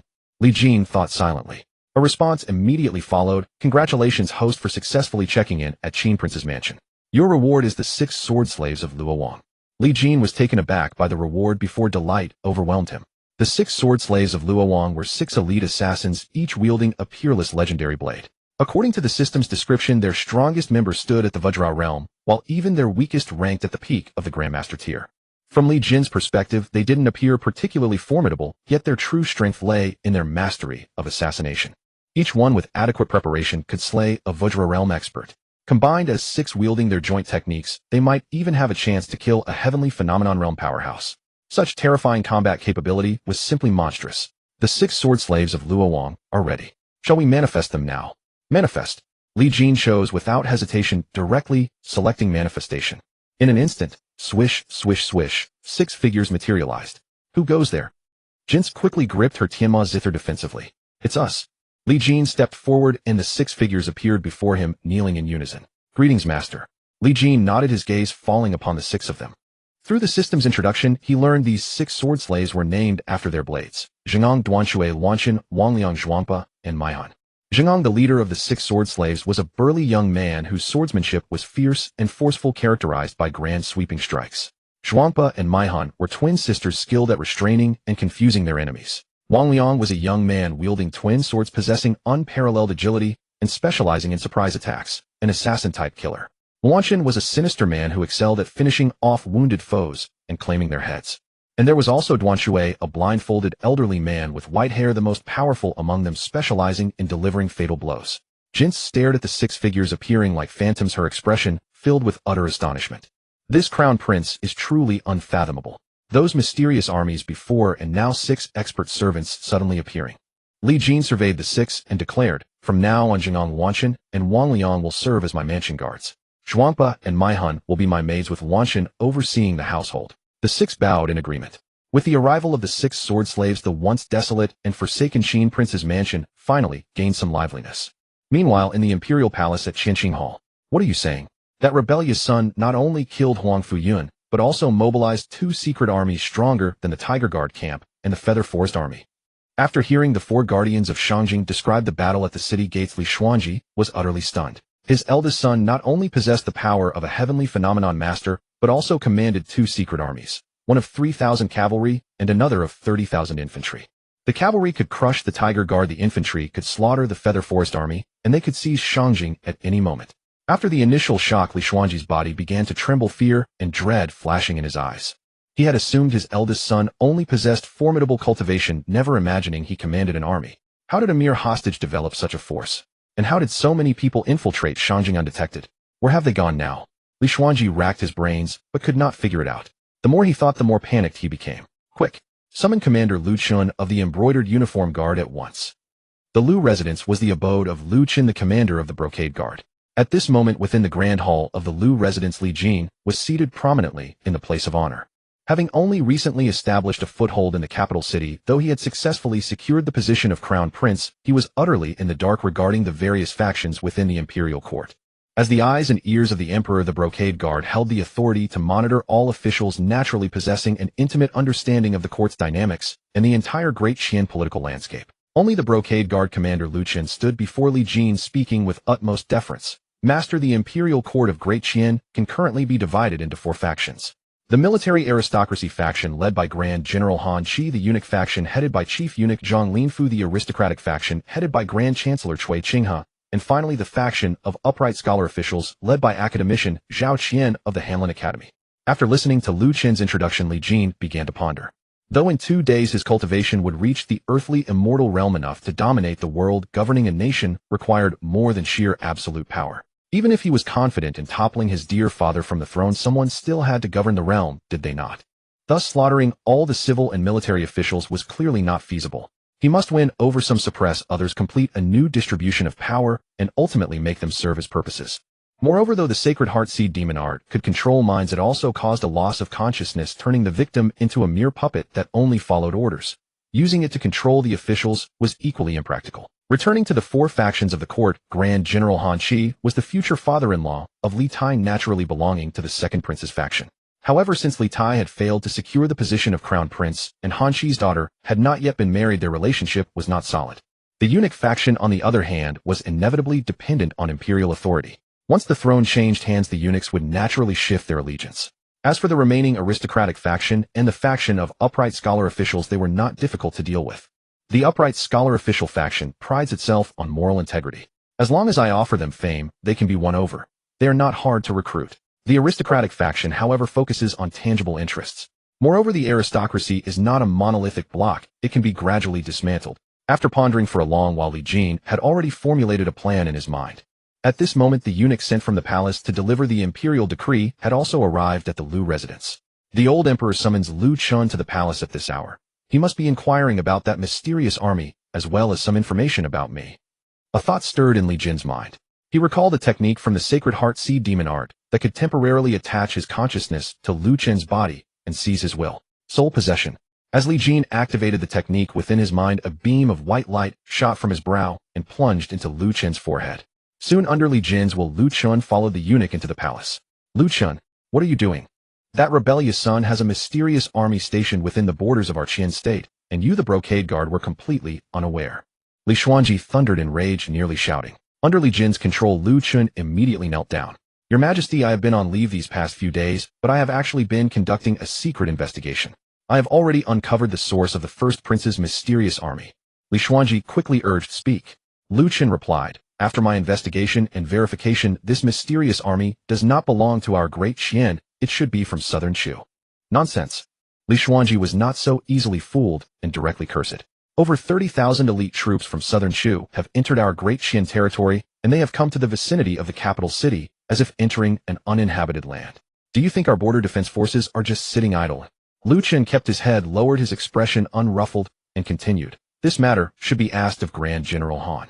How could the military possibly be unaware of such an elite force appearing within our great Qian borders? Lu Chen's words immediately plunged Li Xuanji into silence. Indeed, Han Shi, as the foremost figure in the military and the leader of the aristocracy, could it be possible that he was completely in the dark about such a large mysterious army appearing within the territory? You mean Han Shi deliberately allowed the southern Shu elite troops to set foot on our great Qian soil? Then what is his intention? Lu Chen promptly replied. Based on my recent investigations, Grand General Han Shi is highly likely to have colluded with the southern Shu state. As for his exact purpose, it is still unclear. Under Li Jin's control, Lu Chen's account was of course complete nonsense. But truth or falsehood was not important. The key was what Emperor Li Xuanji would think. Because the appearance of the mysterious army was an undeniable fact. With foreign troops appearing within the Qian territory, Han Shi, as the foremost military figure, could not possibly have been unaware. And allowing such an army to appear near the capital made Han Shi equally culpable. Even if Li Xuanji had trusted Han Shi deeply, he could not help but begin to harbor suspicions. Li Jin's goal was to plant this thorn in Li Xuanji's heart.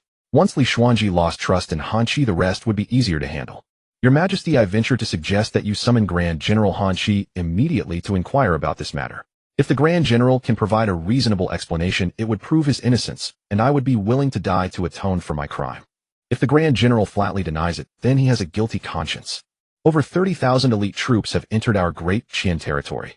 How could the military possibly have noticed nothing? After hearing Lu Chen's words, Li Xuanji's suspicions grew even more. In truth, Li Xuanji wished he could summon Li Jin immediately and interrogate him, but the thought of his eldest son's terrifying strength made him hesitate. He dared not act rashly against Li Jin for the moment. Summon Grand General Han Shi for an audience at once. Before long, Han Shi hurried to Chengqian Palace. Before Li Xuanji could even speak, Han Shi took the lead and said, Your Majesty, I have heard that the first prince has hidden a mysterious army outside the capital which nearly attacked the city. Is this true? Li Xuanji was almost amused by this. You are the supreme pillar of state and Grand General of our great Qian, in charge of all military forces. Now with a large foreign army appearing near the capital, I have not yet questioned you, and you dare to question me. He had been skeptical of Lu Chen's words, but now he believed them a little more. Indeed, there is such a matter. What is your view on this, Grand General? Li Xuanji asked, suppressing his rage. Li Xuanji asked, suppressing his anger and speaking calmly. Unaware that Li Xuanji had already grown suspicious of him, Han Chi quickly replied, I have already sent men to investigate the whereabouts of this mysterious army. If this army were to launch a surprise attack, the capital would be in peril. Therefore, I suggest that the Northern Frontier Army be immediately recalled to the capital to defend the imperial city. Li Xuanji clenched his fists, visibly struggling to contain his fury. The Northern Frontier Army was Han Chi's own elite force. If it were moved into the capital, what exactly was Han Chi planning? Such a massive army entering our great Qian territory should not be difficult to track, should it?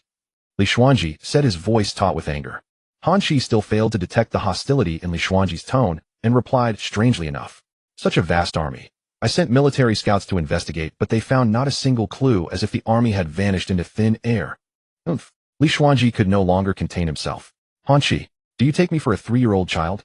Even if it were 30,000 mice, they could not disappear without a trace in such a short time, let alone a fully armed force of 30,000. How long do you intend to deceive me? Grand General Han Chi, suspected of colluding with Southern Shu and plotting rebellion, is hereby immediately imprisoned in the Heavenly Prison and investigated by the Brocade Guard, then handed over to the 3 judicial offices for trial. Han Chi was completely dumbfounded. At Li Xuanji's command, several Imperial Guards swiftly moved forward to arrest Han Chi. Your Majesty, I am wrongfully accused. Upon realizing what was happening, Han Chi immediately cried out in protest.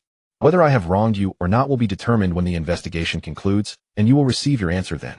Li Xuanji's face darkened with cold severity, revealing the Emperor's ruthless nature in its most stark form. Han Chi felt a surge of shock and fury. He knew all too well what the Jinyui's Zhao prison entailed, that place where meridians were sealed, and one would suffer terribly even if they survived. Han Chi instinctively resisted as the Imperial Guards moved in to seize him. But then Zhang Linfu, the palace eunuch who had remained at Li Xuanji's side, stepped forward, slowly releasing an overwhelming aura from his body.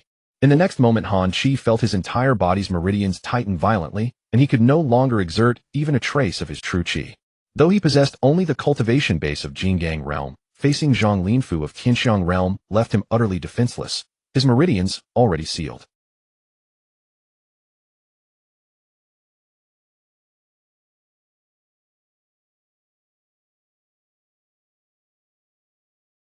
Lu Qin, tell me everything you've uncovered about that rebel son. Give me the full account, without holding anything back.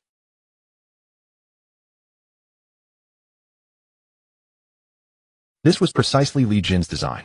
He had anticipated Li Xuanji would pose this very question, and now that Lu Qin was the one delivering the account, he could leverage it to earn Li Xuanji's trust.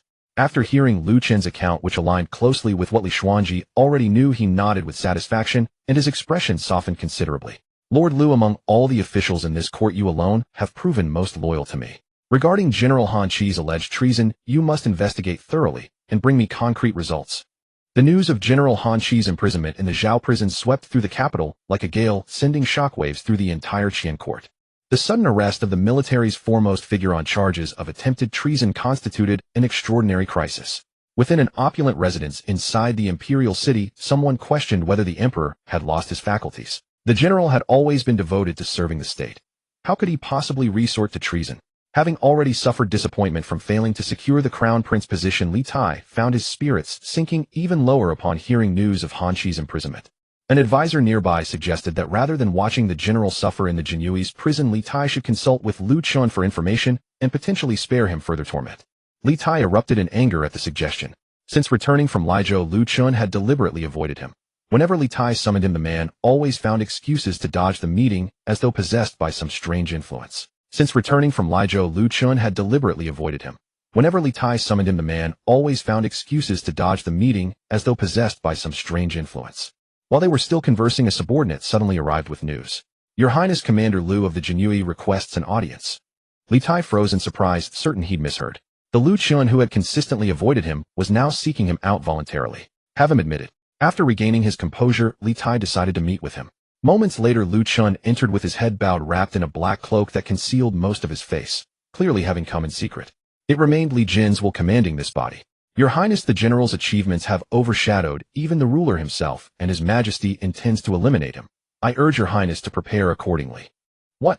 Lu Qin's shocking words left Li Tai completely stunned. His own father intended to get rid of General Han Chi. How could this possibly be happening?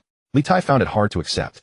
While Han Chi's position as the leader of the military aristocracy did create some concerns about his influence exceeding appropriate bounds, the Qian kingdom was currently facing both internal turmoil and external threats, precisely the moment when capable advisors were most needed. Even if action were to be taken, this was not the right time. Your Highness may not be aware, but you've likely heard that the Crown Prince commands a mysterious army, correct? His Majesty suspects the general is connected to this matter. That's impossible. Li Tai clearly refused to believe it. Han Chi was his future father-in-law. How could he possibly support the Crown Prince Li Jin? Li Jin replied coolly. Your Highness places such faith in General Han. How do you know he isn't playing both sides? Moreover, consider this, without the general's assistance, how could the Crown Prince, who spent 10 years in Shu, possibly have built such a formidable, mysterious army within the Qian kingdom? Li Tai's expression darkened at these words. There was no way around it. The recent revelation that Li Jin had suddenly summoned an army and nearly breached the capital simply defied explanation without assuming military backing. Li Jin had deftly exploited this gap in understanding, successfully stoking suspicion between Emperor Li Xuanji and the second Prince Li Tai. The revelation that the old man had kept such a trump card hidden was entirely unexpected. Li Tai now believed roughly 7 or 8 parts of what he'd heard, and each additional thought only deepened his anger. He resolved immediately he would petition the emperor to annul the engagement with the Han family and sever all ties with them completely. At the Jinyui's Zhao prison, the entire Han family had been imprisoned alongside General Han Chi. Treason was a crime punishable by execution of 9 generations, and once confirmed, the consequences would be devastating. The Han family members wept in despair, their grief overwhelming. Even Han Chi, a veteran of countless battles, appeared utterly shattered, save for one young woman of striking beauty who remained remarkably composed. She was Han Ziying, Han Chi's daughter, and Li Tai's betrothed. Has anyone actually died yet? Han Ziying's sharp rebuke cut through the panic. Why the weeping?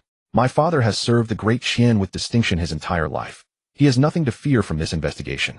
Besides, the second prince holds me in such regard that he would never stand idle. Hearing this bolstered Han Chi's spirits. That's right. The Han family stands with integrity. We have nothing to hide. The second prince will surely intercede on our behalf and clear our names. Before Han Chi could finish his words, a mocking voice cut through the air. General Han, if you place your hope in my younger brother, you will only be disappointed. As the voice faded, a figure emerged at the prison entrance. Li Jin himself, with Lu Chun following closely behind. Han Chi understood immediately. Even a fool would have pieced together what was happening. Crown Prince, I never expected the Jinyui commander to be your man. So this was all your scheme. Ever since his abrupt imprisonment in Zhao prison, he had sensed something deeply wrong, and now the truth finally clicked into place. Li Jin, the Crown Prince, had orchestrated everything from behind the scenes. But when had Lu Chun, the Jinyui commander, sworn allegiance to him? No matter how hard he tried, he couldn't fathom when this alliance had formed. Indeed, Li Jin confirmed this was all my design. If you're still pinning your hopes on my second brother, I'd advise you to abandon that notion quickly. I beg your pardon, Crown Prince. What exactly do you mean? Han Chi struggled to contain his fury, but reality demanded submission. His entire family's lives rested in Li Jin's hands. Li Jin replied with a cold smile. Your second highness recently petitioned his majesty to annul the engagement between your daughter and his son, and the emperor has granted his request. Han Chi's face drained of color at these words. Beside him, Han Zi, and he shook her head frantically in disbelief. This cannot be true. Impossible. You're lying. Li Jin ignored the agitated woman, and instead turned his gaze toward Han Chi, this renowned general of the Great Qian. As you can see, the Jinyui now answers to my command. You're familiar with their methods. Fabricating a treason charge against you would be trivial. Thus you face only 2 paths: submit to me, or bear the guilt of treason and face execution alongside your entire family. Han Chi was enraged. You devised such a venomous plot to frame me, and yet you expect me to submit to you. Dream on. Li Jin remained impassive. If His Majesty the Emperor truly trusted you, would he have so easily thrown you into prison based on a mere trifling scheme of mine? Now, in times of adversity, true feelings are revealed. Clearly, Li Tai merely regards your Han family as expendable pawns. So from this perspective, I have shown you the true faces of both father and son. You ought to thank me. If it were not for the fact that Han Chi was the military's representative and Li Jin had no foothold in the Qian kingdom, he would not have bothered with such useless words. As long as he secured Han Chi's support, his plan to seize power would be half accomplished. I'll give you the time it takes to drink a cup of tea to consider. If you insist on laying down your life for that fatuous ruler, I'll grant your wish. Hearing Li Jin's words, Han Chi remained silent. He thought of his lifelong dedication to the great Qian, giving everything only to meet such an end. A deep sorrow welled up in his heart. Father, please agree to the Grand Prince's request. We don't want to die. Han Chi's children all looked at him with pleading eyes. Even Han Ziying, who had been brimming with confidence moments ago, now showed a desperate will to survive. If one could live, who would choose death? Alas! Han Shi let out a heavy sigh, then bent his knees and knelt down. What does the Grand Prince wish of me? Please command. Li Jin's lips curled into a faint smile. Simple. The Northern Frontier Army is your absolute loyal force. Write a secret letter in your own hand and send it to the army, ordering them to march on the capital and help me ascend the throne. Han Shi's eyes widened. This is treason. Li Jin laughed. If you lose, it's treason. If you win, it's a righteous restoration. It is what the people desire. Han Shi was momentarily stunned. That did seem to make sense. Fine. But I have one additional condition. I hope the Grand Prince will agree. Han Shi spoke again. Li Jin frowned. Speak then. Han Shi cleared his throat and gestured toward Han Ziying. My daughter Ziying has some beauty and excels in music, chess, calligraphy, and painting. And the Grand Prince is still unmarried. The implication was clear. Han Ziying's cheeks flushed slightly, and she couldn't help stealing a glance at Li Jin. It had to be said that this Grand Prince was not only strikingly handsome and heroic in appearance, but also rumored to be extraordinarily powerful. A celestial phenomenon realm master at such a young age, able to contend with the three great masters of the Great Qian and emerge unscathed, and his cunning and strategy were equally peerless. From any perspective, he seemed far superior to second Princely Tai. At this thought, Han Ziying smoothed her hair, a flicker of anticipation in her beautiful eyes. Yet to her surprise, Li Jin flatly refused without hesitation. General Han, don't you understand, even now?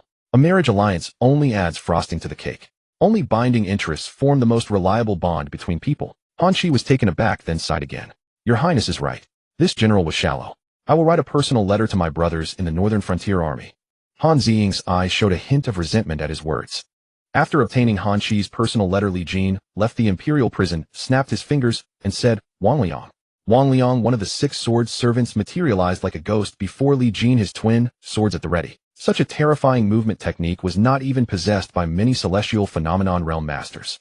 Ride post-haste to the Northern Frontier and deliver this letter to Wei Bao, commander of the Northern Frontier Army. If my guess is correct, the old emperor has already sent someone to take over the Northern Frontier Army after arresting Han Shi. You must arrive at the Northern Frontier camp before them. Yes. Wang Liang took the letter, his figure flickered and vanished into thin air. By the time Li Jin returned to the Prince of Qin's residence, the sky had already darkened.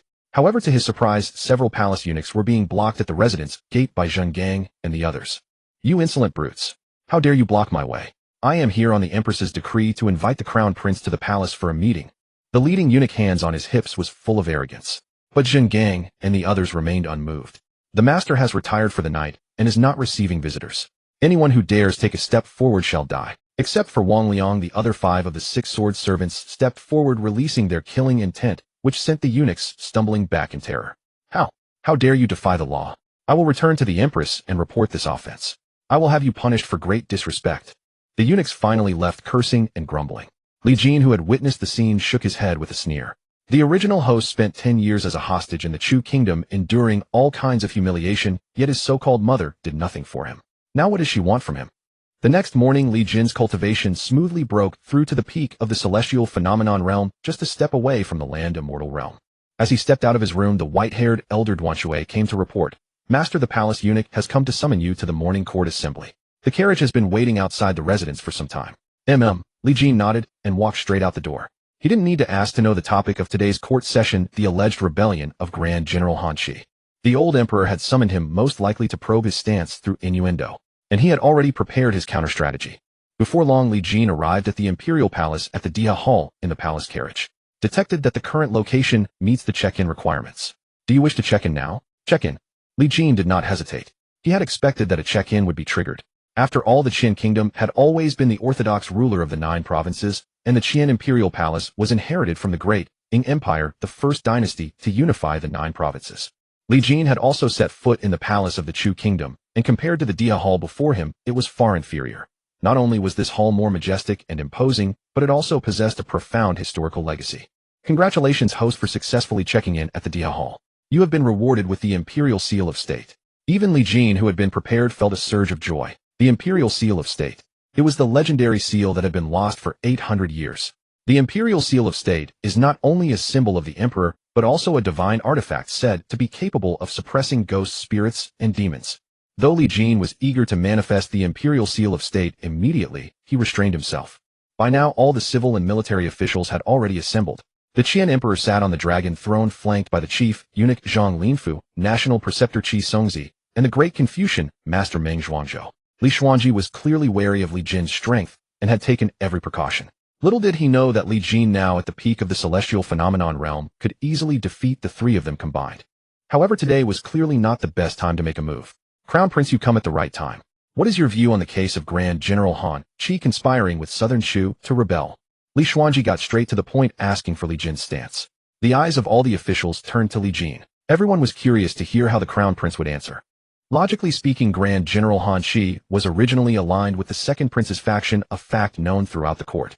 However, Li Tai had urgently requested to break off the engagement with the Han family last night, clearly intending to sever ties with them. Adding to this, the reason Han Qi was imprisoned seemed to be connected to a mysterious army under the First Prince's command. Thus, the entire matter suddenly became shrouded in mystery. Whether Grand General Han Qi was truly a member of the Second Prince's faction or a supporter of the First Prince suddenly became difficult to discern. Li Jin stepped forward, arriving at the center of the hall. Without bowing, he spoke with a faint smile. Your Majesty, in my humble opinion, Grand General Han Qi is loyal to the state and has rendered outstanding service to our great Qian. The alleged collusion with Nanshu to rebel is nothing but an unfounded charge. He should be acquitted and released. A clamor erupted. As soon as Li Jin uttered these words, the entire hall burst into uproar. None of the civil and military officials expected that the first Prince Li Jin would openly plead for Han Qi. This stood in stark contrast to the second Prince Li Tai's hasty severance of ties with the Han family. For a moment, everyone's heart stirred with doubt. Could it be that Grand General Han Qi is actually aligned with the First Prince? When did the First Prince, who was a hostage in Shu for 10 years, establish a connection with Grand General Han Qi? How deep his concealment is? Both Emperor Li Xuanji of Qian and the second Prince Li Tai wore expressions of terrifying gloom. If before they had merely suspected Han Qi, now Li Jin's public intercession amounted to a direct admission of his close relationship with Han Qi. Damn it, that old scoundrel Han Qi. He actually colluded with Li Jin behind my back. The more Li Tai thought about it, the angrier he became, his lungs nearly bursting with rage. Li Xuanji was also seething with fury. Rebellion. This is sheer rebellion. I trusted that old man so much, yet he dared to pull such a trick behind my back. As for the military nobles at court who had seen the second prince sever ties with Han Qi, they had not dared to utter a word on Han Qi's behalf. Now, hearing the Crown Prince Li Jin speak, they suddenly found a backbone and began to chime in. Your Majesty, what the Crown Prince says is absolutely right. Grand General is loyal and devoted. How could he commit treason against Great Qian? There must be an injustice. We implore your Majesty to investigate thoroughly and restore his honor. As the military nobles joined the chorus of pleas, Li Xuanji's expression grew even darker. Li Jin, who had only just returned to the country, should have had no foundation in the court, yet now he commanded 100 responses. How could this be tolerated? The ministers of other factions exchanged glances, their hearts also stirring with doubt. Li Jin, however, curled the corner of his mouth. This was precisely the effect he intended. After today, in everyone's eyes, the military nobles would be considered as belonging to the Crown Prince's faction. Sometimes the truth itself does not matter. What people believe to be true is the truth. At this moment, even the great Confucian scholar Meng Zhuangzhou's gaze toward Li Jin flickered with a trace of astonishment. After being a hostage in a foreign land for 10 years, he had only just returned and already seized control of the most powerful faction in the court, the military nobles. The schemes and tactics of this first prince were truly astonishing. This matter is of grave importance. A conclusion can only be reached after a thorough investigation by the Imperial Guard. I am weary. Let us end today's session here. Dismiss the court. The more he thought, the angrier Li Xuanji became. He abruptly ended the court session and swept away with a flick of his sleeves. The court was dismissed, and the officials dispersed and left. Li Jin scanned the crowd and finally fixed his gaze on an elderly man of refined demeanor clad in a purple official robe, evidently a high-ranking minister. Grand Academician Zhao, I heard that the Imperial Academy is holding a literary gathering today. I wonder if I might have the honor of attending. This refined old man was none other than Zhao Qian, the leader of the pure stream civil officials in the Great Qian Court and Grand Academician of the Hamlin Academy. Li Jin's purpose was clearly to take this opportunity to win over the pure stream civil officials. Zhao Qian was momentarily stunned, clearly not expecting the Crown Prince Li Jin to approach him voluntarily. After a brief pause, he quickly bowed and said, "If your Highness the Crown Prince can attend, it will surely add luster to this gathering. I would be more than honored." Thus Li Jin and Zhao Qian left the palace together and headed straight for the Imperial Academy. In the carriage, Zhao Qian smiled and said, "I have long heard that your Highness at the famous garden poetry gathering in Nanshu composed 100 poems while drinking, earning the title of the immortal poet in a single battle. I have admired you for a long time. If I can witness your brilliance today, it will be the honor of 3 lifetimes." Li Jin could see that Zhao Qian's admiration was genuine, so he smiled and replied, "The name of Grand Academician Zhao of the Great Qian Hamlin Academy is known to me even during my time in Nanshu. You are a paragon of our great Qian literati and a leader of the pure stream. After a round of mutual flattery, their relationship immediately drew closer. In fact, the pure stream civil officials held little real power at court, so the second Prince Li Tai had always been lukewarm toward them and had not made any effort to win them over. They were not steadfast supporters of the second prince. Moreover, Li Jin already had the reputation of the immortal poet, and now he was treating the learned with such courtesy, giving Zhao Qian ample face. Naturally, the latter's goodwill multiplied. Soon amid their conversation, the carriage arrived at the Imperial Academy. Detected that the current location meets the check-in requirement. Do you wish to check in immediately? Check-in. Congratulations, host. You have successfully checked in at the Imperial Academy. Reward 300 ancient literary works. Boom. The next moment, Li Jin's mind suddenly gained much content. Some famous ancient literary pieces from his previous life, such as the Ode to the Goddess of Luo and the Preface to the Pavilion of Prince Tong, appeared in his mind verbatim. After absorbing all the content, Li Jin couldn't help but smile. He had originally worried that merely relying on 300 Tang and Song poems would not be enough to conquer the scholars of Great Qian. Now it seemed he was confident. Your Highness, please. Zhao Qian's voice interrupted Li Jin's thoughts. Very well. Li Jin smiled and stepped into the great hall of the Imperial Academy alongside Zhao Qian. However, what Li Jin did not know was that the news of his sharing a carriage with Grand Academician Zhao Qian to the Imperial Academy after court had already reached Li Tai's ears almost immediately. At this moment in the back courtyard of the Imperial Academy, Li Tai had already arrived ahead of him along with the great Confucian scholar Meng Zhuangzhou. The two were sitting opposite each other playing chess. I have troubled you, master. Li Tai knelt respectfully opposite Meng Zhuangzhou. Meng Zhuangzhou said indifferently, it is merely a matter of adjusting the rules of this literary gathering. The literati of Nanshu are fond of poetry, while the scholars of our great Qian prefer ornate prose. Today's gathering will not involve poetry, only essays. That is not against the rules. Let the old man see if this first prince can once again replicate the glory of the famous garden poetry gathering in Nanshu. As it turned out, upon learning that Li Jin had accompanied Zhao Qian to the literary gathering, Li Tai immediately discerned his elder brother's intention to win over the hearts of the great Qian literati and thereby secure the allegiance of the civil official faction. Li Jin's reputation as the poet immortal had already spread across the entire 9 provinces. Although Li Tai harbored doubts, he dared not take any risks. Thus, he requested Meng Zhuangzhou to intervene and revise the rules of the gathering beforehand. This great Qian literary gathering would only compare essays, not poetry. In Li Tai's view, he simply refused to believe that Li Jin, who could compose 100 poems after a drinking bout, could also produce 100 masterful essays. Poetry is poetry, and essays are essays. One who writes excellent poetry may not necessarily excel at essay writing. Returning to the Imperial Academy's Grand Hall, the literary luminaries of the Great Qian had already gathered in full force. Some were civil officials serving in the court, others were renowned scholars of the literary path, and still others were rising stars in the literary world.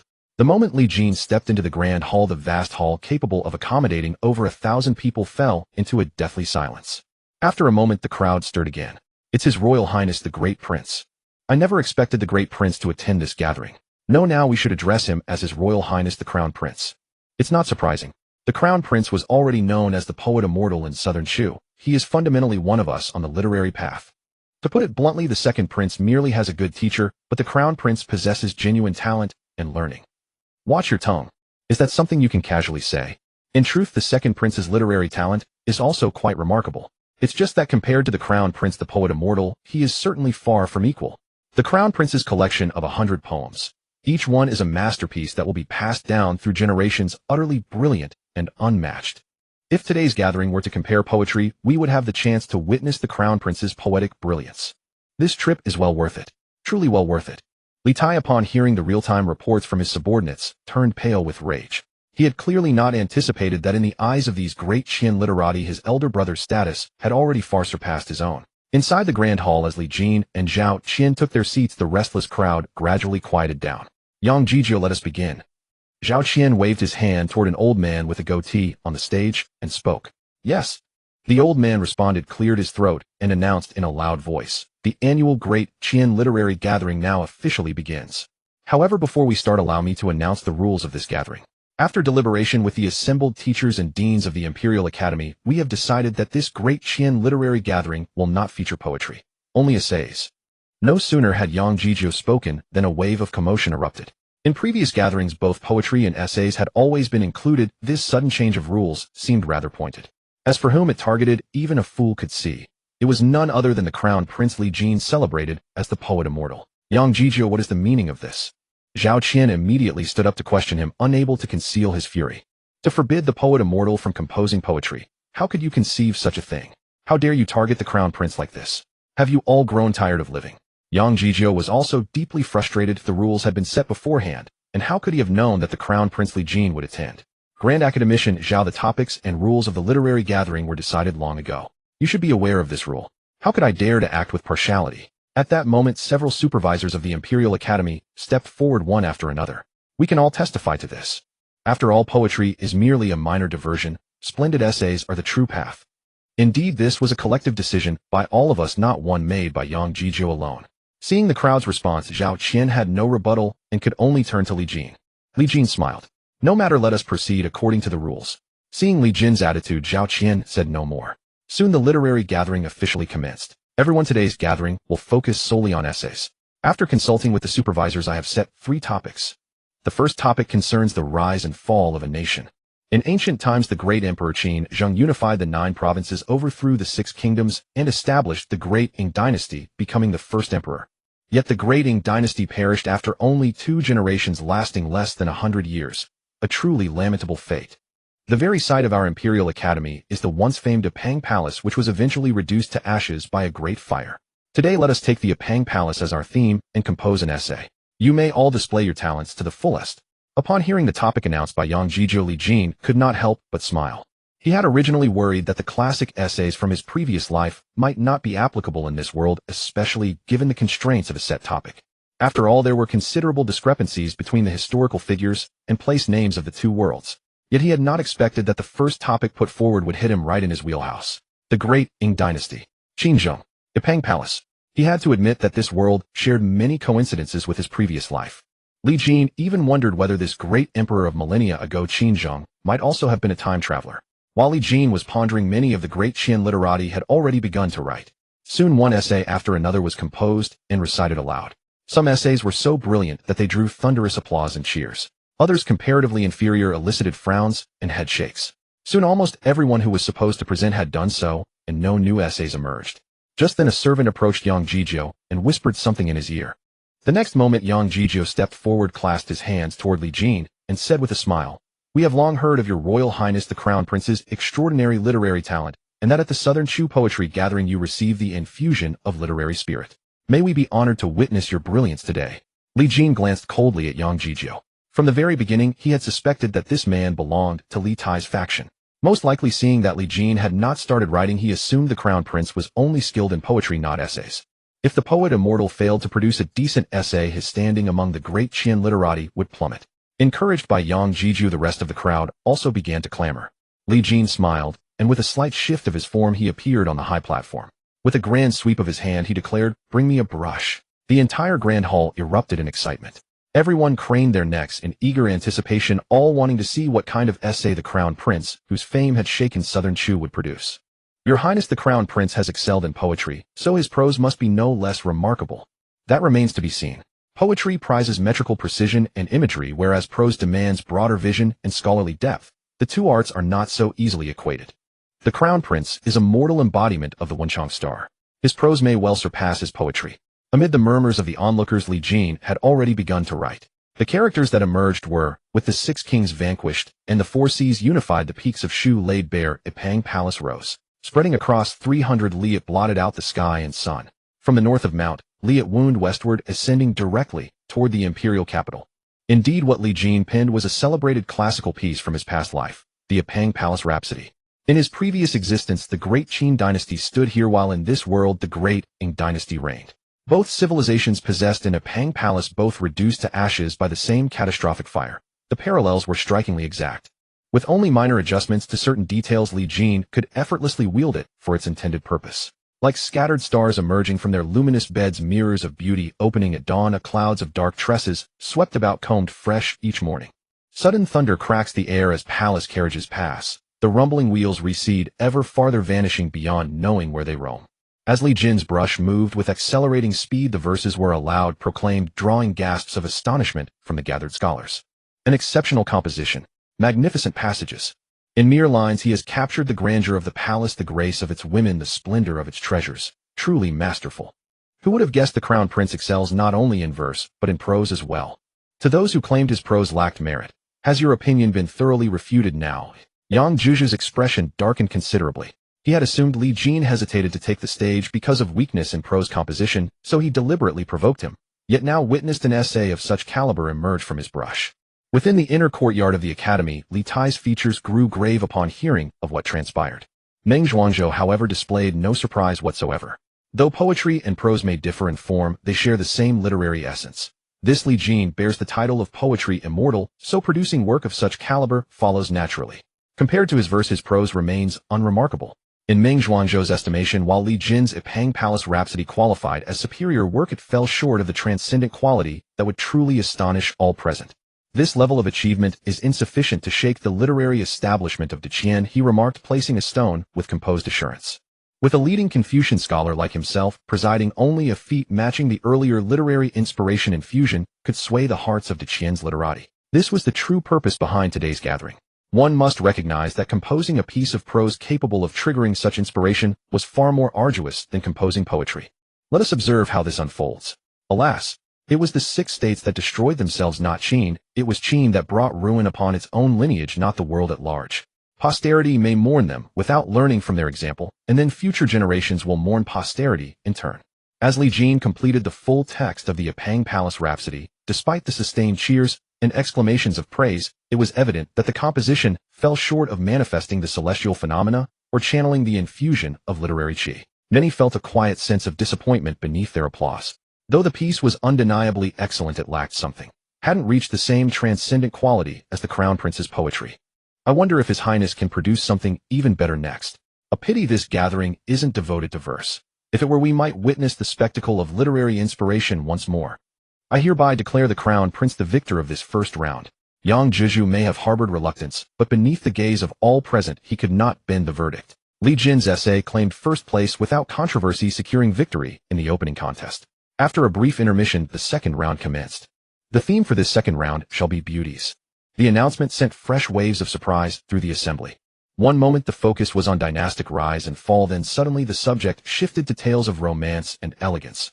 A pivot so dramatic that even the assembled scholars struggled to catch their breath. For a time no one dared to take up their brush. Observing this hesitation, Li Jin smiled faintly and stepped onto the platform, once more beginning to write without delay. The characters that appeared read: from southern Chu, I journeyed home to Deqian, crossing 3 commanderies and 5 passes, traversing the Tian River and entering Lizhou. Along the Luo waters I beheld a maiden standing beside the cliffs. Her form was like a startled swan taking flight, graceful as a wandering dragon. Radiant as autumn chrysanthemums in bloom, resplendent as spring pines in their majesty. She seemed like a waning moon veiled by drifting clouds, her essence flowing like wind stirring powder snow. What Li Jin composed was none other than the celebrated ode to the goddess of the Luo River, a work of such renown that across millennia no prose on feminine beauty has surpassed it. By fortune this world too held the Luo River and its legends of celestial maidens. Yet Li Jin did not copy wholesale. He adapted certain details so the narrative read as an authentic encounter during his journey back from southern Chu.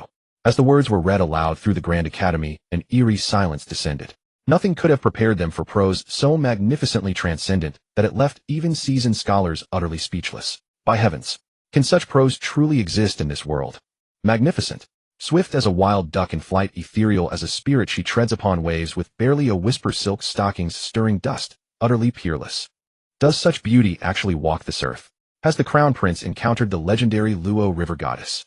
With these words, every beauty beneath the heavens finds its perfect description. Amid continuous gasps of astonishment, Li Jin completed his revised version of the ode. The moment his brush touched down, the sky above shuddered with sudden transformation. A formation of qi radiating towering moral authority slowly coalesced above the Imperial Academy. Celestial phenomena. The Crown Prince's ode to the Luo goddess has summoned such omens from heaven and earth. The signs herald the infusion of literary inspiration. To think the Crown Prince nearly summoned such power with a single essay. Even Li Jin himself felt a flicker of surprise at this outcome. During the previous poetry gathering at the renowned gardens of southern Chu, he had composed over 100 poems before achieving such an infusion. Yet this time, merely one essay on the Luo goddess came within hair's breadth of replicating that extraordinary feat. Only a step away. Had I penned that other piece now, I would have surely drawn a second infusion of literary qi. Heat rose within Li Jin as the luminous cloud of literary qi began to dissipate. Against the rules of the gathering, he seized his brush, unfurled fresh parchment with a sweeping gesture, and declared, Gentlemen, by the competition's regulations, this third round carries no thematic restriction. I shall compose all in one stroke. With that, Li Jin brought his brush down decisively and began writing with renewed fervor. What Li Jin wrote was, in the 9th month, when autumn held its place among the seasons, the draining waters revealed the cold pool's clarity, while the evening mist settled into purple hues across the distant mountains. Adorning the carved carriages along the upper path, seeking scenic beauty and towering hills, overlooking the imperial prince's long islet, discovering the ancient retreat of a celestial being.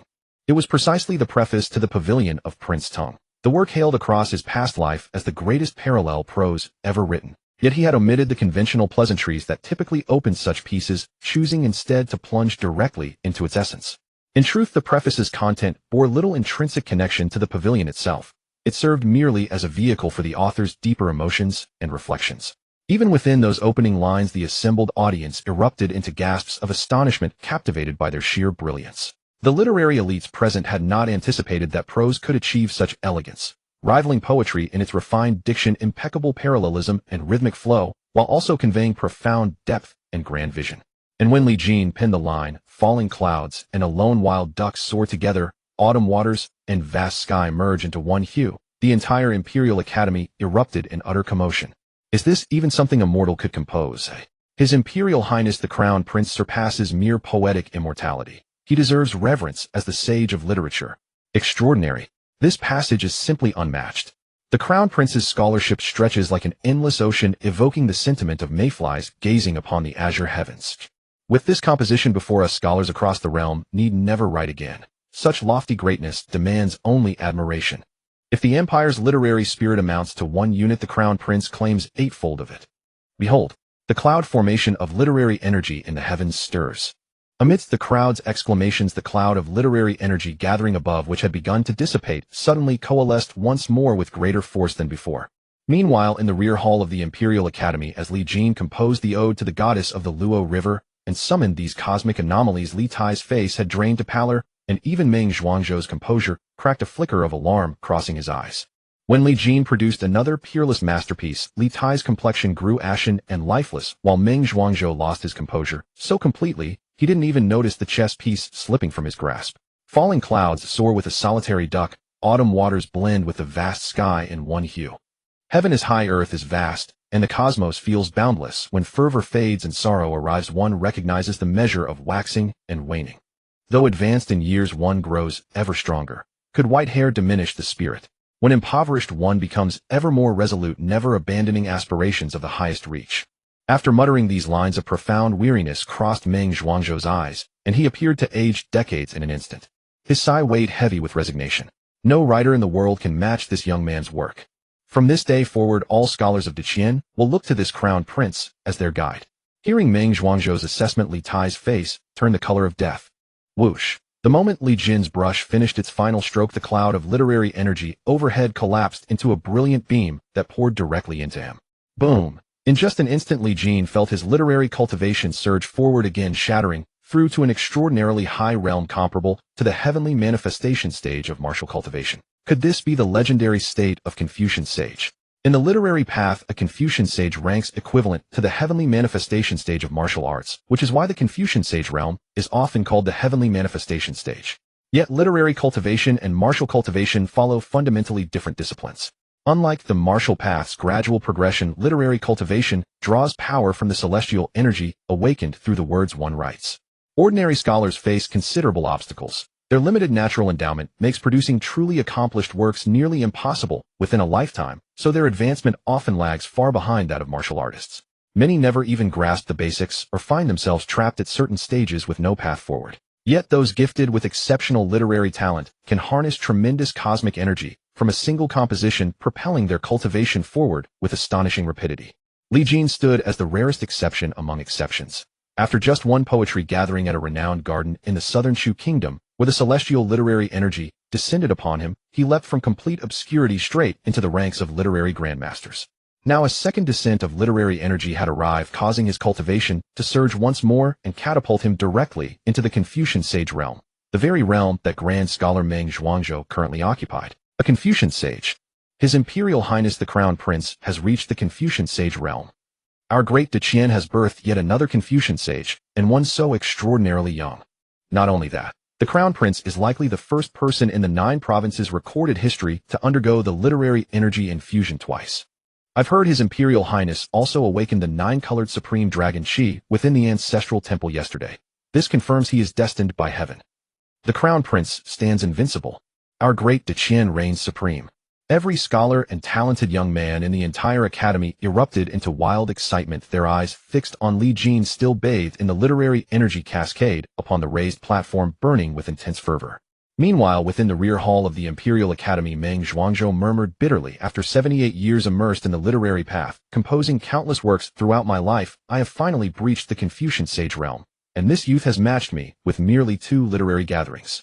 A bitter sigh escaped him as he sensed Li Jin's ascension to the new Confucian sage realm, a flash of unmistakable jealousy crossing his features. Such was the nature of the literary path. It valued innate talent far more heavily than the martial path, where the gulf between genius and mediocrity became virtually insurmountable. Meng Zhuangzhou himself possessed exceptional literary talent compared to ordinary scholars. Without such gifts, he could never have reached the Confucian sage realm. Yet before Li Jin, now Meng Zhuangzhou's talents seemed negligible, almost commonplace. So even among geniuses there existed barriers that separated them from one another. Through the remainder of the literary energy infusion, Li Jin quickly perfected his newly attained Confucian sage realm, after which the excess energy could no longer be absorbed. Since fate has brought us together here today, let me bestow upon you all a gift of opportunity. Li Jin raised his hand and scattered the surplus literary energy downward, where it instantly transformed into wisps of green smoke that dispersed into the crowd and were swiftly absorbed by the gathered scholar cultivators. My realm has broken through. I've broken through too. This is the Crown Prince's benevolence. Long live your highness. Numerous scholars who absorbed Li Jin's bestowed literary energy suddenly shattered their cultivation bottlenecks, each one overwhelmed with gratitude. Li Jin understood that from this moment onward the hearts of Diqian scholars belonged to him, a foundation of prestige that would prove invaluable for his forthcoming plans to usurp the throne. One must not underestimate these scholars. Though they wielded no political power nor military force, they controlled the voices of the masses, the very source of popular opinion. Archivist Yang. Li Jin held another cluster of literary energy in hand, and turned toward Yang Jizhou beside him, whose eyes immediately locked onto it, with eager anticipation. This old servant awaits your command, your highness. Yang Jizhou trembled with excitement. Absorbing such a concentrated mass of pure literary energy could elevate him by at least 2 major realms. In truth, Yang Jizhou wasn't the only one. The several academy supervisors behind him displayed equally intense greed upon seeing the offering. This was heavenly descended literary energy, the purest form of power in existence. What scholar cultivator could resist such a gift? But to their astonishment, Li Jin spoke. Archivist Yang and the distinguished supervisors possess profound cultivation and require no such boost. I shall instead bestow this energy upon those who need it more. He had recognized from the start that Yang Jizhou and the academy supervisors served Li Tai's faction, more precisely the disciples of Grand Scholar Meng Zhuangzhou. Why would he hand such valuable energy to his enemies? As he spoke, Li Jin swept his hand forward, and the cluster of pure literary energy bypassed Yang Jizhou and the others, entirely flying straight into Zhao Qian, who sat in the position of honor. Zhao Qian had not yet comprehended what was happening when he felt his literary cultivation surge wildly within his body. In the blink of an eye, it leapt across 3 grand realms, propelling him directly into the attainment of a literary grandmaster. This sudden stroke of fortune nearly stunned Zhao Qian senseless. His literary talent had always been merely above average, and ever since embarking on his official career, he had neglected to delve deeper into literary pursuits, causing his cultivation to stagnate. Never would he have expected that today, thanks to Crown Prince Li Jin, he would surge forward by 3 grand realms and become a literary grandmaster. This old minister owes the Crown Prince his deepest gratitude. Having snapped back to awareness, Zhao Qian immediately knelt to the ground in tears, his voice trembling. Meanwhile, Yang Jizhou and the others who had realized they had been played turned ashen-faced, yet utterly helpless. During the literary assembly, they could still exploit the rules to pressure the newly returned Crown Prince. Now that the assembly had concluded, by what measure, by power, by status, or by strength, could they possibly contend with the reigning Crown Prince?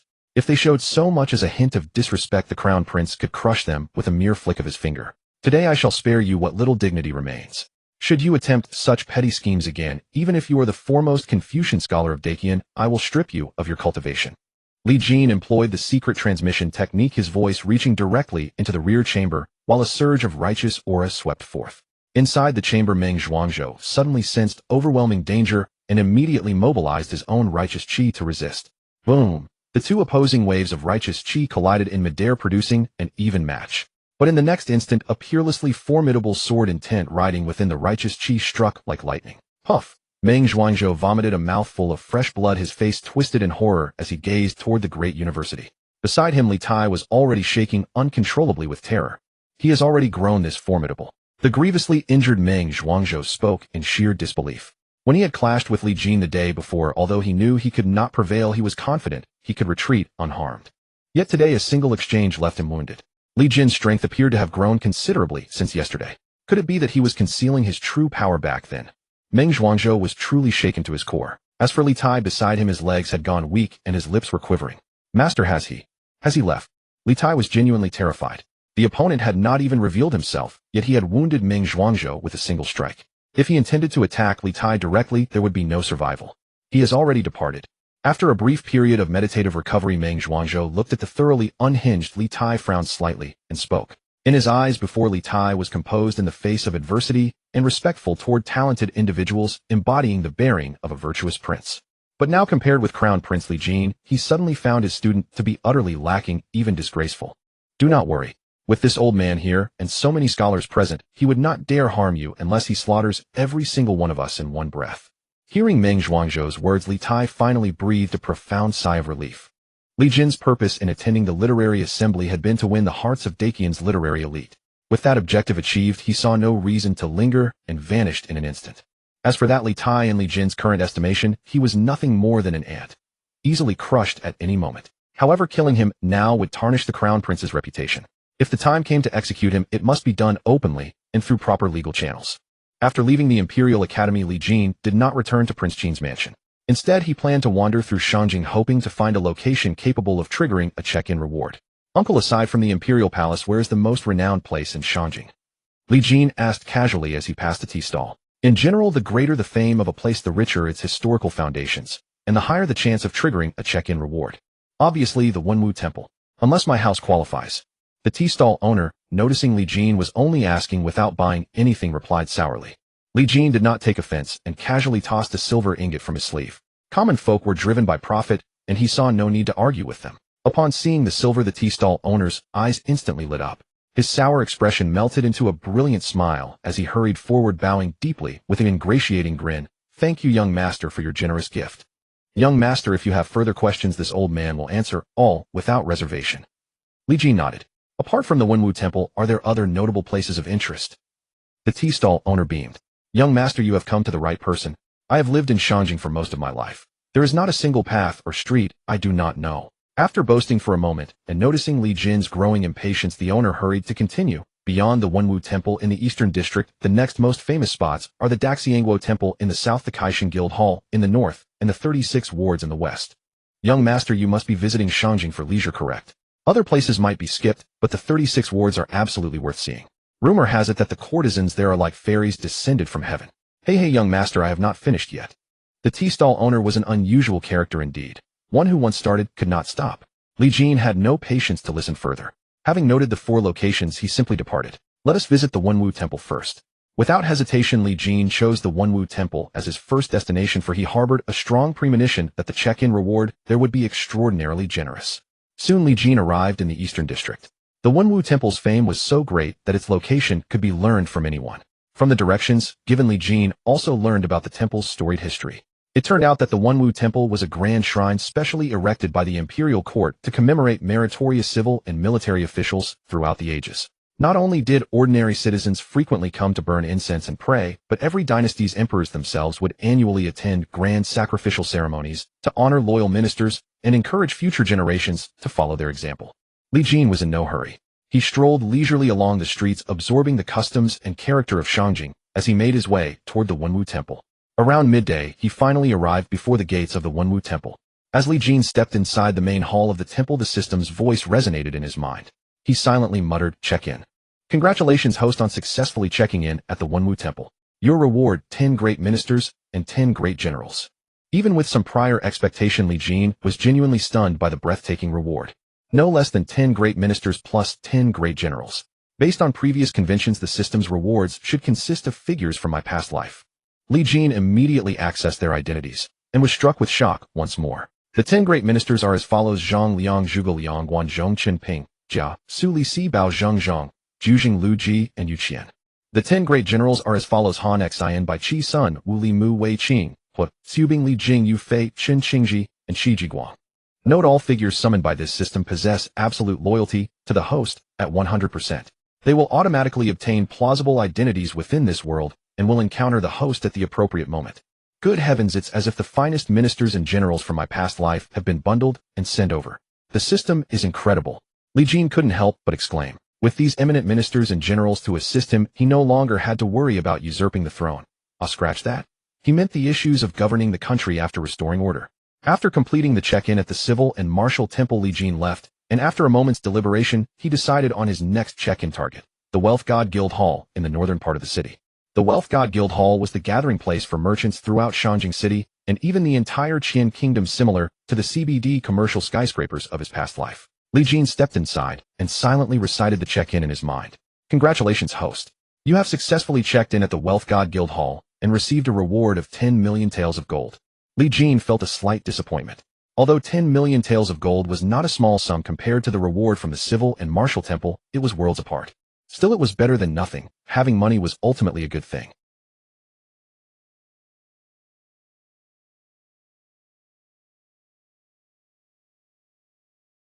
You short-sighted fellows. You only know about making exorbitant profits with no regard for the nation and its people. If my excellent strategy could be implemented, it would not only ensure the long-term profits of grain merchants, but also solve the problem of grain price fluctuations in our great Qian and even bring about the long-term stability of the entire nation. Li Jin was about to leave, but upon hearing the words of this destitute middle-aged man, he became interested and stepped forward to ask, I wonder what kind of excellent strategy could have such a great effect. The destitute middle-aged man's gaze then fell upon Li Jin. Seeming to perceive that Li Jin's attire was extraordinary and his bearing outstanding, implying a significant identity, he straightened his clothes and cupped his hands in a salute, saying, I am Wan Sanqian. May I ask your name, young master? Li Jin. Li Jin directly stated his name. Wan Sanqian was taken aback, feeling that the name sounded familiar, but couldn't recall it for a moment. Since you are interested, young master, may I speak with you in private? Li Jin nodded. He now held 10 million taels of gold in his possession, which would earn no interest sitting in the system. If he could find a business expert to manage it for him and make the money generate more money, that would be a good thing. Moreover, after he seized the throne, he would need money everywhere for governing the country, so he had to plan early.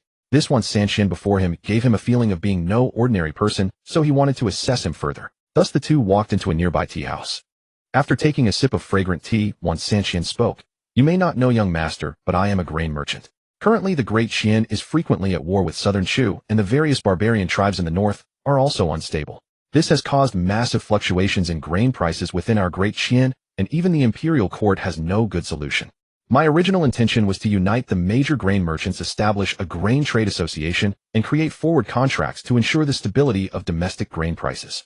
After Wan Sanqian's description, Li Jin was stunned. Good heavens! Isn't this exactly futures trading?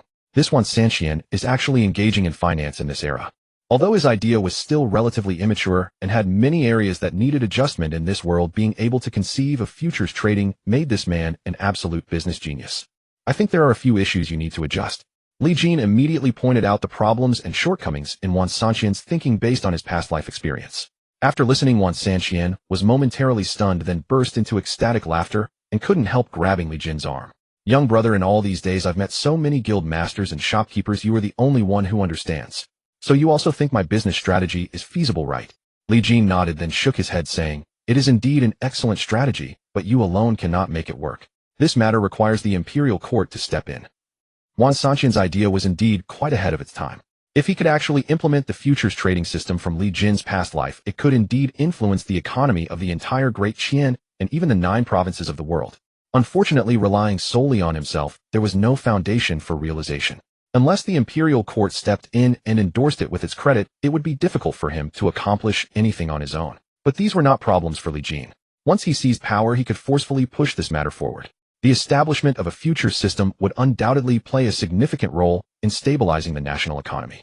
Wan Sanqian clearly understood the crux of the matter and couldn't help but let out a heavy sigh. Just as Wan Sanqian was filled with disappointment, Li Jin continued, you alone cannot do it, but with my help everything will be no problem. As Wan Sanqian was still bewildered by these words, Li Jin had already stood up and walked out of the tea house. Pack up and come to the Qin Prince's mansion to find me tomorrow. Only after Li Jin's figure suddenly disappeared did Wan Sanqian, after a long days, finally slap his forehead and recall. He said his name is Li Jin and he lives in the Qin Prince's mansion. Heavens, isn't that the current crown prince?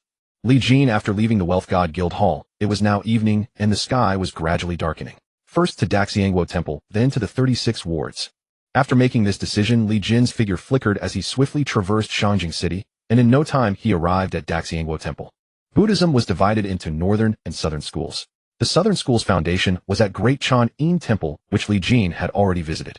As for this Daxiangwo Temple, it was the foundation of the northern school. Congratulations, host. You have successfully checked in at Daxiangwo Temple and received a reward of the 36 secret techniques of Buddhism. With the reward granted, Li Jin's mind was instantly flooded with a vast amount of information, all of which were the top secret techniques of the northern school of Buddhism, never passed down to outsiders. However, these techniques could no longer increase Li Jin's strength by much. Just as Li Jin finished his check-in and was about to leave, he suddenly sensed that deep within Daxiangwo Temple an extremely evil aura seemed to be suppressed. Could this aura be the legendary demon? Ancient texts recorded that in the primordial era demons and monsters roamed the 9 provinces causing chaos, but in the recent few hundred years they had gradually disappeared. Li Jin was quite curious about what this demon actually looked like. After a brief moment of consideration, he directly flickered and flew toward the depths of Daxiangwo Temple, the source of that evil aura. The great Xianghua Temple was built against the mountain, and in a hidden spot at the rear a thunderous roar now echoed the void, trembling violently, the earth quaking. Abbot, we can't hold on much longer. This demon is about to break through the seal today and wreak havoc upon the world again. The speaker was a tall, stout monk beside whom stood an old monk with white eyebrows and a white beard. Around them were over a dozen senior monks of the great Xianghua Temple, each of considerable cultivation. At that moment, they were jointly suppressing a cave entrance before them. The opening was deep and dark, its interior invisible, yet wisps of sinister black qi continuously seeped out from within. A mysterious golden light blocked the cave mouth, seemingly a kind of arcane Buddhist Dharma seal, suppressing some powerful entity inside the cavern. Hehehe. Bald donkeys of Xianghua Temple, 300 years ago your patriarch trapped me here. Today, as I return to the mortal realm, my first act shall be to annihilate every last bald donkey in your temple. A hoarse, malevolent voice rolled out from within the cave. All disciples hear my command. Activate the demon-subduing grand formation. At the white-browed, white-bearded elders' command, the monks of the great Xianghua Temple immediately assumed their stances and deployed the demon-subduing grand formation. The white-browed, white-bearded elder was none other than the temple's abbot Chan Master Wuchen. The rest were all elites of the temple. Together, they manifested a majestic and sacred phantom formation, once again suppressing the cave entrance. Yet the effect seemed far from adequate. Within the bottomless black hole, dark qi churned and surged, madly charging outward, quickly eroding the formation into fragments. 300 years. You bald donkeys of Xianghua Temple have truly made no progress at all. Do you think this paltry demon-subduing formation can trap me? How laughable. Hehe. As that grating voice once again emerged from the black hole, the demon-subduing grand formation was eroded beyond maintenance. With a thunderous boom, a mass of black mist burst from the cave, smashing the demon-subduing grand formation to pieces. Blood sprayed from the mouths of Chan Master Wuchen and the other eminent monks. The backlash of the formation was indeed terrifying. Chan Master Wuchen looked up in horror at the sky. The black mist that had flown from the cave took the form of a man in a black robe, his face like a skull wreathed in black, qi exuding an intensely malevolent aura. It's over. The demon has emerged, bringing calamity to the world. We have become the sinners of Xianghua Temple.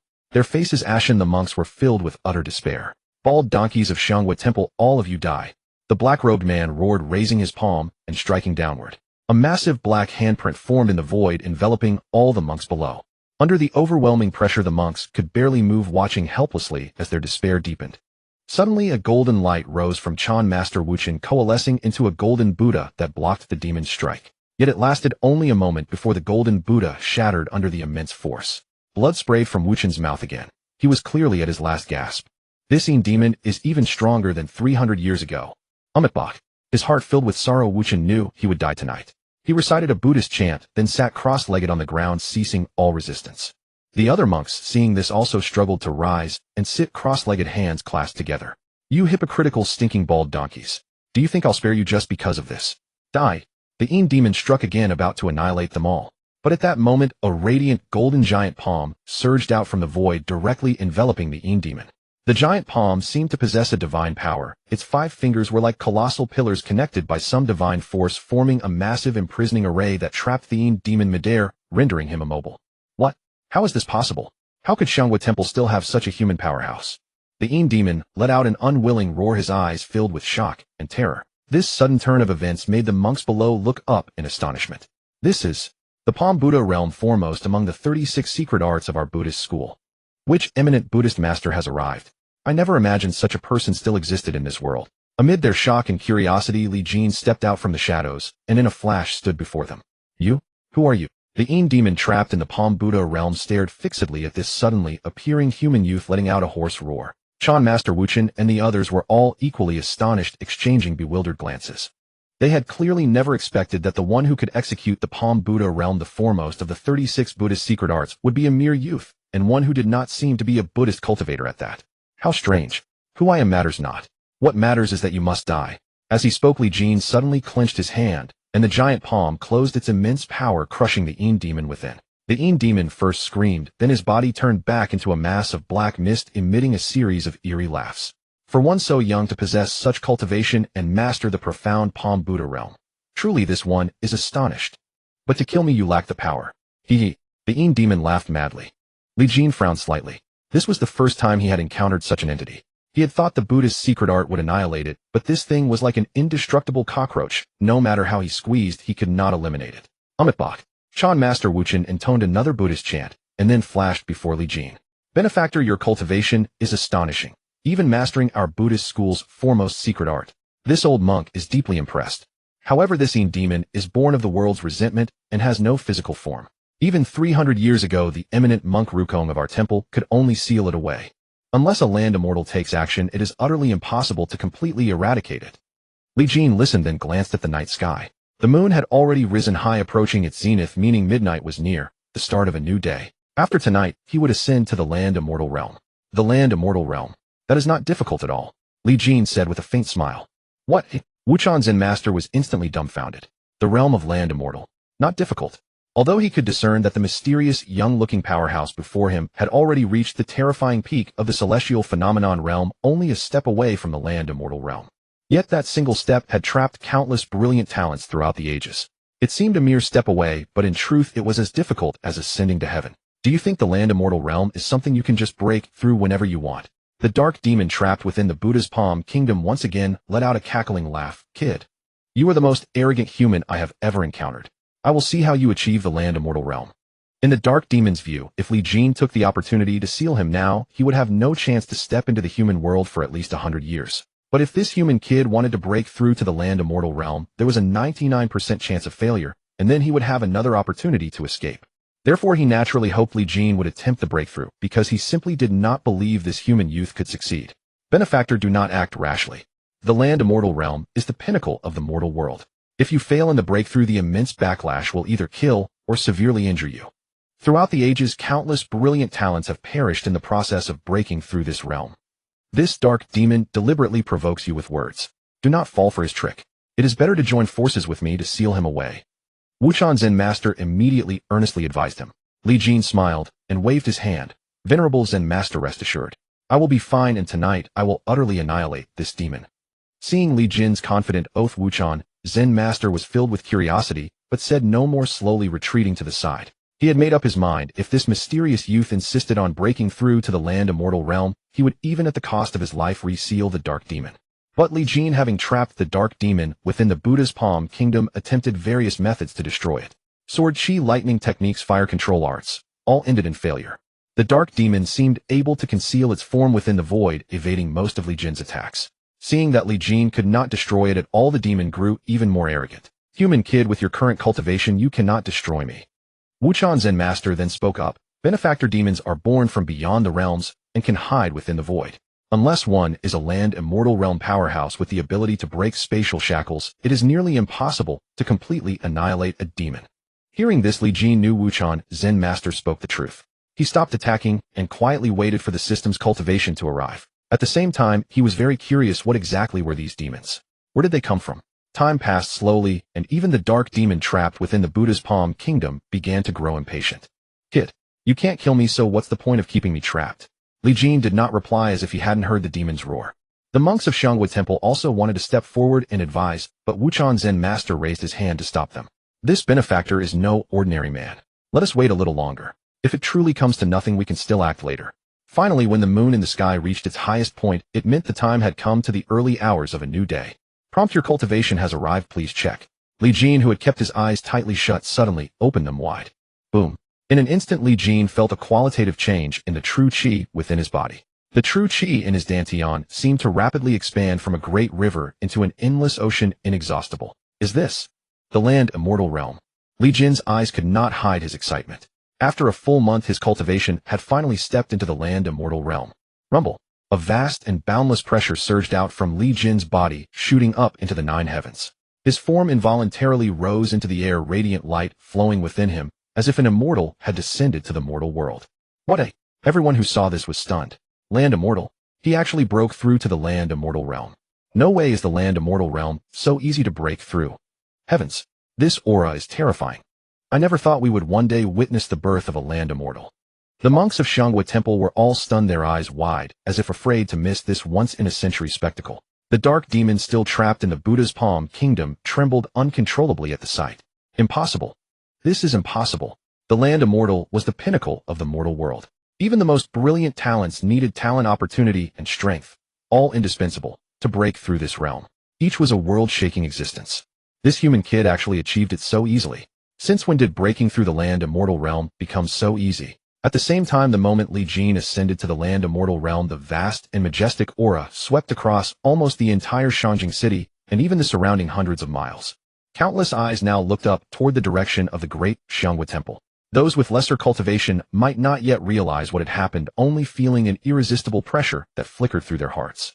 But those with profound cultivation were all filled with horror. Land Immortal. A new Land Immortal has been born. Inside the Imperial Academy, Meng Zhuangzhou, who was still recovering from his injuries, suddenly opened his eyes, his gaze filled with deep disbelief. Judging by the direction, it seems to be at the Great Xiangwa Temple. Could it be that Wuchan Zen Master has broken through to the Land Immortal realm? That shouldn't be. In Meng Zhuangzhou's impression, although Wuchan Zen Master was also at the Celestial Phenomenon realm, he was nearly 100 years old, even older than himself. Logically, he should already be at the stage of declining strength. How could he suddenly break through to the Land Immortal realm? But if it wasn't Wuchan Zen Master, who else could it be from the direction of the Great Xiangwa Temple? Inside the Chengxian Palace, Grand Eunuch Zhang Linfu, who had been attending Emperor Li Xuanji, suddenly trembled, his eyes wide, as he also stared fixedly toward the Great Xiangwa Temple. Zhang Qing, what is wrong with you? Li Xuanji, noticing Zhang Linfu's strange expression, immediately asked. Your Majesty, a great event has occurred. A Land Immortal has been born in Shangjing City. What? Li Xuanji abruptly stood up, his face instantly changing drastically. It must be noted that a Celestial Phenomenon realm powerhouse was already a pinnacle of the mortal world, capable of disregarding imperial authority. A peak Celestial Phenomenon realm powerhouse could even come and go freely within the deep palace, leaving the emperor helpless. But if the Son of Heaven in his wrath set up an inescapable net, a Celestial Phenomenon realm powerhouse could still be killed. However, once one stepped into the legendary Land Immortal realm, they truly transcended the mundane world, becoming an uncontainable existence. Even imperial power would have to make way, unless there was another Land Immortal to match them. Without exaggeration, the status of a Land Immortal could already surpass that of a mortal emperor, disregarding the bonds of worldly laws. Go and investigate. We must find out exactly who this Land Immortal is. Returning to the Great Xiangwa Temple, Li Jin felt the surging inner strength and true qi within his body expanding wildly, his aura rapidly ascending, as if he held the entire world in his grasp. At this moment, he was terrifyingly powerful. He could clearly feel the might of the earthly immortal realm, and if he wished, he could even tear apart the void itself. From the heavenly phase realm to the earthly immortal realm, this was a qualitative leap. After his aura calmed, Li Jin turned his gaze to the Yin demon still trapped within the Buddha's palm world, sneering coldly. I have entered the earthly immortal realm. Can I kill you now? The Yin demon had long been panicked. He desperately tried to break free from the restraints of the Buddha's palm world, but to no avail. All trace of arrogance had vanished from his eyes, replaced by growing fear and unease. He clearly racked his brains, unable to understand how this human youth before him had suddenly broken through. When had advancing to the earthly immortal realm become so effortless? No. As long as you don't kill me, I will acknowledge you as my master and fulfill all your desires. I am the Yin demon, one of the 10 great demons. I can disturb spirits and dreams and manipulate the hearts of all under heaven. I can definitely help you do many things. To be honest, Li Jin was indeed a bit shaken at that moment. Not because he was deceived by the Yin demon's words, but because of his intense curiosity about the existence of demons. From the demon's words, it seemed there were many different kinds of demons in the world, each with distinct abilities. Thus he truly entertained the idea of sparing the Yin demon's life, intending to interrogate it thoroughly. At that moment the Zen master Wuchan, who was standing nearby, spoke up. "Benefactor, do not be bewitched by this demon. The demon race is inherently cunning and treacherous. If you spare its life, this demon will surely bring harm to the world." Li Jin pondered briefly, and the killing intent in his eyes surged once more. He knew very little about the demon race and their methods. If he left such a hidden danger by his side, he might be stabbed in the back one day. Better to kill it cleanly. There were undoubtedly other ways to learn about the demon race. With this thought, Li Jin gently clenched his hand. Boom. The giant golden hand suddenly tightened, crushing the Yin demon, and even the void itself, into nothingness. Zen Master Wuchan and the other eminent monks of the Xianghua Temple were once again filled with horror at the sight. Is this the power of the earthly immortal realm? It can even shatter the void. Truly terrifying. After casually annihilating the Yin demon, Li Jin instantly vanished with a flash. "Benefactor, stay. I have something to say." Zen Master Wuchan tried to detain him, but it was too late. Li Jin's figure had already disappeared without a trace, and even his aura could no longer be sensed. What a pity. We don't even know this benefactor's name. Not long after Li Jin's departure, a series of figures exuding profound auras flew over one after another. The great Confucian scholar Meng Zhuangzhou, the palace eunuch Zhang Linfu, the national master Chisongzi, and even the lone moon sword immortal Lu Zhaoyue, for great heavenly phase realm powerhouses, all gathered at the great Xianghua Temple. Indeed, it's not Zen Master Wuchan, as expected, but we still don't know who that earthly immortal is.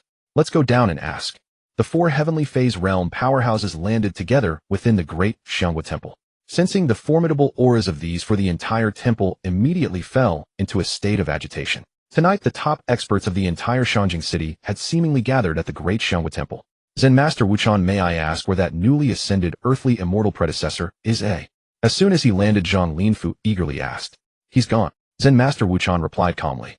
He was a monk. Although curious about the origins of this mysterious young-looking powerhouse, he did not harbor such strong attachment. Buddhism emphasizes the law of causation. Since the man had left, there was no need to be overly attached. Upon hearing this, the four all felt a sense of disappointment. "Then may I ask what the origin of this predecessor is? Please enlighten us, great Zen Master," Lu Zhaoyue asked. Zen Master Wuchan shook his head. "I myself do not know." The four looked at each other again. They knew Zen Master Wuchan's character well. As a noble Buddhist monk, he never spoke falsely. If he said he didn't know, then he truly didn't know. For a moment, the curiosity in their hearts grew even stronger. An earthly immortal was a rare occurrence, once in a century, and now one had appeared in Shanjing City, yet they had no idea of his origin. It was truly an itch in their hearts. After entering the earthly immortal realm, Li Jin traversed dozens of miles in a single thought and arrived at the western district of the city. The so-called 36 quarters were essentially equivalent to the entertainment districts of his previous life. Gambling dens, brothels, theaters, taverns, all kinds of entertainment venues abounded. Although Shanjing City had a curfew, commercial prosperity often broke through the court's restrictions. At this late hour, it was precisely the time of bustling activity. Li Jin concealed himself among the crowd, strolling through a few streets casually without triggering the system check-in. He couldn't help but shake his head lightly. In fact, he had already guessed this outcome, since places that could trigger the check-in were mostly renowned sites with historical significance. Although the 36 quarters were quite famous, they were ultimately low-class places, and it was normal that they couldn't trigger a check-in. However, just as Li Jin was about to leave, the system's notification suddenly sounded. "Detected a check-in point nearby. Please proceed to the Drunken Immortal Tower to check in. Reward Blood Demon Brewing Art." The Blood Demon Brewing Art, created by an ancient demon god, differs from ordinary brewing methods. It uses others' true essence as raw material, not only producing excellent taste, but also enhancing cultivation. After reading the system's introduction, Li Jin was slightly stunned. He hadn't expected to receive such an explosive reward here in the 36 quarters. The brewing art of an ancient demon god, refining others' blood essence and true essence into wine to enhance cultivation. Truly somewhat sinister. However, Li Jin did not have such high moral standards. For him, right and wrong, good and evil. If a sinister art was used by a righteous person, then it became righteous. As for justice, the victor is justice. Therefore, rather than rejecting the Blood Demon Brewing Art, Li Jin had a strong interest in it. Following the system's guidance, Li Jin soon arrived at the Drunken Immortal Tower. Even though it was the dead of night, the tower was still brightly lit. On the central stage, graceful dancers were still performing. Below, the wealthy and influential young masters of Shanjing City were applauding enthusiastically, clinking glasses and reveling in the lively atmosphere. Now that Li Jin was at the earthly immortal realm, he entered the Drunken Immortal Tower silently, without anyone noticing. "Congratulations, host. Check-in successful at the Drunken Immortal Tower. Reward Blood Demon Brewing Art." Whoosh. In an instant, Li Jin felt a lineage from an ancient demon god materialize within his mind. Immortals, demons, gods, monsters, ghosts. All can be refined into wine to enhance one's cultivation.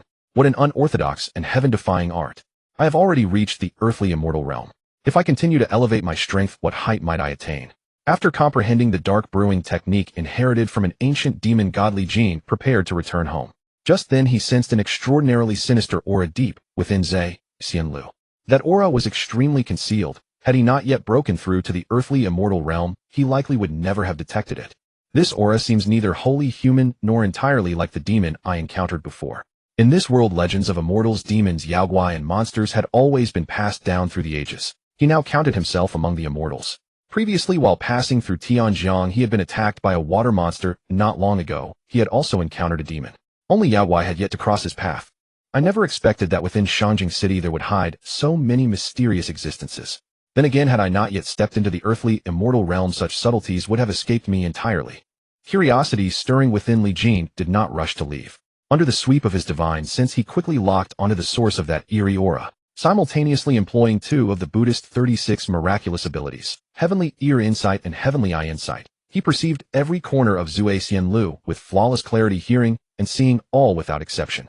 At that moment, inside a private chamber on the top floor of Xianlu, there sat two enchanting women, or rather more accurately women whose upper bodies were human, but whose lower bodies coiled like serpents. Could these two be the legendary yaoguai?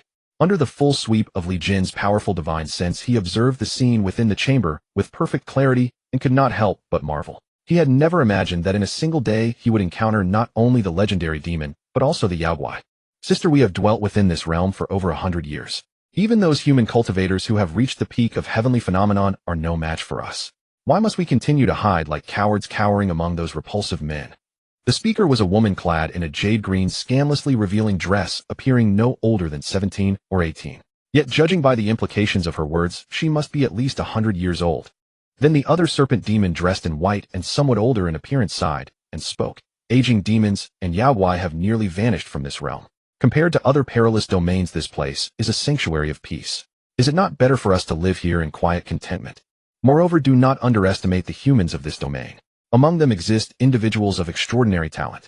Just now I sensed the birth of an earthly immortal within Shanjing City. Should that person discover our presence, it would surely bring considerable trouble. The green-clad serpent demon sneered and replied, that aura from earlier. I sensed it as well. But the spiritual energy in this realm is thin and human martial prowess is feeble. Even if someone reaches the pinnacle, how formidable could they truly be? The white-clad serpent demon retorted, you are mistaken.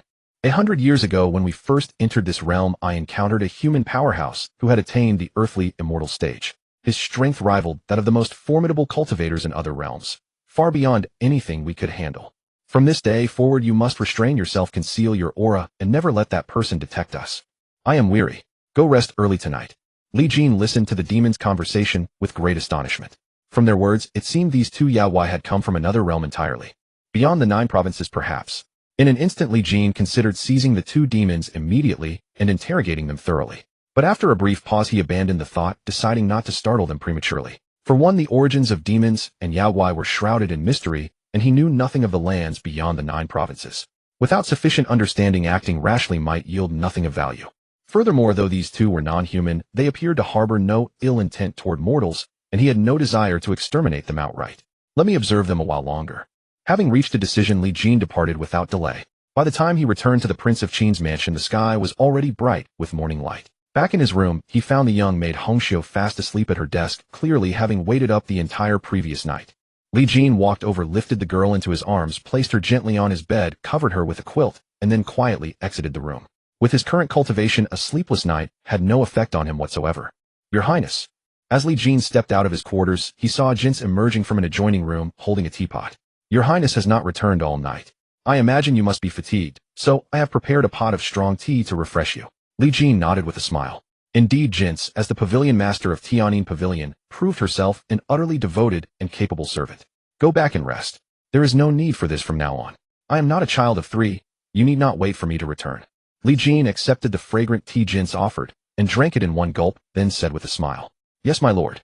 Jinx responded, and obediently returned to her own room to rest. At that moment, the mansion's steward Wanshan entered. My lord, there are visitors outside requesting an audience. Oh, are they surnamed Wan? Li Jin assumed they were the Wan Sanxian he had met at the God of Wealth Association the previous day. But Luan Qin shook his head and replied, "They are two individuals. One calls himself Qin Ping, and the other claims to be Qi Jiguang." Hearing this, Li Jin's face lit up with joy. Bring them in at once. He had never expected that the 10 great ministers and 10 outstanding generals granted by the system would appear before him in such a manner. Shortly thereafter, Li Jin met the two legendary figures from the history of his past life. Qin Ping was a distinguished middle-aged man of striking appearance, exuding scholarly grace and a gentle, refined temperament. Qi Jiguang, by contrast, possessed a commanding presence radiating vitality and the sharp, lethal aura inherent to a seasoned military commander.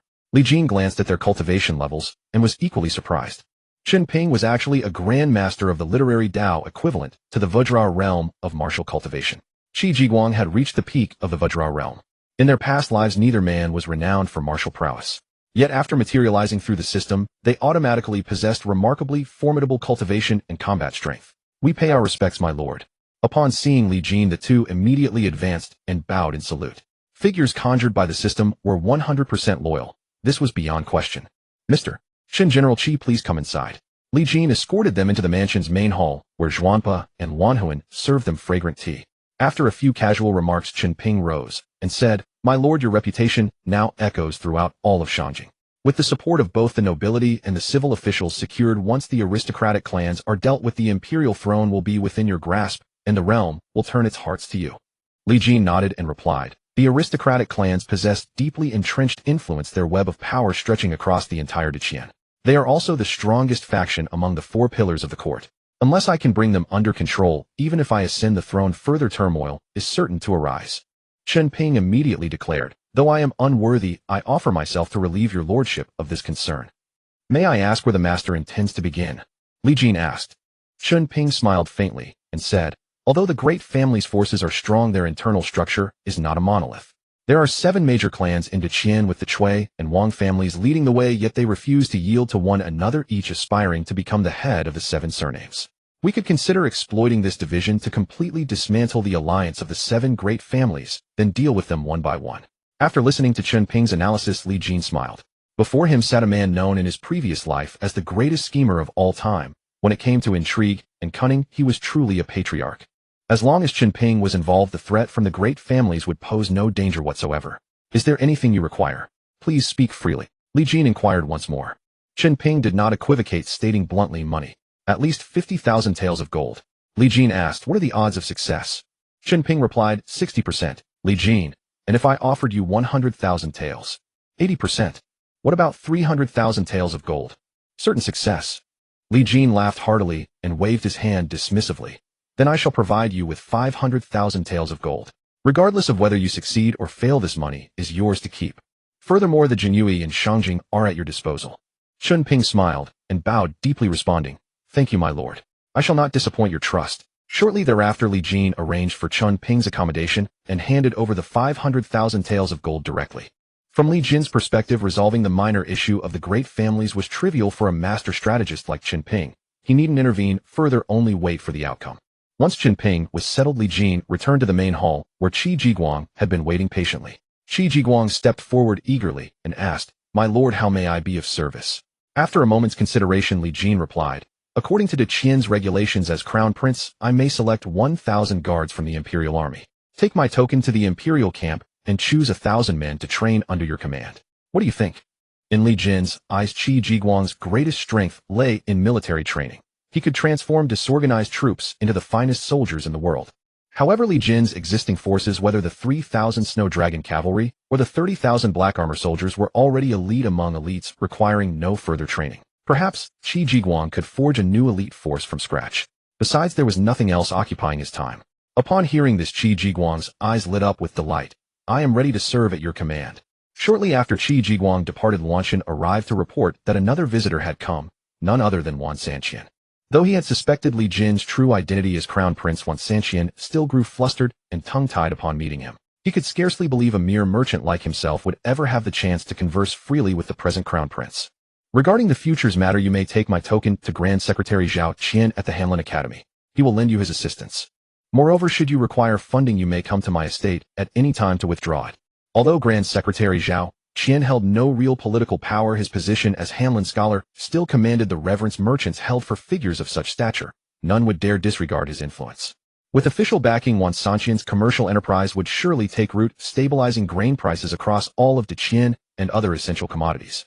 At this thought, Li Jin couldn't help but recall another of the 10 great ministers. Once that individual is released, I shall appoint him to oversee Deqian's economy and livelihood. Coupled with Wan Sanqian's commercial brilliance, this will surely elevate the nation's prosperity to new heights. After Wan Sanqian departed, Li Jin was about to return to his quarters to rest when a Jinui messenger pigeon landed before him. Reading the message carried by the pigeon, a knowing smile spread across Li Jin's face. If everything proceeds smoothly on Wang's end, the figure within the palace should grow restless soon enough. True to his prediction, palace eunuchs soon arrived with urgent orders summoning Crown Prince Li Jin to the palace for council. Meanwhile, events unfolded the previous night at the Northern Frontier Army's headquarters. Emperor Li Xuanji of Deqian, having imprisoned Han Qi, immediately dispatched forces to seize control of the 200,000 Northern Frontier troops. Unfortunately for the Emperor, Li Jin had anticipated this move, sending Wang ahead with General Han Qi's personal correspondents to reach the Northern Frontier camp first. Upon learning that Han Qi had been imprisoned by the Emperor on charges of treason, the senior officers of the Northern Frontier Army grew visibly agitated. The Northern Frontier Army was Han Qi's personal force. The high-ranking officers were all sworn brothers who had risen from humble origins alongside him through blood and hardship. Initially, the generals remained skeptical of what Wang claimed.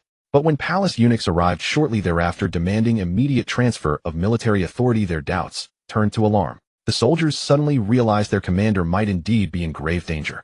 As the officers stood torn between obedience and defiance, uncertainty hung heavy in the air. Whoosh! A cold gleam flashed through the air, and in the next instant the eunuch's head soared skyward. The attacker was none other than Wang. Why you dare slay an imperial envoy? This is treason. The Northern Frontier officers' faces drained of color. None had anticipated that this mysterious man claiming affiliation with the Jinui would act so decisively. By executing the imperial envoy, he had irrevocably severed their path of retreat. After dispatching the eunuch, Wang's lips curled into a chilling smile as he produced General Han Qi's handwritten letter. The current commander of the Northern Frontier Army was named Wei Bao, Han Qi's sworn brother and most loyal lieutenant. This is indeed my elder brother's handwriting. Moreover, it bears our Northern Frontier Army's unique cipher. It cannot be a forged document. After reading the letter, Wei Bao slammed his fist upon the table in fury. That tyrant has lost his way. To suspect the Grand General of colluding with Southern Shu is beyond absurdity. Brothers, raise your banners with me. March upon Shangjing and rescue our Grand General. Back at the Deqian Imperial Palace, Li Xuanji had calculated that seizing control of the Northern Frontier Army before they received word of Han Qi's imprisonment would meet little resistance.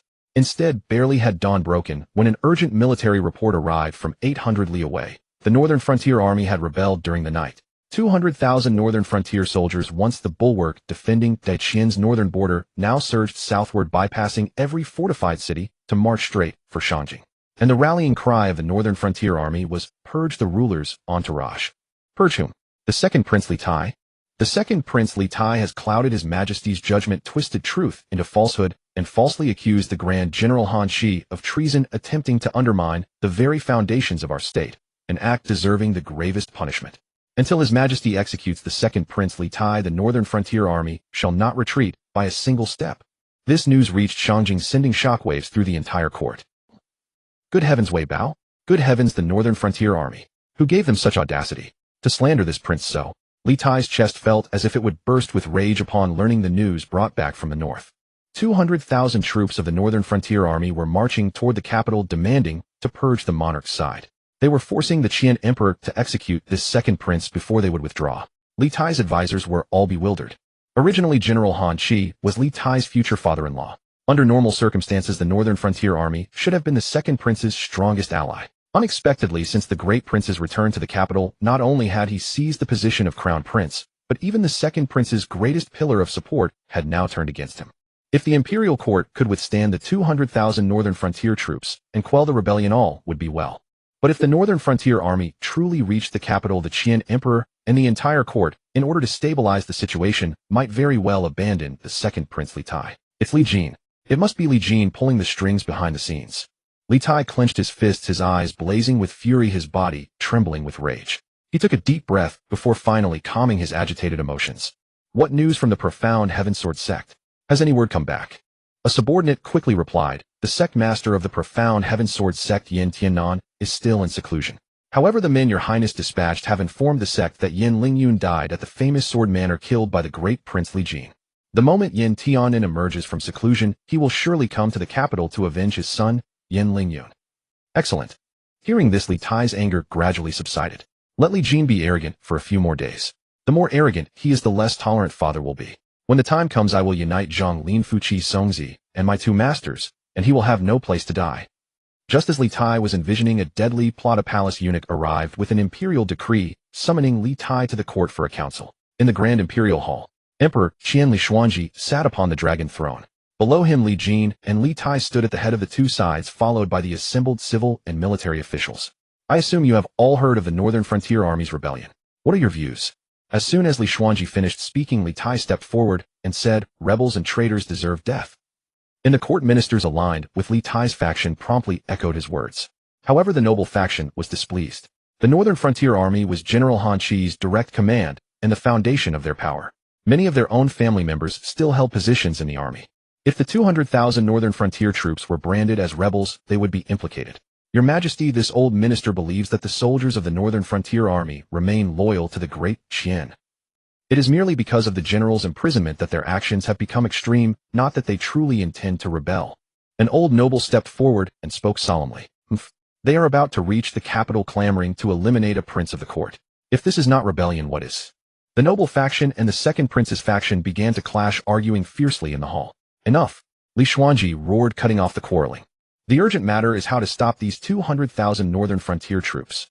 Li Xuanji swept his gaze across the ministers, his eyes finally settling on Li Jin, who appeared nonchalant. Crown Prince, as the heir to the state, what countermeasures do you have for this situation? Li Jin did not even lift his eyelids, saying indifferently, the entire court is at a loss. What can I do? You. Having been emperor for so many years, Li Xuanji had never been so openly defied.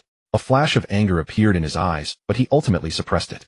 Though beside him stood National Preceptor Qi Songzi, Chief Eunuch Zhang Linfu, and the great Confucian scholar Meng Zhuanzhou, 3 celestial phenomenon experts, and in the shadows the lone moon sword immortal Lu Zheyue, guarding the Li clan, a full 4 celestial phenomenon experts, Li Xuanji inexplicably felt lacking in confidence before his eldest son. He could not quite explain why. Ministers who has a good plan to repel the enemy. Feel free to speak your minds. After a moment of silence in the court, Chancellor Cui Qinghe stepped forward and said, Your Majesty, this old minister believes the urgent task is to summon troops from all regions to the capital for the emperor's rescue. As Cui Qinghe finished, Grand Academician Zhao Qian immediately interjected, I'm afraid it's too late. The Northern Frontier Army has been advancing southward, sparing the cities along the way. According to its march, the vanguard cavalry can reach the capital in 3 days. The troops stationed at the borders, even if they receive the news and rush to aid, will not have enough time. Another minister then said, Then we must prepare for battle. The 50,000 Imperial Guards stationed outside the capital should be able to hold out for a while, awaiting the arrival of the relief forces. Our great Qian is situated in the central plains, with Chu to the southwestern Shu and western Xia to the west, Wu and Yu to the east, and barbarian tribes to the north. If all our troops return to the capital, the neighboring states might take advantage of the situation. What then? Once again the hall erupted into heated debate. Only Li Jin remained silent, his eyes half closed, adopting an attitude of complete indifference. Then the only option is to pacify through negotiation. After all, they are subjects of the great Qian. Fighting among ourselves would only delight our enemies and grieve our kin. After much debate, Chancellor Cui Qinghe's words gained the approval of the majority. Even the ministers of the second prince's faction had to admit that a war between the court and the 200,000 Northern Frontier troops would plunge the great Qian into unprecedented turmoil. Worse still, if the surrounding enemies formed a coalition to attack the great Qian, might even face the crisis of annihilation. If we negotiate with the Northern Frontier Army, who can be sent as the envoy? Li Xuanji frowned and asked again. In truth, he had not anticipated this outcome. Had he known, he would have secured the military command of the Northern Frontier Army before imprisoning Han Chi. As things stood, if releasing Han Chi could make the Northern Frontier Army withdraw, he would accept it. But what he feared was that even if General Han Chi were pardoned, the Northern Frontier Army would still refuse to retreat, plunging the great Qian into a crisis of internal strife. Hearing the Qian Emperor's question, Li Tai gave a signal to a trusted minister. The latter understood and stepped forward, saying, This old minister believes that for negotiations with the Northern Frontier Army, a sufficiently weighty envoy is needed to demonstrate the court's sincerity. I submit that the Crown Prince is suitable for this task. At these words, many ministers began to chime in with agreement. Even the lineage of aristocratic families, led by Cui Qinghe, believed that Crown Prince Li Jin was the most suitable envoy for peace negotiations. The civil official faction, led by Zhao Qian along with the noble faction, did not rush to express their stance. From the current situation, the only adult princes capable of undertaking the heavy responsibility of peace talks were the great Prince Li Jin and the second Prince Li Tai. However, Li Tai was precisely the target of the Northern Frontier Army's uprising. Sending him to negotiate would be like delivering a lamb to the tiger's den. Therefore, from this perspective, Crown Prince Li Jin was indeed the most suitable candidate. Crown Prince, since you are the popular choice, are you willing to take on this heavy responsibility? Li Xuanji also spoke. If Li Jin were to bear the brunt of the Northern Frontier Army's wrath, he would naturally be very pleased to see it. Moreover, the mysterious army under Li Jin's command had yet to be tracked down. If this opportunity could force them to reveal themselves, so much the better. But Li Xuanji estimated that this rebellious son would most likely not jump into the fire himself. However, to his utter astonishment, Li Jin once again defied his expectations. Fine, I can go negotiate with the Northern Frontier Army, but your Majesty must agree to 2 conditions. Li Xuanji was stunned. After recovering, he seemed afraid that Li Jin would change his mind, and quickly said, "What conditions? Speak freely. As long as I can fulfill them, I will certainly do my utmost to satisfy you." Li Jin said calmly, "The first condition is to immediately release Grand General Han Qi." At this proclamation, the court fell into utter silence. If there had been doubts before about whether Li Jin had secured the support of the noble faction, they were now completely convinced. If that were indeed the case, had the Northern Frontier Army also sworn allegiance to this crown prince. Even more so was the Northern Frontier Army's uprising secretly orchestrated by this crown prince. The crowd could not help but ponder deeply, feeling increasingly that this crown prince was unfathomably profound. Fine, I can release Han Qi and his family, but they are not to take a single step outside the Grand General's residence. After a moment of deliberation, Li Xuanji immediately made a concession. At this point, as long as the Northern Frontier Army withdrew, he could not afford to care too much. Even if he could delay for a while until the relief armies from various regions arrived, he could then regain control of the situation. Moreover, as long as Han Qi remained within his sight within Shanjing, he doubted Han Qi could stir up any trouble. Li Jin smiled faintly and continued. As for the second condition, I request that your Majesty immediately imprison the second Prince Li Tai to appease the wrath of the Northern Frontier Army, so that I may proceed with peace negotiations. Gasps filled the court. It was evident that no one had expected Li Jin to be so direct. This was clearly a blatant act of suppression and retaliation. Li Tai's face also turned extremely grim. If he were truly imprisoned today, regardless of the eventual outcome, it would be a devastating blow to his reputation. Previously, he had reluctantly severed ties with the Han family, which had already caused significant damage to his reputation. Now, if he were imprisoned, it would further reduce him, the so-called virtuous prince, to a laughingstock across the realm. Absurd. The Crown Prince's words are utterly preposterous. How can your Majesty yield to rebels? Where is the dignity of the court? Where is your Majesty's authority? To imprison a legitimate prince without cause, would that not make the world laugh at us, eh? Is the Crown Prince seeking personal revenge? Ministers of the second prince's faction immediately voiced their opposition. Emperor Qian Li Xuanji also showed displeasure. Crown Prince, do you intend to force me to submit to the rebels? Besides, the second prince has committed no fault. How can he be imprisoned without cause? Li Jin smiled faintly. If we want the Northern Frontier Army to withdraw, we must show some sincerity. Moreover, who says the second Prince Li Tai is without fault?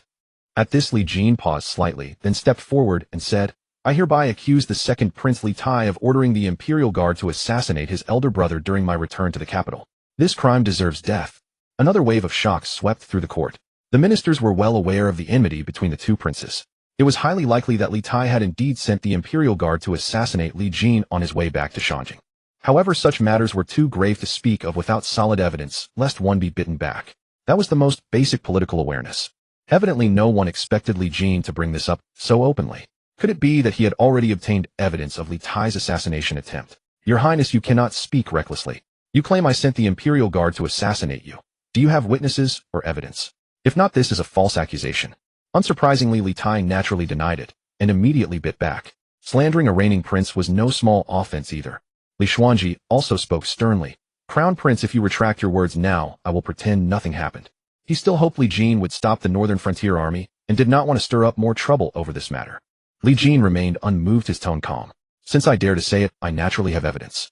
If your Majesty and the ministers do not believe me, please summon the Imperial Guard Commander Lu Chen. I am willing to confront him. Hearing this, Li Tai could not help but laugh outright. Even Li Xuanji visibly relaxed. He had thought Li Jin actually possessed some evidence, but was that it? Imperial Guard Commander Lu Chen was the Emperor's absolute confidant. Li Jin wanting to confront Lu Chen was like an old man eating arsenic, courting death. Li Tai would never believe that Lu Chen would testify against him regarding the assassination. Crown Prince, are you absolutely set on this? Li Xuanji frowned, truly unable to fathom where his eldest son's confidence came from. Not only was Lu Chun his absolute confidant utterly incapable of defying his will, but even if Lu Chun were to admit to having assassinated Li Jin, only a fool would willingly walk to his doom. If I cannot prove the second prince's guilt, I am willing to resign as crown prince. At these words, everyone was stunned once more. Li Tai, on the other hand, showed excitement.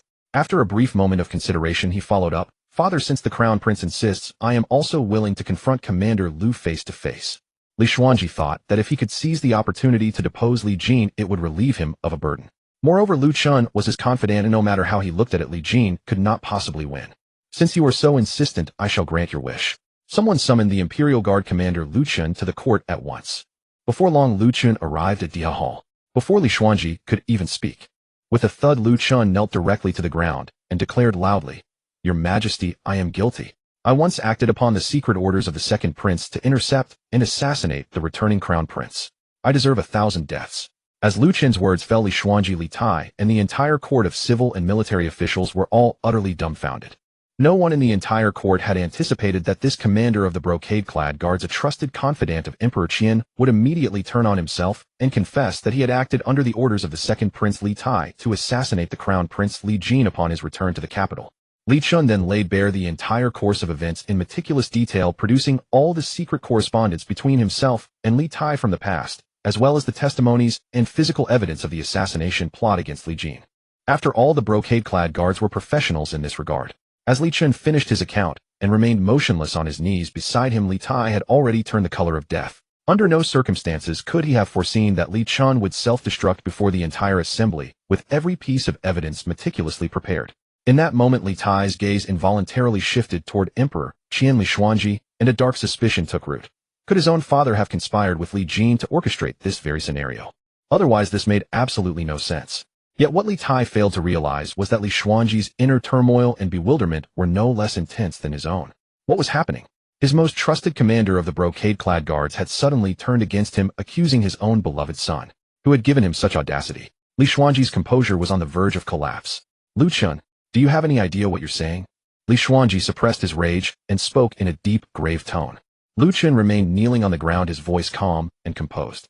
Your Majesty, I bear the profound grace bestowed upon me, fully aware of the depth of my sins. Each night, I lie awake, tormenting myself, for only by revealing this matter to the world can I find even a measure of peace. Now that I have spoken plainly, I am prepared to pay with my life for my transgressions. Before anyone could fully grasp what was unfolding, Lu Chun raised his hand and brought it crashing down upon his own forehead with devastating force. Thud. The emperor's close minister, the commander of the brocade-clad guards whom all officials in the capital feared and respected, died on the spot. The hall of imperial harmony fell into a deathly silence. Clearly, everyone present was utterly bewildered by Lu Chun's actions. And naturally, the entire scheme had been orchestrated by Li Jin. Given the depth of Li Xuanji's fondness for Li Tai, without creating such a dramatic spectacle, there would be no sufficient grounds to bring charges against him. Moreover, Lu Chun had essentially been a living corpse since the day of the assassination. An inert puppet whose will was entirely manipulated by Li Jin. It was only a matter of time before someone uncovered the truth, and dealing with him then would prove far more troublesome. It would be better to extract one final utility from him. Sacrificing a single commander of the brocade-clad guards to destroy the second prince, Li Tai's reputation as a virtuous noble, on every level it was worth it. Besides, Li Jin had already secretly established control over the brocade-clad guards over the past few days. After Lu Chun's death, his successor would most likely be one of Li Jin's own men. The brocade-clad guards, this intelligence apparatus, remained firmly under his control. At that moment, Li Xuanji found himself at a loss for words. The expressions on the faces of the assembled ministers were even more revealing. Logically speaking, the commander of the brocade-clad guards, Lu Chun, was the emperor's most trusted confidant, yet he now stood in court accusing the second prince Li Tai and threatening death. Could this have been orchestrated from behind the throne? Was the emperor intending to suppress the second prince? Upon realizing this, many ministers believed they had deciphered the emperor's true intentions and began speaking out. Your Majesty, with both witness testimony and physical evidence present, it is abundantly clear that the second prince did indeed command the brocade-clad guards to assassinate His Highness the Crown Prince. This action of the second prince not only violates the nation's laws, but also defies moral principles. It is truly heartbreaking. When a prince breaks the law, he should face the same punishment as a commoner. Your Majesty, please punish the culprit severely. The second prince should be imprisoned in the clan court immediately and a date set for trial. Watching the ministers eagerly voice their positions, particularly the aristocratic and civil official factions who seemed desperate to see Li Tai executed without delay. Li Tai was seething with rage on the verge of vomiting blood. Yet in the face of Lu Qin's damning self-incriminating testimony and the irrefutable evidence, he had no means of rebuttal whatsoever. Li Xuanji likewise harbored a boiling fury within him. Even at this very moment, he could not fathom why Commander Lu Chun of the brocade-clad guards would dare to act in such a manner. However, facing the relentless accusations from the assembled ministers, he currently had no effective countermeasure. With undeniable evidence before them, and the matter having escalated this dramatically, he could not openly favor his second son. Guards, take the second prince Li Tai to the clan court. Once all matters have been thoroughly investigated, a decision shall be rendered. Li Tai became extremely anxious at once and instinctively glanced toward Meng Zhuangzhou seated upon the raised platform. The latter simply shook his head slightly, signaling him to exercise patience for now. Soon Li Tai, wearing an expression of deep resentment, was led away by several palace guards as the court session resumed. Crown Prince, I have agreed to both of your conditions. You may now proceed to negotiate with the Northern Frontier Army, correct? Li Xuanji suppressed his wrath and spoke in a measured tone. He harbored a vague suspicion that Li Jin was behind all of this, yet found himself utterly powerless to stop it. A situation that filled him with tremendous frustration, though he had no choice but to endure it. There is no need to rush. Li Jin responded with an air of complete composure. Once the Northern Frontier Army reaches Shangjing, I shall make my move. Having said this, Li Jin turned and departed without regard for whether Li Xuanji approved. Li Xuanji was so enraged his lips nearly twisted, muttering curses under his breath. Rebellious son. Utterly lawless. Soon news of the Northern Frontier Army's advance toward Shangjing and the second prince Li Tai's imprisonment in the clan court for attempting to assassinate his brother spread like wildfire throughout the city, known to every soul in Shangjing. In an instant, the citizens of Shangjing were thrown into turmoil, with many already preparing to flee the city for safety. However, Li Xuanji had already issued orders to seal the city gates, prohibiting all movement in or out. Shangjing was placed on emergency military alert, with the Yulin army and Huban camp withdrawing into the city to prepare for a determined defense. It was inevitable that the royal reinforcement armies from various regions would lag behind the Northern Frontier Army. Consequently, faced with a massive force of 200,000 troops bearing down upon them, the court's best strategy was to defend the city walls.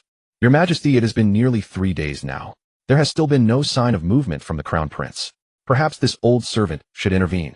Although the Northern Frontier Army possesses the Big Dipper formation capable of withstanding experts at the heavenly phenomenon realm, this old servant still retains a 60% chance of slaying Wei Bao and plunging their forces into chaos. Within the Imperial Palace, observing Li Xuanji's deeply troubled expression, Zhang Linfu could not refrain from making his proposal. Li Xuanji, however, decisively shook his head. Unacceptable. Do you believe that killing one Wei Bao would halt the Northern Frontier Army's southward advance? You greatly underestimate this military force. The Northern Frontier Army is regarded as the fearsome and ruthless warriors of our great Qian, renowned as the Iron Army. They will not falter merely because their commander has fallen. On the contrary, if I were to take such action, the Northern Frontier Army would be left leaderless and the consequences would be far more difficult to manage. Moreover, I intend to use this opportunity to test that rebellious son's hidden strengths. Zhang Linfu frowned. But if the Crown Prince remains inactive and refuses to come out of the city to negotiate when the Northern Frontier Army arrives, what then? Li Xuanji let out a cold snort. Then he would be defying the imperial decree, and I could openly strip him of his position as Crown Prince. Saying this, Li Xuanji paused briefly, then added, by the way, how is Tyre doing? Has he been treated fairly in the clan court? Zhang Linfu immediately responded, Your Majesty need not worry. This old servant has already given discreet instructions. The second prince is being well cared for in the clan court. Li Xuanji nodded. That rebellious Li Jin wouldn't hesitate to scheme against his own brother. How detestable. I was forced by the pressure from the ministers to imprison Tyre temporarily. It's a hardship for him, but once this storm passes, I'll find an excuse to pardon him. Hearing this, Zhang Linfu's lip twitched slightly. This emperor's treatment of his two sons was truly worlds apart. He seemed unaware that Li Tai's imprisonment in the clan court stemmed directly from his earlier order to send the brocade-clad guards to assassinate Li Jin. By the way, Your Majesty, there is one more matter I must report. For the past few days, the Empress has sent someone daily to invite the Crown Prince, but he has consistently refused to meet them. Just now, the Empress herself went to the Prince of Qin's residence. Upon hearing this, Li Xuanji slammed the memorial in his hand heavily onto the table. The Empress is also being foolish. That rebellious son has no respect for his sovereign or his father and shows no regard for his elders. Why must she go seeking her own displeasure? At the Prince of Qin's residence in the rear courtyard, Li Jin reclined on a couch, enjoying a massage from Hong Xiu, while sipping fragrant tea brewed by Jin Se, a look of pure contentment on his face. Miahan, the Northern Frontier Army should be nearing Shangjing City by now, correct? Hun, clad in a form-fitting black outfit with a striking figure, immediately bowed and replied, "According to the intelligence from Wang Liang, the main force will arrive near Shangjing City by the hour of you today." Li Jin nodded. "I have only just returned to the kingdom with no established foundation in the Great Qian. To swiftly build my prestige, I must trouble these 200,000 troops to perform this act alongside me. By the way, how is Mr. Chen faring?" Hun furrowed her brow. "Master, speaking of this Mr. Chen, your servant feels he is somewhat undeserving of his reputation." "Oh, how so?" Li Jin smiled. Hun said, "This Mr. Chen, using the money you gave him, spends his days wandering through the 36 districts, indulging in pleasure and squandering wealth like water without accomplishing a single meaningful task. I truly wonder what he is thinking." Li Jin laughed heartily. "That is exactly right. If it were so easy to guess his thoughts, he would not be worthy of the title, the greatest schemer of the ages." Upon hearing this, everyone was stunned, clearly not expecting Li Jin to hold Qin Ping in such high regard. Hun was about to press further when Zhuan Pa entered from outside. "Master, someone from the palace has come again." Li Jin frowned. "Is it again sent by my mother, the Empress?" For the past few days, someone had been dispatched daily from the palace, but Li Jin had consistently avoided meeting them. Hun shook her head. "This time the Empress herself has come." Li Jin's brow furrowed even more tightly. After a moment's deliberation, he finally decided to go see her. Upon arriving at the front hall, the Empress Nangongji had already arrived. "Jiner." Nangongji immediately rose and stepped forward, but Li Jin retreated to avoid her. "May I ask what business brings Her Majesty the Empress here?" A flicker of disappointment passed through Nangongji's eyes. "Jiner, must you be so distant with your mother? Regardless, we are still blood-related mother and son." Li Jin said flatly. "If Her Majesty the Empress has come only to speak of maternal affection, you may return now." Nangongji's eyes reddened. "Jiner, must you be so heartless?" Li Jin remained unmoved, speaking calmly. "When it comes to heartlessness, I am far behind Her Majesty the Empress and His Majesty the Emperor." Memories of the original owner's childhood were hazy, but Li Jin could roughly glimpse a few fragments. From the earliest recollections, the original owner's parents had been extremely harsh toward him, eventually sending him to southern Shu as a hostage without ever inquiring about his fate. Nangongji's face turned pale. "Your father and I in our early years were indeed misled by alchemists' words and treated you too harshly. Although we later realized our mistake, you had already been sent to southern Shu. At that time you were a hostage in Shu. If your father and I had shown too much concern, the Chu people would have held you at a premium, using you to blackmail the Great Qian, making it even harder to bring you home." Li Jin smiled faintly. "Perhaps you truly thought so, but my father the Emperor would never think that way. Your Majesty the Empress, I do not hate you truly. However, in this life we are destined not to be mother and son. Henceforth, let each go their own way, and it is best we do not disturb each other." Nangongji was unwilling to give up and wanted to say more. At that moment, the sounds of battle began to roll in from the north.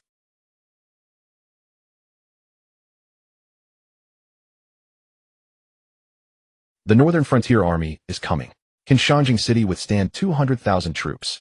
They are all subjects of the Great Qian. Why has it come to this?" It is said that the second prince falsely accused the Grand General of rebellion, enraging the Northern Frontier Army, which has now marched to Shangjing City to demand justice for the Grand General. I heard that the second prince even sent men to ambush and kill his own elder brother, the current crown prince. Is such a man worthy of being called a virtuous prince? I once regretted that the second prince did not become the heir apparent, but I never imagined he was this kind of person. After 3 days of public opinion fermenting, coupled with the pressure of the Northern Frontier Army's 200,000 troops, the citizens of Shangjing City had completely lost all goodwill toward the second prince Li Tai, with their attitudes undergoing a complete reversal. And this was precisely the effect Li Jin had desired. "Listen well, citizens of Shangjing. I am the crown prince of the Great Qian, Li Jin."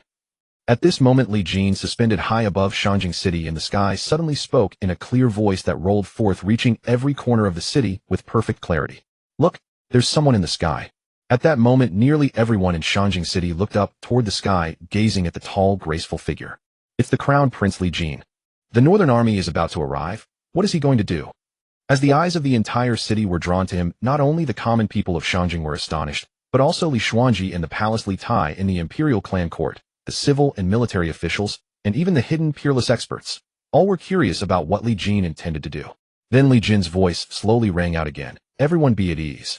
I swear to you all that as long as I still have breath, I will not allow a single soldier or horse to step into Shangjing City. If the Northern Frontier Army wishes to enter the city, they must first step over my corpse." Li Jin spoke slowly as he walked through the void toward the north. At that moment, the citizens, who had been filled with fear and anxiety, were deeply moved by his words, even shedding tears. Who would have thought that this crown prince possesses such courage? It is said that he is not only unmatched in literary talent, having reached the level of a Confucian sage in the Tao of Letters, but also a supreme expert at the celestial phenomenon realm. With such great strength and such a sense of responsibility, he is truly worthy of being our great Qian's crown prince. Previously I felt that the eldest prince had taken the position that should have belonged to the second prince, but now I can only say it was well taken. A character like the second prince is not even fit to be compared to the eldest prince. In terms of talent, cultivation, and courage, how can he match His Highness the eldest prince? With a crown prince like this, how can the great Qian not prosper? In the imperial clan court, Li Tai, after a moment of stunned silence, turned deathly pale. Because he had already guessed Li Jin's intention, from this day onward the hearts of all Shanjing City would likely belong to his elder brother. In the palace, Emperor Qian Li Xuanji also had a livid expression. He now finally understood why Li Jin had waited until the northern frontier army reached Shanjing City before acting. He had been waiting for this exact moment. Using the army's pressure to win over the hearts of Shanjing City. Truly a brilliant scheme. It was almost foreseeable that if Li Jin could repel the 200,000 northern frontier troops, his prestige in Shanjing City would instantly reach its zenith, perhaps even surpassing that of the emperor himself. Li Jin walked upon the void, and in the blink of an eye had already crossed the city walls to arrive beyond the gates of Shanjing.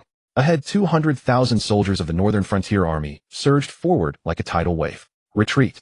Li Jin bellowed loudly, at the same time slapping his palm forward. Roar! A massive golden palm emerged from the void and pressed down across the 200,000 troops.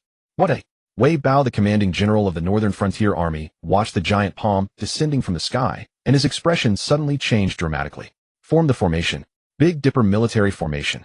As the military orders spread rustle, the 200,000 northern frontier army soldiers immediately halted, dividing into 7 groups corresponding to the 7 stars of the Big Dipper in the sky. Boom! That golden giant palm slowly descended, but was collectively blocked by the 200,000 northern frontier army using the Big Dipper military formation. So this is the Big Dipper military formation. Rather interesting. Whoosh! After testing it out, Li Jin flickered his figure and had already crossed several thousand meters to arrive before the military formation. I am Crown Prince Li Jin, you rebel army, why do you not withdraw at once? Li Jin's voice rolled out clear enough for even the common folk behind him in Shanjing City to hear distinctly. If one were to act the part, one might as well commit fully. As his voice rang out, dragon aura emanated from Li Jin's body. White, crimson, orange, gold, green, blue, cyan, purple, and black. 9-colored dragon aura shrouded the vast sky, radiating profound and powerful imperial authority. Wei Bao urged his horse forward and gazed at Li Jin, suspended in midair, a flicker of astonishment crossing his eyes. I never expected the rumors to be true. 9-colored supreme dragon aura guarding his body. Judging by this aura, he must be above the heavenly phenomenon realm. Never thought the great Qian Li imperial family would truly give birth to such an extraordinary crown prince. After expressing his amazement, Wei Bao had already reached the front of the formation, clasping his hands together. This subordinate Wei Bao pays respects to Your Highness the Crown Prince. Although this was their first meeting, Wei Bao had not the slightest doubt about Li Jin's identity. Others might be impersonated, but the protective dragon aura was the hallmark of the Li imperial family, especially the 9-colored supreme dragon aura, unprecedented in thousands of years. There was simply no one else who could possibly impersonate him. Wei Bao, General Han Qi, has already been released without charges, and the second Prince Li Tai has been detained in the imperial clan court. If you and your 200,000 northern frontier army troops return to the northern frontier immediately to continue guarding the borders, I, as Crown Prince, can take responsibility for all that has transpired and pardon you all. Li Jin spoke calmly. Wei Bao smiled faintly and replied, Your Highness the Crown Prince, although I have received General Han Qi's handwritten secret letter, our 200,000 northern frontier troops have raced for 3 days and nights to reach here. Surely we cannot simply withdraw our forces because of your casual words. Li Jin maintained his calm demeanor and asked, Then what do you propose? Wei Bao smiled and said, Unless you release General Han Qi from the city immediately. Once we lay eyes on the general in person, we will naturally withdraw our troops. Li Jin's brow furrowed slightly. Letting Han Qi leave the city was impossible. Not only would Emperor Li Xuanji refuse, but Li Jin himself could not agree to it. If Han Qi were allowed to rejoin the northern frontier army, who knew whether he would immediately turn around and attack Shanjing or carve out territory to declare himself king and rise in rebellion. After all, after this incident, Han Qi's trust in Great Qian had completely shattered. Once he regained military command, the likelihood of rebellion would be exceedingly high. Furthermore, if Han Qi were released simply because of Wei Bao's words, where would lie the prestige of Great Qian? Where would lie the dignity of the imperial house? This is impossible. Li Jin refused outright. Wei Bao seemed to have anticipated this and continued with a smile. Your Highness, how about this? Shall we make a wager? What kind of wager? Li Jin asked calmly. Wei Bao replied. I have long heard that Your Highness possesses peerless cultivation and is a rare powerhouse in this world. Our Northern Frontier Army would also like to test this. If your highness can break through our Northern Frontier Army's Big Dipper military formation, I not only immediately turn north to return and defend the northern frontier of Great Qian, but henceforth shall obey only your highness's commands. But if your highness cannot break through my Big Dipper military formation, then I beg your highness to immediately release General Han Chi from the city. As Wei Bao's words fell, the entire Northern Frontier Army rang out with a unified roar: war! War! War! Li Jin couldn't help but smile. It had to be said that the Northern Frontier Army's loyalty to Han Chi was truly unwavering. From this, it was clear that in the future Han Chi must never be allowed to take command of the Northern Frontier Army again. Very well. This Crown Prince accepts your wager. Li Jin's expression remained utterly composed. The Northern Frontier Army's Big Dipper military formation was indeed renowned, rumored capable of slaying even those at the heavenly phenomenon stage. Unfortunately, he had already reached the realm of earthly immortal, capable of tearing apart the very void itself. Any formation before him was like paper, offering absolutely no threat. At this moment, upon the ramparts of Shangjing City, 4 experts of the heavenly phenomenon realm, Meng Zhuangzhou, Zhang Linfu Chisongzi, and Lu Xiaoyue, were watching from afar. Could this Crown Prince really intend to face the Big Dipper military formation of the 200,000 Northern Frontier troops entirely alone?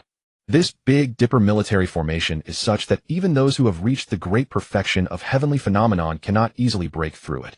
Even combining the strength of the 4 of us, breaking through the Big Dipper military formation of these 200,000 troops would require considerable sacrifice. Our Crown Prince has been overconfident. If the Crown Prince finds himself unable to prevail in the coming battle, should we intervene to assist him? As the 4 great experts discussed, Li Jin began to move. Kill! Kill! Kill! The Big Dipper military formation, formed by 200,000 Northern Frontier troops, let out a war cry that shook the heavens, echoing throughout the highest reaches of the sky. Boom! The 7 stars of the Big Dipper seemed to transform into a terrifying scythe, sweeping fiercely toward Li Jin. Golden light blazed from Li Jin's body as a phantom of a golden Buddha surged forth, steadily blocking the attack launched by the Big Dipper military formation.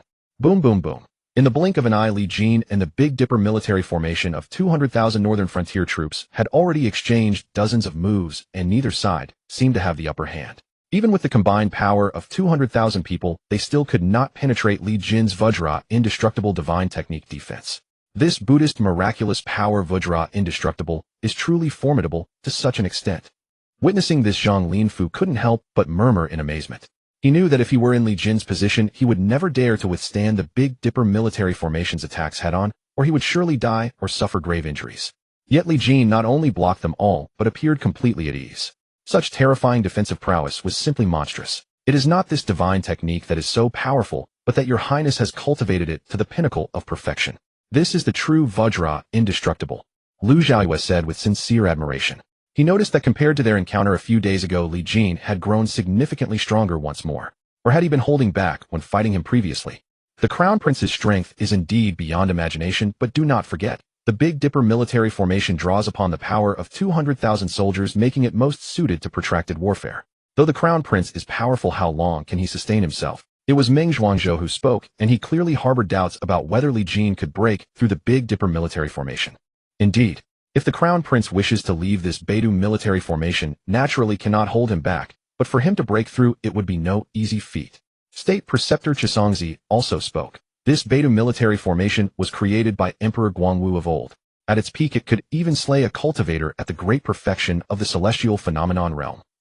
Unless we or the Imperial Guard intervene, now, given time, the Crown Prince will surely be defeated. As Chisongzi said this, the other 3 immediately nodded in agreement. In that case, let us lend a hand to the Crown Prince. Lu Xiaoyue was about to make a move, when Zhang Linfu raised a hand to stop her, saying with a smile, "Sword Immortal Lu, please calm down. His Majesty's decree is that we must not intervene. Not only us, but even the Imperial Guard are forbidden from leaving the city." Lu Xiaoyue's eyes widened.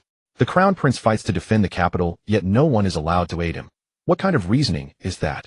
Are we to watch helplessly as the Crown Prince is exhausted to death by this Beidu formation? Zhang Linfu chuckled. "Sword Immortal Lu, you worry too much.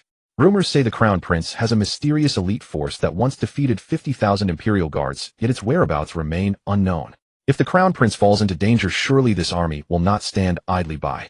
Lu Xiaoyue instantly understood the Emperor's intent and frowned deeply.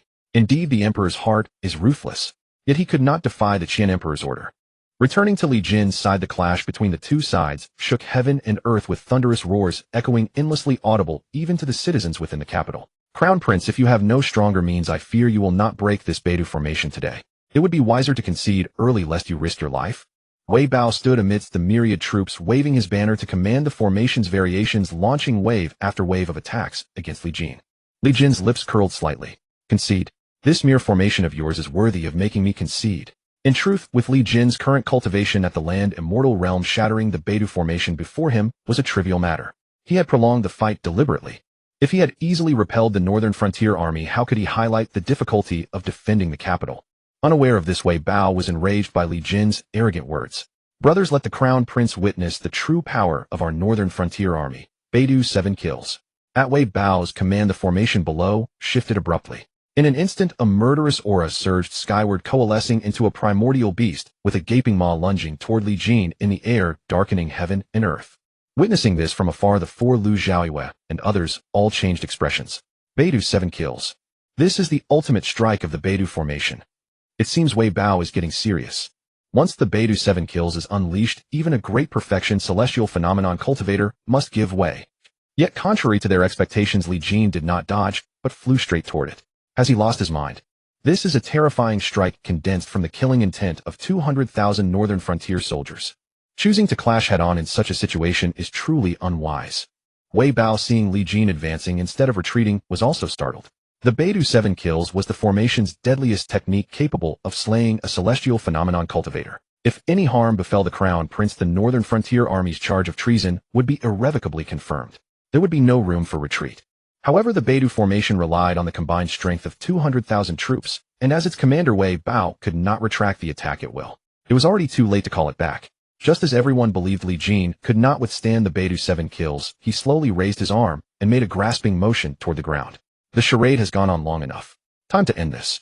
With a bang, a colossal golden palm materialized in the void and slammed down, shattering the primordial beast formed of killing intent into pieces. Then Li Jin reached out again, grabbing and tearing. With a thunderous roar, the energy barrier of the entire Beidou formation was ripped apart, like paper, causing the grand formation to collapse beyond recovery. With a series of crashes, 200,000 Northern Frontier soldiers stumbled and fell, spitting blood, some even collapsing to the ground. This famed Beidou military formation, capable of slaying a celestial phenomenon cultivator, was effortlessly shattered by Li Jin's hand. Wei Bao, the formation's commander, coughed up a mouthful of blood, staring in disbelief at the tall figure in the sky. The Northern Frontier Army's invincible Beidou formation had been crushed by a single palm strike from the Crown Prince. What terrifying power is this? Could it be that his cultivation has surpassed the celestial phenomenon realm and reached that legendary level? Not only Wei Bao, but the 4 celestial phenomenon cultivators on the city wall, who had been observing from afar, were also dumbfounded by the sight. The Beidou formation was shattered by a single palm. How is that possible? Such a formation can only be broken by a Land Immortal. Has he truly entered the Land Immortal realm? The other day at Daxiangguo Temple, that senior who ascended to Land Immortal. Could it be? The 4 exchanged glances, their eyes filled with shock. A few days ago, someone had achieved Land Immortal at Daxiangguo Temple, but when the 4 arrived, the person had already left. According to the description of Abbot Wu Chen of Daxiangguo Temple, the newly ascended Land Immortal was a young man with a youthful appearance. Previously, they had not thought much of it, as the world was full of extraordinary talents skilled in the art of preserving youth. Ancient monsters with youthful faces were not uncommon. But now, seeing Li Jin display such terrifying power, they recalled Abbot Wu Chen's description, and a bold thought surfaced in their minds. Could the mysterious Land Immortal who ascended at Daxiangguo Temple that day be none other than Li Jin? Impossible. Throughout history, countless brilliant prodigies who entered the Land Immortal realm before 50 were already considered unparalleled. Even the peerless Emperor Qinzheng did not step into that realm until after 40. How old is he now? A 17-year-old Land Immortal is unheard of. Perhaps there was a flaw in the Beidou formation itself, making it so easily broken. That must be it. After the initial shock, the 4 were replaced by deep skepticism.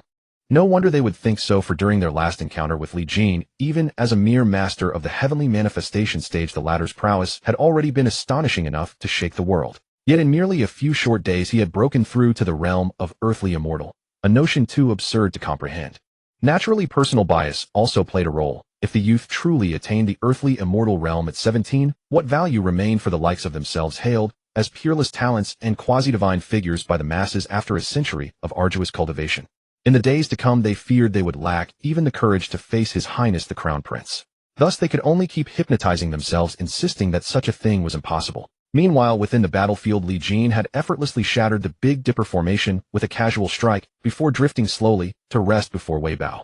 Well, Wei Bao raised his head, gazing at the youthful figure before him, who seemed like a celestial being, his eyes filled with awe and terror. The young man had not only withstood the 7 killings of the Big Dipper, but had also dismantled the formation with such ease. Could this crown prince truly have become an immortal? This subordinate yields completely. Wei Bao hesitated briefly before kneeling on one knee, bowing his head in total submission.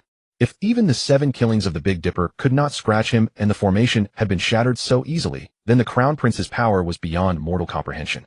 From this day forward, should His Highness the Crown Prince give any order, this subordinate will follow them unto death. Excellent. Li Jin nodded. Your northern frontier army's sudden advance southward has alerted the barbarian tribes in the north. They will inevitably march south to invade. I order you to immediately lead your troops back to the northern frontier. Not a single barbarian shall set foot onto Qian's soil. Yes, my lord. Wei Bao had no choice but to obey. He immediately commanded the army to reverse their formation and prepare to return north. Yet before departing, Wei Bao made one request of Li Jin. The Grand General and I are his brothers. The entire northern frontier army regards him as a father and elder brother. I pray your highness will honor your promise and spare the Grand General's life. Li Jin readily agreed. As long as I, Li Jin, draw breath, General Han's life shall be secure. With that assurance, Wei Bao led the 200,000 northern frontier troops away. Soon word spread throughout Shanjing that Crown Prince Li Jin had driven back the 200,000 northern frontier army, single-handedly sending shockwaves through the capital. In an instant, tales of the Crown Prince's valor filled every street and alley of Shanjing, his fame unmatched. Following this event, Li Jin's reputation spread far and wide. Even common merchants and laborers spoke of the extraordinary Crown Prince who had rescued the people of Shanjing from disaster. In the Qian Imperial Palace, Li Xuanji was utterly shocked to learn that Li Jin had repelled 200,000 troops alone. Alongside his astonishment, deepening wariness toward his eldest son began to take root. Your Majesty, based on current circumstances, there are only 2 possibilities for how the Crown Prince broke the Northern Frontier Army's Big Dipper formation. Zhang Linfu began after reporting on the battle outside the city. The first possibility is that Crown Prince Li Jin has already entered the earthly immortal realm and mastered unbelievable divine powers, allowing him to dismantle the Big Dipper formation so effortlessly. Li Xuanji was struck with shock, once more his body visibly trembling.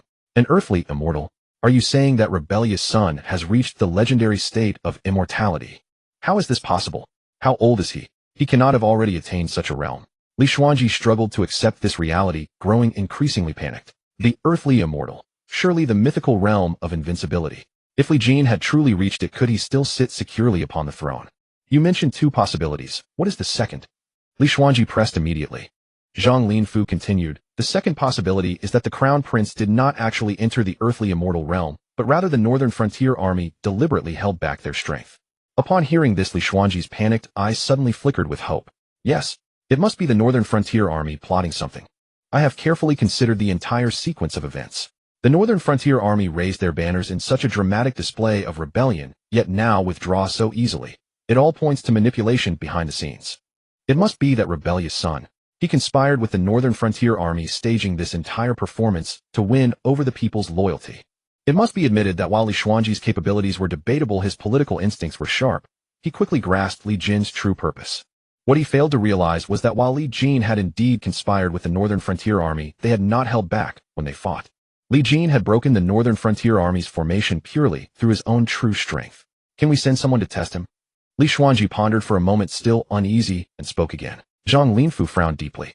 Given the Crown Prince's current strength, even if he hasn't reached the earthly immortal realm, he is at least at the peak of the heavenly manifestation stage. Neither this old servant Master Meng, the state preceptor, nor Lord Lu Jianxian could guarantee victory against the Crown Prince. Only by combining all 4 of our forces might we stand a chance. Li Xuanji gasped sharply. He knew his eldest son was powerful, but never imagined he had grown so formidable. It would take 4 masters of the heavenly manifestation realm joining forces just to challenge him. Seeing Li Xuanji's unease, Zhang Linfu spoke softly. Your Majesty, I've heard there's an ancestral elder in our Li dynasty whose power runs unfathomable deep. Why not invite him to come out of retirement? Li Xuanji narrowed his eyes slightly, then shook his head. The Li royal family had endured for over 600 years precisely because they kept certain cards hidden. Within the Li clan there indeed existed a founding patriarch who had already reached the peak of the heavenly manifestation realm 100 years ago. No one knew what level of cultivation he had attained since. Yet this figure had long retired from worldly affairs and would never intervene unless the Li dynasty faced complete annihilation. Moreover, that mysterious patriarch was of Li Xuanji's grandfather's generation, far beyond anyone's authority to command. The ancestor will not intervene, Li Xuanji stated flatly. In fact, whether he still draws breath remains unknown to even me, so cease entertaining that notion. Li Xuanji shut down the suggestion entirely. Zhang Linfu's expression darkened with disappointment. Then we'll have to wait for another opportunity. On the other side of the palace, Li Jin had returned straight to the Prince of Qin's residence after driving back the 200,000 northern frontier troops in single combat. Yet barely had he crossed the threshold when Luan Shun presented him with a report from the brocade guard. After scanning the intelligence, Li Jin's countenance shifted dramatically.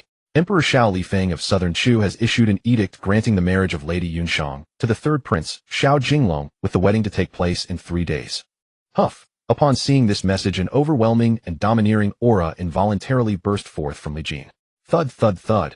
Even Luan Shin, a Vajra realm cultivator, could not help but stagger backward, barely able to maintain his footing. Fortunately, Li Jin quickly regained his composure and restrained his aura in time.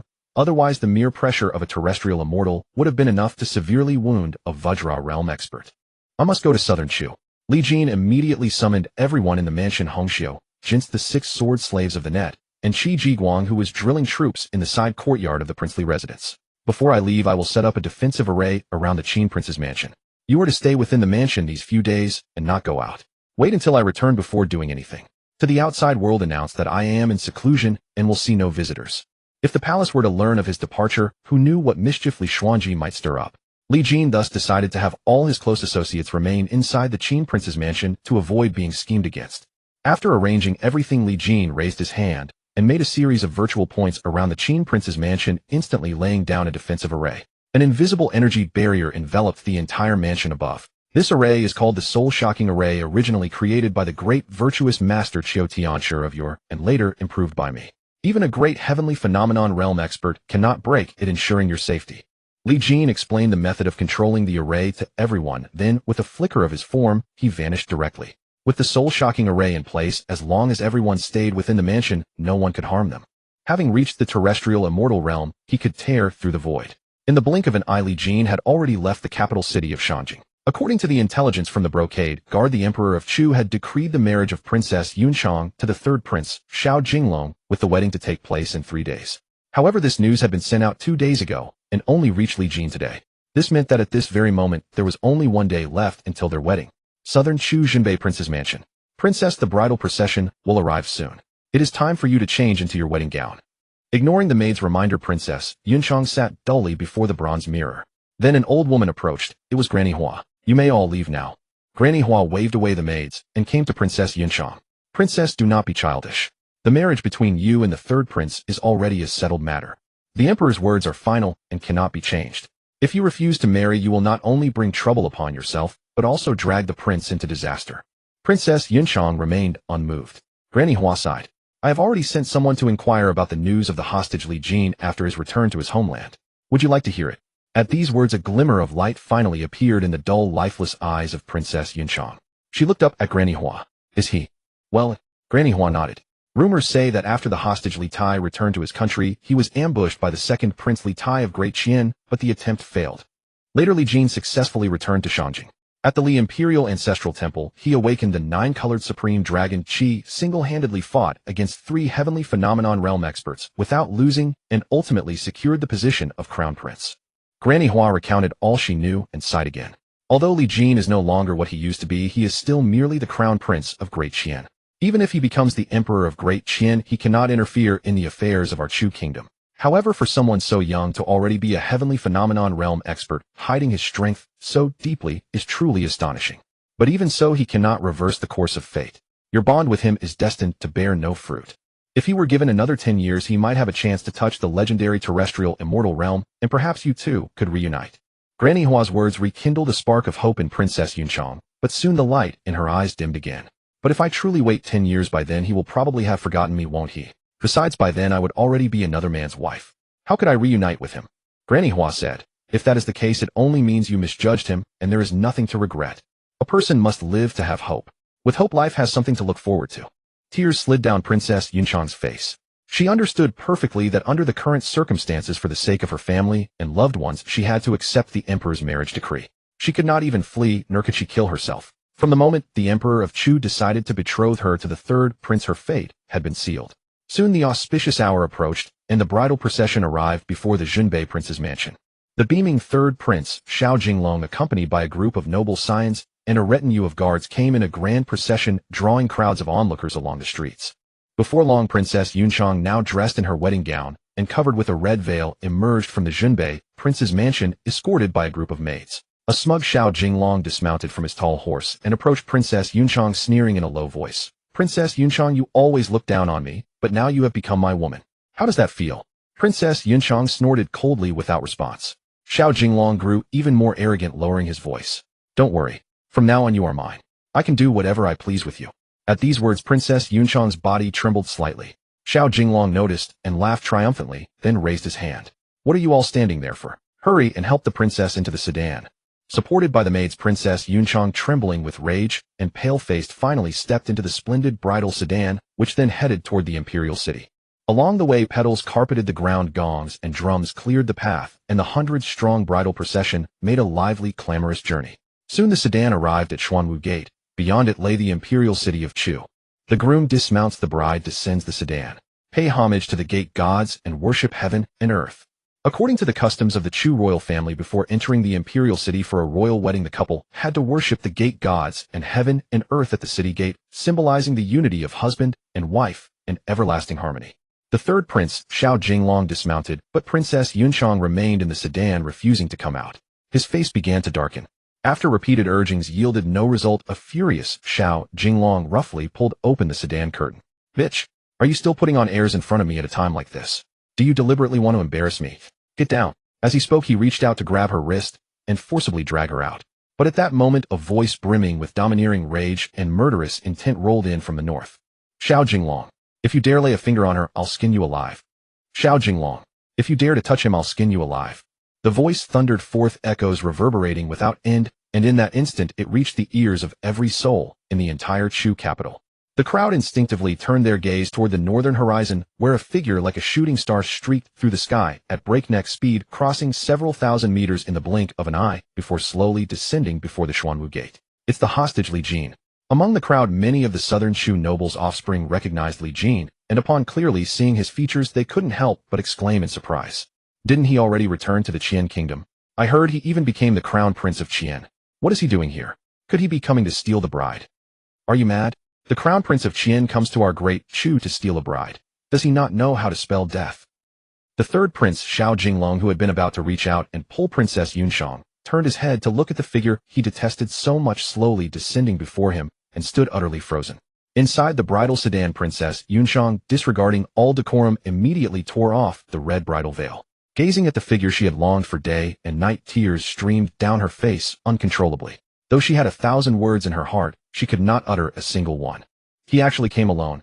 The flower maid beside the sedan stood dumbfounded, her eyes wide with shock. Previously she had thought that the hostage Li Jin might have genuine feelings for Princess Yunchang, but even so she never imagined he would truly come to steal the bride.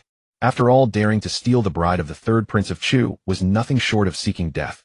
Yet now Li Jin had not only come, but he had come alone, riding into the Chu capital single-handedly. Had he lost his mind? After a brief moment of stunned silence, Xiao Jinglong's face lit up with excitement, and he burst into loud laughter. "Ha! Li Jin, I truly never expected you to have such guts. I heard that after returning to the Qian kingdom you became its crown prince. I thought you had grown wiser, but you're still the same useless waste as before. Do you really think you can steal a bride all by yourself? For the sake of a mere woman you'd throw away a splendid kingdom. Should I call you a fool in love? Or just a plain fool?" Xiao Jinglong laughed again, convinced that Li Jin had walked right into a trap. "There's a road to heaven, but you refuse to walk it. There's no door to hell, yet you barge in. Knowing full well this is a dead end, you still rush in. You're utterly stupid. Li Jin, go. Leave this place. Forget about me. Go now." Princess Yunchang, snapping out of her shock, shouted at the top of her voice. Though her heart was overjoyed that Li Jin had appeared at this moment, she was also filled with worry for his predicament. Even if Li Jin's strength had grown beyond recognition, it was impossible for him to come and go freely in the Chu capital, which was teeming with experts. Moreover, even if he could somehow manage to take her away from Chu, what would become of her father and family? If she truly left with Li Jin, the crown prince of an enemy state, the Junbei prince's mansion would immediately be accused of treason. Her entire family would suffer. This was precisely why, despite her intense hatred for the third prince, Xiao Jinglong, she had been forced to submit. If she could have escaped, she would have done so long ago. She simply could not bear the consequences of fleeing the wedding. Li Jin paid no heed to Xiao Jinglong's taunts. Instead, he looked toward the bridal sedan, where Princess Yunshang sat in splendid red bridal attire, and smiled gently. Yunshang, don't be afraid. Remember what I told you. From now on, I've got your back. As his words fell, Li Jin's form flickered, and in an instant, he was within 10 meters. Xiao Jinglong was immediately seized by panic. Guards. Guards. Protect me. He had clearly never expected that in just a single month, Li Jin's strength would have grown to such a formidable level, like night and day compared to the useless hostage he had been before. Shua shua. Two figures materialized and stood before Xiao Jinglong. Boom. Boom. The moment they appeared, they unleashed powerful auras, shielding the third prince securely behind them.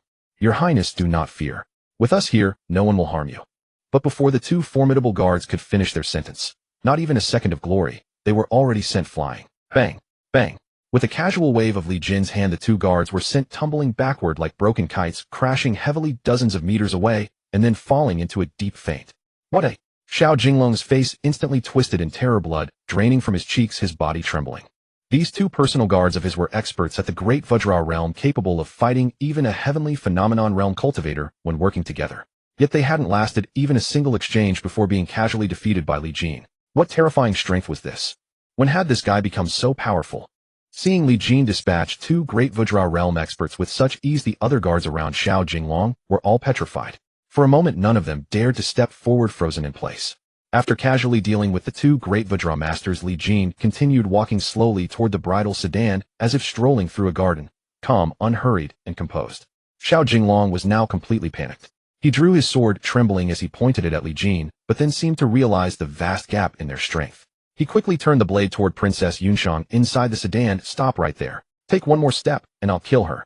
Li Jin was utterly unmoved. He continued to advance slowly. Xiao Jinglong grew desperate. In a rage, he thrust his sword forward, but then to his horror, he realized he could no longer feel the presence of his arm. Bang! A heavy thud echoed as something hit the ground. Xiao Jinglong looked down at his body in disbelief, only to find with sheer terror that his entire arm had been severed cleanly at some unknown moment, falling to the ground along with the sword. After a moment of stunned silence, Xiao Jinglong stumbled back in terror, clutching the stump of his right shoulder, letting out a blood-curdling scream. How annoying! As Li Jin's voice sounded again, Xiao Jinglong's screams abruptly ceased. He suddenly felt an invisible hand clamping tightly around his throat, choking off all sound. Then a suffocating pressure constricted his breath, leaving him gasping for air. In an instant, Xiao Jinglong's face turned crimson, and even blood vessels began to burst in his eyes. For the first time in his life, this third prince of the Chu Kingdom felt the overwhelming approach of death.